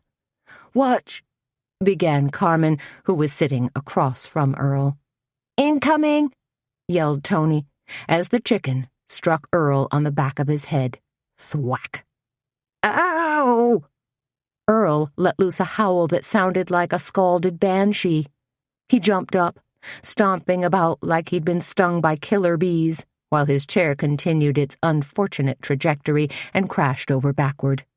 "What an idiot," muttered Tony, and the people close to her chuckled. Earl continued hopping up and down like a madman, pointing an accusing finger at the smashed chicken. That thing attacked me," he screeched. Tony hurried over to gather up pieces.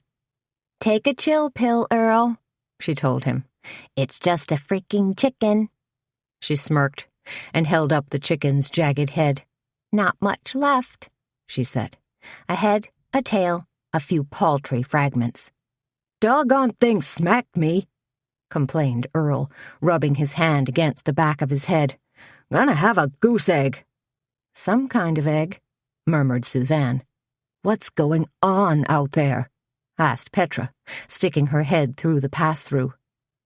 "Ceramic chicken," Sam called to her. "Fell off your shelf. Smacked Earl." Petra gave a wry smile. "The chicken has spoken." Squash soup with fennel and onion garnish was the next course on the menu. "How are you doing?" Suzanne asked Petra as she hurriedly braised the last bits of fennel. "Good," replied Petra. "Fennel's nice and tender, with a lovely caramelization." "Let me rephrase that," said Suzanne. "How are you?" Petra turned with a grin. "I am woman. I am invincible. I am pooped." "Of course you are," said Tony, flying through the door. "We've been at this all day. And by the way, Suzanne, Carmen Copeland is flirting shamelessly with your boyfriend." "He's not my boyfriend," said Suzanne. "Yet," said Tony.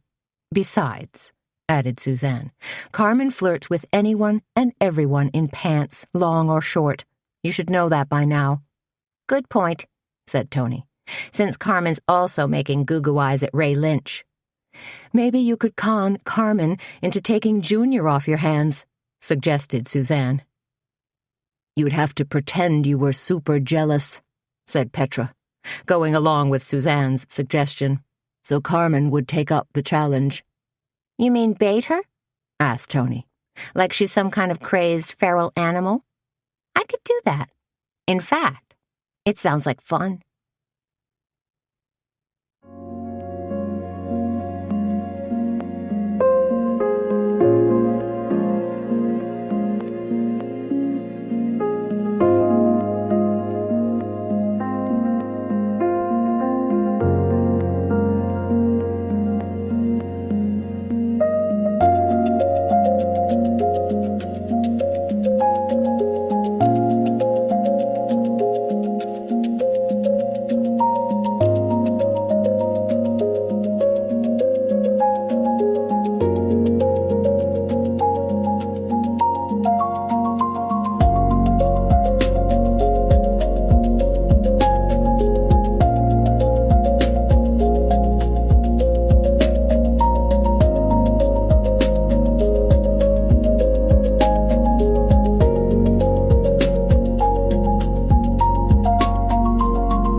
Chapter 31. Thunder pounded and lightning flashed overhead, but the rain had let up for the time being. One cell passing through, another one chugging its way toward them. Suzanne glanced out the window as another brilliant flare lit the backyard, leaching color from the grass, trees, and far farm fields, giving everything the curious appearance of a black and white negative. Earlier, she'd run out and stashed Baxter in the shed with Dill. Now she fervently hoped they were okay together. In fact, as soon as she got a chance, she was going to sneak out and check on them again. "I hope the power stays on," worried Petra. Their guests were enjoying the soup course, and now she was in the process of broiling the fillets. "If not, we're going to be slogging away in the dark." "Not to worry," said Tony. "We've got enough candle power out front to keep things cheery, and my handy-dandy flashlight sitting on the back shelf." "We might need it," said Petra, "if the main transformer out by the highway decides to go on the blink. Literally." "How's the potato gratin?" asked Suzanne, tactfully changing the subject. No sense courting disaster. "Looking good," said Petra, pulling open the door, bubbling away and turning golden brown. Joey struggled in with a gray plastic bin piled high with dishes, followed by an embarrassed-looking Nadine Carr. "Hey," Joey said, "I accidentally spilled soup on this lady, and she was nice enough not to yell at me. Do you guys got some soda water or something?" "Nadine?" said Suzanne. "Come over here and let me take a look." Nadine waved a hand. "It's nothing, really." "Suzanne," said Petra, "try soda water first. Need a rag?" "Got one," said Suzanne. She was already scrubbing at Nadine's blouse and making a difference. "What's the next course?" asked Joey. "Filet of beef with potato gratin," said Suzanne as she continued to work on Nadine. "That's the main entree. As soon as Petra and I start plating, I want the rest of you guys to start serving. Don't wait for us to finish. Just keep moving the entrees out." "We're going to be short on servers," said Tony. "Kit has to leave in a couple of minutes." "What?" said Suzanne, surprised, straightening up, Nadine's blouse forgotten for the moment. She'd assumed Kit was going to stay all evening.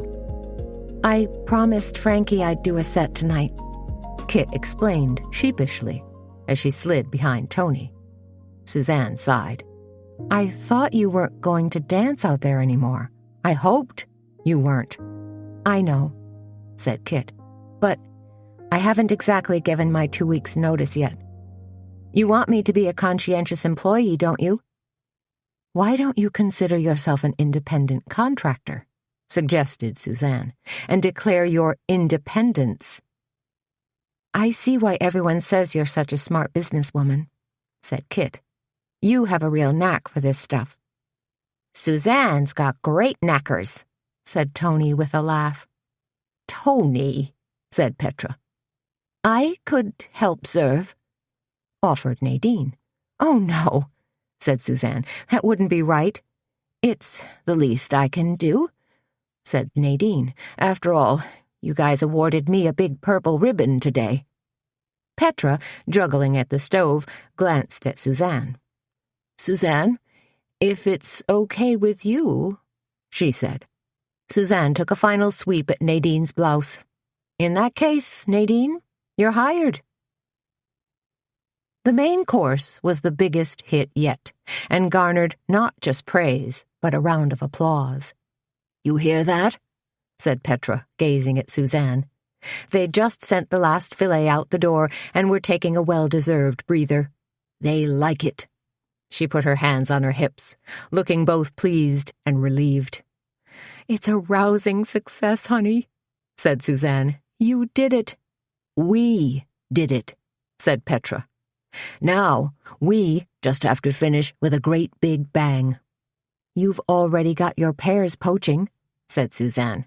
"So we're on the home stretch." "Your doctor seems awfully nice," said Petra, fussing at the stove. Suzanne nodded as she set out dessert plates. "You really like him, asked Petra. "I think so," said Suzanne. "There's a but there," said Petra. "It's still awfully soon," said Suzanne. Her unspoken words were, "It's awfully soon after Walter's death." "I know that, dear," said Petra. "But you'll know when it's right. And you'll know what's right." "You think so?" asked Suzanne. "The Lord knows the ways of the heart," said Petra, "and helps guide us."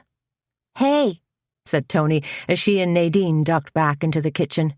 "Our guests are absolutely gaga over their fillets and potato gratin." "We heard the applause," said Suzanne. "You two should go out there and feel the love," urged Tony. "Everyone's dying to talk to you." "Once we get dessert served," said Petra, "I'll be able to relax. Then I'll go out and do a little chit-chat." "Just remember," chuckled Tony, "stressed, spelled backward, is desserts." While Petra ladled pears from their steaming bath of Riesling wine, cinnamon, and cloves, Tony sliced the gingerbread and placed small pieces on each dessert plate that was laid out. "Are we going to get to enjoy some of this, too?" she asked. "I think it's high time we enjoyed a sugary nosh," said Petra, "after all our hard work." "Uh-oh," said Tony, counting plates. "We're a couple pieces short of gingerbread." "What?" exclaimed Petra, whirling around. "We can't be. I had 2 whole pans of it." "I only saw 1, said Tony. "Other ones not in the cooler?" asked Suzanne. "Nope," said Tony as she continued slicing. "Crap," said Petra. "It probably got carted out and served during the cake social." "Yeah, maybe," said Tony in a vague sort of way. "Sorry about that. So, what do you want to do?" Petra frowned.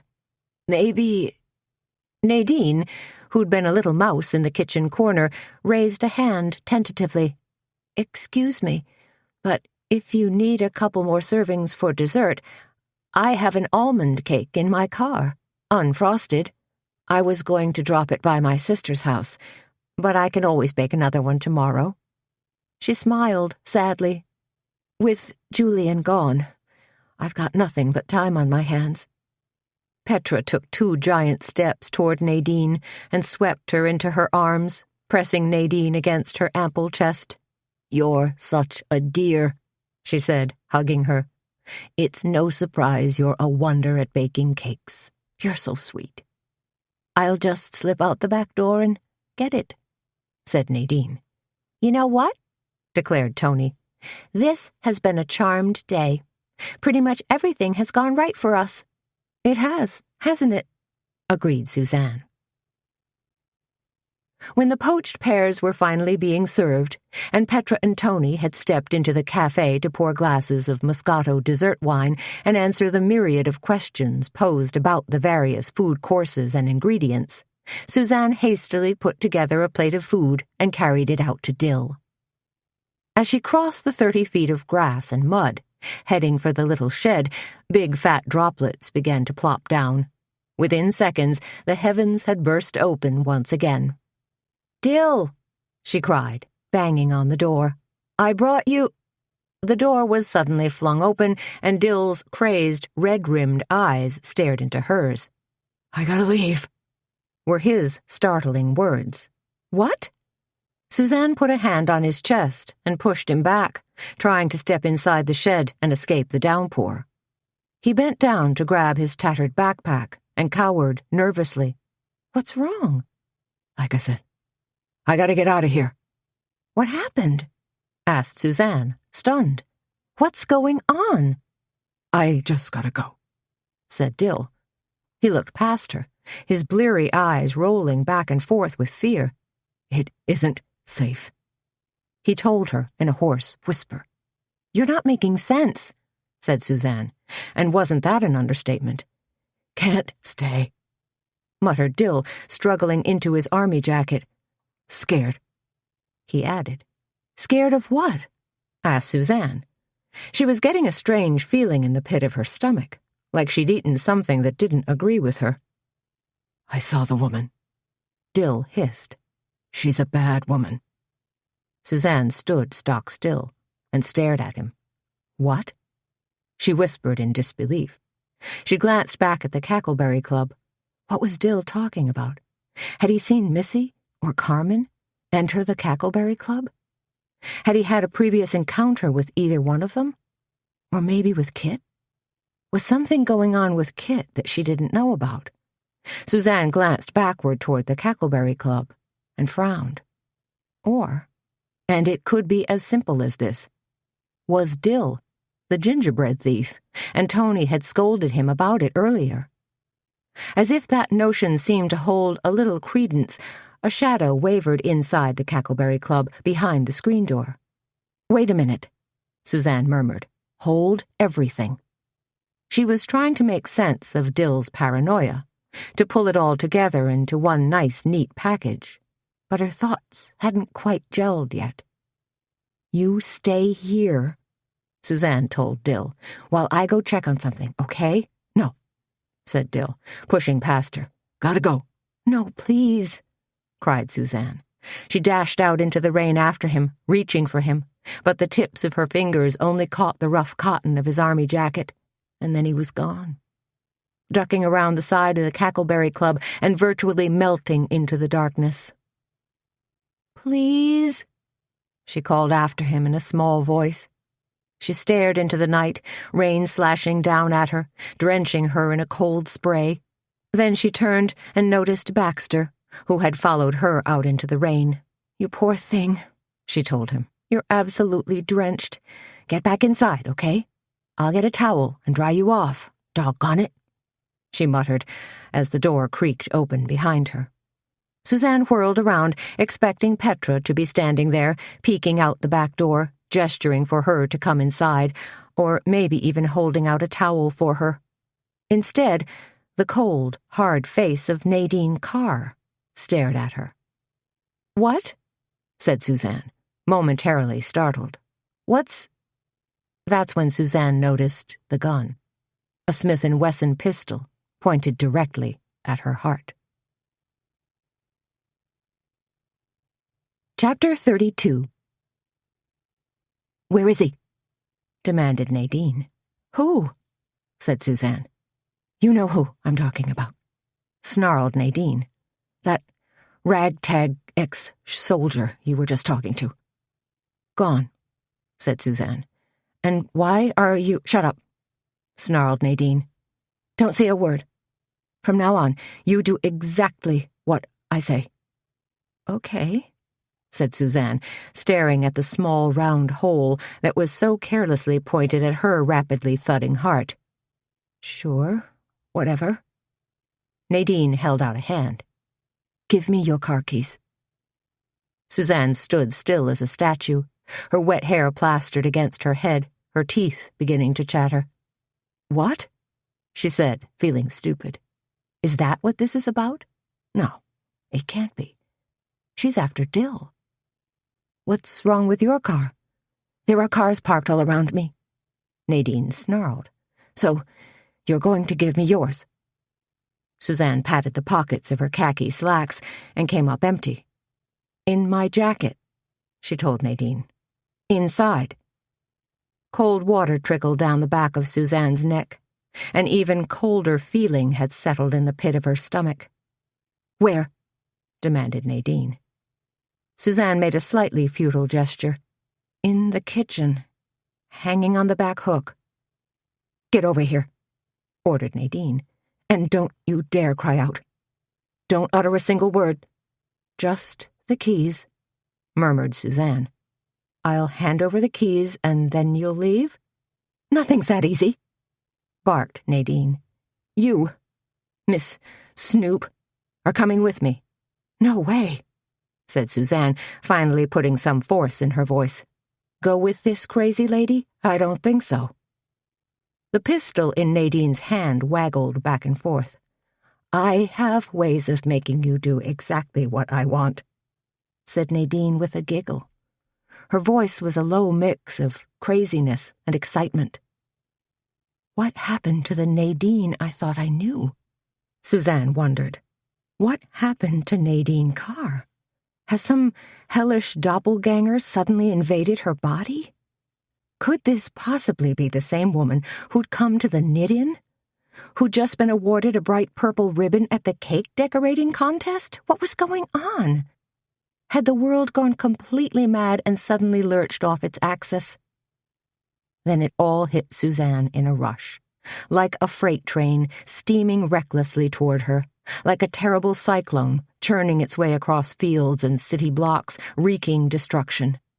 "You killed Ozzie Dryston," Suzanne said in a pained voice.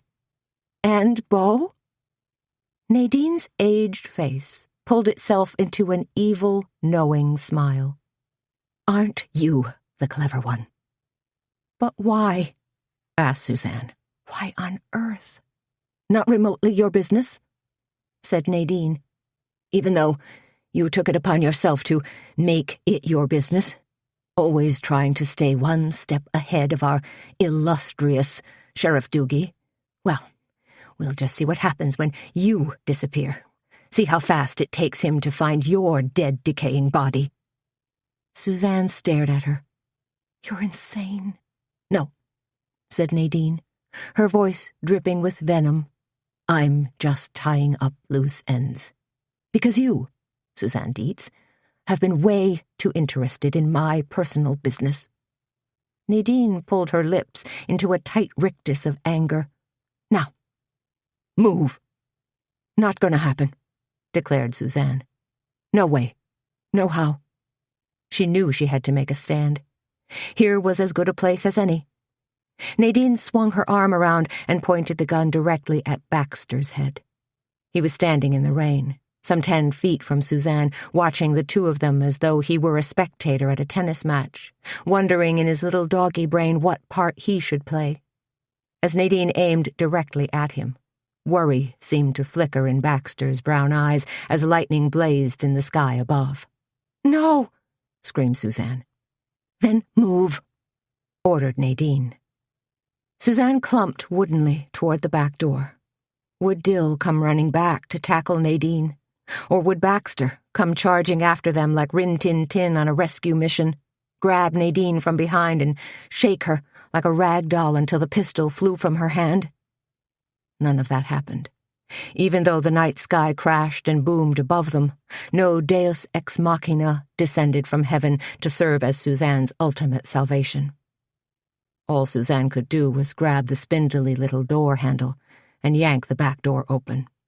And hope, fervently hope, that someone would come to her rescue without anyone getting shot.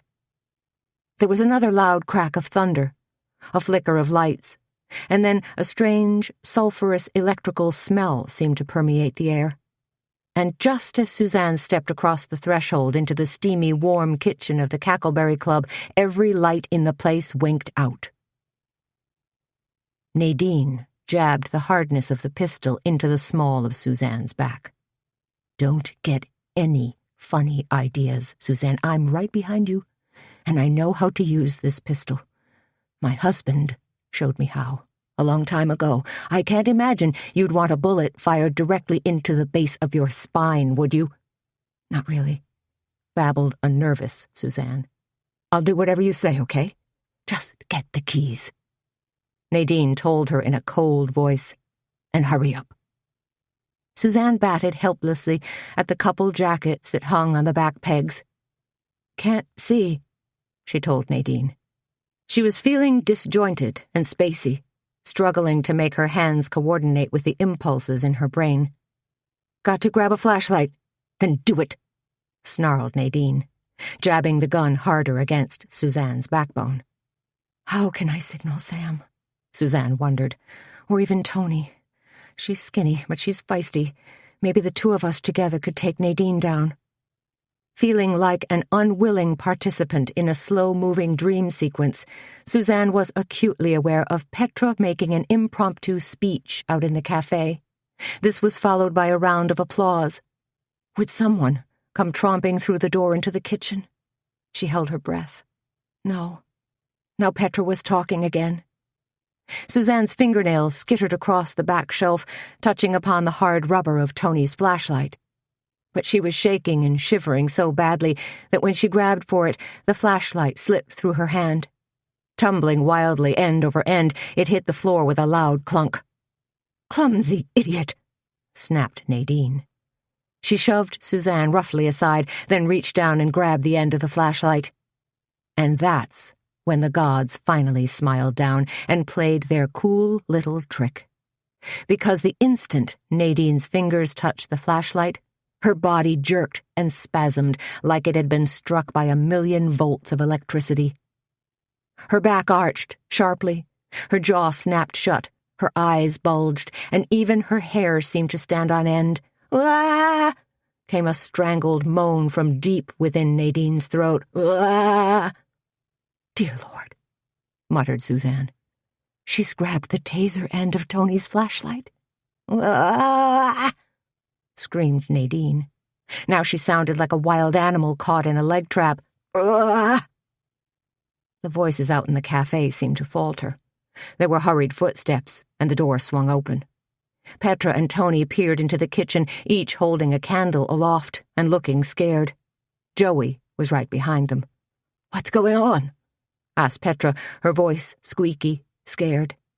"We heard weird noises," Tony said in a rush. "Horrible noises. Is somebody sick?" "Or at death's door?" asked Petra.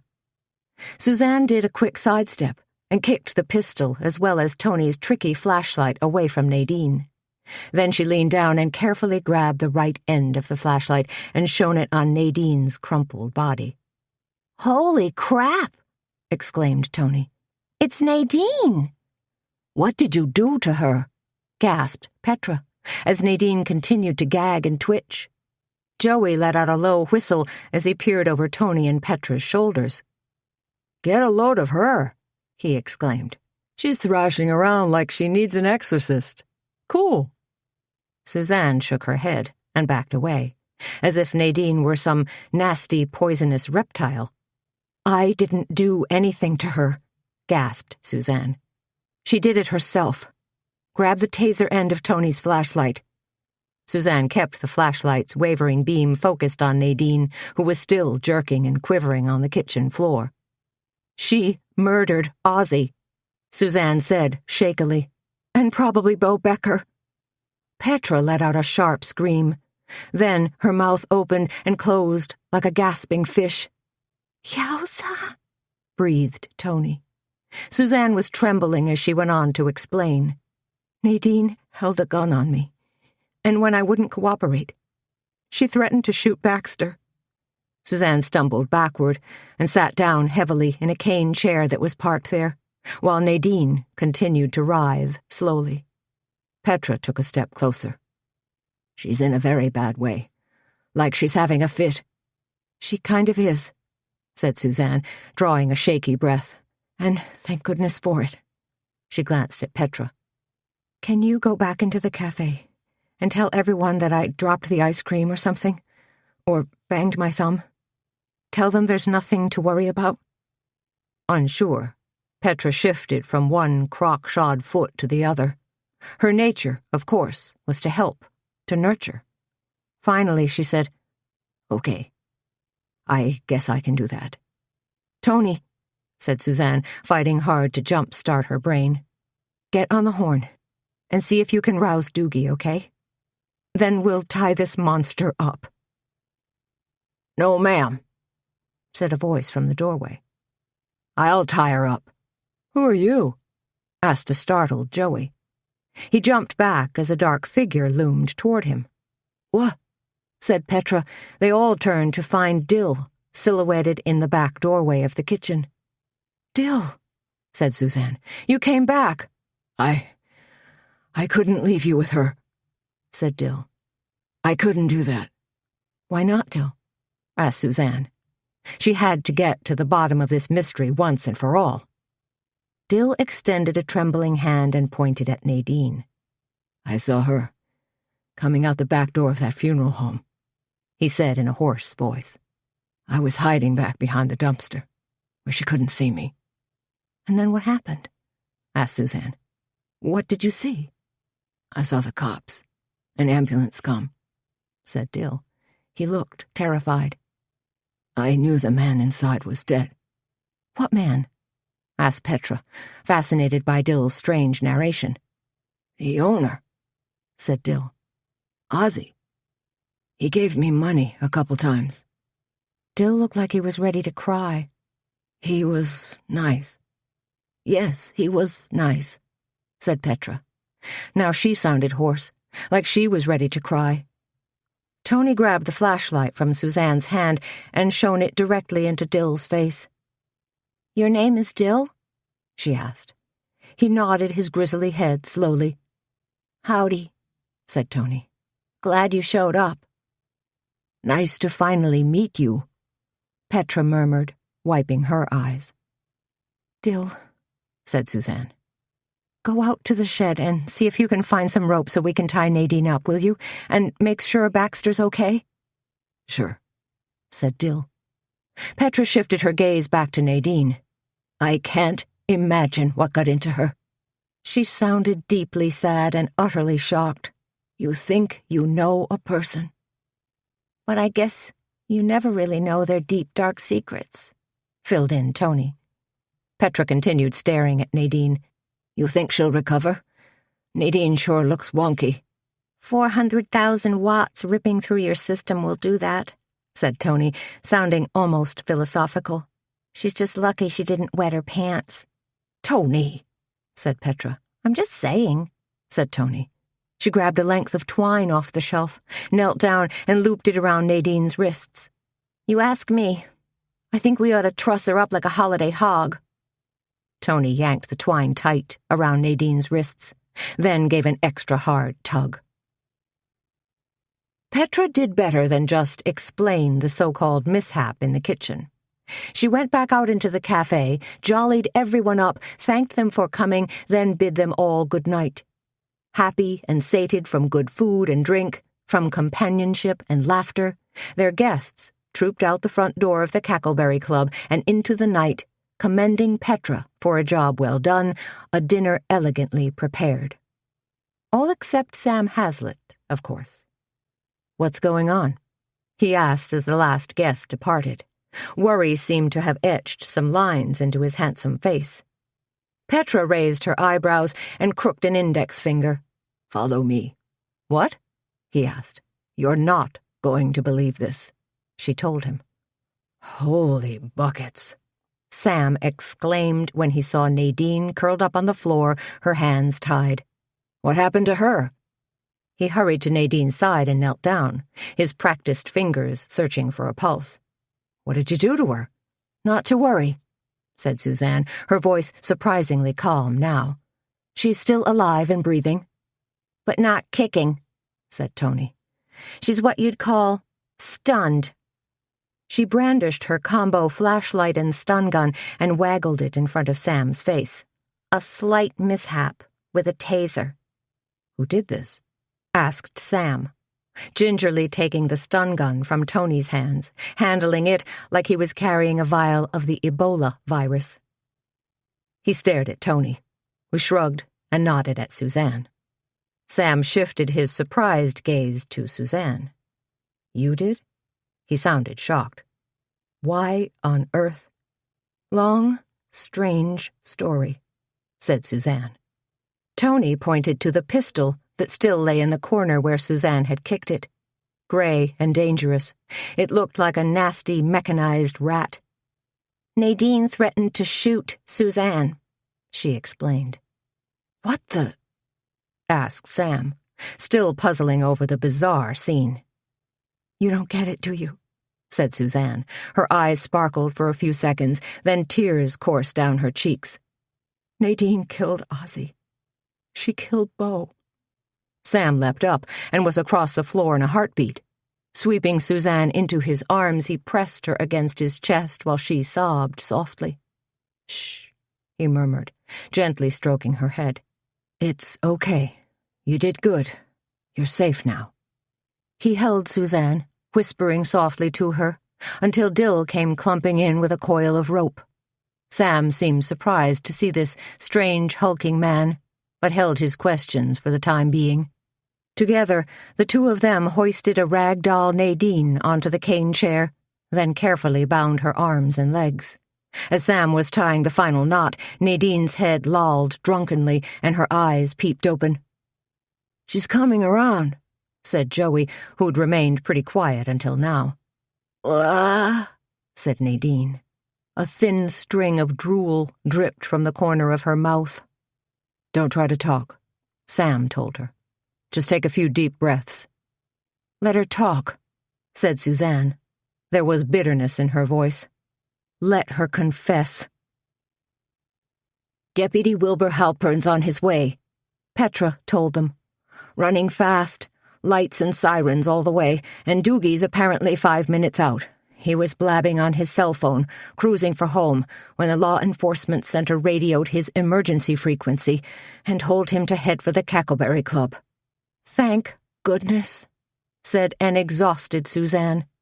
Dill's presence had been hastily explained to Sam. Nadine had been tied up. "Maybe we should move out into the cafe," suggested Sam. The lights had come back on, but they were all jammed eyeballs to elbows in the little kitchen, surrounded by the detritus of the evening's gourmet dinner. Tony jabbed a thumb at Nadine, who was glaring at them with hooded, angry eyes. "What are we going to do with her?" Sam looked at Dill and shrugged. "Move her out too?" he suggested. The two men picked up Nadine, chair and all, and carried her out into the cafe. Tony and Joey hastily cleared one of the large tables so they could all sit down. Suzanne settled into the chair farthest away from where they'd put Nadine. "What a day," she said, stroking her forehead lightly with her fingertips. "What were we saying before?" asked Petra, "about this being a perfect day?" "Not," said Tony, sounding exhausted. Sam, who was seated beside Suzanne, looking more than a little worried, reached over and held his palm against Suzanne's forehead. "You feel hot," he told her, "and you're awfully pale. Shaking a little, too." "Haven't eaten," she told him. The evening's events were starting to catch up with her and manifest themselves physically. "Suzanne's always had a slight problem with low blood sugar," offered Petra. "Then she should eat something," said Sam. "Right away." He peered anxiously at Suzanne. "Could you eat something?" Suzanne nodded her head. "I think so." She was feeling slightly dazed and anxious. "Can somebody feed Baxter, too?" she asked. Dill jumped up. "I'll do that." Sam was still more than a little concerned about Suzanne. "Let's try to get her blood sugar level up. A few sips of orange juice, something sweet." He started for the kitchen. "Some cake," said Tony. "And some protein?" asked Petra. She jumped up and followed Sam. "Want me to help?" called Tony, but Sam shook his head. "You stay with Suzanne. Holler if there's a problem." "I'm okay," Suzanne said, glancing across at Nadine. Nadine, who seemed to have recovered some of her angry defiance and contempt, stared viciously at Suzanne while a nasty smile played at the corners of her mouth. "Don't pay any attention to Nadine," Tony told Suzanne. "That lady's kapow crazy out of her mind." She twirled an index finger near her head. 30 seconds later, Sam was back with napkin, silverware, and a small slice of cake on one of Petra's floral china plates. "Petra's grilling a steak for you, but have a few bites of this first." Suzanne, who really hadn't eaten much of anything all day, picked up her fork and stabbed a small piece of cake. She smiled a wan thank you at Sam, put the fork to her mouth, and nibbled gently. That was when a tremendous pounding, like a herd of stampeding cattle, suddenly rocked the front porch of the Cackleberry Club. The door crashed open, and there stood Sheriff Roy Doogie, looking wild-eyed and tremulous, his thin gray hair almost standing on end. "Dear Lord," said Tony, stumbling to her feet. Sheriff Roy Doogie gazed crazily about until his eyes fell upon Suzanne. He took one look at the fork in Suzanne's hand and the cake with the missing bite, and suddenly launched himself across the floor of the Cackleberry Club. Landing in front of Suzanne, he smacked hard at her arm, then grabbed her around the waist. Suzanne let out a terrified gasp as her fork and dish clattered noisily to the floor. Everyone else looked on in shock. Had Doogie suddenly lost his mind? Sam was the first to intercede. "Sheriff!" He screamed at the top of his lungs. "Be careful! What on earth?" But Doogie was a man on a mission. Spinning Suzanne around, he flipped her forward and thumped a big paw hard against her back, causing her bite of cake to come flying from her mouth, almost as if she'd been burped. "Poison!" Doogie wheezed. "That cake's poison!" He cradled Suzanne in his arms. "Help her, Doc! Help her!" Chapter 33. Suzanne, shaking and shivering, couldn't rinse her mouth enough. Over and over, she coughed, rinsed, spit, then repeated the process. Finally, she grabbed a salt shaker, spilled salt into a giant glass of warm water, rinsed thoroughly, then gargled. Petra stood behind Suzanne, tears streaming down her face. She'd thrown an Indian-patterned blanket around Suzanne's shoulders and was gently patting her back. Doogie and Sam stood discreetly behind her, Sam giving a quick account of Dill's role to a still startled Doogie. Tony stalked from the kitchen out into the cafe, pounding her right fist into a cupped left hand, looking like she wanted to smack Nadine in the mouth. "Miserable piece of filth," she muttered as she passed by Nadine. Kicking the back of Nadine's chair, she threatened, "I ought to clock you a good one." Then she scurried back into the kitchen. "What?" said Suzanne, still leaning over the kitchen. "What kind of poison was in the cake?" She took a sip of salt water, rinsed, and spit again. Finally, she straightened up and turned to face Doogie and Sam. Doogie put his hands on his bulky hips and said, "Remember the ashes that were in that sink?" Suzanne just stared at him. "At Dryden and Draper," prompted Doogie. "The day we found Ozzy." Suzanne nodded and frowned. She did remember the little bit of charred ashes smeared in the bottom of the sink in Ozzy's embalming room. But with Ozzy lying there dead, she hadn't given them much more than a cursory inspection. "I just got a call from the state crime lab," said Doogie. "And I mean, literally, I just took their call. When I pulled in here." Doogie looked shaken and wobbly, like his ticker might not be faring so well. "The crime lab determined that the ashes contained small bits of hair and fingernails." "Oh, ick," said Tony, making a face. "No, wait," said Doogie, holding up a hand. "The thing is, they belong to Nadine's husband." "Dear Lord," said Suzanne, suddenly catching on. She was poisoning him? Doogie gave a miserable nod. "Arsenic. That's what killed poor Julian. Poison. Nadine had been slipping it into his food, slowly, over time, until she finally killed him." "Killing him, slowly," murmured Suzanne. "She murdered her husband?" said Petra. "Dear Lord." "It's not unheard of," said Doogie. He wiped a hand against his cheek. When Ozzy was prepping Julian's body, he must have noticed something funny. Had a suspicion about Nadine. That's why he collected evidence. Hair and fingernail samples to send to the lab. But Nadine got nervous, said Suzanne. Or maybe Ozzy even said something to her. So she killed Ozzy and then tried to destroy the samples. Doogie nodded. Until you came along, and she slapped that chloroformed rag over your mouth. So, wait a minute, said Petra. Nadine killed Bo Becker too? Holy cow, said Tony. The lady's a regular Black Widow spider. Doogie scratched his head. This all came at me pretty fast, but that's what it looks like. Probably because Bo worked so closely with Ozzy. And Bo might have been suspicious of Nadine, said Suzanne. He might have been watching her during her husband's funeral, or something tripped in his brain that she wasn't the sweet little old lady she pretended to be. Nadine was smart as a cobra, said Doogie. She's the one who probably sent Bo to that deserted cemetery, then got the drop on him and strung him up. Almonds, said Dr. Sam Hazlitt, almost as if it were a non sequitur. That's the smell of arsenic. And quite lethal over time, said Doogie. Exactly, said Sam. Doogie stared at Suzanne with compassion in his rheumy eyes. And then she tried to poison you.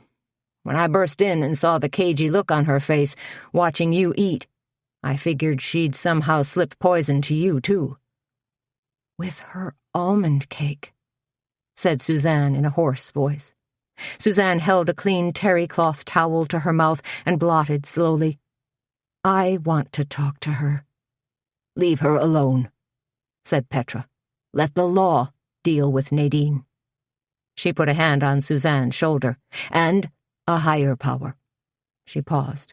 There's really nothing you can say to her. Oh, yes, there is, said Suzanne. Not only was she feeling decidedly stronger, her anger was building into a terrific head of steam. Atta girl, encouraged Tony. Go out there and knock Nadine's block off. No violence, barked Doogie, spreading his arms wide. Nobody's gonna touch a hair on that murderous woman's head. Nobody takes the law into their own hands in my county. But, like an avenging angel, Suzanne swept past Doogie and burst through the door into the cafe. Nadine, she shouted, definitely had her energy back and her hackles up. Doogie was hot on Suzanne's heels, with everybody else piling in right behind him. I have a bone to pick with you, cried Suzanne. Her blue eyes were frosted ice. Her voice resonated with anger. She circled around Nadine, footsteps echoing sharply off the wooden floor of the Cackleberry Club. Easy now, called out Sam. Be careful, yelled a timorous Dill. Suzanne came to a halt in front of Nadine, who was still tied to the cane chair, her coat draped over her shoulders, her purple ribbon pinned to one lapel. You are hereby disqualified from the Cackleberry Club cake decorating contest, said Suzanne, as Nadine stared mutely at her. A spatter of applause broke out behind her. It was a lousy cake anyway, yelled Tony. But Suzanne wasn't finished. Like lightning, her hand suddenly shot out toward Nadine. Dear Lord, gasped Petra. She's going to smack her. Instead, Suzanne grasped Nadine's purple ribbon and ripped it from her coat. Your grand prize ribbon is hereby revoked. You go, girl, chortled Tony. Suzanne rolled up the ribbon, slowly twining it around an index finger. Turning her back on the sullen Nadine, she walked across the Cackleberry Club and into Sam Hazlitt's open arms. You okay? He asked her. Suzanne nodded. I think so. So, he said, that optimistic, fearless thing you mentioned the other night? How's that working for you? This time Suzanne managed a crooked grin. I think pretty well. She tilted her head back, hesitated for the briefest of moments, then kissed him full on the lips. Now that exclaimed Tony.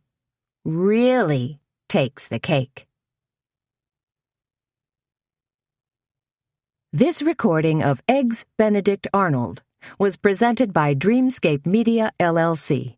Text copyright 2009 by Laura Childs. Sound recording copyright 2019. Dreamscape Media, LLC. Thank you for listening. Please check dreamscapeab.com for Dreamscape's latest releases.